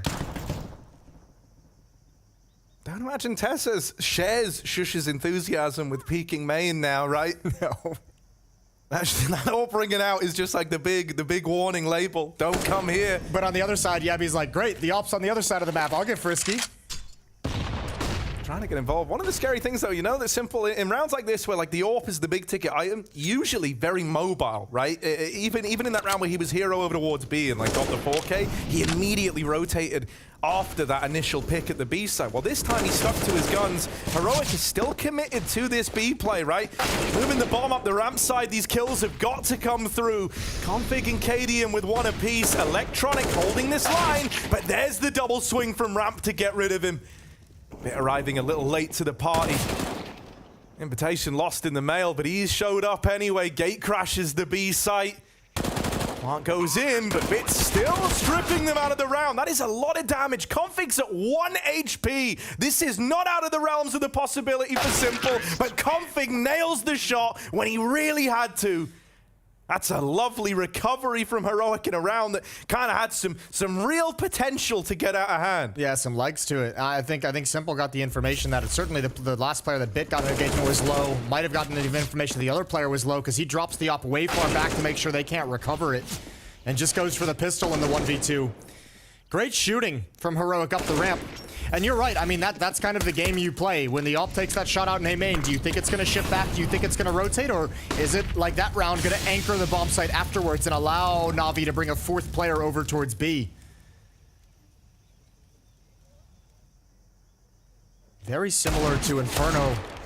Both of these teams neck and neck for the first 6-7 rounds. On Inferno, it was Navi that just went on a run after this on a tear. Looking to do it again. Oh yeah, that's a little awkward, right? Losing Electronic in that sort of fight, that's always rough. Yeah. It's one where, if anything, Cadian checking the wrong side, maybe even saved him, right? It makes like hitting the headshot way harder. He's all turny-whirny, and it's like, what do I do? Bit inside of the smoke, but it just goes running to his death. Only had the USP, couldn't have hoped for much. And so that's going to leave these two B players just kind of hanging around with their deagles in their hands. Turny-whirny. Turny-whirny, yeah. Is that the scientific Yeah, I think it's good. I think it's nice. It feels like onomatopoeia almost, right? That's the word. Yeah. It's like, because when you turn, you're like, ooh. You're all wordy, yeah. Yeah, you're all wordy, exactly. Full of worms. Good shot from Simple. It's about the only positive thing that happened for Navi in the round, and a timeout is taken. Gonna have a decision to make with their money. They're right on the edge of a full investment or dropping down to armor and pistols one more time to get a stronger economy moving forward. Now, Inferno got to 4-4. And then Navi rattled off 11 straight. And Navi is gonna buy here. That's an op dropped over too Simple, and I think it's Bit who sacrifices economy to do it. $0 left, so playing with the USP. He must have got something back. Surely someone's given him a something. deagle? Oh, no, Simple would have dropped him in it. Yeah. Yeah, I'm crazy. He gets a whole A1S. Yeah, we're going to blame the jet lag for that one. Classic. Classic. Oh, damn. If the player's going to use it, the casters do too. I'm just a second too late to arrive there. Right, here we are. Electronic in mid. Trying his best to get out of this fight. Decides he doesn't really want any part in it. With the molly, nullifying that cubby position, he has to leave. Prompt retreat into Donut, and so mid is taken by Heroic, kind of tenuously by Tessez, but does have this control to get up lane. Perfecto in the ramp side, good for the double, and Simple's now causing trouble with the AWP as well. That's the bomb dropped at ramp. Tessez in mid goes on a bit of a tear, and suddenly the gates have opened. There's a route into the A play or this B flank with a red lurk from Tessez. You've got options right now if you're Heroic. Yeah, well, SDY better have a phenomenal round. Oh, Simple, the timing's up there. He had the read. He had the read, but not the timing. And they should know where SDY is. Would you ever expect Cadian to just be paused in this corner? Oh, that's a rip, man. Cadian just waits, and he wins it through waiting. Patience is a virtue there for Heroic. Man, Tessez opens everything up in that round. That's a phenomenal double kill in middle. That's the saving grace. They were shut down at B. Perfecto gets a double. Simple slides in with the AWP. But Tessez just opening up all the other avenues necessary. First onto Electronic, then Bit, same position. They couldn't handle it, doubled up in Donut. And a 2-round lead now for Heroic. Yeah, it's just crazy. Like, if any one of those fights, any one of the 3 he takes in that round go a different way, it's like Heroic just end up running out of options, running out of steam. But he keeps them in it, and now they've broken Navi's money.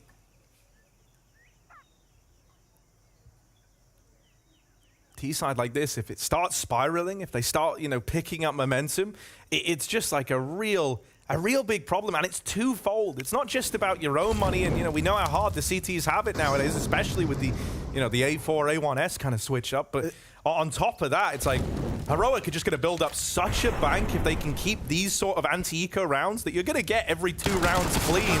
They're going to be swole as hell. Come any sort of comeback for Navi, it's going to be a real grind back into this game. Yeah, now this is scary too, because the only gun round that Navi have won is that round where Simple spanked him with the AWP. Got those 4 kills. Outside of that, it's been all Heroic just working them. It took a lot, right, to put that 1 round on the board, and it's not something that you can always rely on happening. Scout on Perfecto. That is a nice tag, right, to force a bit of respect out of Shush. And Navi are fully grouped up at this A side of the map, so if Heroic just stick to their guns, at this point, why wouldn't they? They're going to win the round here. Heroic's just so confident with these B takes up this ramp with Yabi leading the way. I mean, they're doing 2 players in support, and Yabi and Config just moving up into it, and that happens even in the gun rounds as well. A lot of faith they're going to be able to provide the kills. Good job from Shush, but there's plenty more coming, and Simple's got that. AK-47 can be recovered by SDY. Oh. Honestly, I have more faith in Simple hitting those like flicks than I do where he's just like holding the angle. It's crazy. But it's just one on the exit, really. Inconsequential for Navi in the grand scheme, as that gun's not even retrievable. He's forcing a bit more of a reinvestment out of Heroic, but they don't care. They're loaded right now. Yeah, they're fine. And not only loaded, but they're just on a nice little run here. So confidence at an all-time high. They've won 6 of the last 7, 5 in a row. They're feeling good. Guns coming back into the hands of Navi. Simple once again going to have the AWP.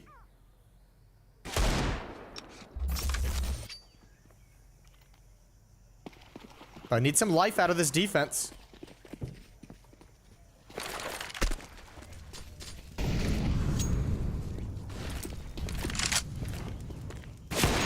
Okay, all right. All back in his hands and involved right away. Now, last time we saw this A pick come in, right, he hung around, he didn't play like that fast rotate on the AWP, and Heroic did just uproot and go towards that B side of the map. This time, it's almost like they want to try and either punish Simple or hope that he's rotated away after getting that pick and showing his cards with the AWP early. Oh, he's the only one here now as well. So 1 missed shot or a piece of utility that forces him off the angles, and Heroic can stream in. Yabi's still over there at B bomb site causing a distraction. And with Simple here, Navi's leaving him on his lonesome. A lot of confidence. The boost up from Cadian shuts him down. And now you can stream in. There's nobody else home. That's the red carpet rolled out. A lovely little boost to find Cadian that kill as well in a pretty low-risk way. Electronic decimated by Config, and Cadian follows up with another through the temple line. It's a save for Navi. Back to the drawing board. Another little lull in the action as you just have to save to really have this one, you know, stew over in the team.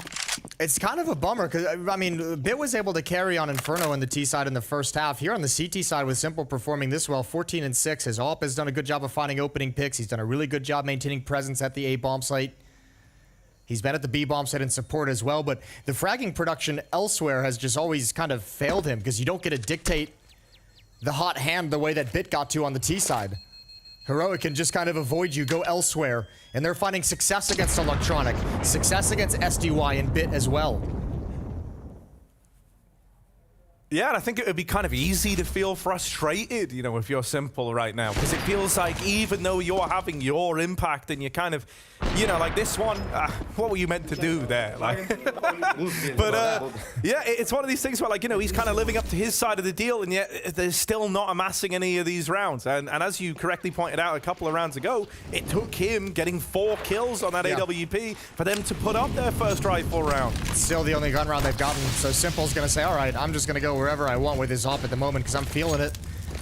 Towards middle, which has been a problem at times, normally in the mid round. Smoke down to the B double doors, so Perfecto has control. But Heroic's gonna be happy to just pause and wait. What I think's kind of awkward as well is, like, for Electronic, he's having a bit of a rough go at it here, right? And unlike Inferno, he wasn't this crazy star for most of the game, but towards the end, he was a defining reason as to why Na'Vi won that map. Here, he's called off massively, and I think it's going to be tricky with Heroic running away from this game to both kind of bring up his individual level and still feel like you're able to lead. Up in the smoke, this could be his chance to pad out these numbers a little more. Quick trade onto the AK, but Shush will secure the trade at least. Still, good damage out of Electronic from the SMG. And Heroic's put so much attention in middle and towards Donut. That this B bomb site is so weakened. Perfecto, this is all on the timing. There's the peak, but I mean, they're already too wide of his angle. And once again, Heroic have attacked the bomb site that has the sole defender, so they've got plenty of space to work with, and now it's done.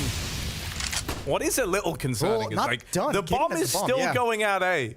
In spite of all of this, Cadian's like, no, I'm committed. And now they've lost Shush in middle. You need to try and deal with this little mid component because Simple still lies in wait. If he could steal a round away from the donut, they've got no idea he's here, and he's gonna let them believe it's clear. Oh, Simple, that's the bomb dropped, and now the alarm bells are going off. They realize they might have made a grave mistake. Tries to fake them out. Oh, they do stop the plant for a moment. They've just got it. There's just time for this. Tessez gets the bomb down. Simple with a 1v2. Tried his best to get that kill late. He's going for it, really surely. by time, but yes, trading onto the AK. He's interested. He's believing. Heroic are going to split up. Both with an angle onto the bomb. A chance to peek him from 2 angles on opposite ends of the spectrum.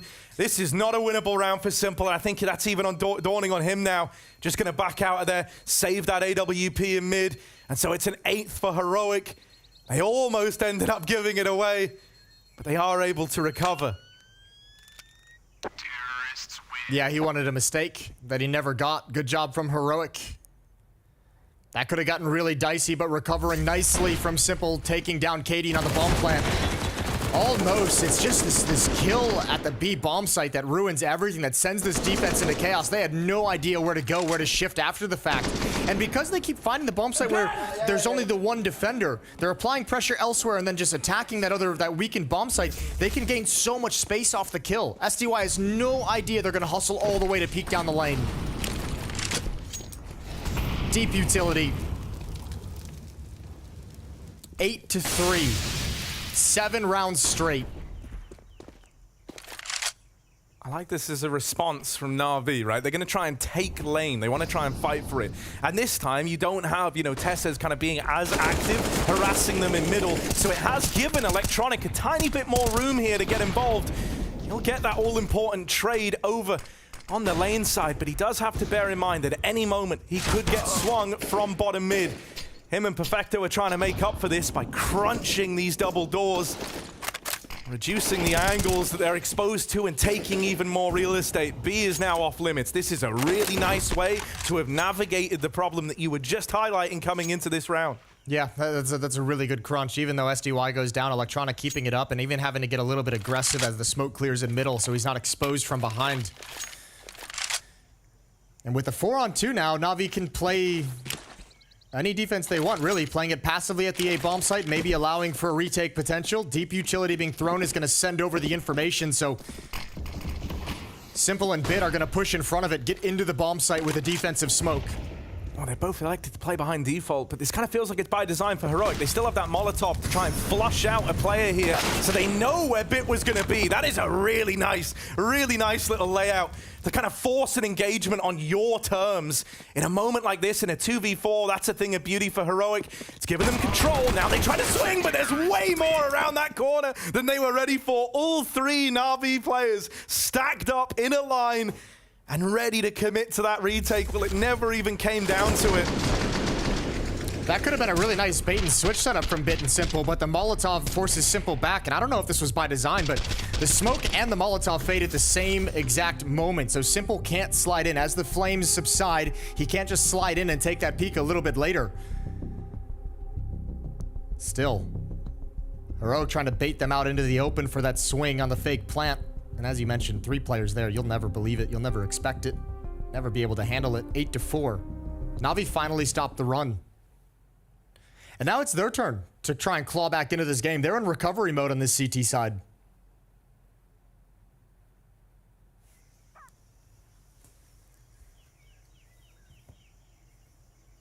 I mean, even though, you know, like taking the lane, fighting for it there ended up working. It's something now that Heroic are going to be wise. It also wasn't looking out for. It also didn't work completely convincingly, did it? It was a bit dicey at moments. Yeah, and I think a big part of it was that they didn't have Tessez going for this aggro play out through middle, but he's making a return to that now, trying to kind of taper this aggression from Electronic. But Electronic wins the head-to-head. Is going to force some respect out of him as he's tagged low in the fight. They still get rid of a very important component of this Heroic T side. Now a man down, Cadian having a lead from beyond the grave. Called for a bit of a grouping over here towards B, and these have been pretty tried and tested for Heroic thus far. And because the extremities have been so exposed time and time again for Navi, they split the defense 2-2. Very far back at the B bomb site for the moment. Electronic just gets into a deep position in the A corner to watch towards Donut and be in a tough spot to clear from A main, so Simple gets to shift to CT spawn. But if these fights are clean from Heroic the way they have been previously, Simple will never be allowed to get involved in the action. Perfecto at an off angle. He kind of needed to win that initial engagement because Sam Young would not have been able to trade that. Takes the early man advantage, extends it even further in favor of Na'Vi. The plant comes through for Heroic. That's something here. Gives them a thing to play around. Electronic is going to be out of the round for a long while, all the way back in T-spawn. So right now they've got a 2v3 right here for this long and CT control. Config tries moving in, but ends up getting taken out of the round. Shush, head on a swivel, but can't get more than one. That's nice from Na'Vi. They don't really give the spacing to allow that to get out of control. They clear all the angles. They even get one step ahead of it by kind of reading into that second man over at long. And patience in the post plant forces Heroic to try and find an avenue to get out of the bomb site. If Navi tries to spring that retake immediately when the bomb is planted, Cadian's ready for it. He's scoped up. He's got an AK-47 player to play off him that just planted the bomb.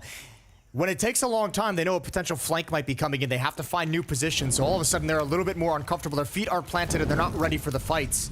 8-5 as Navi string 2 rounds together.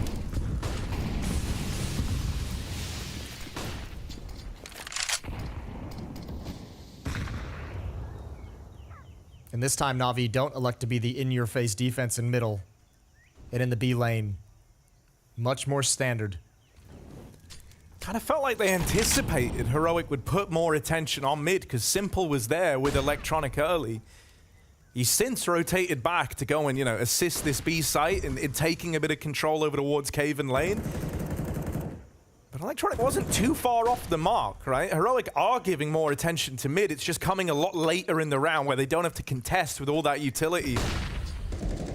They've been able to win these fights in towards Donuts, though, time and time again. Against Electronic and against Bit. It hasn't really mattered, so let's see if they can do it again. There's the peek. Electronic has the smoke in hand, and he's not going to use it quite yet. Just backing away. It is a double up setup. Simple has one. Obviously, Bit has another, and Heroic is going to be attacking through mid. Yeah, fast through red onto the flank. No one's even looking. No one's even considering this. It's a complete surprise as to how Electronic just fell. Bit here, but they've heard the AWP scope in, and it's just the tag. Oh, Tessez.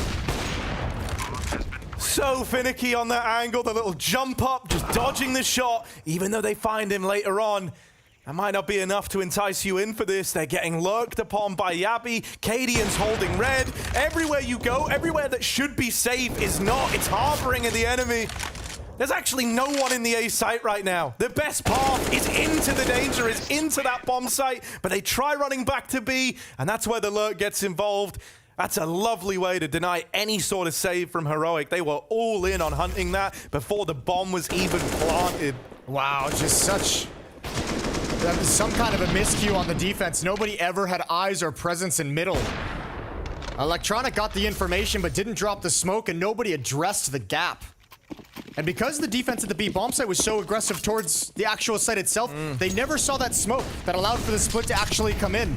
Electronic just gets trucked with no idea, and it happens again. Long range Mac 10 sprays him down, no head armor. And Navi looking like they're going to be stuck on 5. And a half in which they won the pistol. Okay, the bit boost, it's nice. I want to try and trade this, but he's in a powerful position. It takes Tessez wrapping mid once again. That kind of exposure opened up with Electronic falling this time, not rotating off. It left a huge gap for Heroic to move through, and oh, look at this. This is so grimy. It's disgusting. This isn't on, man. They were taking A. They were all in. They were nearly out through main, but Yabi said, oh, these guys love a rotate. I'm up B. I'm in. The site's free. It's ours. Perfecto runs the molly. Bought down low in the process, but he does at least get to long. However, it's been heard. They heard the molly tag him, and so they knew he was there and that he was wounded. Simple moves in with the AWP, sees an arm, but can't take anything out of the round. Well, nail it the second time around. Look at this little lurk out through middle from Tessez. This Mac 10 gonna have to do it at range, or he could try and close the gap. Canadian nails Simple. Some die young. Second man into the gun, and the second to fall. It's a 10-5 half for the Danes.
Heroic blazed the trail, up 10-5 to open up Ancient on their T side. Now moving on to the CT side of things.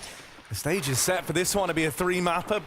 NAVI gonna take a hell of a lot to pull this one back. 5-round deficit over on the T side.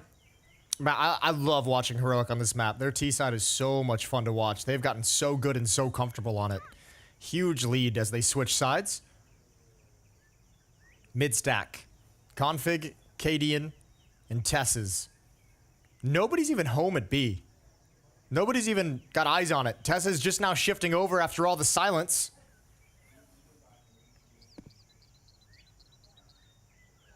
It's interesting to me that he's even here. It kind of felt like it was just going to be the full B retake setup, right, with some util in tow. I guess the limitation is in the kit department. So you kind of need him to accomplish something here.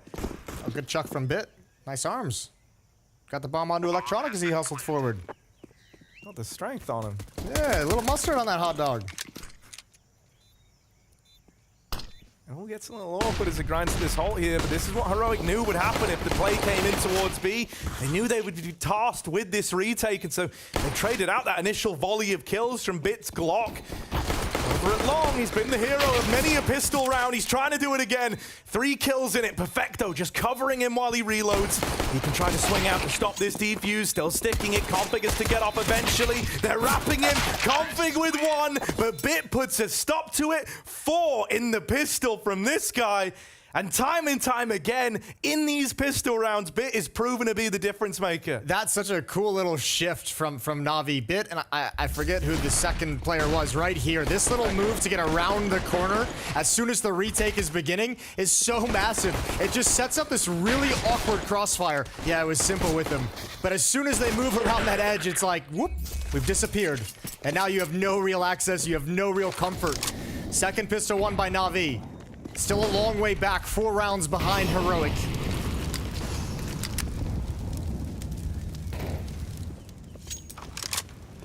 Maybe in with a chance then. If they can stick the landing versus this force by something that's easier said than done versus Heroic, that could be the start of this little streak of rounds that NAVI would need to get us believing in the comeback. Heroic aren't afraid to kind of take these gambles, take these risks in round like this. So they leave Tessez alone towards this B side of the map. Everyone else is grouped for an eventual A play. That doesn't look like where NAVI want ahead. With the bomb drop back outside of the B doors and Samdai Young up and leaving his responsibilities outside of the A site, this has got all the makings of an up-tempo B play.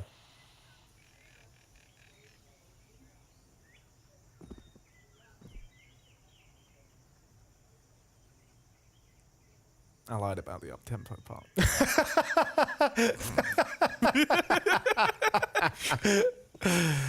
Oh, okay, Electronic's got his Mac 10 in Cave. And yeah, this is actually the opposite of up-tempo. It's coming. It's going to be real slow till it's real fast. And here's the fastness, right? Out of the gate, Electronic 0 to 100 in a matter of seconds as him and Samdai Young open. And that should just be the save, really. Run this one back again for Heroic with these 3 saved weapons. Yeah, nice take from NAVI. Nice and easy. Electronic getting the opening and everyone else streaming in behind him. So 10 to 7 as NAVI start coming back. Config wants to get frisky with his deagle, looking to see if he can find a rifle on the exit, see if someone's just peeking up towards middle, maybe gets a chance with a deag, someone falling asleep at the wheel, and here's a great opportunity. Perfecto is all on his lonesome. But Config hasn't committed to anything till just now. Perfecto tagged, not dropped, and Config has to bail out. But can he get away? The answer is no. Simple hunts him down, and a 7th round on the board.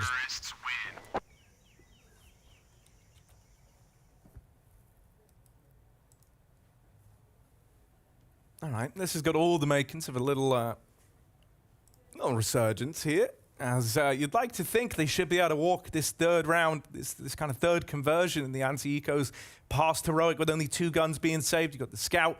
I think it was the Deagle as the other one. Cadian's been throwing that Scout. Still able to have a lot of impact with it in spite of having no armor behind it. And then that way Yabi gets to run his sidearm. Heroic's got an 83% win rate on this map. They're 5-1 in the last 3 months. Their only loss coming in the fall finals, 14 to 16 against FaZe. They have looked very, very good on this map. Trying to close this one out here and take us to a third map. Remember, this series is for elimination as well. Whoever loses this, their year is done. They go home, and you got nothing for a month. I mean, considering like NAVI came here wanting to give someone like NPL a lot of exposure to the top level, they would have been robbed of time, would have been robbed of chances for Heroic. Coming off the back of, you know, grand finals at the major, this is not the result they wanted, even with a standing, really. It's not going to be a result you wanted for any of these guys. Stand-in or, I mean, standing on both teams, essentially. Simple and Perfecto respond, 2 quick kills. Bomb is going to get planted. And Heroic can go for this. They've got a Galil that they've recovered. No kit, it's got to be fast. And you've got Cadian coming in for a slow, up-tempo flank. Slow up-tempo, here he is. The master of pacing. Over on the long side. Oh, this one. Yeah, what is that? That's awkward. Yeah, I don't like I didn't that. like that at all. Thank God they got rid of that, whatever that decision was, because Yabi's found one. Oh, these guys are very close together on the ramp side. They try to fix the spacing by swinging, but Bit can't control the AK. Oh dear, Navi. Heroic have been able to squeak that one past them. That is going to hurt. A 3v3 that ends up just spiraling out of control. It's that recovered Galil that goes on a tear. And yeah, man. Electronics like, here's that old migraine. Here's my There's old that friend. sinking feeling again. That, I mean, I would have to imagine that's him watching the 2 players on ramp kind of huddled up and not really having great positioning and trying to improvise. Different mindsets as well. Bit's playing it passive. Perfecto swings out really wide with the MAC-10. Perfecto's angle's like only really that helpful to deal with, you know, short and like maybe harass a guy who gets out K'd. It's not very good for a long peek, and coupled that with the weirdness between him and Bit, he kind of had to swing there. It's like the only option it felt like he was left with, but it ended up being the one that, you know, was that kind of penultimate domino to fall in the round. The mistake isn't the swing. The mistake is putting yourself in the situation where that's your only option. 4-round lead for Heroic. Navi need this one to get back, to keep money behind them, behind this T side.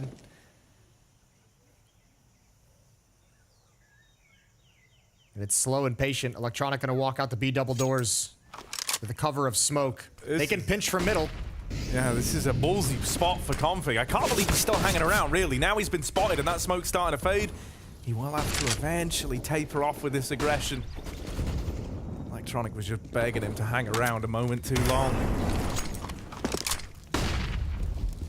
Instead, flashing himself in. RV take Cave away, and they put a stop to that early kind of double aggression here. There is this layered bait and switch set up for Heroic. I really like this. Yeah. You're going to make contact with Config first. Cicadian's just like the last thing you're ready for.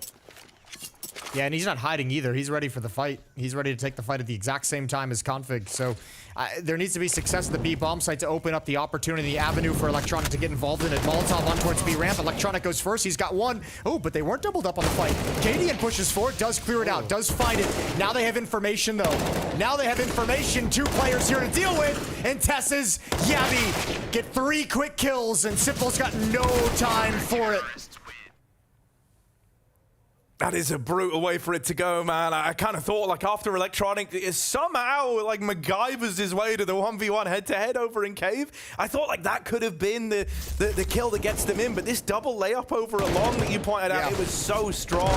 It kind of reminiscent, honestly, of the T-side opening pistol round out of the NAVI side, just how these 2 characters back here are able to play off of the contact of one another. It's very hard to deal with. Yeah, you're looking for the fight against the deep player. You got no idea there's a player close up. Looks like Heroic's just going to run away with Ancient. Huge advantage here against unarmored pistols on the side of Navi. They're aggressive. Simple and Bit are going to wait in middle. They're going to pick up the bomb.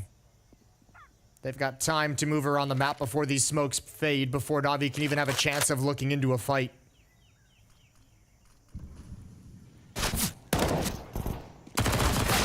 Ooh.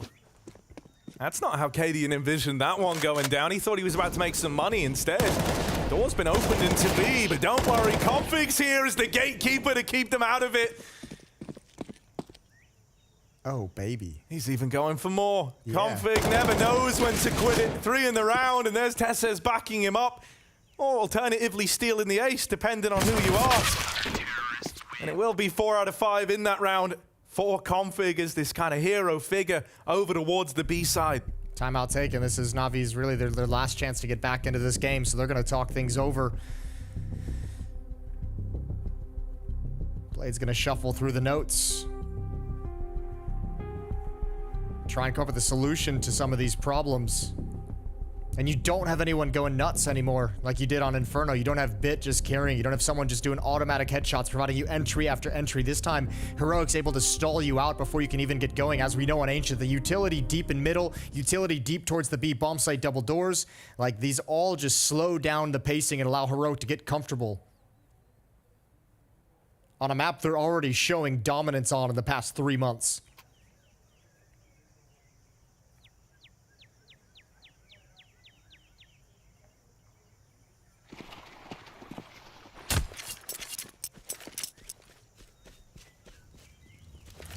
And yeah, I think you can kind of see where that dominance comes from. It just is very much reflected in the gameplay. I mean, think about how like nimble both the CT side and T side has felt for Heroic. They're like a slippery fish. You just can't get a grasp on them. Simple out of the round early. The man you wanted falling, but that's a nice way to recover. A little gimmick to find that 4v4 with a boost up in mid. At least they've got the equalizer. Oh, Perfecto wants an AK-47. That got blown all over the place at a weird angle. I don't think he even realizes where it's gone quite yet. I saw it hit the box, but then I don't know where it went from then on in. And then it went somewhere. Just disintegrated like, oh. Mid access is there if Navi want to investigate. And Electronic's going to lead the way, clearing out Donut. So Perfecto is going to back away and pick up the bomb. And where do they want to go with this one? I like where Cadian finds himself posted right now. Whenever Na'Vi kind of had this solo AWP A-hold, it was usually a little more passive. And like right now, the bomb is going back through spawn and is going to find itself on potentially the receiving end of this AWP. If Perfecto commits to going main, which is really his only option, he's going to be in the firing line of Cadian. Thankfully, that shot misses, and so that AWP, rather the bomb, not lost to no man's land. Cadian has to reposition, holding for the donut swing. First man into his crosshair doesn't last long. Some die young, dead, and Bit found flanking middle. It's Perfecto and Electronic. What's left of them getting in towards this A-bomb site. Electronic's taking space, getting up in their face. First man gone, but there's more where that came from. Electronic with the spray! 3 kills in the blink of an eye. Cadian with one back. It's a clutch attempt from Electronic. The Cadian is trying his damnedest to deny. Jumping, jiggling, but Electronic does not move a muscle. He wants to fight right when he chooses to, and there's the swing up. No one can get a beat on each other. Someone's going to win it, and Electronic will. There's the round from the man at the helm of Na'Vi. Might have been a quiet game for him, but he does deliver to put 8 on the board. What a round to step up for Electronic. Huge quad kill, the 1v1 clutch. That was such a tough round. They have no utility to get into that B bomb site, and this is everything. And Electronic at this point realizes they lose. If he doesn't just stand tall and take these fights. And look at the narrow misses from Cadian in this 1v1 as well. He had a couple more shots very similar to that one, just whiz past the head of Electronic. Close for Heroic, but no cigar, and Navi live to fight on. But again, they lose the opening fight. Oh, wow. Okay, he's got Tessez just existed between 2 Molotovs, and in spite of taking damage to take that fight, he just commits to it and wins it. That's a crazy level of confidence. Tessez had a great game. Like, obviously, looking at the scoreboard, as Heroic usually is, very, very spread in terms of their fragging. He's at 18, nothing too crazy, but he's had some huge impact now on both sides of the map. I don't think anything's happening here, but Perfecto's hit a couple of nice ones. There's Cadian. Yeah, I saw him move. I saw Cadian moving up the lane, and I'm like, as long as he doesn't peek that, he's fine. He's golden. But yeah, Perfecto goes back in for that mid fight. Punish for it. Heroic onto 14. And yeah, I'm glad you talk about Testas. I got to say, it was kind of him, and I know this is like a bit of a rogue pick, but Yabi, I also want to mention. I know he sat bottom of the board, doesn't have many kills in it, but the kind of interplay between Testas and Yabi with the lane lurk coupled with the mid take from Testas was netting so many rounds in that first half for Heroic, and it felt like it's done the legwork for them in this series. Yeah, in this map. That's a very good point. The space and the information that Yabi was able to gain at the B bomb site at times in that first half really kind of, that's like 10 kills worth of information that's not on the scoreboard. These rounds always hurt. Playing essentially a full Glock round up against, you know, what will be map point for your opponent if they win it. But it's the only choice you've got if you're NAVI. And the acceptance that you're not playing for the win, you're playing for overtime is the really painful part. It's going to have to be a 7-round streak for NAVI on this T side. A daunting task. Hoping for a mistake. That will not come. Config sprays down 3. And it's all over. It's going to be 15-8. We'll see how many kills, if any, Simple can grab with a Deagle. Almost lines up a single shot. Good luck, Bit. Glock and a dream. And a 1v5. Hang on. Oh, he's got a P250. Bit of intrigue now. Really there's a bit of mystery, right? But Cadium ruins it. All right, 15-8. Map point for Heroic. They don't even break a sweat versus the Glocks. There's never a moment where that felt like it could have got out of hand. Config just kind of nails him down, doesn't he? And so now NAVI, it all comes down to this. They're going to supplement it with a tactical timeout. Their third in the game so far. Blade weighing in, knowing that this might be his last chance to reinvigorate the team here on Ancient. Yeah, I mean, it better be a god-tier call. You won't even have a chance to call the 4th timeout if you don't come up with something special here. Electronics laughing, though, so vibes, positive vibes still somewhere in the NAVI camp. NAVI taking their map pick of Inferno. Heroic looking like they're going to take their own map pick here on Ancient in this elimination series. Third and deciding map would be Nuke. It's a great map to end on, it's got some spice to it. I wouldn't mind that whatsoever. There's no Anubis, but we'll take it. Anubis time is coming. Don't worry. We're going to see way too much of it. We're going to get sick of it. All right. What's the call? Is it just the B play? They've got no contingency here. It's like they are all in on getting this lane control. Honestly, I'd be fine with it because when they're spreading out, they're getting picked off and they're losing the initial fight. Oh, Testas is lucky. Good Molotov. Perfecto challenges anyway. And that's not a winning decision. Oh, the flash is brutal, man. It sucked all the pace at the ramp here. Sumdar Young does really well to get a double there. Like, that's not it. Getting one, I think, would have been impressive enough. Slowed by the nade coming out the smoke and full blinded. And yet he gets away with 2 kills to equalize this out. Yeah, but the defensive utility is going to slow this down, and it's giving time for guys like Shush to push A main. Katie has just shifted over, so all of a sudden, Navi is really restricted, and I'm not sure if they even realize it quite yet. Yeah, this is another one of these really nice info plays out of Heroic. They've been getting away with them all damn game. It's not stopped here in the 3v3, and they've got all their pieces in the right place. It's looking done. Bit all alone. Can't get given this fight. They just won't give it to him. Not till he's exposed to both angles, and there's the close. A lovely bit of Ancient displayed there from Heroic. This series is going the distance, and the score is settled on Nuke.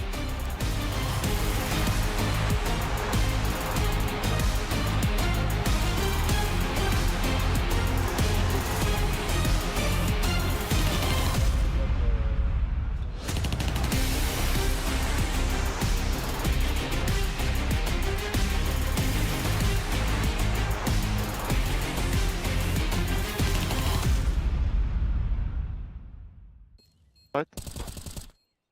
Good job. Oh, blast. Nice try. Unlucky. Nice. Nice. I got 4. I don't know if he has time. No time. Nice! Let's go, boys! Sick, guys! Nice, let's go! Go. I'm flashing CT. He can see it. I didn't see. It was deep. 3 coffins. I'm in the perfecto smoke. Coming out back up, probably. Pushing. They're coffin. Nice. CT. That's CT. Back off. 2. One more. He's hurt. Low. Nice! Let's go! Nice. Så godt. Jeg løber monster. En smoke, der er en til. Ja, Vi lige vi har ved to gode flashes. Der er klar, man spiller De tæt kan spille kort. tæt kort. Ja, bare kom. Det ved vi er, vi kan bare Løb, gøre det flash, ordentligt. 2 dildo. 1. Backside, 2. Flanke. Kort og vandet. Vand. Der er Rolig. Kom igennem her. 3, 2, 1. Angreb. Nice! Skål, pistol! Nice. Vi snakker Nice, mand. Kom nu! Nice. Base 1. Pegar e vou cravar. Deixa eu ver. Os dois bases. Os dois Toma bases. varado na direita. Da direita no Moteg, Fapão. Vou cravar a direita. Direita é minha. Cravei já. Aqui saiu. É os dois aqui, mano. Não morre. Não morre. Help, Yuri. Não. Ai, que Boa. Para. Calma, deixa eu pegar uma bomba. Deixa eu ver se tem bomba aqui. Boa, Jado. Close to B. One more. Above you. I have to find a spot. He wasn't there. Wait, CT. He's next to Riz. Nice. He's in B. Nice. Oh! No! Let's go. Pokker kon nu her. Ja, gør det. En UG. Tæt kon. Ja, nader ham. Tæt kon. Bare skal lægge ned i den, eller nej? AK. Jeg er ned. Jeg giver dig med molo-massen. Ser ikke noget. Helt op, kom. Pas på A nu, Lund. Ja, beklager. En mere kon. 2 mere. 4 år, så er jeg fuldstændig nu. Nej, En mere kon. Jeg har jungle. Glid. Jeg spiller bedre. Okay, bait Og den anden er A gang. A gang. Kan vi ikke dobbelt pick A gang, Madsen også? Jo, picker her. 3, 2, 1 nu.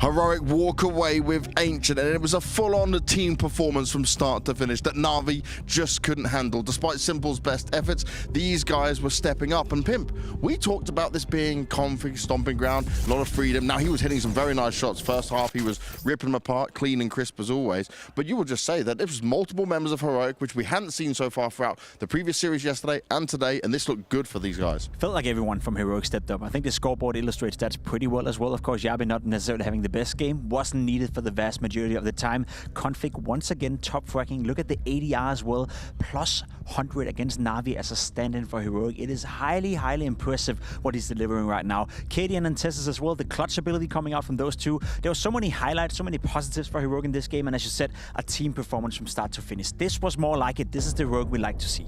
And when we touch on the Navi side of things, right, I want to just start with looking at what Simple's able to do, because Simple at the beginning was the saving grace for him, but then it was the support cast that was again lacking, which is what we've been touching on. It's either like Bit had one great game, Simple had another, but everything else is just kind of falling by the wayside. I'm not sure if it was Jason or Harry saying something very smart on the broadcast, but the fact that Bit was able to dictate the game on a T side like Inferno makes an awful lot of sense, right? He's coming to them, he's opening up space, whereas for Simple on the CT side, sure, whenever they went towards Simple, he would get a couple of double kills, but as you said, there was no support cast whatsoever.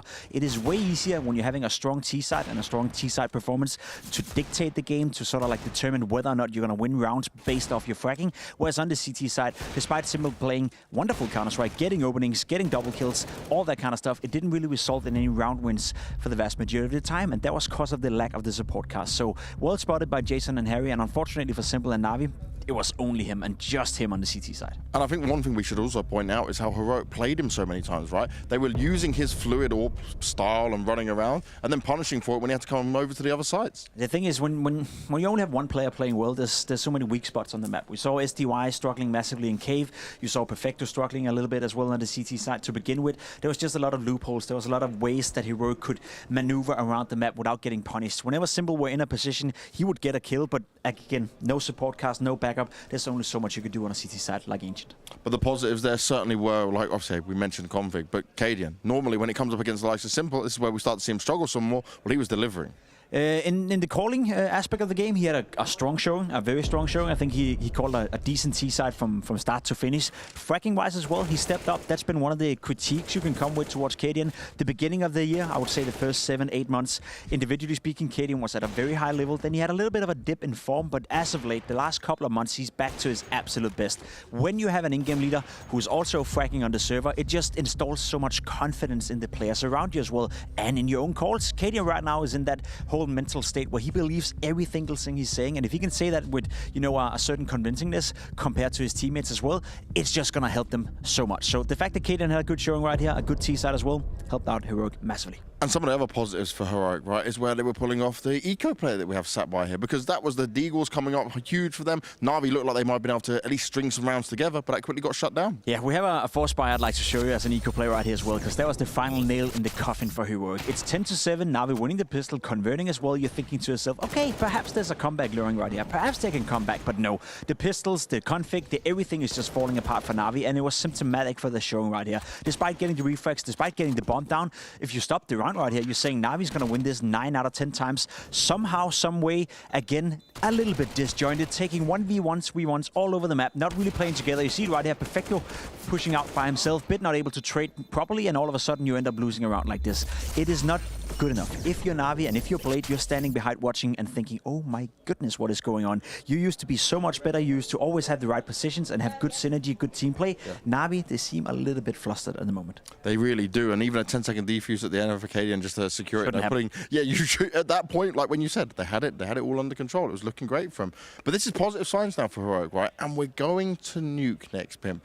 Remember what happened yesterday? 7-1 up, then absolutely destroyed, didn't get anything done from Na'Vi. That was a rough one, right? 7-1 up on the T side of Nuke for Na'Vi, and still they ended up losing, what, 16-8, 16-9 to Vitality. Never got any close. Vitality shut him down. We know Heroic is a fantastic team on Nuke as well, so it's going to be rough no matter what. Last time I saw a Heroic play a Nuke as a decider was Freya in the major, right? And that was probably the most clinical and well-called Counter-Strike I've ever seen on a map like Nuke. So we know they have a lot of confidence installed on the map. Question remains config in the role of Stown. Stown plays a vital role. We know Stown to be on the T side, always come out the door, create chaos, create space. Is config going to do the same, or is he going to be a little bit more passive despite his nature of being aggressive? I have a lot of questions that I want answers on when it comes to Nuke and config. And when it comes to the side of Na'Vi and what we saw in Nuke, right? Okay, this is a better fragging Na'Vi than what we saw yesterday, but I'm just going to say, you were so far ahead. You had Nuke in your hands. You let it slip away. Yeah. It's not comfortable. They were making so many mistakes. Sure, you have a fracking distribution all over the place. You also saw Electronic wake up a little bit at the end in the Ancient game. It was nice. It was nice. It was a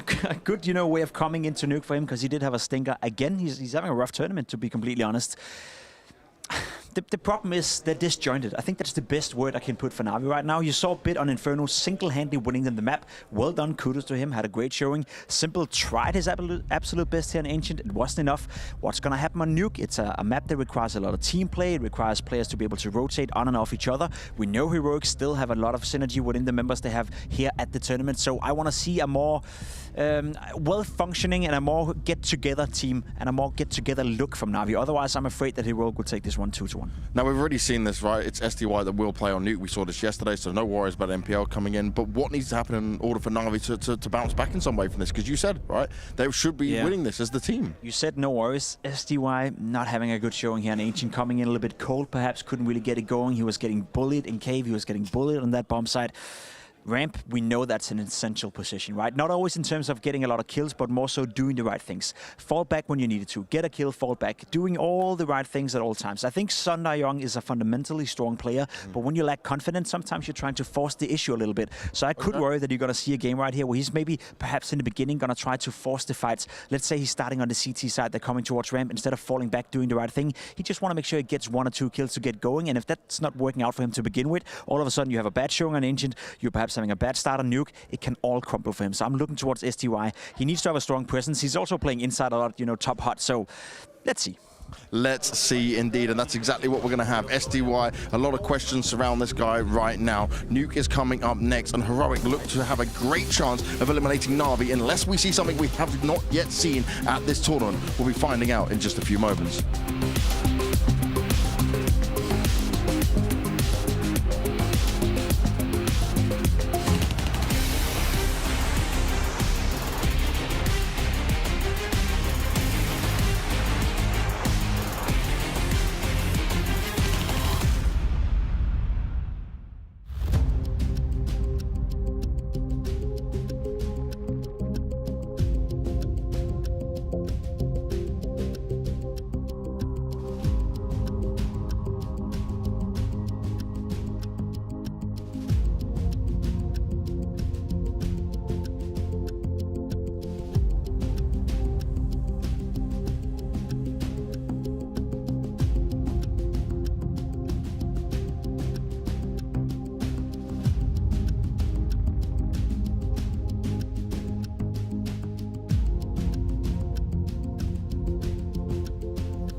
we've had two very different looking maps for these squads, right? It opened with NAVI looking fairly lights out over on Inferno. You know, they picked up the win there on their map pick, but then Heroic, they drop bombs in that second map over on Ancient, and you can see that reflected in these odds. They're tied right on up from Betway. Like, and I can kind of get behind that. This is really starting to feel like the coin toss in this third map as we get to that like middle ground of these two teams. Such a cool third map to end it on as well. Heroic, again, another great win rate on this map. I think they're up above 80% as well on Nuke, much like they were on Ancient. Navi a little bit less than that, but they've got a longer tenure of being very, very dangerous on this map as well. This has been a very strong map for Navi over the past few years. So yeah, this is an absolute banger. Navi did win the knife round, so they're going to start on the CT side, but let's see what we're going to get out of this team. SDY playing, they're not subbing NPL back in. This isn't one of the maps he's going to be playing.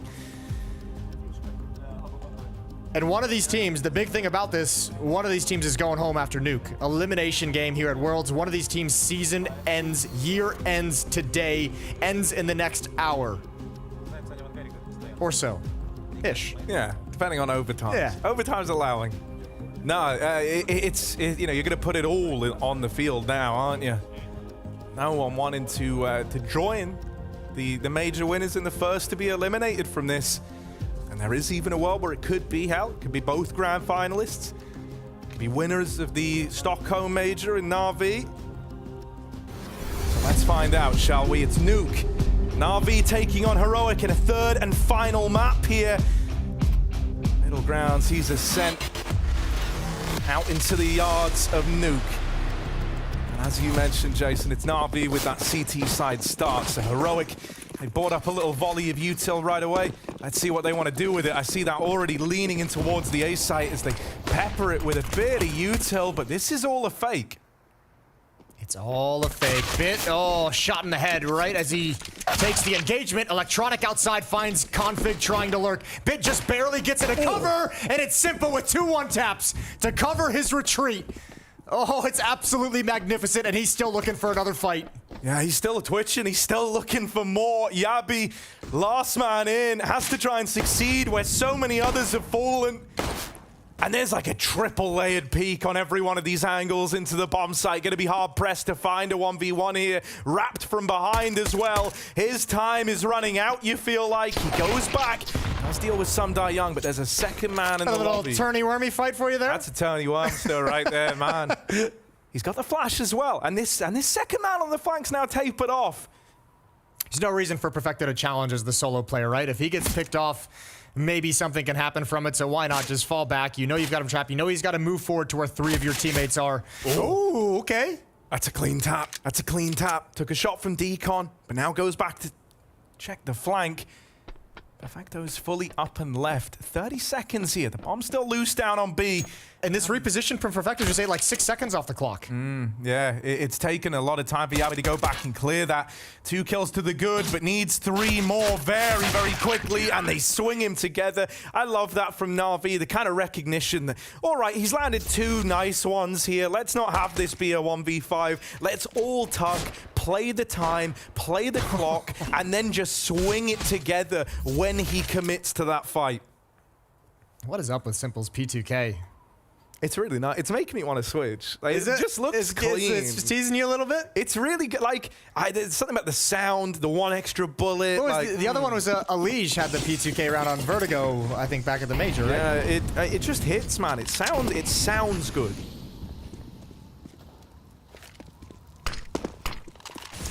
Okay, Electronic staring straight up into the sky, looking where the smoke's gonna fall. Might have been exposing himself to Config there. I tried to give it a little header out of the way, but ref says offside. We'll throw it to VAR. No, it's Heroic setting up for this little topside hit right now. They've got the utility for it. They've got great utility for it. 2 Molotovs, 3 flashbangs, some smokes. Lining up as we speak. It looks like they want to go for a vent drop. The vent was broken through the smoke as well, so some options are there for Heroic. But Perfecto lying in wait to stop everything. Yeah, great position. position behind the CT vent. Takes one of the dome immediately and kind of pads them up with damage as they drop down the vent. He hears the drop. It's nice info. But you know this lower side of the map runs the risk of getting corrupted by Heroic. Bit out on an island, having a fight solo. Now support arrives in the form of Simple. And between the two of them, they hold the line. They stop that B play. Cadian dropping into the vent. Convincing win on a Sumdar Young, but the trade potential was there. Nice little staggered setup between Sumdar Young and Electronic. 2-0. Good start for Navi. Not losing too many players, just one player goes down in that second round, so money's going to start growing, building. And this should be a much easier affair. No armor, just one HE grenade on Yabi.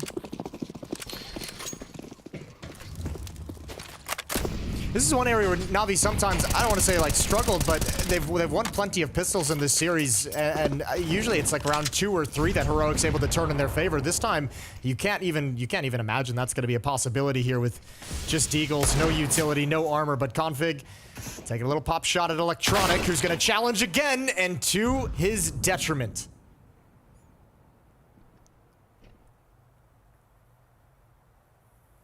It's a little awkward now.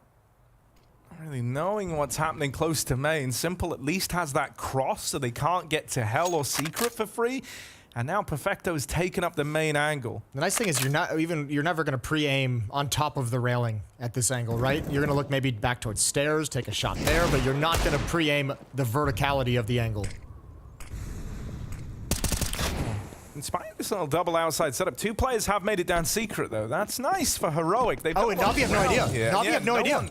No one saw this. Navi thought they had this locked down, but they don't, and so that plant's going to come through for Heroic in the 4v4. Maybe in with a chance. Bit grouped over at ramp, has Simple alongside him. SDY and Perfecto still late to rotate. They're trying to clear lobby. They're trying to flush out these lurking players and leaving this lower retake down to 2. Perfecto will deal with 1. Cadian still lurking around outside, down at lower. Bit and Simple combine for a kill. Cadian drops the vents. A lot of time ticked off this bomb already. They're just trying to delay it right now, and Heroic do catch Simple looking the wrong way. Tap on the bomb. Won't bait the swing yet. This is the commit, but Cadian gets them off of it, and he just closes the door on them.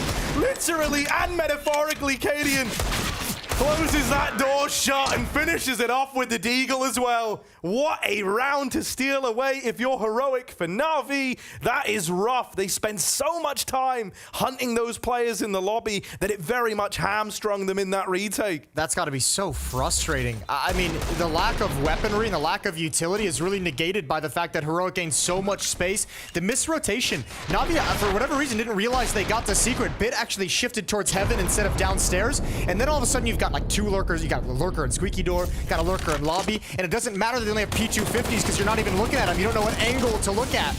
Damage is done, but another drop, and this time Bit surely should know. But can he actually do anything with just an MP9?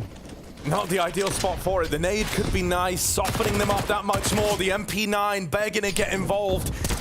Support from Perfecto. These rotates are nice. These double layered setups in at ramp have served Navi well.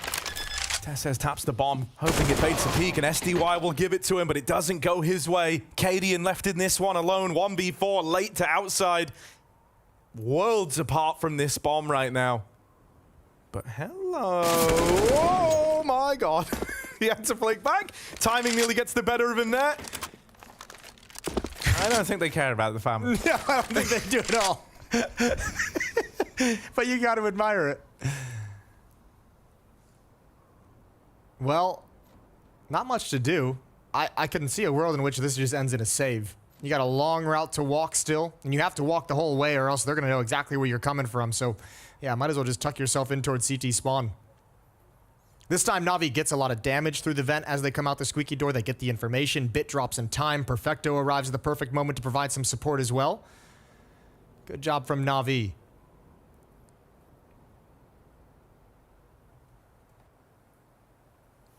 Yeah, Navi clearly looking like quite dialed in, quite ready for some of these, you know, faster plays down towards lower, just by the speed in which they've always had that like double ramp rotate available. It's not even like, you know, in these moments they kind of had someone caring for like the late ramp lurk. Who knows? Maybe that ends up being a way in for Heroic later on.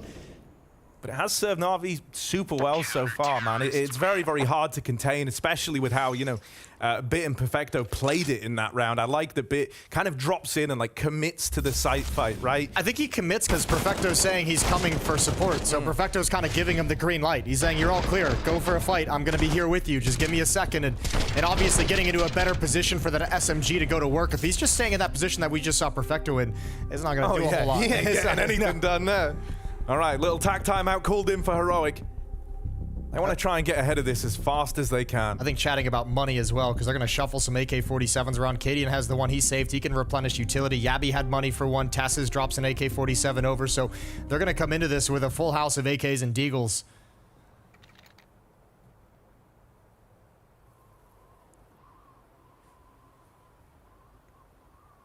Round 5. Simple's got the op. And Navi's still looking for that round that really lets them get comfortable with some money building up behind them. Get off that immediate reset. Get off that immediate harsh buy. More swings. Yabi able to etch out a kill there over towards main. Electronic on the receiving end of that. That's a big kill to get as well. Electronic being the outside player is going to force Simple's attention with the op to kind of be split between multiple different positions. Now they have to consider where they want to rotate. So instead of actually shifting Simple outside, they're going to put him in ramp room, which allows Bit to rotate back. Perfecto's already dropped to secret. Yeah, I actually really like this response from Na'Vi in terms of, you know, piecing together. They're going to get a lot of info from this, right? With Perfecto down in secret, he's going to have this info that they are moving in. They are trying to take this real estate. These smokes are not a fake outside, and he even slows them down with that smoke, denying the control of lower. A nice bit of damage from the nade. Heroic need to start problem solving now. They've got to think. This play down towards secret didn't pan out, so maybe they explore outside and see what it has to offer. And they don't have any smokes. Thankfully, they're fighting against Bit with the FAMAS, and that Simple says, okay, well, let me come back. If they're going to be challenging towards single box, towards warehouse, let me get the op in play. But, oh, he's in trouble, kind of. Simple's got to be concerned about ramp room, and now he's got to be concerned about 3 different angles. The locker windows, the main choke point, and the heaven ladder. And SDY's isolated in the upper bomb site as well. This defense is really scattered.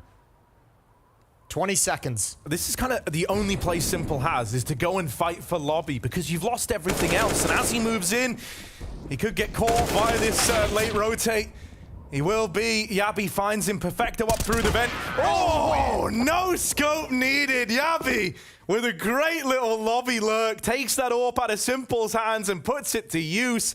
Yeah, dude, I think the moment they got that kill outside, Cadian was licking his lips. You know, they throw the outside smokes. They spot Perfecto down lower. They get smoked off. Initially, that looks bad, but then they're given this fight right here onto Bit. And suddenly, you know, Cadian sees the world of opportunities open. He knows there's a player trapped down lower. He knows there's one guy kind of sandwiched between ramp and hell. And so it's just a matter of crunching upon that one single A player to lock in the round. And normally that's the player that just gets wrecked by that kind of a situation, but you have to give credit over to SDY getting a double kill in that scenario. Both players coming through mini, just not too much to ask to spin around and go up towards heaven. He knew it was coming.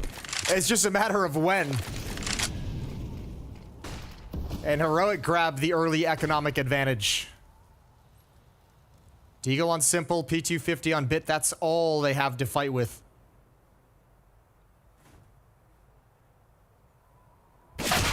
Oh. Been quiet for just a little too long. Not through secret. Electronic's gonna tap out Cadian's AWP. That's something. Oh, if SDY got aggressive right now, he could backstab them as they try to retrieve this AWP. Oh, Config missed shot onto the Glock, and he will tap him out. Thank goodness, because SDY would have loved to have saved that AWP. That could have even just gotten interesting, right? He gets that kill onto Config. That's the bomb as well. Oh, wow. Yeah, that was the bomb. And then you have an op, and then you've also got a P250 that's going to start getting weird after that, and still low percentage, but there's opportunity. So nice win from Config with the Glock, and this bomb will get planted. We're going to be tied up at 3. Best Bit can manage at this point is getting away with an AK-47, but no one from Heroic is giving him the opportunity. And I mean, why would you? You know, you've mainly seen USPs in this round, so as far as you're concerned, it's kind of feeling like a full save.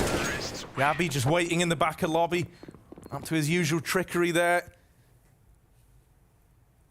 And so we have Heroic with a tie game on their hands, and they're in this power position now where every round they win kind of hits like a 2-for-1 depending on the saves out of Na'Vi, right? You're at least going to force like a save-heavy CT side, and at best, if you're hunting those down, you get, you know, an anti-eco to follow up every rifle round. So it's a real power position that Heroic are in if they can keep it up. Well, look what's happening now. Your upper players essentially have, well, Perfecto's going to shift. Oh my God.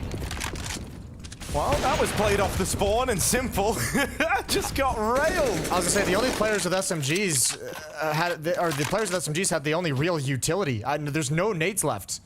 Na'Vi used all their nades to stop any kind of early action, taking any early losses, and it was over towards ramp room where the least expected it. Simple with the op, allowing more manpower elsewhere who gets deleted.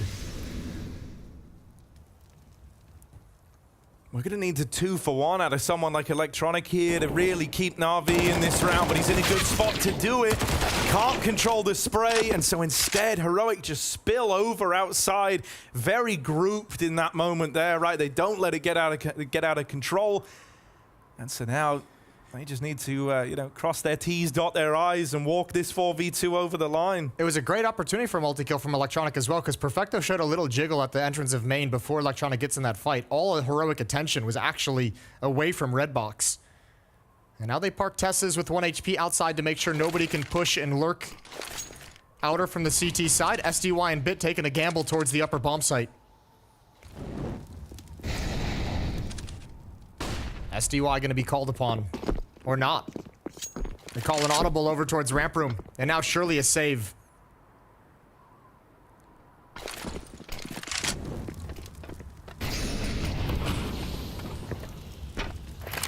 Yeah, lovely little bit of like risk management in moments like this, just to keep it as clean as you possibly can.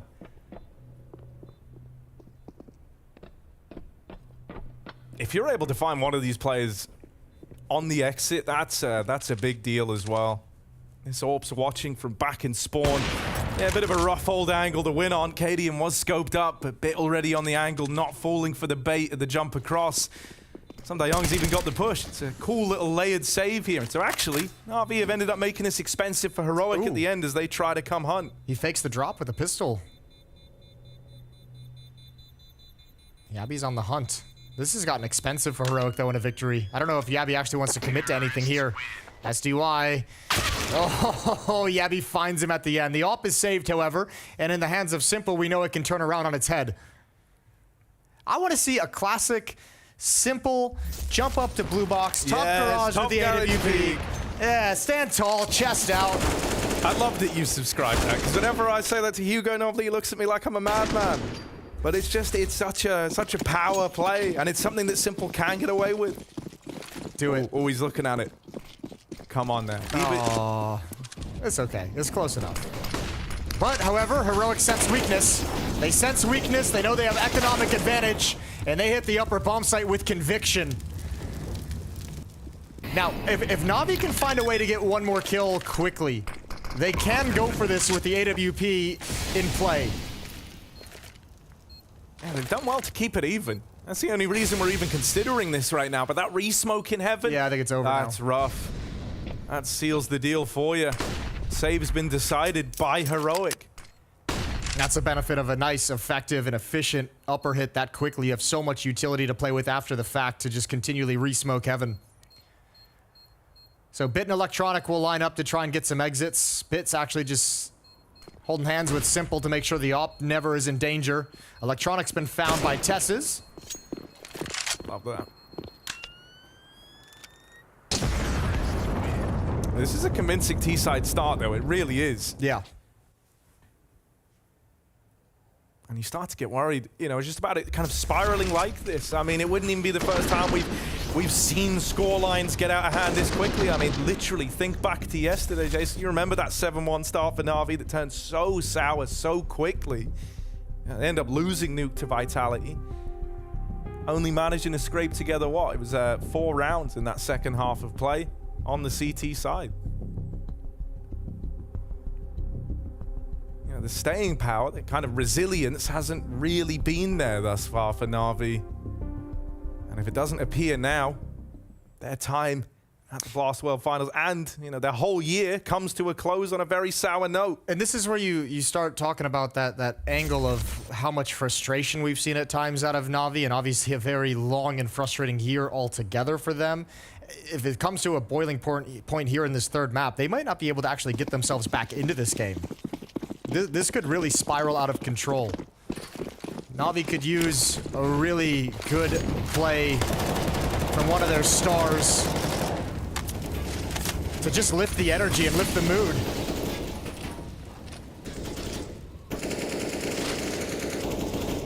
Four in a row for Heroic. 5 of the last 6.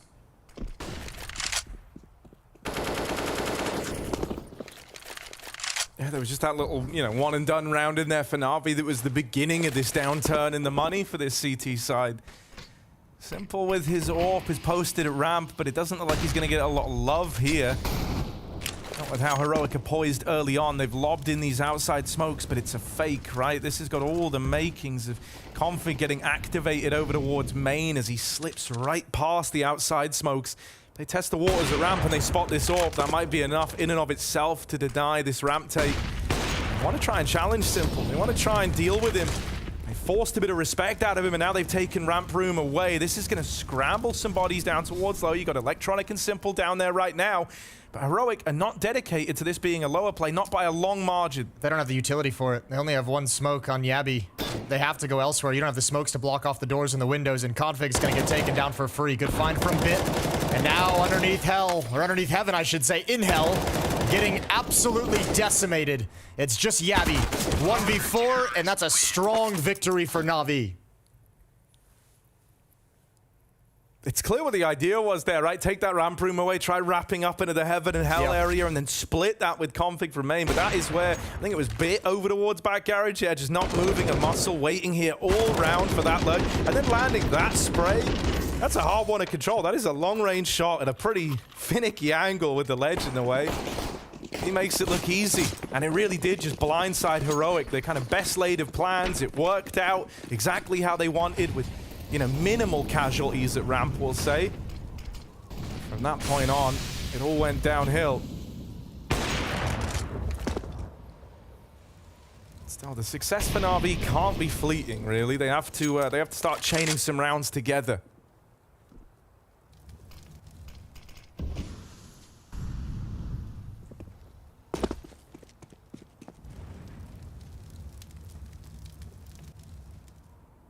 Simple still holding on to ramp room. Wants to establish his presence at this part of the map in the early stages of this game. Might provide him some opportunities to be mobile and relocate later on. Defensive smokes and utility denying access, but the main thrust of this attack is coming outside where there's nobody home because Simple and Electronic have both dropped to the lower bomb site. Upper is a little bit weak. SDY and Bit do have this nice, like, double-layered peak between heaven and sight, but eventually SDY's got to flick back to the hut, and he will connect that shot, dealing with that kind of second prong of this split into the A site. Config trap back in main. Yabi's late play out the hut might go unaccounted for, could go unnoticed, but Bit is holding for that swing to sight. And so he had some Young's back the whole damn time. Config, 20 points of health, having to make noise on this rotate down towards lower. Hello, the door has been blown off. He's got a little gap in, but Simple should be aware of this. And he is holding for it. Config back turn. That's a nice, easy one for Simple to find a fifth for Na'Vi. Now they chain together 2 in a row. They keep 3 alive there. That's a bit of money made at the end of that round. And simultaneously, you've broken the economy of Heroic. So this is your chance to pad these stats, pad these bank accounts, and look to leapfrog yourselves up into the lead. One of the great things that you got to be happy about if you're Na'Vi at the moment is STY is playing a solid game so far in the upper bomb site. As the anchor up there, he's delivered a couple great double kills, multi-kills in that position, and that can sometimes be extremely difficult to pull off. But you got to be happy about his performance so far in this half.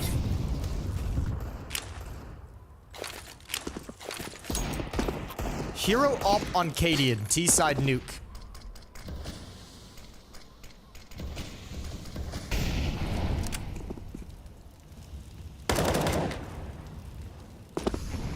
See what he can do with it, the madman. It's pretty significant. Pretty significant hero weapon to run.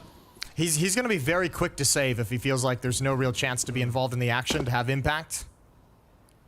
In rounds like this, though, where everyone's trying to set up Cadian, right? Trying to kind of have him be that guy to create you the space with the AWP, and he's on the hero gun. I feel like he often gets results from it.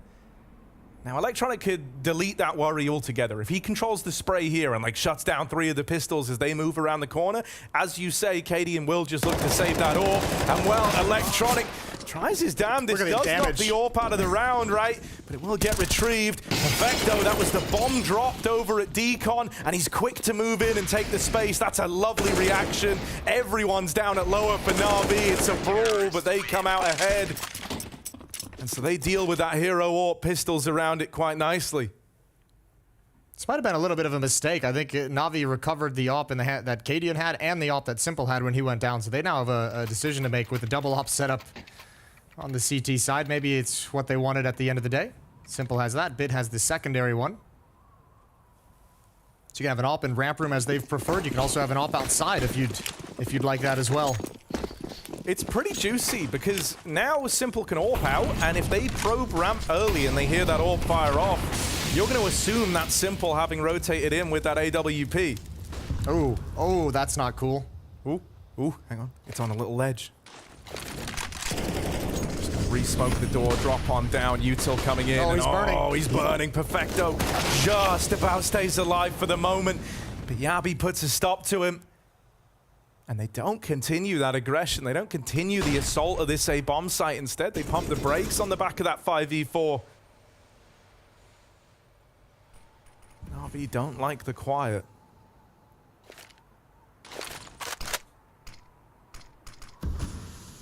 One lurker left in Squeak Door. Yabi waiting for his moment. He's hoping the outside presence will eventually force someone to try and rotate down vents. Electronic's got to be so careful, and not at all. Close up makes it an easy headshot. Double kill for Yabi in the round so far. SDY's got to work up some courage to try and clear this out. Wrapping around through lobby. Here's one up on the roof, but focused on Squeak Door, and he's got it. He's getting wrapped in through the heart, though, and they're so much deeper than he's ready for. He was just not at all prepared for anyone to be that deep within the A site. Config drops down from above, and Bit was not looking up. Man, so many rounds Heroic has been able to just create these extremely chaotic situations. I mean, once again, I kind of want to attribute a good deal of the success to Yabi in these lurks, man. Like, back on Ancient, he kind of wasn't getting, like, the kill reward from it, as we said. Like, it didn't reflect on the scoreboard, but he was finding all the safe passage. Bloody hell. Goes back in for the third, and that's one too many. But yeah, you know, he was creating a lot of opportunities for Heroic on Ancient, on those T-side lurks to the B site. And here, you know, while he wasn't getting a lot of fights on Ancient, he's getting a lot of them on these lobby lurks, and he's just creating such a problem in the backline, opening up like these attempted lobby takes, which is the usual protocol when you lose that outside control and you go a player down. And created the opening for Shush to really just kind of walk into the upper bomb site. Low risk with the MAC-10, you're not losing anything crazy, and he gets a freebie on SDY who has no idea that anyone would have pulled that off. So back to a position where Navi's running out of funds.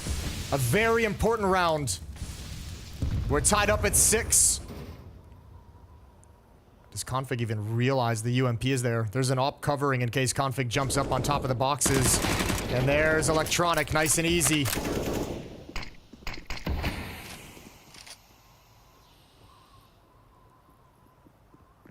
Ooh.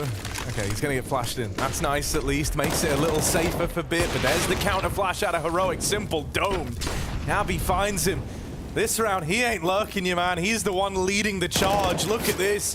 Into ramp, Bit strikes. Trying to get out of there with his life, trying to get out of there with this advantage. He does just have to concede the ramp room, but he hangs around enough time so the Electronic can move in and take up hell.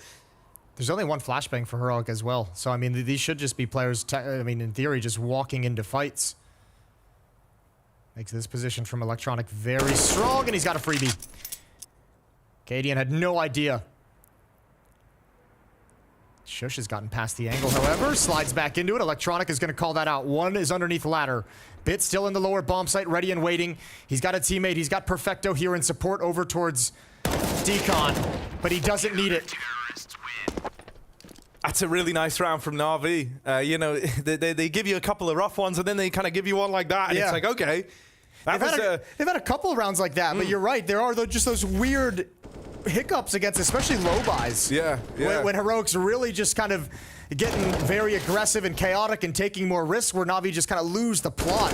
And that's really prevented them from gaining any momentum on this CT side. Yeah, I really like that one just because it was like, you know, you kept having kills go against you that you couldn't trade. Like, NAVI would appear for the time it took to beam one guy out of the round, and then they were gone again. Oh, hello. Shush crosses under, but Perfecto here's the tick in the molly, and Electronic is finally, you know, offering out some hands out in the yard. Yeah, get it. P2K.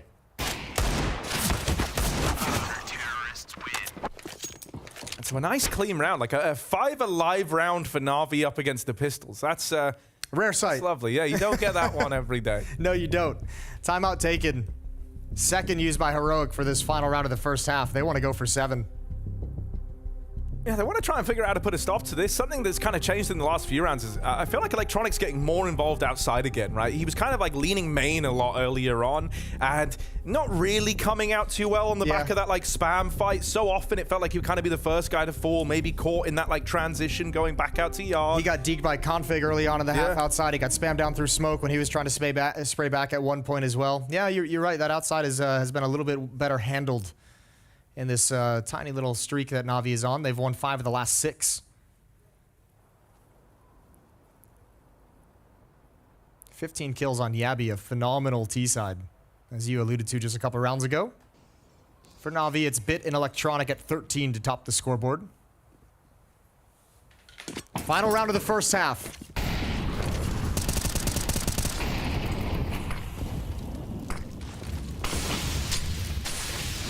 Yikes. There's a lot of util going down in the door. A lot of util wasted. 2 Molotovs I think I heard extinguished.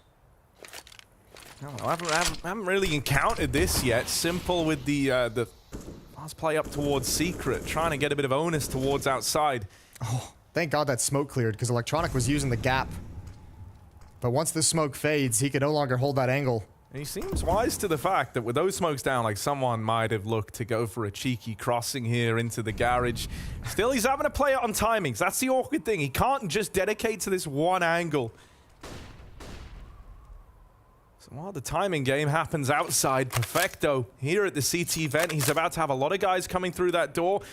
Now, well, they look to vent drop. This is what they've done, positions similar to this before, but with the bomb tumbling away from them, Perfecto dealing with the first and second players in. This is not what they wanted. Config does slip the net. The timings go his way out in the yard. A fight that was set up earlier, only just coming through now, but look at the space it can give if Config survives this crossing into the heavens. That could be a chance at the round. And he's being so patient. He's at an angle that Bit just can't see. That's got to be so nerve-wracking. They know someone is challenging towards heaven. Bit's gone up the ladder, finds Cadian. Config making his play, but Bit's got that as well. Oh my lord. And NAVI take a 9-6 lead at the half. One of these two teams is going home, and we'll find out when this map concludes.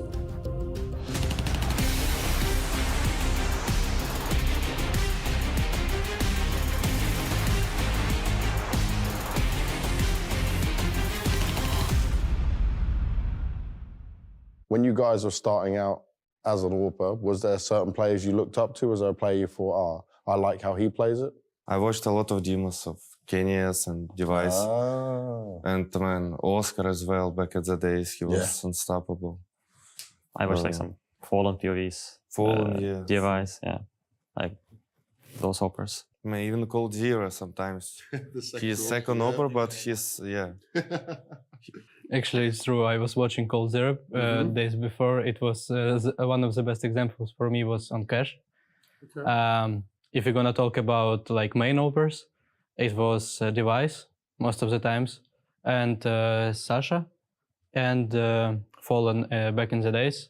because he even gives some guides for Brazilian fans. And I had some people in my friend list that was good at translating. So nice. they was giving me these videos, and I was watching Mirage tips from Fallen. I even told it to him when we meet first time in real life.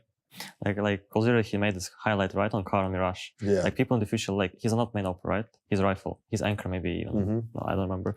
But people will think he's an op, right? Because of this highlight. It's crazy. Ones that stay in your mind for sure. And when you're doing that, right? You're looking at these. How do you translate what they do and something you can put into your game? Does it need to be a player that plays same position, or is it just the fact they use the AWP? Like for example, like if I play against a team, I try to watch like before the game starts, try to watch like some POV of Opera against who I'm playing, right? But for example, like on Mirage, like when we played against NAVI, I remember like I tried to watch like simple POV, but it's hard to prepare for him because he's like you know, like it's an Opera who's always moving, and you cannot like predict where he will stay. You know, and you know, sometimes like Monazi can watch my demo, and I understand that he saw my last Mirages, so I need to change something. Yeah. Oh, so you're mind gaming each other? No, of course. Yeah. It's like this between teams as well. Oh. I'm watching the Poe demos as well, but I like to see more like small details when he's trying to peek somehow or he has some angles.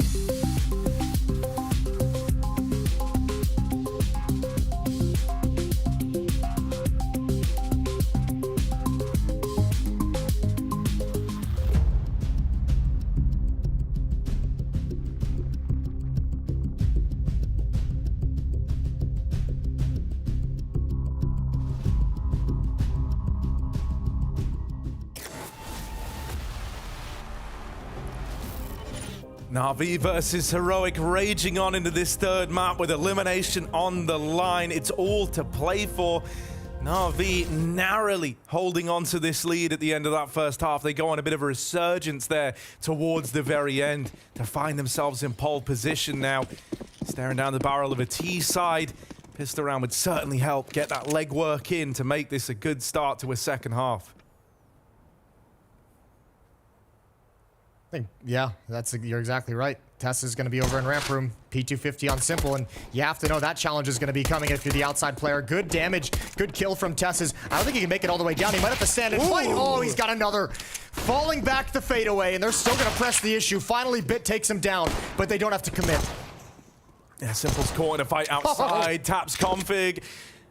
Out of this realm, Cadian with the backstab. And yes, there it is. Knife comes out for Cadian. Money made. What a god. Up in the head of Simple, rent free after that one. I think you have to commit lower now if you're Navi. I mean, you've lost all the other options, right? On the back of seeing Cadian there, you know he likely pushed lobby, so that's just a situation you don't want to find yourself in. And the tough call for SDY, where do you put the smoke? Do you put out the window to cross? Do you use it to get the bomb planted? Well, secret option C, none of the above. It's looking like the latter. They're just walking this contact. We've seen contact plays today. Let down Heroic, and well, that's a clean tap out of Yabi. Some die young dead. Bit's just going to try his hand at the plant. Best case scenario is you make a bit of money, but Shush won't let that happen. Did we see an AWP? No, we don't. No. Surely not yet. Look, man, if there was one kind of wild guy to do it, I think Cadian would be the type. It's a bit early. You don't want to invest in the AWP and lose it to some Deagle. This is great, though. Taste of your own medicine. Even made him jump. Yeah, a little bit. Yeah, why? Of course it did. Like, oh my god. Yeah, they just had no lobby info the whole damn time. Right, in with the force spike. NAVI, fast, running down this A site. First kill for Electronic, but here's the trades coming through. Shush in with two of his own, and Cadian even runs that smoke in main. No respect, and that'll tip the advantage in favor of Heroic, who now just pumped the brakes. And let the silence speak for itself. Flashing in, they start to take fights, and they were expecting better results. Bit out of nowhere takes heads off, turns them as well as this falls into a 2v1 in favor of NAVI. Cadian's repositioned, but Bit will nail him. And from the heavens, Cadian's locked out. It's Bit heaven sent with 4 in that round. From nowhere, Navi are onto a 10th. Oh, you can nitpick all you want. The flashbang aggression right here pops through. Bit shuts down Config coming through, and Bit just delivers. Oh my lord, that is a huge win for Navi, because Heroic did such a good job of scattering that, of slowing it down, and making sure Navi could never get comfortable inside the upper bomb site. What a performance from Bit. Opening kill as well, coming out of the squeak door. Cadian takes a shot with the scout, misses it. And that pissed around victory, all of a sudden forgotten about, as Navi's back on the board, back in the lead by 3. Oh, and a chance to make it so lucrative. Right, their investments just pales in comparison what Heroic bring to the table here. The Deagle Attest says good for 1 down at lower.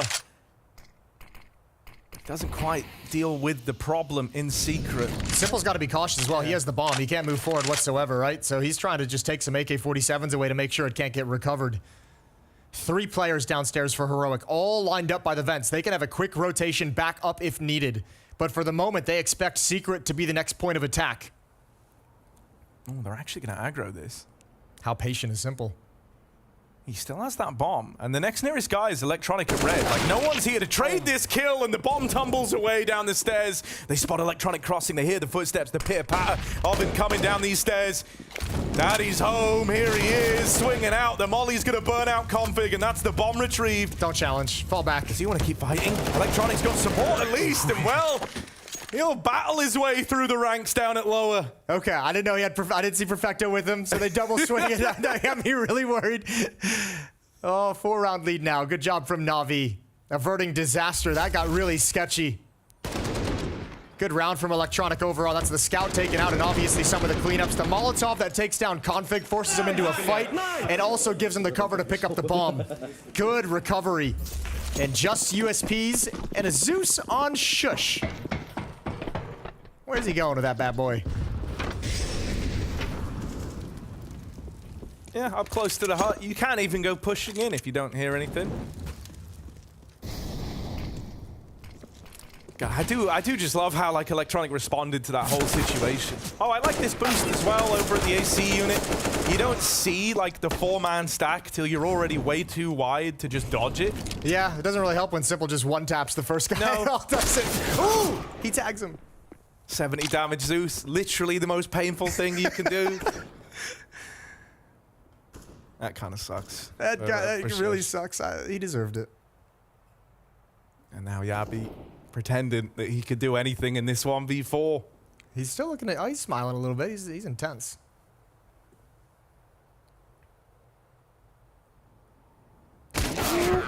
All right, checked, cleared out, nice and clean for Navi, who are up on a 12. But this is where things get interesting, right? We're going to have that reinvestment coming through for Heroic, but it will be lacking a couple of key features. Yeah, but here's the thing. Like, Navi really struggled on the CT side of getting their economy settled and going early on. If Heroic have those same struggles, they don't have the luxury of playing the entire first half, right? Like if you don't get your economy settled down on the CT side really quickly at this point, Navi's only 4 rounds away. A victory here could almost be, I mean, it's not going to be a free 2-for-1 because next round will be like a half buy, but Navi's going to have a great advantage to be knocking on the door of a series victory. It's like 2 full buy rounds, essentially, if they're, you know, between them and a victory, if they're able to edge it out on the Navi side of things. Tess says, dropping down low early, playing this little pixel gap, right, to get the info and drop this molly. Nice risk-averse way of getting some good return on investment for that incendiary grenade. Slows down the lower take as well. Seen a couple crazy pre-fires in that angle, though, too. It's still dangerous despite the slim sliver gap.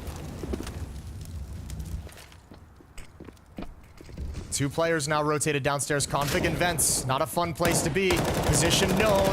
Fighting a retreat and gets caught in no man's land. And there's Bit. Absolute deletion. Down Secret and in Vents. 5 on 3. A massive advantage for Navi in an all-important round. they're not even committed. They know that, like, the pressure's not on them. It's on Heroic here in the 3v5, and they're probably going to take a gamble. So you spend extra time here. You invest this extra time you're left with to really explore all options and make sure you're not walking into this stack. You can investigate, too. You can kind of send SUI to get a little bit more aggressive to see what he can find on the upper bomb site. They're going into the stack, but now they can retreat. They can fall back, but not anymore. The bomb is down. Oh, no. Cadian's here as well, and they've learned about him now up on the rafters. Ramp flank's got to do it. Perfecto jumps. Oh, dear. Cadian gets away and now can try and play the timing game with the swing. It's damage done either way, but Sundar Young's on the clock. Out past the nade. He'll deal with him on the swing. And so Na'Vi, 1 second makes all the difference. He just takes it over the line to find 13 and puts a stop to Cadian's heroics. Oh my god, this got soaked. The bomb rolling forward almost ruined everything. Tessus delivers again. He's at high impact, but not enough here. And what a victory for SDY.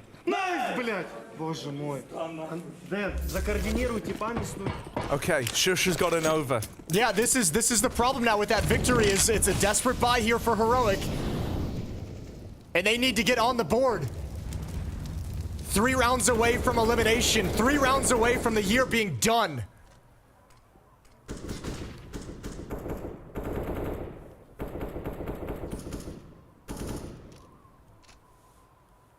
Yeah, this is not the bar you want to rely on, right? They made it kind of interesting by throwing the hero gun to Cadian, but, you know, it will just be a save if these first kills don't go their way.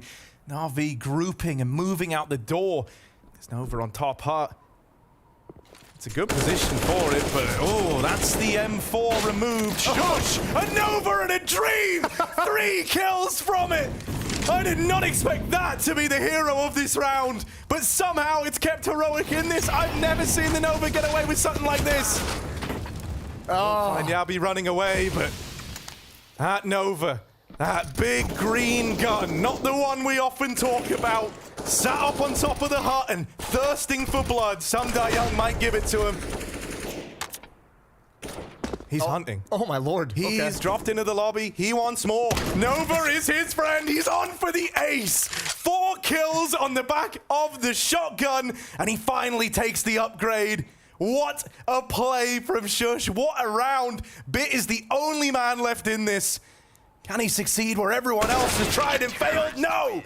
He's shut out, and Heroic stay afloat on the back of the least expected gun. That's unreal from Shush. Up on top, everyone is looking elsewhere. Look at it go. This earned the hero music. I mean, man, look at it. It's like the perfect habitat for it.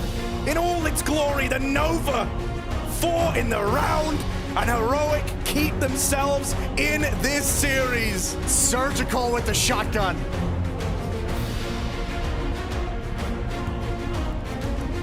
He's earned all the glory. 8-13. We're going to come into a timeout as Na'Vi. That one will send you off kilter for sure. But think of that in the grander sense as well. Obviously, a beautiful sequence of the shotgun. Think of all the bonus money. Think of the cash money, Harry. That's literally what. That's a payday. He had $9,000. $3,200, He had $9,000 in that round editor. 8,800, something along those lines. Drops an op over to Cadian as well. Oh, what a turnaround. Okay, now it gets interesting. Still an advantage for Na'Vi, but a lifeline. A lifeline provided by the pump shotgun. $3,600 extra. You'd love to see that.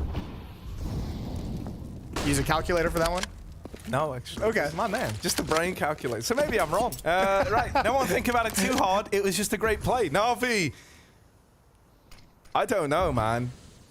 You know, that isn't the most important round you've ever lost, really, but like, because you still have a lot of chances here to grind your way back in, but it's like, man, you just lost to a Nova in a mad advantage situation. Yeah, think of psychological warfare. That is psychological warfare, right? Shush, back on top of the hut. This time, no shotgun by his side, but he's using the AK nicely, cuts them down as they try to move on in.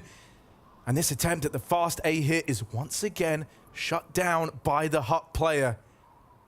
Another double kill for Shush. 6 kills in the last 2 rounds so far. Still a chance to add another one on top of it. Cadian with the op. Ooh, missed an opportunity and then exposed himself, jumping up onto the railing to escape. They've got to hustle down low. And again, no utility, no smokes, no Molotovs. They can't block anything off, but they've got Simple's op. That can take control of all of the choke points. They're running in, moving nice and quick behind this bomb. Bit gonna have to clear decon as it is swung open. Clean shot out of Shush, who shuts up this man in the sight. Simple drops in, goes hunting, but is only good for one. Config ready and raring to go, was keen to get involved. Gets that trade. Heroic chain together too. Shush was at 9 kills before he picked up the shotgun. Now, he's at 16, and the impact he's had in these past 2 rounds have kept Heroic alive, and there's no money on NAVI. Talk about a map-changing performance. Yeah, it's not every day you can just identify it by 1 round so clearly, but Shush will make the exception, right? That's crazy. Config getting aggro up against the pistols. Does realize he bit off more than he could chew. Still gets chunked out of the round. Thankfully, the Abbeys traded back, equalized with a bit of smoke spam, and that's the bomb. Oh dear. I think Simple thought he was still spamming. He didn't realize that he'd actually seen his shadow right around the edge of the smoke. Off in the open, missed shot. Perfecto with the P250. Calm and measured. 2 on 3, but Shush is low. They do have to be careful. Heroic have to respect this situation. Yeah, this is no longer like run around with the funny guns and push outside. This is a scary spot to be in. Perfecto should be able to get his hands on that orb. He's really worried in every one of those peaks to try and grab it that he could get swung by someone over towards hell, towards heaven. So he doesn't commit to grabbing it, and that's going to leave them a little underprepared in this 2 on 3 as they move down lower. Big Green would have made this spicy, but instead, they're going to have to do it with the Deagle, with the P250 and an MP9 in tow.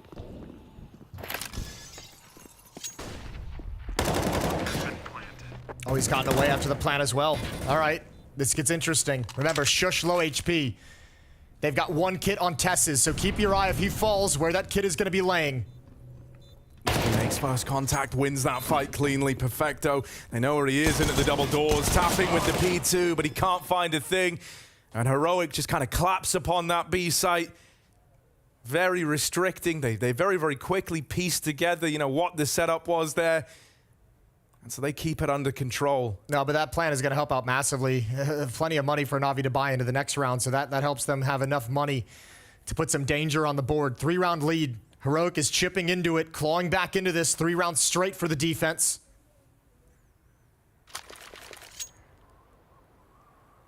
What's the call if you're Navi? Last 2 attempts at going to the upper bomb site have been shut down. Once obviously by the Nova. The next round execute as well, also stopped cold.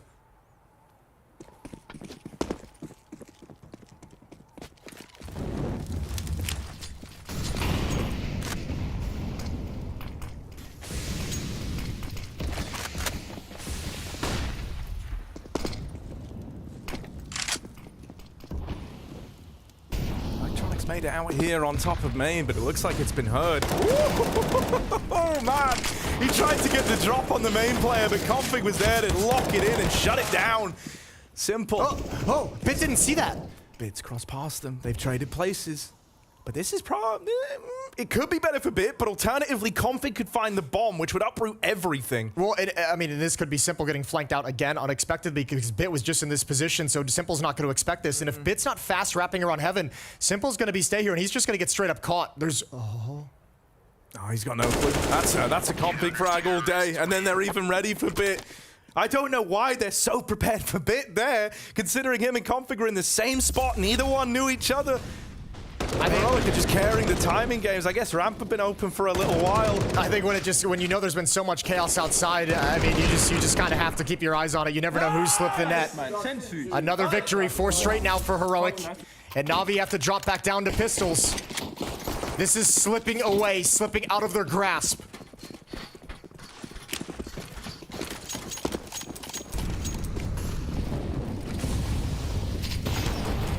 It could have been any other gun on top of that hut, and I don't think it would have gotten to you. I think it could have been a P90, a Bison, hell, man, but the fact that it's what it is, it's gotten under their skin. Na'Vi try their hand at another one of these fast A plays. This time, Shush not on top of the hut, instead finds himself CT vent bound, but he's not needed because Yabi does them in with the ace.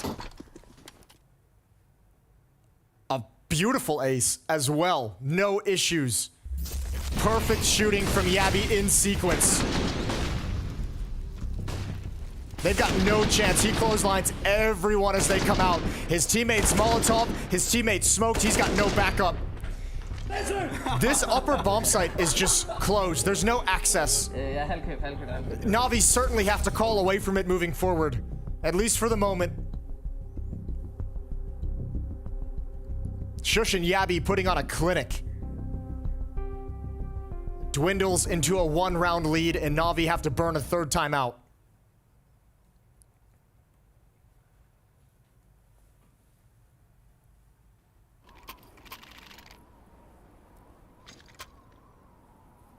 $28 on Yabi. 23 on Bit, leading the way for their respective teams.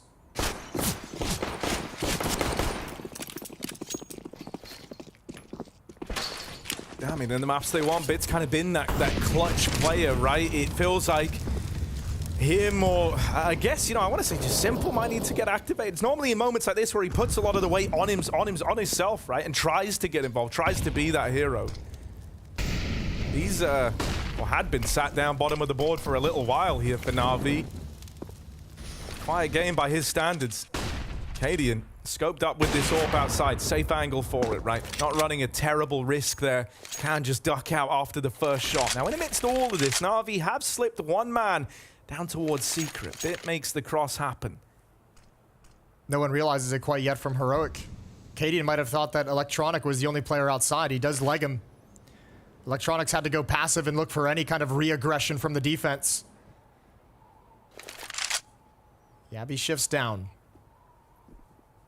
Here's the footsteps as well. When Bit spots his prey. At the moment, Navi's just happy to apply pressure and not commit quite yet. Oh, that's going to entice you. That's going to make you want to pick up the pace now. You've got a lot of space created to cross into this main angle and come in with the A split. And Electronic recognizes that, leading the charge on this A play. Electronic poised, oh sorry, Heroic poised for a retake. Ooh, I didn't see him. Yabi. This is going to be a tricky one. Up the vents, he catches him at the lip of the ladder. There's the kill that starts the retake. Simple with a response brings us back to a 3-on-3, but that's when Cadian strikes from main. Simple's got to do it alone, and Tessez gets out through heavens. It's a tie game now at 13-all. Heroic streaking together these rounds ever since that step up from Shush, and they're showing no signs of stopping. That was a good spot for Na'Vi as well. Yeah, that was they're going to be really frustrated. This one slipped away. SDY trying to make some kind of a shift over towards Hut. Might not have been needed. I think he wanted to get away from the position of Perfecto so they weren't doubled up in sight. But look, like you said, it's even on the scoreboard at 13-13. But in no other sense does it feel even. Heroic have just dominated these last 6 rounds. None of them have really been close. 4th and final timeout used by Na'Vi.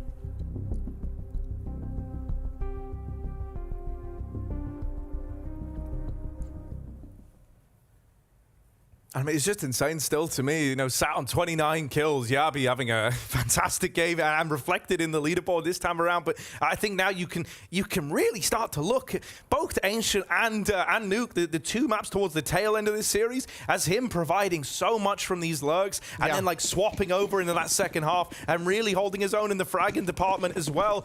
He's been a beast anchoring down towards this A site. At least here on Nuke, the impact is reflected in the scoreboard as well. On top of it, he's putting together a very, very nice couple of maps. A long 3-map series. Both teams taking their own map. And both teams 3 rounds away from victory and elimination. Oh, nutmegged straight through the legs. Does he want to try it again? Pistol out, and Bit runs at him, but Cadian calls his bluff. It's really ballsy to have hung around there, but he gets out with the frag. That's so desperate from Bit, though. I mean, he's obviously assuming that Cadian had fallen back, but what a desperate play. I think maybe the smokes are starting to clear, and he felt like he had to get into some cover. That's a tough loss to take, though.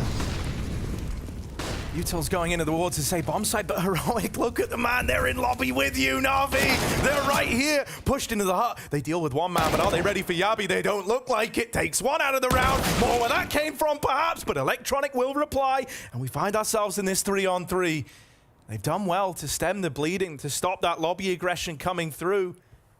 Cadian, does he want to give it a go? Gonna have to step over the bodies of his teammates. No, he just holds his ground. Simple with the main lurk. It's well timed. Tess says, caught as he was looking at the door, so Cadian's got to do this, and it's Electronic drive-by peek to find him. Leaves it all on Shush.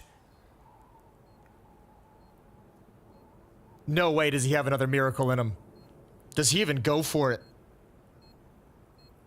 He looks interested. Oh, but not interested anymore.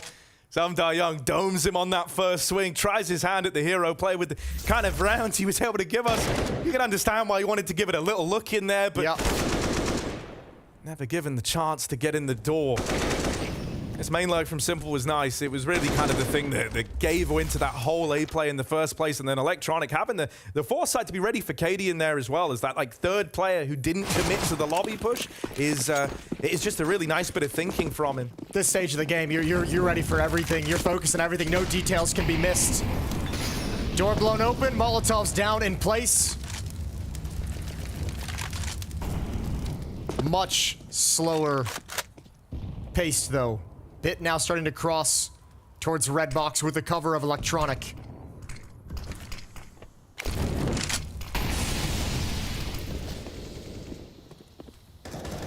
Yeah, they got that diagonal smoke wall down. And this time, Bit doesn't have anyone to challenge him in secret.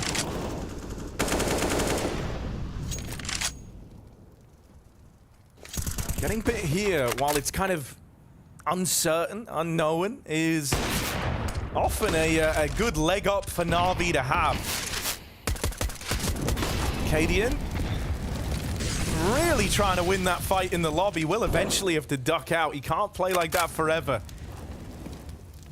And they even hear him drop the vent, so that's a bit more info for Na'Vi to go off of. It doesn't look like Navi's really considering anything but an upper hit at the moment. Everyone's just looking for pushes. Bit's paws in his position in secret. SDY peering towards ramp room. There's actually no defense whatsoever in ramp room. Tessus has dropped low with Cadian in vents. Heroic is extremely turtled up on the map at the moment. 27 seconds. And again, if they go to this lower bomb site, no utility and an easy pick for Cadian.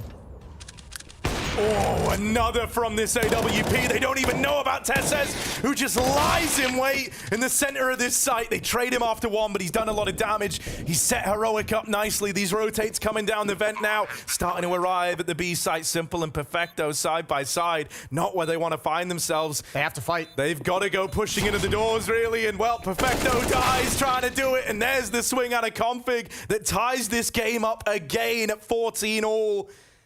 I'm so impressed that Heroic actually maintained that double lower stack in spite of all the quiet, the util going in towards A, the fact that Na'Vi in these last like 5 rounds have really only gone for these top A side hits. It felt like it was all an attempt at conditioning Heroic so that when they finally drop down lower, it comes as a surprise and they don't fall for it. I kind of can't believe that Cadian just called their bluff there and kept that bait and switch, you know, decon upper rail setup inside of the B site. Yeah, those such powerful positions, especially without the smokes to block off any choke points. Once again, a lot of utility being spent early from both teams. All of a sudden, already Na'Vi has no smokes to use for the rest of the round. They must get into good positions while the cover is deployed. And they're gonna wrap in quickly through mini. Oh, Yabi didn't expect it. Change of pace. Could be a knockout punch. Shush delivers one more. And great responses. And now the defense is hunkered down. Now it's pinned down in heaven. And Na'Vi on the verge of 15. Config and Cadian moving in. Config does win that first. Bomb still not planted for Na'Vi. Can't get ahead of themselves here. Don't want to give Heroic a reason to attempt this one. And knocking out Config back in main.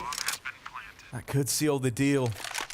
Think about the money now on Heroic, because Cadian's going to save this, so he'll be able to drop an M4 over. Config likely able to drop an M4. I think he's using the A1 as well. They have no losing bonus built up. There might be one player with a really rough buy, but it's going to be 15-14. How unlikely, out of the streak, a dominant streak from Heroic, and Na'Vi have stayed alive, and they've given themselves one chance to knock Heroic out. But if you're Heroic, your whole year, your whole Blast season, the group stages, the showdown, the fall and spring finals, it all comes down to this one round. And off the verge of lifting the trophy in Copenhagen, you might have no chance to fight for the trophy at Abu Dhabi. Yeah, that moment of realization, you know, setting in, like this is for all the marbles. You know, even in addition to all of that, sure, they didn't win the major in Rio, but they did make it all the way to the grand finals. Expectations were high. It might be an abrupt end unless they can see this one through. OT or bust. Na'Vi lobbing in util, looking like they wanted to go for the fast top hit. Are they going to call it off after going a man down? No, they stay committed. Perfecto comes alive as this game rages on. Influential as hell in these A plays. 2 players in vents. That's a disaster. Yeah, they've got to come out. They've got no choice. But oh, Tess says he's won them that first fight. That gives them that safe path of rotation up through the vents. That could have been a disaster. That could have been Na'Vi taking it, and it's still good. But a second man, nasty surprise as Config trades that. Simple and bit back to back to decide if Na'Vi close this out and eliminate Heroic, or if it rages on. Simple's won the first. Config, as the stand-in, has got to stand up, or else he's going home. Na'Vi 2-1 as they launch the comeback on Nuke.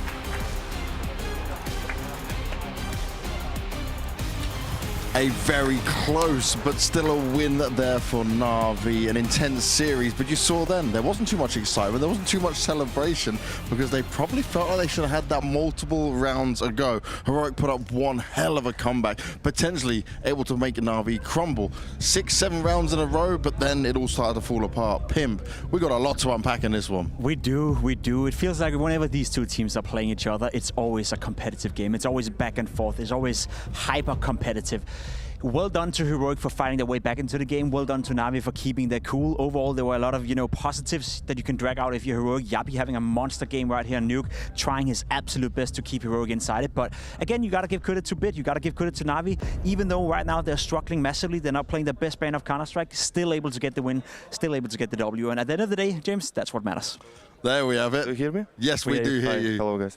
First of all, Sasha, congratulations on getting the win. That certainly wasn't easy. And you guys on Nuke at the end there, it was a constant struggle despite being so far ahead. What was it feeling like for you? We didn't play one map, Ancient, for 1 month because we had some roster changes, and we should have practiced another new maps. And overall, I think we played bad today, but it was just frustrated the way how we played on second map. And especially, like, we lost 2 eco rounds, full eco rounds on 2 maps, on Nuke and somewhere else. So yeah, it was a tough game. How is this all feeling for you right now? Because obviously you've got MPL swapping in. You've done this before, back when it was Bit first coming to the team. It seems also like you do a lot of talking with MPL at the same time. Can you just explain to me how this is working? Yeah, just a amount of work to do again, So, for example, on practice, the way that NPL played, the way how he played much better. Here he had some nerves, but still he did a really great job. Finally, we can congratulate him with first victory. Yeah. Sasha, it feels like whenever you're playing Heroic, it's always a close game, it's always back and forth. What is it in their playstyle that annoys you guys when you're playing them? I think they're like puppet masters sometimes. Okay. It feels like this, because they're trying to find gap, and when you miss this gap, you're going back, they're already in this gap. Okay. You have another gap there as well. It felt how we played against them on Ancient. Like every time they could easily fake us. Okay. Where do you put yourselves as a team right now? Because like you mentioned, you're having to do a lot of work, there's these changes going on. Is this still feel like a tournament you guys can win? Yeah, I think so. I mean, NAVI is a known team to get better form during the tournament, but of course it's going to be hard with those old teams, but still, I mean, I think we are like top 5, top 10, from top 5 to top 10 right now. But we could play much better, I know this. Sasha, how are you feeling individually? It's been a very long year, it's been an exhausting year as well for many reasons. You're coming into the last tournament of the year now. Are you feeling ready to give it a final go, or are you looking forward to the holidays? Yeah, I was ready before before yesterday game, so now I don't know. I mean, yeah, I'm feeling okay, but first of all, it's important as a team, because when I have confidence in my team, I just think only about my role. Yeah. And yeah, nothing can disrupt me. Yeah. Okay. Well, a lot of insight. Distract me, sorry. Yeah, okay. A lot of insight there, Sasha. Thank you very much for that. I've got one final question for you, though, from the Blast TV viewers. And it says, if you could have a superpower, any superpower, what would you be? I will just see through the wall and get all tournaments in this world. Yeah. Perfect. Simple once wall hack, you know, why not? Sasha, thank you very much for your time. We'll continue to move things forward, because that is Heroic gone. This is Group B and where we're sat right now. NAVI have survived another day, Pimp, but only just by the skin of their teeth. But next up, if we look at the schedule, it's going to be OG going up against Vitality. And Pimp, I remember yesterday we were very much saying that we didn't expect OG to win a single game, and they still did it. Yeah, I mean, the Heroic loss to OG yesterday was a big surprise. A massive win for OG, of course, but turned out to be very costly for Heroic. Losing to NAVI, there's no shame in that, but they'll look back at this tournament thinking the first game against OG, that was the one we were supposed to win, unfortunately for them. But you're right, it sets us up between OG and Vitality. Vitality, who yesterday looked like a solid Vitality, looked like they've spent the break well, you know, coming in hot. OG, well, it's still a question mark to me, so I'm curious to see how that one is going to pan out. Well, let's have a look at OG in a bit more detail and see how this game's getting on. OG Esports, the young misfits, the underdogs. Led by this guy, Nexa. The once reluctant leader now wants to prove he can be one of the best. Well, Nexa, prove it. It's been a year of ups and downs for OG, but after some standout performances at the spring finals and the fall groups, they're here at the world final. Just about. A surprise, sure. But when Dexter is at full force, it's not just Flames' hand that's in trouble. Thanks to their star sniper putting up the numbers, they have upset even some of the biggest teams this season. We have an ideal world that we play against all the odds. We have a very small amount of pressure, so I think people should watch out from that. With no pressure to perform and absolutely nothing to lose, OG will be dangerous to face. We're lost.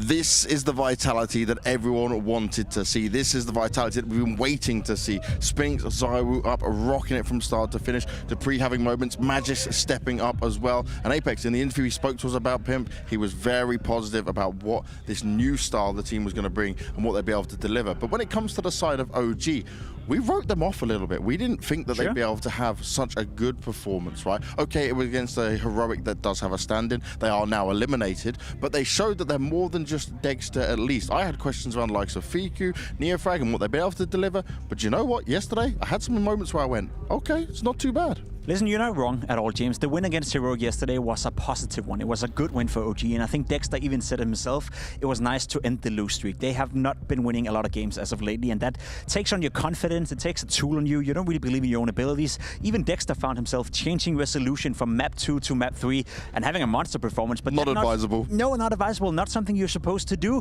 I think the OG world ranking right here is a great example as well. Right now, we are looking at a team that is not up there with the best of the best. We expect them to be better. 18th in the world, not good enough for a team like OG, yet they still find themselves at some of the biggest tournaments. So I'm happy to see that they got the win yesterday, and hopefully they can use that to at least make this game competitive.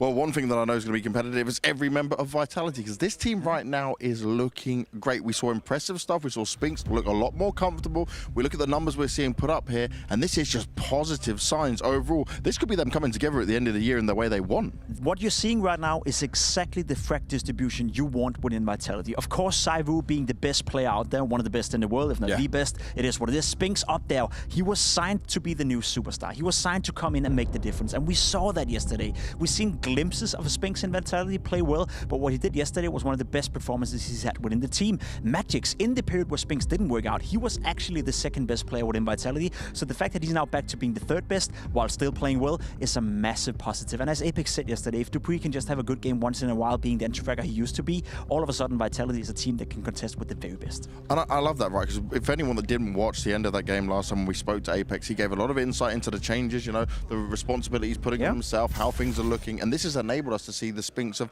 not maybe the same as what we saw at Ents, but to deliver this level of freedom where he can lurk correctly, he can dominate, and he was upsetting Navi massively. Apex said it pretty well yesterday. It was almost a blessing in disguise that they turned out, you know, not going far in the major and not qualifying for fall finals in Copenhagen either. They had a month off, you know, where they could practice, they could rediscover themselves, they could change some of the fundamentals within the team and hopefully get a little bit better. So I was happy to see that Apex actually said something smart yesterday, despite looking like I want to do the same to him as well, Dupree, don't worry, most people do. We're going to have a look at the beta now and see what maps we're going to get in here, because one thing I want to touch on, how confident do you think OG might be with having an Anubis in there? I'm trying to look there and see how close it is. So we've got Nuke banned out, then Ancient banned out, Inferno picked straight away by OG, so they're not going to go pick into Anubis, but we haven't seen Vitality play it yet, Pimp. No, we haven't. You know, Inferno coming in right there from OG, we know Vitality loves to play Inferno, so I'm not necessarily confident that's a good pick. Mirage coming in from Vitality. Listen, you could turn the two team logos around and it would still make sense. It's two maps that both of the teams play. They could have picked it into each other, so it's one of those where both teams are feeling confident, both teams want to play on their own home ground, and both teams want to make sure that it could be a good game. No Anubis, we get Overpass as a third deciding potential map. I like this map pool because, as said, it plays both in both teams. OG though, right, they did get absolutely slapped by Heroic on Mirage last time, 16-9. Yeah, but it's a while ago, you know, and as Apex said yesterday, it's I feel like Vitality is coming in looking like a new team. Hopefully, that's what I'm hoping. We only saw one game yesterday. We heard Apex talk about it. I want to see Vitality actually give us a sense that what we saw yesterday is the new form of Vitality. It's the new performing team that's going to be better and better and better. We get to see it one more time in the game now. Well, let's see how it all goes down, and let's see who is going to be going into the first map with style, with power, with strength. Let's see who's going to get the opening win between Vitality and OG.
You always love to see the little huddles there. Vitality getting themselves hyped before they go on to face OG here. It's nice to move into the little upper bracket section, right? It's kind of less tiers at the end of these ones. Yeah. But still a lot to play for. Yeah, a lot to play for. A winner going directly to the semifinals, getting to skip that quarterfinal game tomorrow. They get to be a guaranteed spot in the arena as well on the big stage.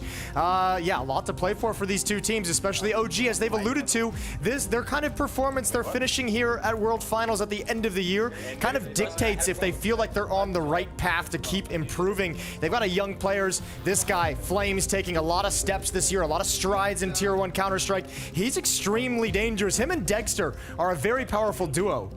And I mean, when you think about it as well, we had ZywOo versus Simple yesterday as a great op matchup. Sneakily, this ZywOo versus Dexter one could be equally exciting. Yeah, I mean, especially if Dexter can keep up some of the performances he offered us yesterday, right? Like, I think especially towards the end of that series, as we kind of reached the climax on Anubis, he was lights out, finishing with what, 40 kills. So. Yeah, he was mental. Absolutely mental. And I mean, for OG, like we said, trying to find out if they're on the right path. On the other side of it, the reverse side of the coin for Vitality, this is a team built for championships, built for trophies, and they still haven't gotten to that consistent point where they can feel like they challenge for them. So they too are looking for some vindication on plenty of the roster changes that they've made over the past year. Oh, thank goodness there's not too much of a timing peak early on for Vitality. They blocked each other in the library door, so going to be a pretty passive, measured A setup back inside of A. OG, meanwhile, spreading themselves out, but with all the attention up, alt, mid, and middle, this is looking like a little apps pop to kickstart this game. Fast out of the apartments.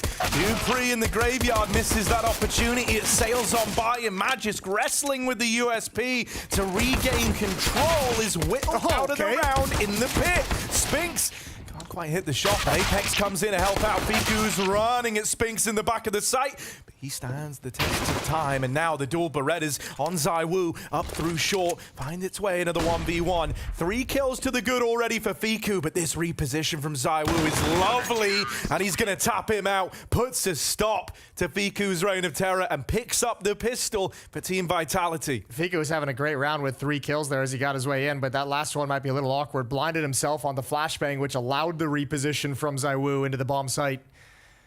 Julie's arriving just at the perfect moment. Some of the aim in the A bomb site looked a little shaky for Vitality. Dupree and Magisk maybe not getting their full warm-up routine in. Yeah, and I hope that's not like, I hope that is something that we are just overreading into. Yeah, you know, like, for because sure. I was thinking the exact same thing, and Magisk was instrumental to Vitality's success yesterday. Yeah, he really was. He was like the backbone of the team. Like, whenever they needed a big moment, a big multi-kill round, you could rely on him to put that up. Oh, Apex blinded. Tries to get into cover. Nothing doing. And Spinks has gone down as well, but Dupree is here, blinding himself as well. Just giving Fiku a little trade back, saying it happens to the best of us. OG's not slowing down. They're moving forward. Nades in. Dupree's going to be in the back of the bomb site. A little bit of support with the kill through smoke. Oh, jumping, tapped out by the Tekken Nexer. And now Magisk showing himself at the coffins, making a bit of noise. They try to double swing him, and I love that. 2 different angles of elevation. There is nothing that Magisk can do to win in that moment. He was always going to get traded. And ZywOo never even committed to the rotate. He decided he was saving a long time ago.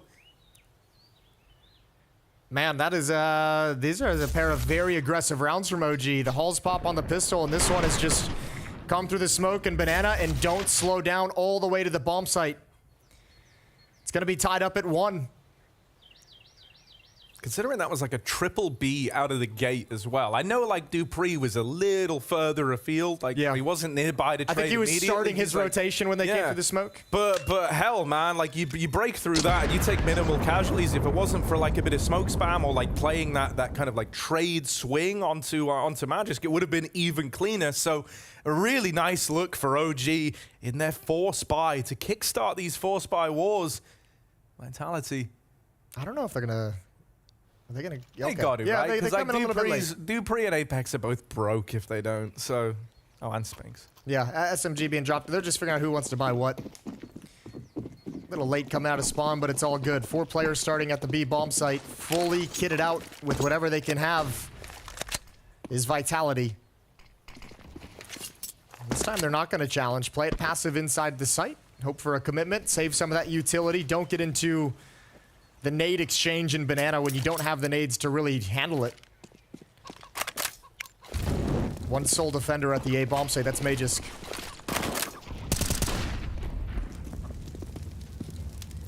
You got a lot of utility over here towards B, but I don't really imagine that, like, you'll want to try and dissuade this B push from coming through too much. It's quite a fine line to tread here. You have to spend this one, just to be honest, just to show, I mean, this is just what's always going to be standard, but yeah, you certainly don't want to chain them together, and thankfully Spinks and Dupree don't even have them.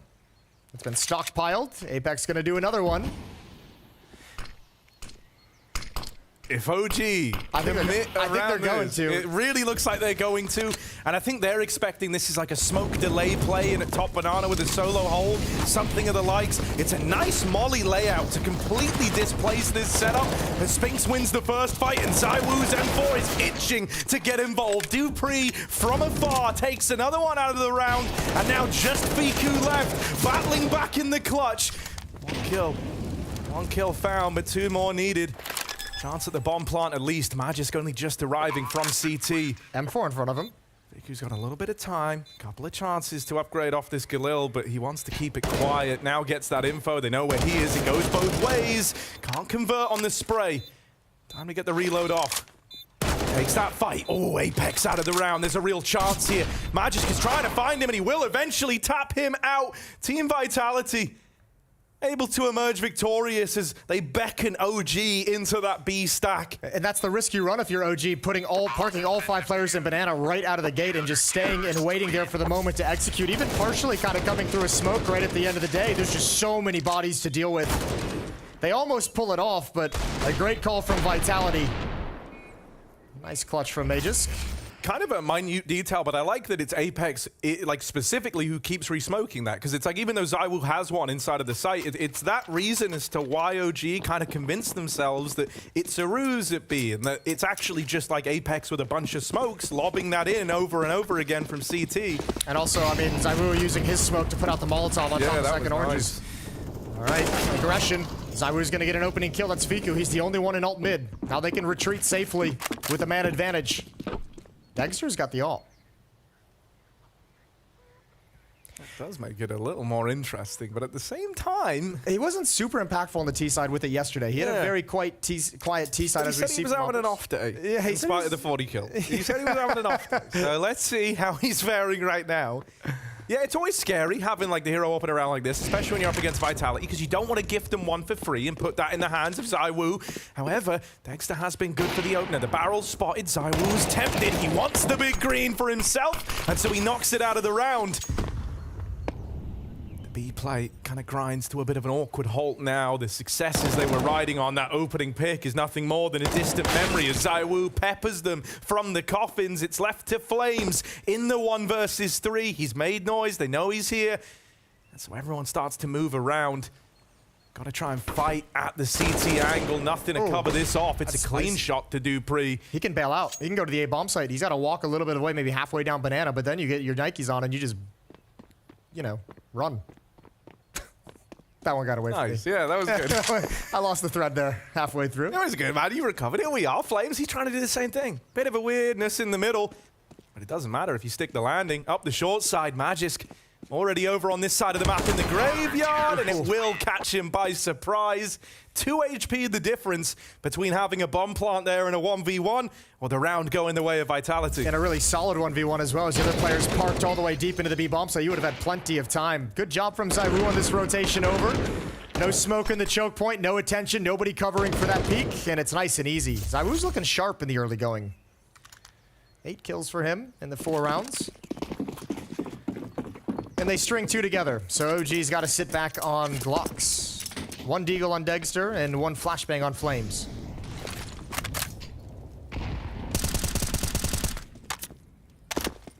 Apex takes the hit in terms of the firepower, but he'll gladly play UMP. He doesn't mind getting aggro down the Banana. And so he's worked his way all the way up into Logs with Spinks covering him, playing this kind of bait and switch with the aggro nades down there to support them. They decide against it. No, just exchanging util, but it doesn't matter. All this is happening at B right now. Meanwhile, OG are poising to try and challenge for some of this top mid control. That initial fight didn't go the way they wanted it to, With Apex still committed to this wrap round. Ooh, he's trying to get cheeky with it. However, at range, the UMP is not his friend. Show me Apex's face after that. Show me what his face did after that exchange. Gotta say, I mean, OG had that huge upset yesterday over Heroic, 2-1 in the series. That was the first nail in the coffin for Heroic as they just got eliminated, if you were all tuning in. This would be a massive upset. This would be, if you build a second one on top of it over Vitality, then all of a sudden you're starting to say all the questions around their performances in the group stage, giving them so many points to get here. Then you start saying, okay, well, at least they're living up to it at this stage.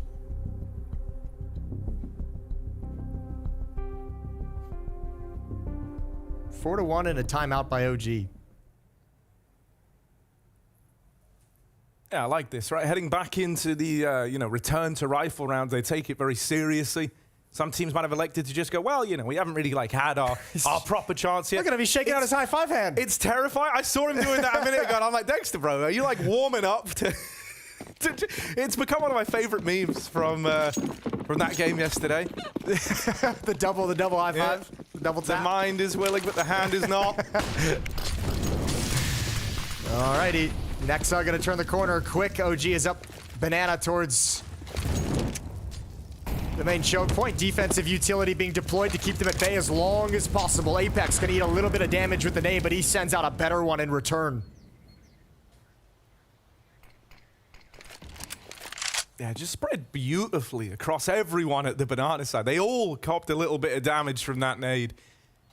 And it softens up each and every one of them into the one-shot range of these M4s, making them hit like AKs. You love that for Vitality. That's used all the smokes and utility over at the B bomb site for the two defenders. They've got some flashbangs, sure, but no Molotovs remain, no smokes remain, and there's not even stockpiled either. So that's going to pull a rotation. That's going to pull Dupree into this position. He, too, does not actually have a smoke.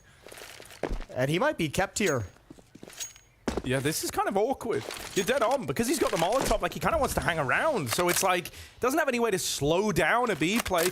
So they just keep him there as a third man. And that leaves this A site very under-defended for what's coming their way. OG going to try and deal them another Rapspot. Magisk had nades out. Worst timing on that. ZywOo's going to do it all alone. Backed in. Nails a second shot. ZywOo's picking up a bit of pace, but is immediately stopped by Flames. Can't quite get the ball rolling. 3v3, site overwhelmed, a long way out for the rest of the Vitality guys, and it might just be the save on the back of that. Yeah, I saw that coming. Magisk he was shuffling between nades a couple times before the hit actually came in, and that was just a disaster. He'll be frustrated about that one, not even a chance to defend against it. Spinks finds a freebie. They could choose to go for it off this kill, and I think they will. Everyone's starting to move forward, but it's got to be quick. We're about halfway through the bomb, and actually Spinks is hanging back. Content to just take the guns away after the fact. Apex and Dupree are boxing them in, trapping them inside of the site. Gonna make this one expensive at least. Flames dead, Dexter. I feel like they 1v3. I feel like they could have just held W and gone. Yeah. I guess actually thinking about it, the kit was on Spinks, and he was the one guy who didn't commit. So. I guess that's the reason why they don't, but it just begs the question, what could have been? What could have been? Nice double from ZywOo here, but this is an impossible situation, you'd think, to be able to get a third, flushed out by a Molotov as well. Vitality just play the smart percentage game, take all the weapons out of the hands of OG, so even in victory, they've got 3 Galils and a MAC-10. That's painful. Ooh.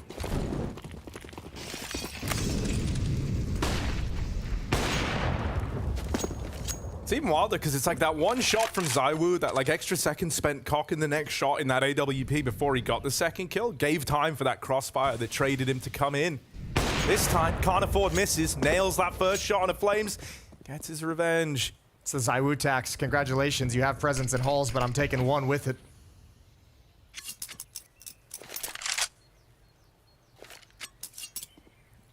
Well, they've paid the Trolls toll. Flash out of apps again. They're loving the apps drop here. They make it out into the pit. ZywOo, that is a close wallbang, but close ain't going to cut it. Looks like they maybe want to boost over this smoke. Going to throw up the M4. Dupree, balcony player, just eludes him. Oh, and they even got that spot by the looks of things. That looked like a real peek with intent from Viku. Dexter spams ZywOo through the smoke. And this was a retakeable round once upon a time. But with the smoke spam going against Vitality, it might have forced a save out of them. Yeah, this is going to be a really painful loss. It felt like they had a pretty decent advantage, all things considered. This is a 4-on-5 conversion. A pick from ZywOo goes to waste. Apex is already calling for the save because he's got the op. He'll be able to buy himself an M4. Dupree has money to buy a weapon as well. So, yeah, just going to play it for the next round. Dude, that one sucks. Like, at every turn, Vitality kind of had the advantage, right? In the initial hit, as you pointed out, 5v4. Even once they'd lost the bomb site, they were still 4v3, leaning into, like, a retake setup. It's the boost that got punished, and then just an unfortunate bit of smoke spam after learning about that boost. I think you're exactly right, too. I think Nexus spotted. He didn't see it the first time Dupree peeked. As he's falling out of the as he's jumping out, right? yeah, he called it out. And I was a little bit worried because the bomb was on the other side of pit. So to get there, you'd have to kind of run the route against that boost. Good job from Fiku, ensuring that Mages can only go 1 for 1. And yeah, he's pre-aiming for that boost. Here's the spam onto ZywOo, who's just trying to escape with his life. 4-3 advantage for Vitality, but they've got to take a timeout. They've got punished a couple times here, despite some early success in these rounds. But you mentioned it too. This is what, like the 3rd Hulls pop we've seen in the first 7 rounds of this game? Yeah, we've been getting a lot of them. It's kind of in the go-to almost, right? Like pistol round and 2 gun rounds have been Hulls pops. Afraid to rinse repeat it, and it's clear then that they feel like there's a bit of an exploitable factor there, right? Surely, because even thinking about it yesterday, it's not like we got loads of these in that heroic match. Yeah, well, it's funny too because you're going at Mages, who's widely mentioned as one of the best pit players of all time. But still, like, somehow you made him feel kind of uncomfortable so far, and that's quite nice. I think a lot of teams quite like to try and exploit Vitality's B site because, you know, Apex quite likes fighting for that banana control. So it's interesting that OG have taken this approach.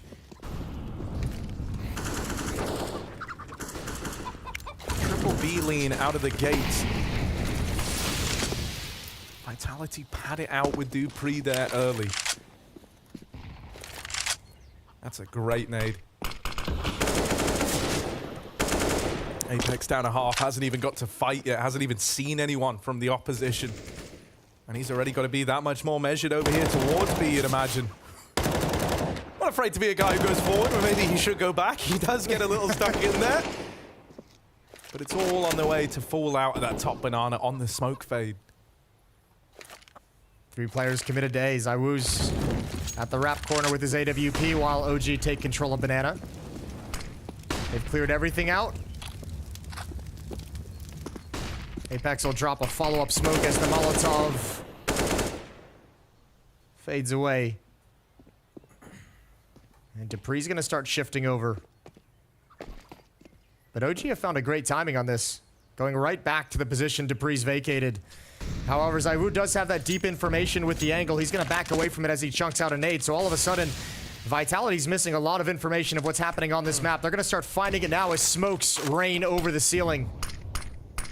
Yeah, nice util out of Magis, but it's going to take more than that to put a stop to the A play. ZywOo alone and just leaves the angle right as Neofrag moves in. That's done. It's the timing of the opening from Nexa. And once Magus goes down, ZywOo's exposed to lane, so he's got to reconsider something. That's just a horrible sequence of events. Okay, OG. 3 rounds straight. Yeah, I tell you what, in moments like that, I almost wouldn't mind seeing an attempt at like throwing that kind of retake util in towards banana, right? It starts to get a little bit scary because you were dead on about like, you didn't really have the info what was happening in top mid or A, you had no early reaction there, and you were also very dedicated to quite a safe triple setup over towards the B bomb site, right? And it's kind of rough because there's just no info for Vitality. They're playing full reactionary Counter-Strike, and so that kind of lets OG do whatever they want in that A play. And I mean, yesterday when Vitality played NAVI, that was one of the things when they were denied information, when they rotated that 3rd player over to the B bomb site, they immediately pushed it. They immediately threw the retake utility and just started pushing down banana. So that was where they found information to be able to have a fast flank when the A hit eventually came in. But OG's not really like slowing down. When they make a decision, they're moving forward. Yeah, you know, NAVI would sometimes creep into it a little bit, take their time. OG's just like, bang, let's roll. It's just crazy, like, it feels like OG have done a really good job of just manipulating these rotates in such a favorable way, and it hasn't really taken a lot. It's not like they're getting B picks, right? They're just kind of taking that top banana control and cutting off the flow of info. This is a nice way to assemble the boost. Get Spinks up there that much faster. NeoFrag will show him an even faster way down. Oh, that's a beefy follow-up nade. Apex is like eating a magnet, man. He's just attracting the nades right now. 6 HP in this round, 50 HP at the start of the last from nades. He's getting bodied, flash in, banana re-aggression. Nice, it nets them to trade at least, but they still have to get out of there. Falling back, Magis doesn't last long, and one more man inside of this B site. OG know all about him. Yeah, nice and easy. He ate that nade earlier, so it was always going to be an easy kill on Apex. Bomb planted. OG have found themselves another bomb site and another round. They're up to 5 with a 1-round lead. I'm really enjoying these OG Inferno games, man. We're getting a lot out of them, it feels like. They've got a lot of ideas. They're just an in-your-face team, aren't they? With all just the raw, inexperienced skill on, like, NeoFrag, on Fiku, on Flames. They just get into it. And I mean, honestly, like, with folks like, you know, Magic, Dupree, Apex even getting off to like a bit of a rough start here. I'm bringing Magisk into that one. Maybe I don't need to, but you know, like there's been a couple of moments over towards A where he's kind of been that swing player to fall. It does get me concerned because I think the more you let an OG really just have their way with you, like kind of get involved however they want, like you're saying, being hyper aggressive, super speedy in all this decision making. It's where Nexa like does his best work. Yeah, and also, I mean, you encountered the ZywOo op a couple rounds earlier in this half, but you did a pretty good job of minimizing the damage you've taken from it, and now you're keeping the op out of his hands as well. Vitality don't have the money to build back up into that, so you're always going to take ZywOo on an M4 over the AWP. Despite the fact that he's still extremely serviceable. 4 players to start on defense for Vitality at the B bomb site. ZywOo solo A for the moment. You have to imagine some aggression, some utility. Looking for a fight is Vitality to deny access and control of Banana.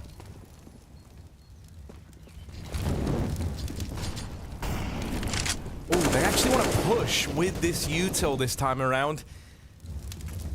Last time they did this, though, the moment the smokes faded, Vitality up and left, and then OG just moved in, but a little bit later. This time, they want to hang around. They want to kind of leave a mark on this banana aggro. That, however, is one bridge too far for Spinks. He tries to walk that deep banana smoke, hoping that, like, just the sheer absurdity of it, it goes unaccounted for. Especially as soon as the smoke plumes, he's hoping someone's going to be caught snoozing or thinking that's a brick wall. Obviously, a play like that looks a little silly when it goes this way. I'm terrified of this angle, man. Okay. I feel like, ooh, Apex. This must get spammed. He's going to go up and over again. Mid-air, and Flames knocks him out. That's crazy. That is not what Apex expected from that. He just wanted a bit of info, maybe a bit of spam damage. And that decision has kind of robbed you of a round if OG keep going B, but they're not. The bomb's going in a mid, Jason. This is a great gamble call from Vitality, saying we'll just save these weapons if you don't go to the A bomb site. But OG's coming right into the stack. 20 seconds, Jason. I'm scared. This has got some legs on it for Vitality. Everyone here, you hear that smoke in the pit. The alarm bells are already going off. Oh God, did we make the wrong decision? Are we in the lion's den? It looks like it. ZywOo's tearing through. The Magis from the pit lights them up. And into the 3-man stack with not a foot of ground gained. That is a devastating way for that to fall apart for OG, and a beautiful little gamble out of Team Vitality. Yeah, but this one's I'm not gonna call it luck because they make the great call to just gamble this, but you still got problems over at that B bomb site. That's both B defender Spinks and Apex. Just questionable decisions that led to deaths that could have really exposed things. Good recovery. Otherwise, and no fucking way it works again.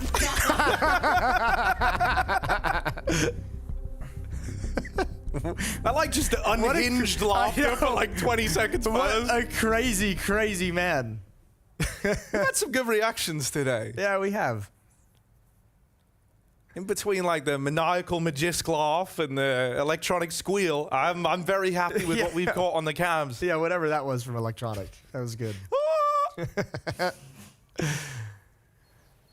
Timeout called and ended. 5-5, all tied up. First time it feels perhaps Nexa's called right into the hands of Vitality in this half. Otherwise, he's done a great job.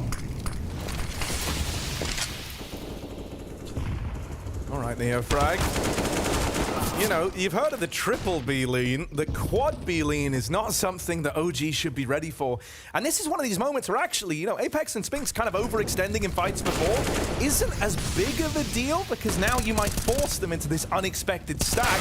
You do need the individuals to still step up though, and that's the part that's missing for Vitality. Just do pre-left. Played the wide off angle in case he got given the 1v1, but had to reposition and has to drop this smoke.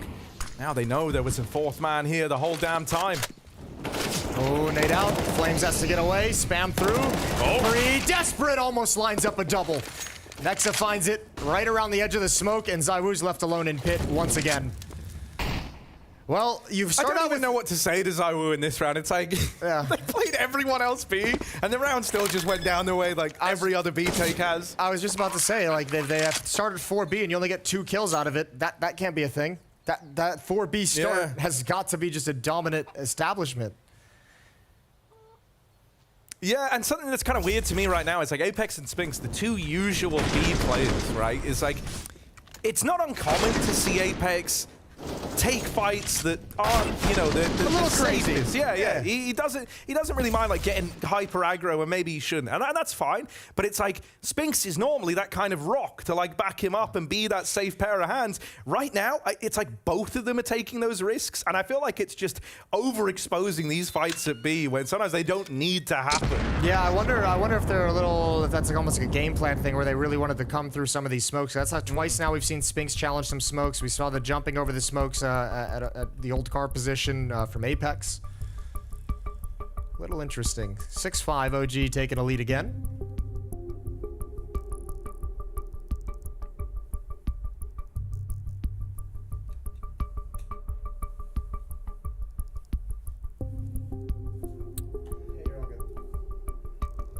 Yeah, I just still can't get over like how just the reaction that ZywOo would have had at like the end of that last round. Like, just imagine that you're just sat in pit, your whole round is just waiting, like they're gonna come to me, and then one by one you're just watching as the round falls apart. You can't see anything that's happening, you're just looking at the kill feed like, well, like, oh, I'm that's one saving. teammate dead. Oh, another teammate dead. Oh god, third one. Oh, it's all gone wrong.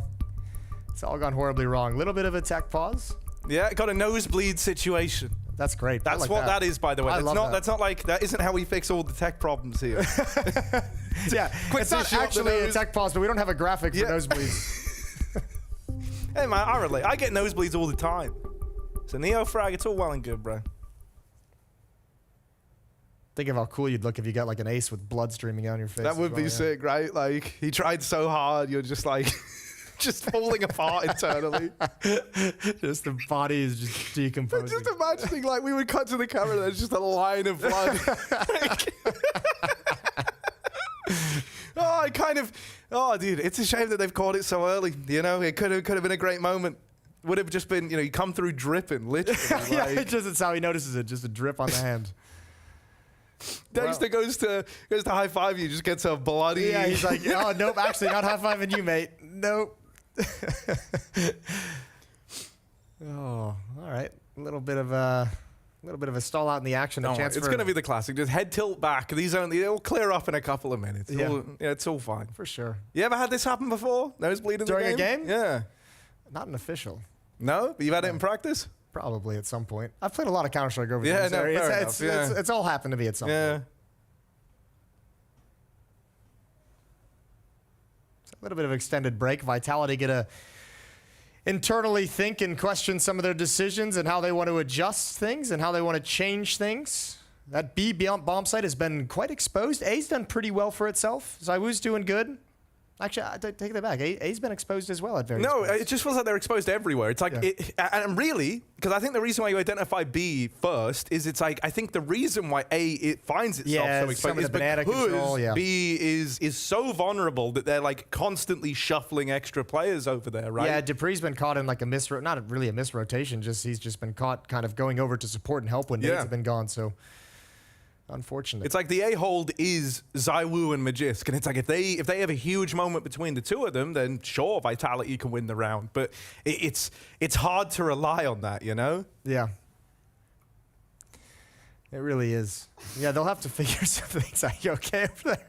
Don't get a nosebleed yourself. We can't. I don't think they'll pause the game for us, Harry. Oh. That's so funny. Right. Obviously, I feel bad for him, but like, it's just a nosebleed. It's fine. Yeah, it's all going to be good. Well, I mean, we can talk a little bit. Vitality's in a little bit of a weird monetary situation too for this next upcoming round. So they have some things to consider coming out of this extended timeout here. Extended pause in the action. Oh my God. They're just practicing the high fives. This is like a team of massacres, man. There's blood all over them. I know. One guy's bleeding. Other guys are trying to break their hands. Like, yeah, you're only gamers for a living. I'm sure just like punching each other's fists is a great pastime. You know, like the money guy on OG is just like, please stop slapping my star players' hands. Please, for the love of God. You guys represent such a significant investment, please. No more. My checkbook can't handle it. All right. Kind of back into the action. We're going to get I believe, a timeout. I don't know yet. Just out of this pause.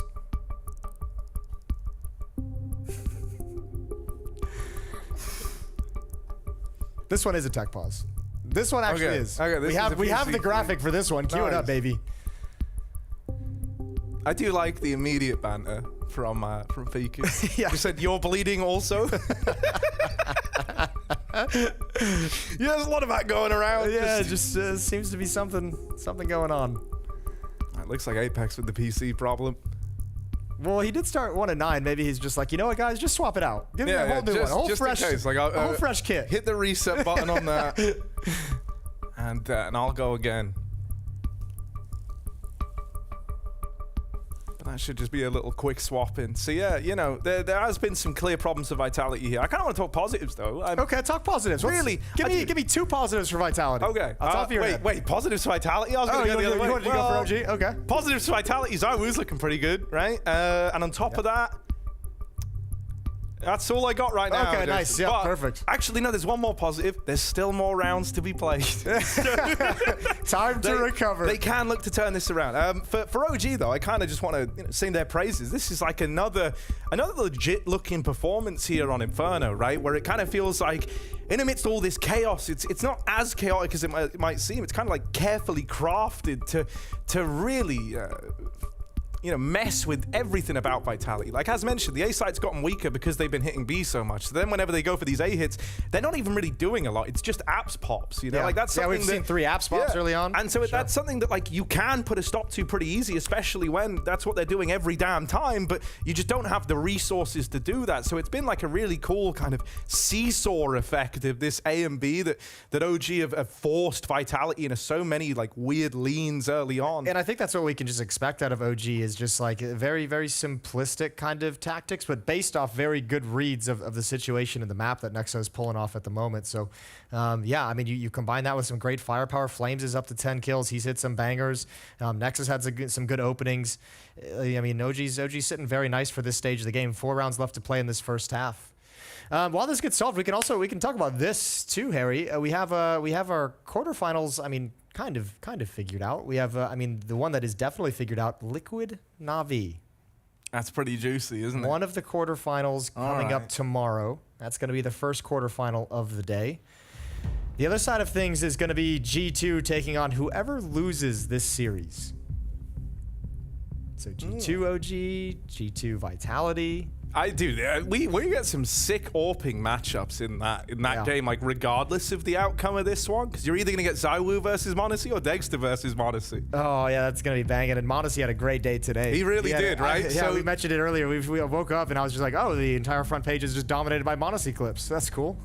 It's always a good day when you get started out watching m0NESY just style on people. I mean, I don't know about you. I always kind of had like this innate worry that like eventually as teams figured him out, like maybe he would like drop off a bit, like maybe he would struggle. Like the more he played and like the more used to his style people got, the harder it would be for him to be as flashy. But It really doesn't seem like he's feeling that here, at least. Also, just like he came into this team with like in such a statement with some insane, incredible clutches and sequences, and you're like, all right, maybe he's getting a little bit of like, you know, first time luck going like his way, like honeymoon period. You know, surely a player this inexperienced is gonna be getting those all the time, but he just keeps rolling them in. Dude, it is insane. And you know, I mean, it's even wilder when you think about the fact that like he was just a prospect for so long that we all knew about, right? And like he really did like go through the motions of.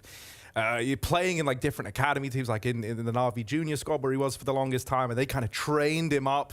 They really, you know, we all knew about m0NESY. We all knew all the tricks he could find as well. He's like obsessed with finding these, you know, like smoke lineups and whatnot. He dedicates a lot of time to his craft. We were laughing about it the other day. The thing came out, and I don't know where it is now, but he had it like when he got picked up by G2, played like 40% of his life was playing Counter-Strike. Yeah. It's insanity, isn't it? So crazy.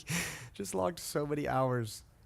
And again, Jason, you know, your percentage of life spent staring at Counter-Strike probably ain't terribly far Yeah, it off probably ain't that bad, right? is it? No, it's been a wild ride. At one point, I was putting up those numbers. Back in the glory days. Oh, man, I miss the days where you could just be like a 17, 18-year-old just grinding Counter-Strike for no good reason, just playing your heart out. Yeah, I still try to do all that now, but it's like, it's just taking a toll, and eventually it's going to win, you know? Like. And then the nosebleeds started, and then you the just nosebleeds stop. And you're just like, oh, I can't do this anymore. Oh, man, no, but that's something that Anubis has helped me with loads. Yeah, you told us yesterday you've logged 100 games of Anubis. Nearly 100. Nearly 100. Kind of okay. I'm like, are you rounding up like 4? Are you at like 96? Or are you rounding up from like 80? Rounding up from like 80.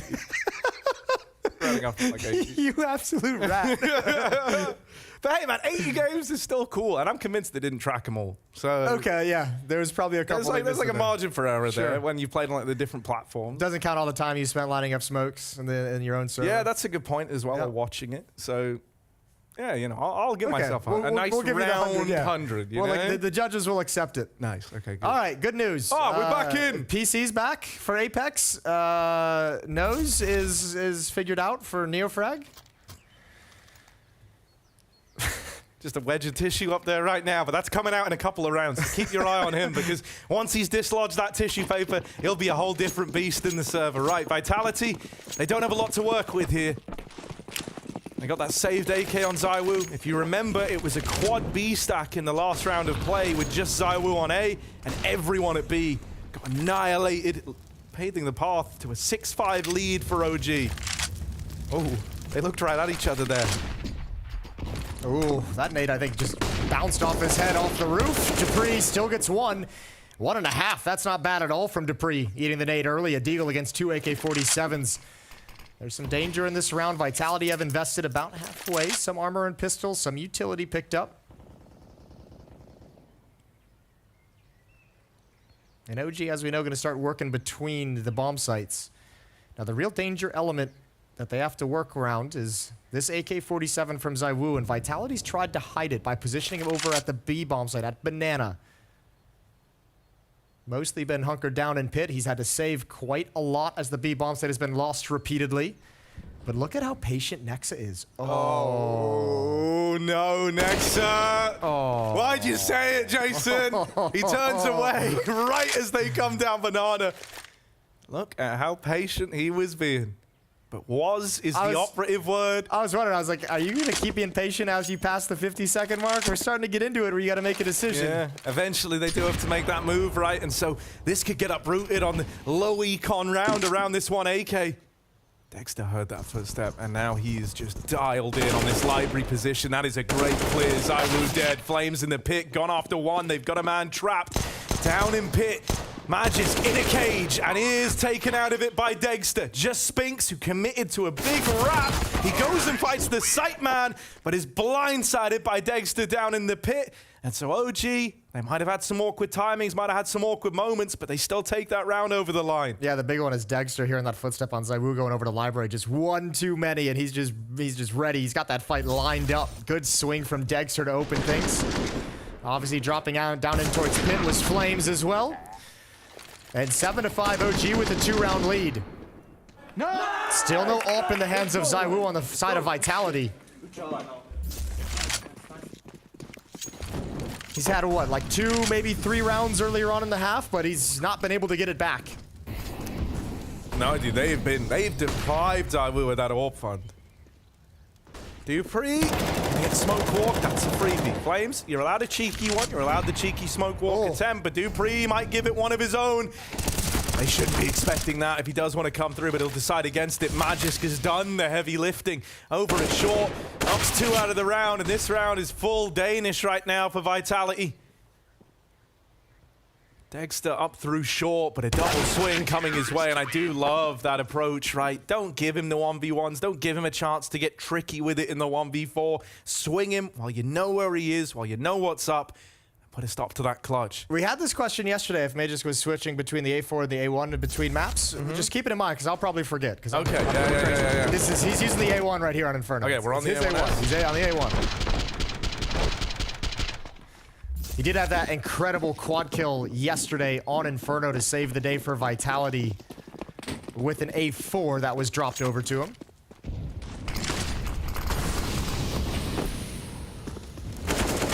Dexter. So fast through Banana Spinks. Oh, wrestles with that M4, but in the final couple of bullets, extends the favor in favor of Vitality, and now Nex has been naded out of the round as well. Was low on health, hanging around at the half wall, proved to be a death sentence. Things go from bad to worse quickly in this round for OG. And despite all the positives we've mentioned about OG and how cool some of the calls have been and the T-side they've put together, this is Vitality, despite all of that, looking like they are going to have a good chance at actually taking a lead into the second half. This CT side, it feels like they've mostly just been hanging on and fighting back. But they're doing a great job. It's about to be tied up. Fiku and Flames have weapons, but they've got no armor whatsoever.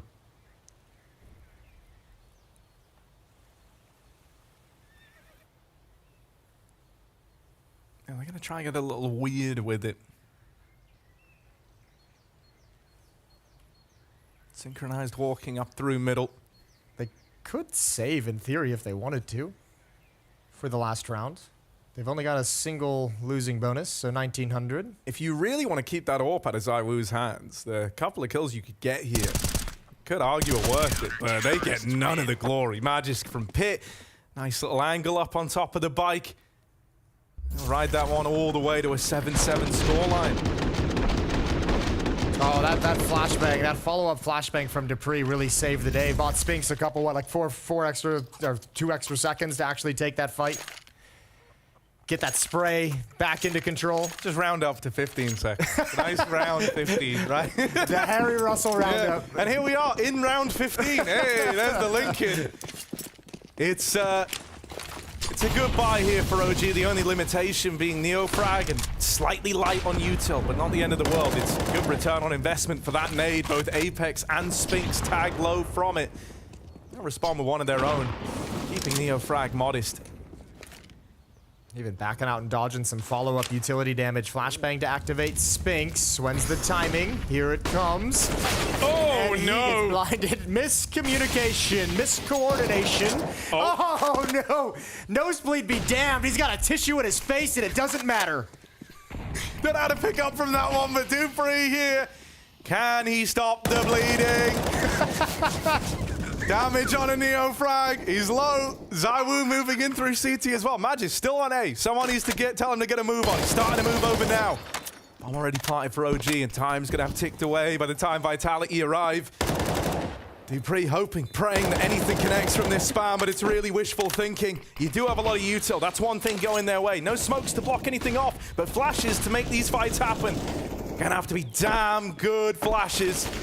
Nade into the back of the site. Neofrag knocked out by it over the top. Dexter's got a molly to slow down this push from the coffin side. So right now, only hold CT. These crossfires are 2 set up. The setup is 2 entrenched. This is a done deal. It's 8-7 for OG. This one ends with a bomb explosion, and OG narrowly win out this first half.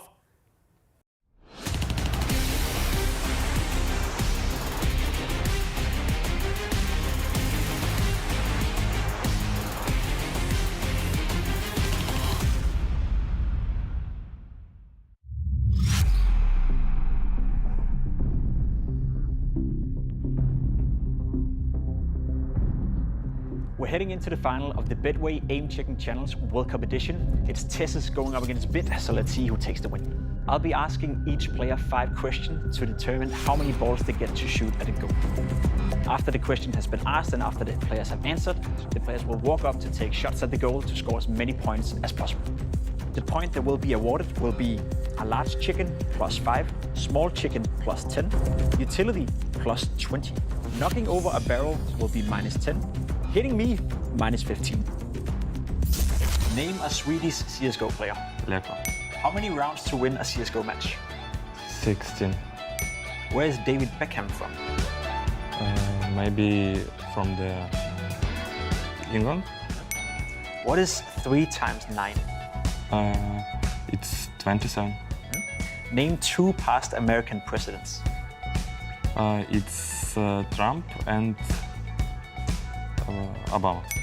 Yeah, that's good. Good damn it, bitch. Name a hostage rescue map. Office.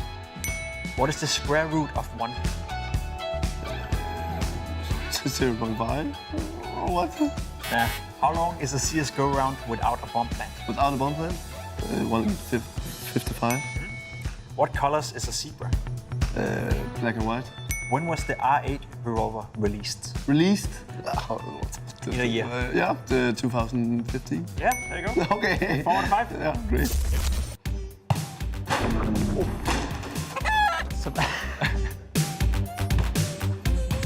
Close. Pretty good goal, but no points. I'm so lucky right now. Yeah, you're close. Oh. That was close. You hit? Yeah.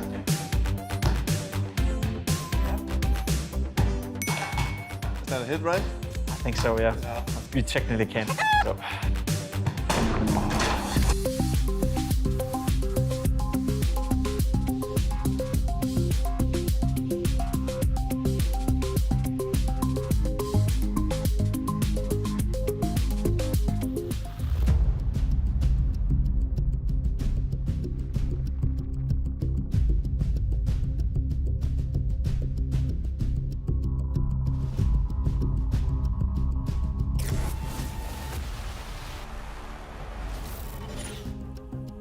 Here we are, 8-7 at the end of that first half of play. Vitality, they were hanging on the whole damn time. In the end, OG were able to narrowly win out that first half with a lovely little B hit to round it out. Now they move on the CT side of their map pick in this one. And remember yesterday, OG had that crazy lockdown defense at brackets against NAVI. I'm really curious to see if they're going to bust out a similar style here. Look at this pistol round. They're keeping 3 players huddled up in CT spawn, waiting to see who's going to call things over first. You've got Flames over at the B bomb site, peering down Banana with a deep angle. You got Fiku at A, but he's way far back on the balcony. He's not going to get any advanced notification. And now OG spreading out into something a little bit more standard. Ooh, you say that. You say that, but they've decided against sending Nexter over towards that A side of the map. Instead, he's teeing them up with a pop flash. Banana, they want to take this real estate. Kind of a nice way to use all these players, right, as a real, like, hammer to just break apart that side of the map. And now Fiku, well, he's got to be the scalpel, make a fine incision on this A play. They're already in the site, overrunning it. He's fine to just duck out and wait for the retake. Magisk, a lot weighted on this position, but it's just 1 kill from it. Spinks will catch them from the long wrap. Eyes up 3 players over towards short. They're on the angle, but they can't hold this forever. Spinks can just play with the time as long as he likes. Dupree's in the pit with the crossfire set up with Apex. They can play off the back of one another if Dupree needs the help, and he will. Apex dead on the swing, and they know that Spinks was over at long. The bomb's planted for him. This round was designed for Spinks to win it. He thinks it's just the tap. It's the full stick. It's the full commit. 3 seconds, and will he get them off the bomb in time? He sees the head, and he no, hang on a moment. He does grab it. That is crazy. Oh my God. 1/10 of a second left in that defuse. 0.11 when he turns that corner. That's crazy. I was so like... What's even crazier is that he hits this shot after the salvo at the wrap corner missed entirely on a standstill player. What a clutch from Spinks. Great 1v2. 1-2 seconds, the difference. That was so close. Dexter decided to commit, had no time to get off and fight. When you're They were all in on that. When you're that close, man, it's so hard to come off the bomb. Boom. Decent nade. Better Mac 10 for Apex. Second kill on the board for him. Gonna lead the way, continuing forward. Dexter in the pit. 5-7, not as fun at this range as you might think, but he's making it work, at least for the first. Another one up in halls. Next, so this is a pretty dangerous position to be in. They can, with this position, OG might even just try and continue to come for this retake. You can see 2 players in CT spawn. Neofrag and Fiku are gonna start stepping up. They've got Deagles. They can take some shots into the bomb site. Spinks holding for this apartment's player, and he will answer the call with Nexa gone. This might just kind of force your hand. Yeah, now it's over, for sure. Back away. Admirable attempt. P2K sighting for Dexter as well. It's catching on. Yeah, Elige, Simple, now Dexter.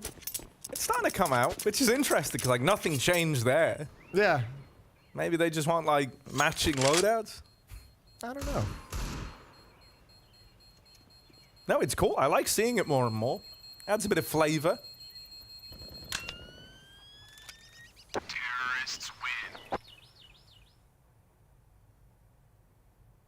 That bomb site didn't really blow up. Nah, that happens sometimes. That's weird. I didn't like that. Yeah, that's something that CS should get on fixing. I know Connor, like, he's very obsessed about fixing that bug in particular. Okay. Because it does look weird when like everything just kind of ghostly moves around like there was an explosion, but we don't see it. Yeah, not at all. No love for the chickens from Team Vitality.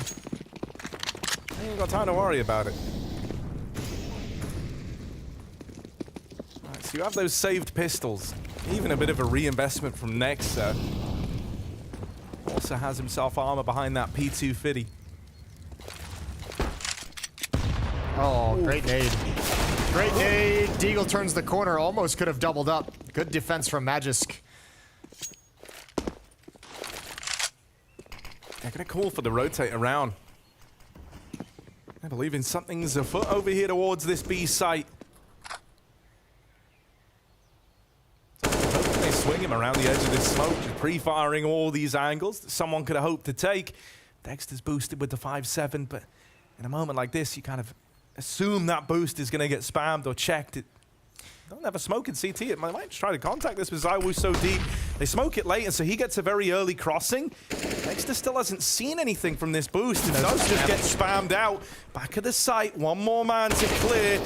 And ZywOo will clear that back angle. So, yeah, hope of winning this one out the window for OG. Yeah, great double kill from ZywOo. Good job clearing all the corners. I think Dexter, I don't know if he missed an opportunity. Might have been turned from a flashbang as ZywOo crossed, but yeah, good job from Spinks to spam into the smoke. So 10-8. Vitality's going to have a 2-round lead, despite some of the struggles in the first half. All off the back of the Spinks 1v2 in the pistol.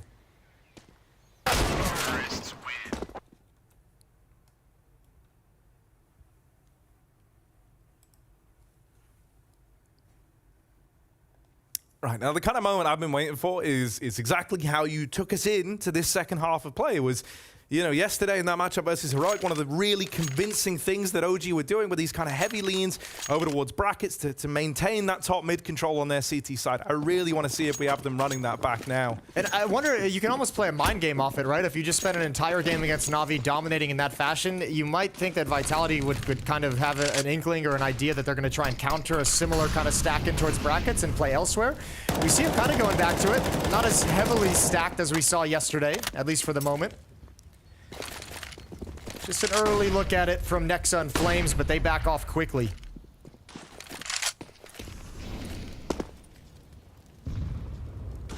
Yeah, keen to free up Flames for a bit of a rotate over towards this B side of the map.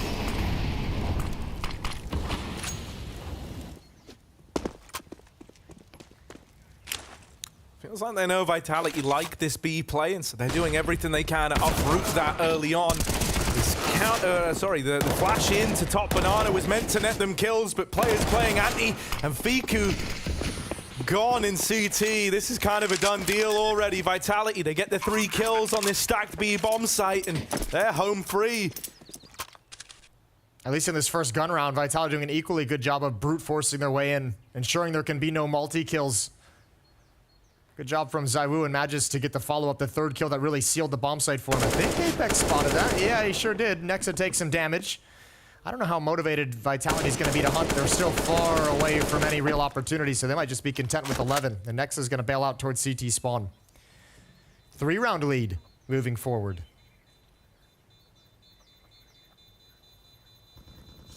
Yeah, that gap's starting to widen, and it's still going to be hard-pressed to get much done in this next one, right? You do at least have, like, the good graces of these 2 saved guns and a bit of a partial buy around them, so those rounds can always spiral as you arm the pistol players. But it does hinge on having some fights go your way, and that's not really been the strong suit of OG in this second half. Vitality, in spite of walking into stacks at the B site most of the times they've gone there, haven't encountered too many problems. You know, usually these have been pretty clear-cut rounds, with the exception of that little, 1v1 that was, like, thrown in there. Yeah, Magisk and ZywOo are having very good games. 22 kills and 20 kills, respectively. Spink's not far behind at 15. No one on OG is able to match that production quite yet.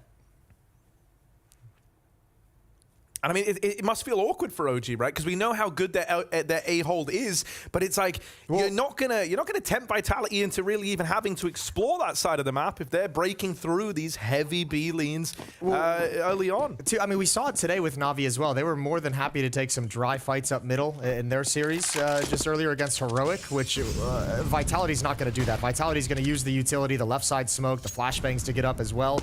But also, if Vitality can establish early success in Banana, being able to break down the defense there and get into the bomb site, you're going to have to, if you're OG, kind of respect that a little bit. And you might not be able to keep as many resources at the A bomb site. Yeah, it feels like Nexa just kind of said, like, okay, we need to solve this once. We need to stop it once. And he's employed a very heavy lean towards this side of the map, entrusting Dexter with that hero AWP in the A site. Dexter's got a lot to worry about. You'd wonder if this stack is going to get broken up and start shifting away, or if Dexter's just going to give up the A bomb site and completely shift over towards B. But look how mobile he is. He can spend no amount of significant time in any one position. He's got to keep his eyes on everything. If he can win a fight, that is huge. Well, the moment kill. you see that AWP at A, that might be enough to send you to the other side of the map. No one's even given him the opportunity. No one from Vitality is even risking it. Aggro, bit of spam, damage connects onto Apex, and Magis tries to run the molly. They're getting stuck in at B, and now they get the info. Yeah, there's multiple bodies here, but this is where the AWP could still win you the whole damn thing. ZywOo doesn't make it around short alive. The bomb tumbles away, but Dupree will grab it from down in the pit. Spinks gets rid of that AWP. Still, Vitality have got to dig in. They've got to get ready, because this retake's coming through. And 2 versus 3 as Dupree's in the herd even further. That's way too many kills to give up for OG before the retake even begins. Now at 2-on-3, this is so much more doable. This is so much more comfortable for Vitality. Yeah, this double mid lurk as well, tapered off because they got mollied in top mid, slowing them down. Arriving fairly late in the timeline of this bomb, Spinks from the pit, holds for the cross, not swinging, instead playing the crossfire with this site player. Dupree lets them in, but only to take it all away. 2 quick kills, and that'll seal the deal on the round. Vitality move on a 12, and considering that at one point in time that was a 2v5, they do such a good job to walk that one over the line. It's so hard if you're Dexter to stop yourself after getting that pick on ZywOo, but the peek over towards pit, this one right here that Spinks actually ends him, that's brutal to take. That's a really, really tough loss. It's a 5-on-2 otherwise. You can boost over smokes and that's at the moto pit. You can play a massive wraparound towards lane, but too many players go down before they make the call. Good recovery from Vitality though, and it's 12-8.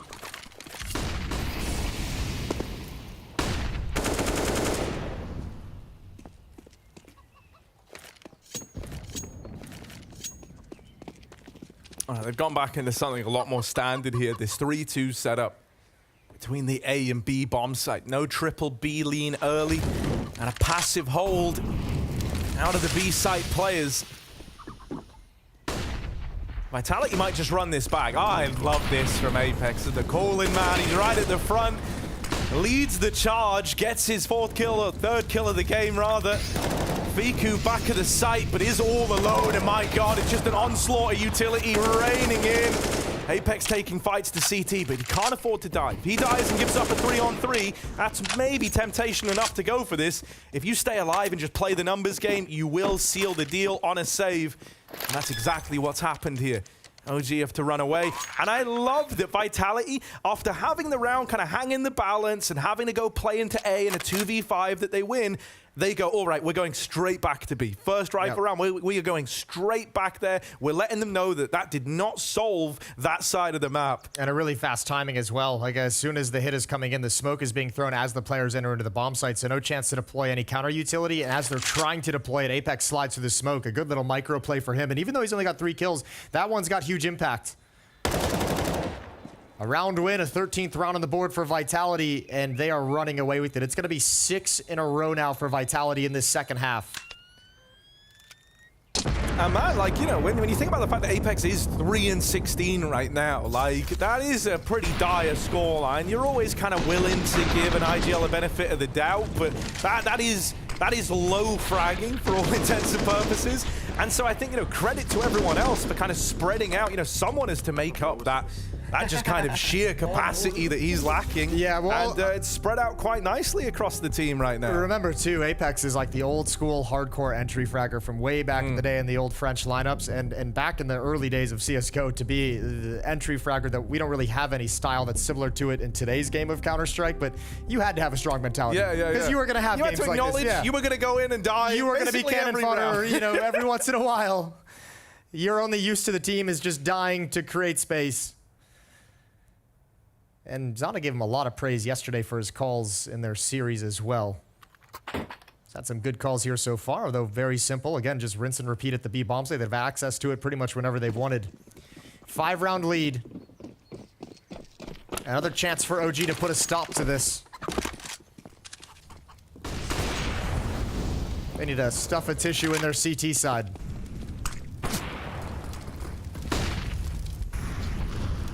Apex waiting for a flash. He wants to go on that reload. Oh, that's brutal. Neo frag spamming. Waiting behind the car, and then that flash from Magis to set them up. Apex, another key B entry kill. He might have been getting bullied here on the CT side, but he's making up for it now that we've swapped over. Fiku, oh, that's triumphant through the smoke with 3 out of nowhere. OG needed someone to be that hero. And Fiku is the guy. OG with 9 rounds. That one just blindsides Vitality. It blindsided me, and I have a mini-map that shows me where everyone is. Look at this. Actually, it started out looking like one of those plays that you make when the game is kind of lost and like you feel like you really have to overextend to try and get something done. Two there. Oh. All right, well, let's see if that does anything. Let's see if that, I mean, one, jumpstarts OG, but let's see also if it forces Vitality to go elsewhere on the map. Maybe address this A bomb site early on in the round, because these A defenders have not gotten a whole lot of attention. Yeah, you almost wonder if the guys on A are like cooling off, right? They barely get involved. Dupree, double opener. Sure did. Disaster strikes. Fiku trying to do it again. Wrestles with the AK after the double and still maintains his position on this angle, locking them out of mid for the time being. Aggression down Banana, and oh, Neo frag, baby, no. Taken out of the round by Magisk, and now just Fiku left. He was the hero last round, but now they're asking him to do it again and then some. He would need the ace in a 1v3. If OG want to reach double digits, planting the bomb, he's got a chance at the 1v1. Fiku, surely not. 3 in the round, any more to be found. Up, oh, he's got the read, Fiku! 4 out of 5, just Magisk left to beat. Tap on the bomb, no one's been able to stop him, but Magisk finally applies the brakes. 14 of Vitality, they stop Fiku in his tracks. And it's really hard to put a stop to someone when they've got that much momentum into the clutch. I mean, so smart as well to push through. He knew May just got the kill at the base of Banana. He knew he was on the flank, so he's like, okay, I got a 1v1 with the planner at this point. This is great. I don't think Spinks expected it whatsoever. And he heard the jump up. Dupree goes down. This is a big-time save from Magisk. Nice one. Apex, happy they won. Terrified the whole time. Yeah. Stressful in victory. Still having heart attacks.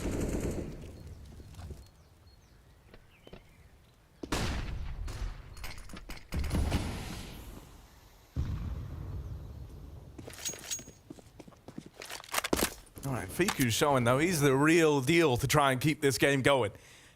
If we have anyone else kind of rise to the occasion like that, there could still be a chance for OG, but they don't have a lot of time to realize that potential. They're lost in this round, and they're broke up against 15, so this needs to be it.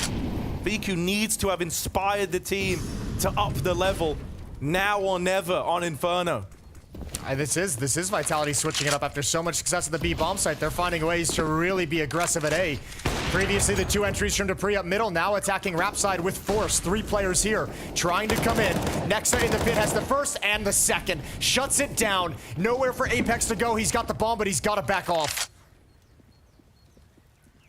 Oh, man. Uh-oh. Oh, An my over-rotation. That's crazy. He even walks the smoke atop Banana, just calls the bluff on that smoke, and now he's able to get set up in ruins. This is big, because they're going to come back, right? They think they can get here in time, but Magisk is just way deeper than anyone is ready for, and so he could snipe these players in rotation. Oh, Dexter was ready for that! No indication that Magisk was there. Just a feeling. Just a knowledge that that gap was open. Is that going to be enough? Neo Frag takes one of the dome. A 2 versus 5 needed again from Team Vitality if they somehow want to pull this one onto the board. Apex and Spinks back off. Used to playing top Banana between the two of them. They're more than comfortable here. That's a clean shot out of Apex. Might sit bottom of the board. They got to save. That's lovely. Yep. Bowing out after the tag. They're just going to concede on this one. So OG don't know it yet, but they've won the round as long as they get on the bomb. And indeed they will. Nice attempt. Good job from Magisk to even provide the opening to make that doable. He could have chosen to play it passively. Spinks was coming up with a smoke, but he obviously wanted to try and alleviate some of the pressure. Just get 1 quick kill before the cross. 1 quick kill to help things out even further, despite the fact that he gave him such a huge opening. Good performance from Nexa. I mean, Vitality wasn't hiding that whatsoever. OG knew exactly what was coming. Stomping around Rap side.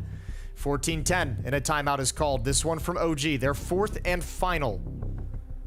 Trying to settle themselves to come in for this late comeback. This half started in a disastrous fashion. 6 in a row for Vitality, 7 of the first 8 in their favor. This is a last chance for OG to get anything going.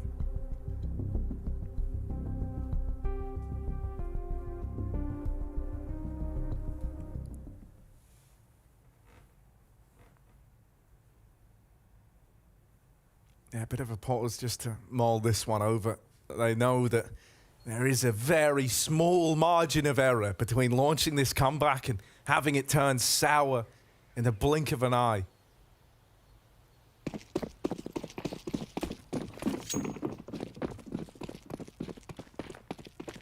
Oh, great spawn for Dexter, but he does still run that AWP over in a mid to take the deep peek.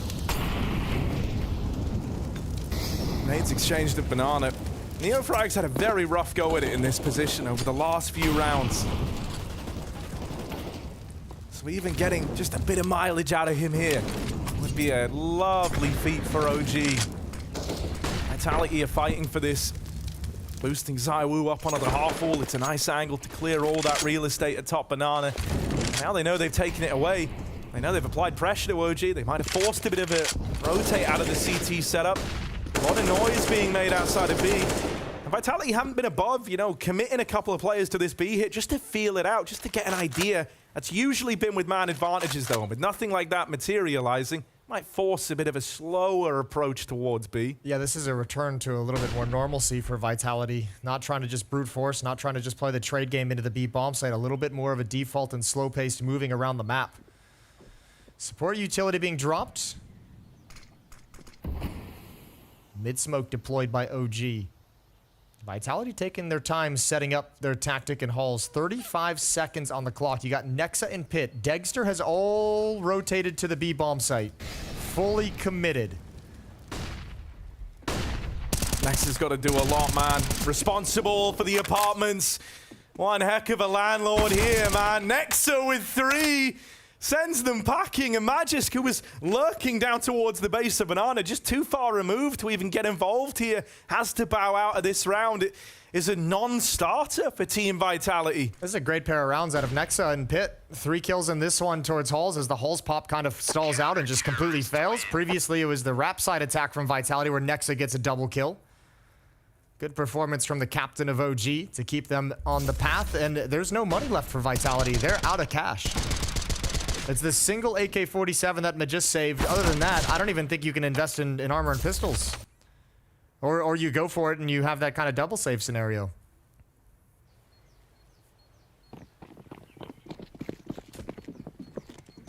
Yeah, they basically have nothing around it. So with that kind of comes the concession that OG are likely moving on to 12. A plant in this round would be great for Vitality. That would allow them to kind of fill up. They'll be able to buy AK-47s regardless, but the plant would help them get a little bit more in utility. 1 AK-47 gets 1 kill, and it's not recoverable. Blocked off by smoke and Molotov. Oops. Oh, that smoke pull might cost him, right? The delayed release on that smoke lands a dink his way, and it means that smoke doesn't block anything. It forces them to have to fall back, and they've juggled the AK out. Yeah, shout out to Apex. He tanked that nade damage just to pick up the AK-47 for his teammates and chuck it back. So a weapon on Spinks for him to use. Still going to be hard to put it into any kind of real impact that can turn the round in their favor, but at least it's something. And nothing really to do here but stay huddled up in Banana and wait for the smoke to clear.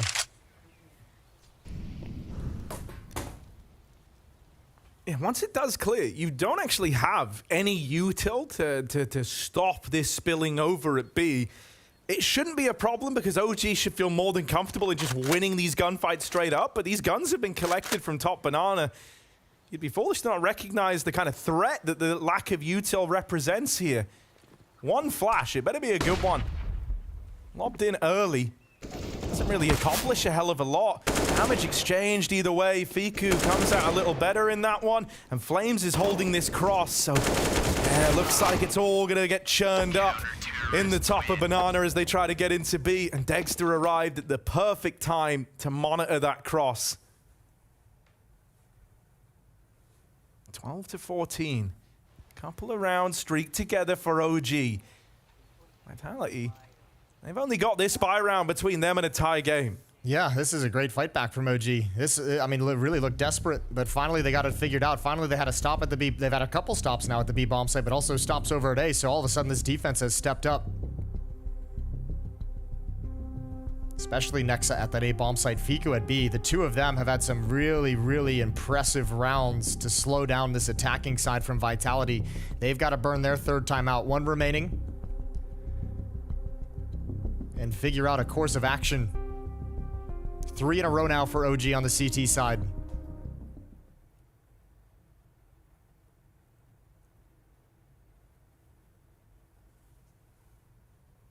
Back into the game. Round 27.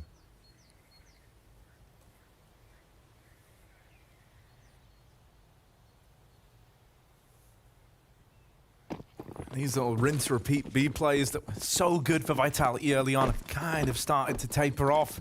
Dexter this time, even as a spawn for a peek down Banana, not something he's really been graced with this AWP just yet. So he will take his first look over towards this B side of the map, but doesn't commit to any sort of engagement. Meanwhile, Vitality don't really have much to do with Banana in this one. They're going to wait for all that util to fade, and in the meantime, set up over here in top mid. Running out a bit of util. Trying to get a good deal of utility out of the opposition as well. There's another nade dropped on the floor back there. Yeah, he's got 2 more HEs to check out. So a little bit of a stockpile on Rap side. He's hoping they're going to start huddling up in that choke point after the Molotov clears. Not as much damage as he would have liked, but he's got 1 more.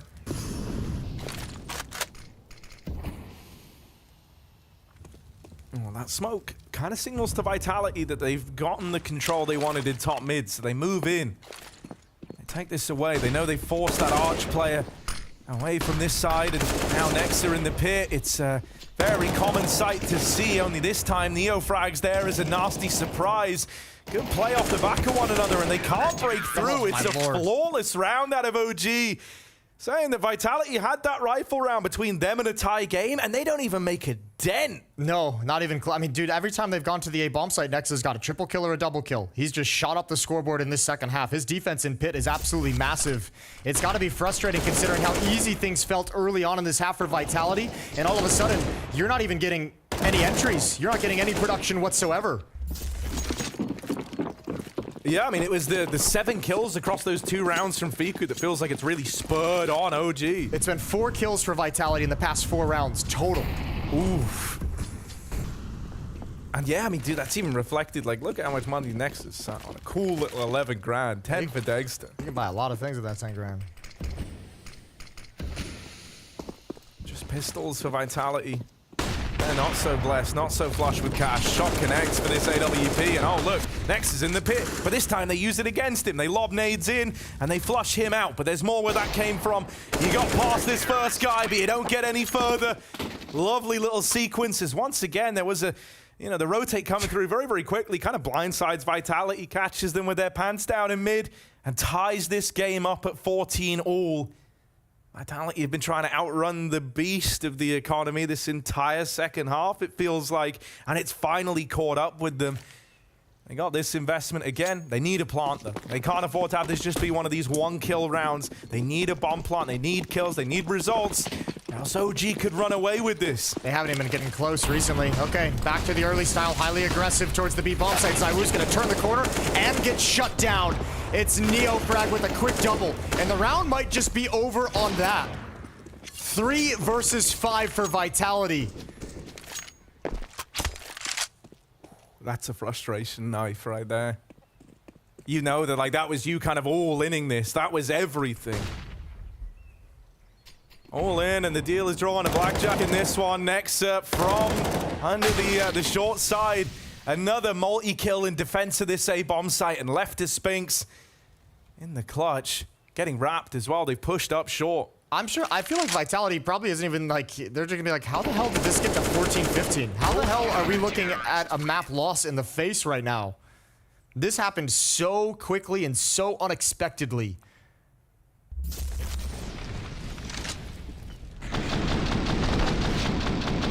Almost poetic as well, though. Like NeoFrag, someone they were just bullying at that B side of the map when they went on the T side streak. He's the one to like multi-kill that attempt at the B entry, right? He'd kind of failed under the pressure in a lot of those B plays, but there to get 15 for his team, he puts up the double when it really matters. I can't believe I'm saying this, but OG's, they got one chance at closing this out. They can actually just steal this map away. I mean, actually, maybe even steal it away is not the right term, because this has been a very impressive defense in these past, what, 6 rounds. 6-round streak that they're on at the moment. They could close it out with a 7th. As unlikely as it felt at one point, and NeoFrag's got another opening. One by one, everyone's starting to come alive for OG. Right as Vitality fall asleep at the wheel. It's a disaster at Banana. What was once so successful, it felt guaranteed to belong to Vitality on this T side. It's now become the bane of their existence. They haven't even gotten the whiff of a bomb site during this stretch.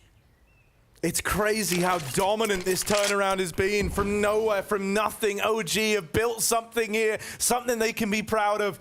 Looking for the win on Inferno, and it's just Dupree and Spinks. Stand between OG and going 1-0 up in this series. Gonna try and walk the smoke. Smoke for CT as well, but with a boost already employed, this crossfire is a strong one. NeoFrag, 4 in the round, on for the ace, and he's gonna get it to close out Inferno. All 5 from the nosebleeds, and that's OG up 1-0.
There was blood everywhere after that brawl, and it wasn't just Neofrag that was dropping it, it was all of Vitality as they got punched out towards the end, and OG managed to get the first map in here. All things do seem possible for this roster where we didn't expect it at the start, Pim. What an insane game. What a fantastic way to come back into that game. That was insane. That was a really, really good comeback coming out of OG, completely changing the narrative for this game, because I wanted to word it, you know, first half, very competitive, back and forth, both teams playing some good Counter-Strike. OG actually getting off to a very strong start on that T side. I thought that was good. Coming into second half, looked like Vitality had completely control over it. You see the start of the second half right here on the scoreboard as well. It was just Vitality, Vitality, Vitality. OG couldn't get any rounds, and the first time they even got one, they lost the following. I thought that was it. I thought that was enough, but they fought back. They had a very strong showing on the CT side, and as you said, every single member from OG chimed in. Yeah, they really did chime in, and this is what we wanted to see from them for quite some time. We spoke about this in the pre-game, right? The likes of Neofrag, the good likes of Fiku, not having the moments that we'd hoped they'd have when they came onto this roster. Well, guess what? Here and now, when it's mattered the most on a world final stage where people said they shouldn't be, they're getting it done. But we should come back a little bit to the first half, right? Take a bit of a look at Magisk, because he was definitely continuing to have these good games. And right now, you look at Zyru, you look at Spinks, but Magisk, he's there, that third star. He's the one consistent dude right now, you know, playing well almost every single game he's participating in. Sure, he's not back at a level where you'd argue that he's at the Astralis form he was having, right? But he's the closest we get to it right now. Magic's playing a great game right here, getting a lot of, you know, stuff done on the CT side, especially on the T side in the beginning as well. He was finding openings, he was closing out rounds, winning clutches. It was just an overall good showing for Magic, and had they won, you know, when they were supposed to, when they were up 14-9, if we would talk about Magic being the difference maker right here, we'd talk about Magic being the guy that ended up winning the game for Vitality, but as said, the narrative completely changed. It did really completely change, and OG had so many of these moments that was just giving them hope, giving them confidence. Flames, again, this man, not only can he take a slap, but he can also pack a punch. Yeah, he played well. Flames had another great showing again, and we talked about him, you know, yesterday, reminding us a little bit about Config. His top level is up there with the best. His top level is very strong with a rifle. He's aggressive. He's not afraid of taking any duels, not afraid of taking any fights, and he can hit shots that not a lot of people out there can hit. The problem with him has always been consistency, but as we said yesterday, if he can continue to play well the vast majority of the games, that's a step in the right direction for Flames as a player, but also for OG as a team. He's very much needed. I also do want to give a quick shout out to Neofrag. The last couple of rounds in that game, he was owning it up on Banana. He was finding kills left, right, and center, and once he got started in that CT side, there was no way back for Vitality. Yeah, he was walking out and making it his own. You can see the numbers he was able to put up here, right? This is exactly what they needed. This is the positives we were talking about. But there was a moment where I honestly thought it was going to be the end, you know? It was Dupree and he was doing some huge damage in there. It was a 2v5, a situation where they basically should have never been able to win it. Spinks and Dupree had a 2v5. You see the round on the screen right here. It is not possible to lose this one if you're OG. Jason said it pretty well in the cast that they lost too much manpower before the clutch even began, right? 2 quick pickups. Spinks getting the first one, Dupree the second one, and all of a sudden it's a 2v3 where they're actually in good position. Spinks, without getting a kill right here, he still creates enough space for Dupree, who then finishes up the round. There's no kit on the OG players, and at this point, when you're losing this one, you're going down 12-8. You have a save in the following rounds as well. As you said, I thought that was enough, right? No more rounds for OG, but still, they fought back. Yeah, I thought that was going to be it, done and dusted, you know? Like, you've broken them after that. When you lose a round like that, so crucial, well, sometimes you can get it done. But next, we're going on to Mirage, and this is the only thing I do worry about for OG. If they're playing this good, then there's maybe a chance, but they got absolutely manhandled by Heroic yesterday. Yeah, they didn't look well. They had some issues, both on the CT side and on the T side. I'm curious to see if they learned anything from that game yesterday, and as we speak about often, right, sure, you can learn from a loss, but how much can you actually change in the span of 24 hours? That's the question. Well, you want to learn some more? Yes. We've got Mahone standing by. Yeah, as you guys mentioned, OG have been struggling a little bit on Mirage, and part of that is actually their CT side. They failed to convert a lot of their 5v4 situations, and that happened against Heroic yesterday as well. So I want to talk about one of those rounds. So starts off here with Dexter finding an upper B kill. It derails this upper B push from Heroic, and they've basically made it a 5v4 situation, wasted all the utility of the T's, and where the mistake really comes is right here when Dexter comes back here towards this window side. Now keep in mind here, as they reset, you'll see Neofrag, he's here towards Cat. He's really only just watching his side of Catwalk. Same with Flames as well here towards Connector. He's really just watching his side of Connector. No one actually has eyes on this side of mid. And you'll see that what Dexter does here is he comes up here towards this window side, and he basically dry peeks into this mid position, trying to capitalize on Cadian, jumping up on the bench where he peeks into these 3 people who are basically posted on him. And as a result, he ends up dying. And the reason why this is such an unfavorable fight is because he doesn't have any flashes to assist him here. He's just doing this dry. And if you're Heroic here, all you want is just this dry peek towards this window side. He gets that kill. Nexa, keep in mind that he spotted the entire team there. So Nexa, he comes over here towards this market side, trying to plug the holes. You see that Nexa, he tries to stay here towards this window side. He knows that Kaden just jumped over the table. He hears it. He's not peeking, but the play here for OG is to really just try to contain all these players. They know that they're all here, and what you see is that Nexa, he makes a bit of a mistake here. He tries to push into this window position, trying to capitalize on Kaden passing towards the right, but he falls into the bait of Config, who steps up on the left side, catching him off guard. And this basically puts Flames in a position where he's basically getting split on from both sides, from both jungle and connector. He has to try to isolate the fights. He tries to choose towards this connector side. He ends up going down, and by the time NeoFreya can get involved, he's in a spot where he's fighting two people at once, one from the connector and one from down low, and that leaves Fiku here left in a 1v4 situation. So something that turns from a 5v4 goes into a 4v1, and this is something that OG are going to need to clean up for this next match coming up. And that's what we're about to find out, if OG can clean it up on Mirage, because overall, the Mirage has not been looking good, which is surprising, Pimp, when I think of the individuals and what they should be able to achieve on a map like this. Yeah, I remember NeoFreya before he joined OG as well. I was taking note of his name, and I saw him play on Mirage a lot with his former team, and he was doing a lot of good stuff. Flames as well, we know him to be a great Mirage player. Nexa and G2 as well. It's a map they should like, Dexter for that matter as well, with the AWP. So the reason why they're having a 0% win rate right now, it's hard to figure out. Right? Their CT sides, as Mahone just showed here, not necessarily looking good. Their T sides often fall flat as well. As said though, they win the first map right here against Vitality, so they now come in with no pressure. And as FlameC said yesterday, you know, maybe that's where they play the best brand of Counter-Strike. When there's no pressure, when they're not expected to win the game, maybe that's when we see the best of Dexter after he changed resolution. Maybe the resolution can help out. He's probably stuck with it throughout all of this because he does seem to be doing pretty good. But they're huddled and ready together, and they've got a huge support staff around them, right? An assistant coach, the analyst in there. This team has had so much put behind it. They need to find some success. They need to find some success because we've been talking about them for a long, long time being a team that's just here, right? We don't expect anything from them. They're number 18 in the world on the ranking list right now. Should be better. But a win here would make a world of a difference. Getting inside the arena in the final event of the year can pouch confidence for them also going into the 2023 season. So I am curious to see what's going to happen. I do want to put something on the line here though. For Vitality, it would be an absolute disaster to lose this game. You win yesterday, a very good win against NAVI. You come in here, you have a golden opportunity to go straight into the semifinal, and if you can't capitalize on that, you're facing NAVI one more time in the lower bracket, and that's an issue for Vitality. So I want to see more from them guys, because we were positively surprised yesterday, not so much today. Well, let's see what happens, and let's see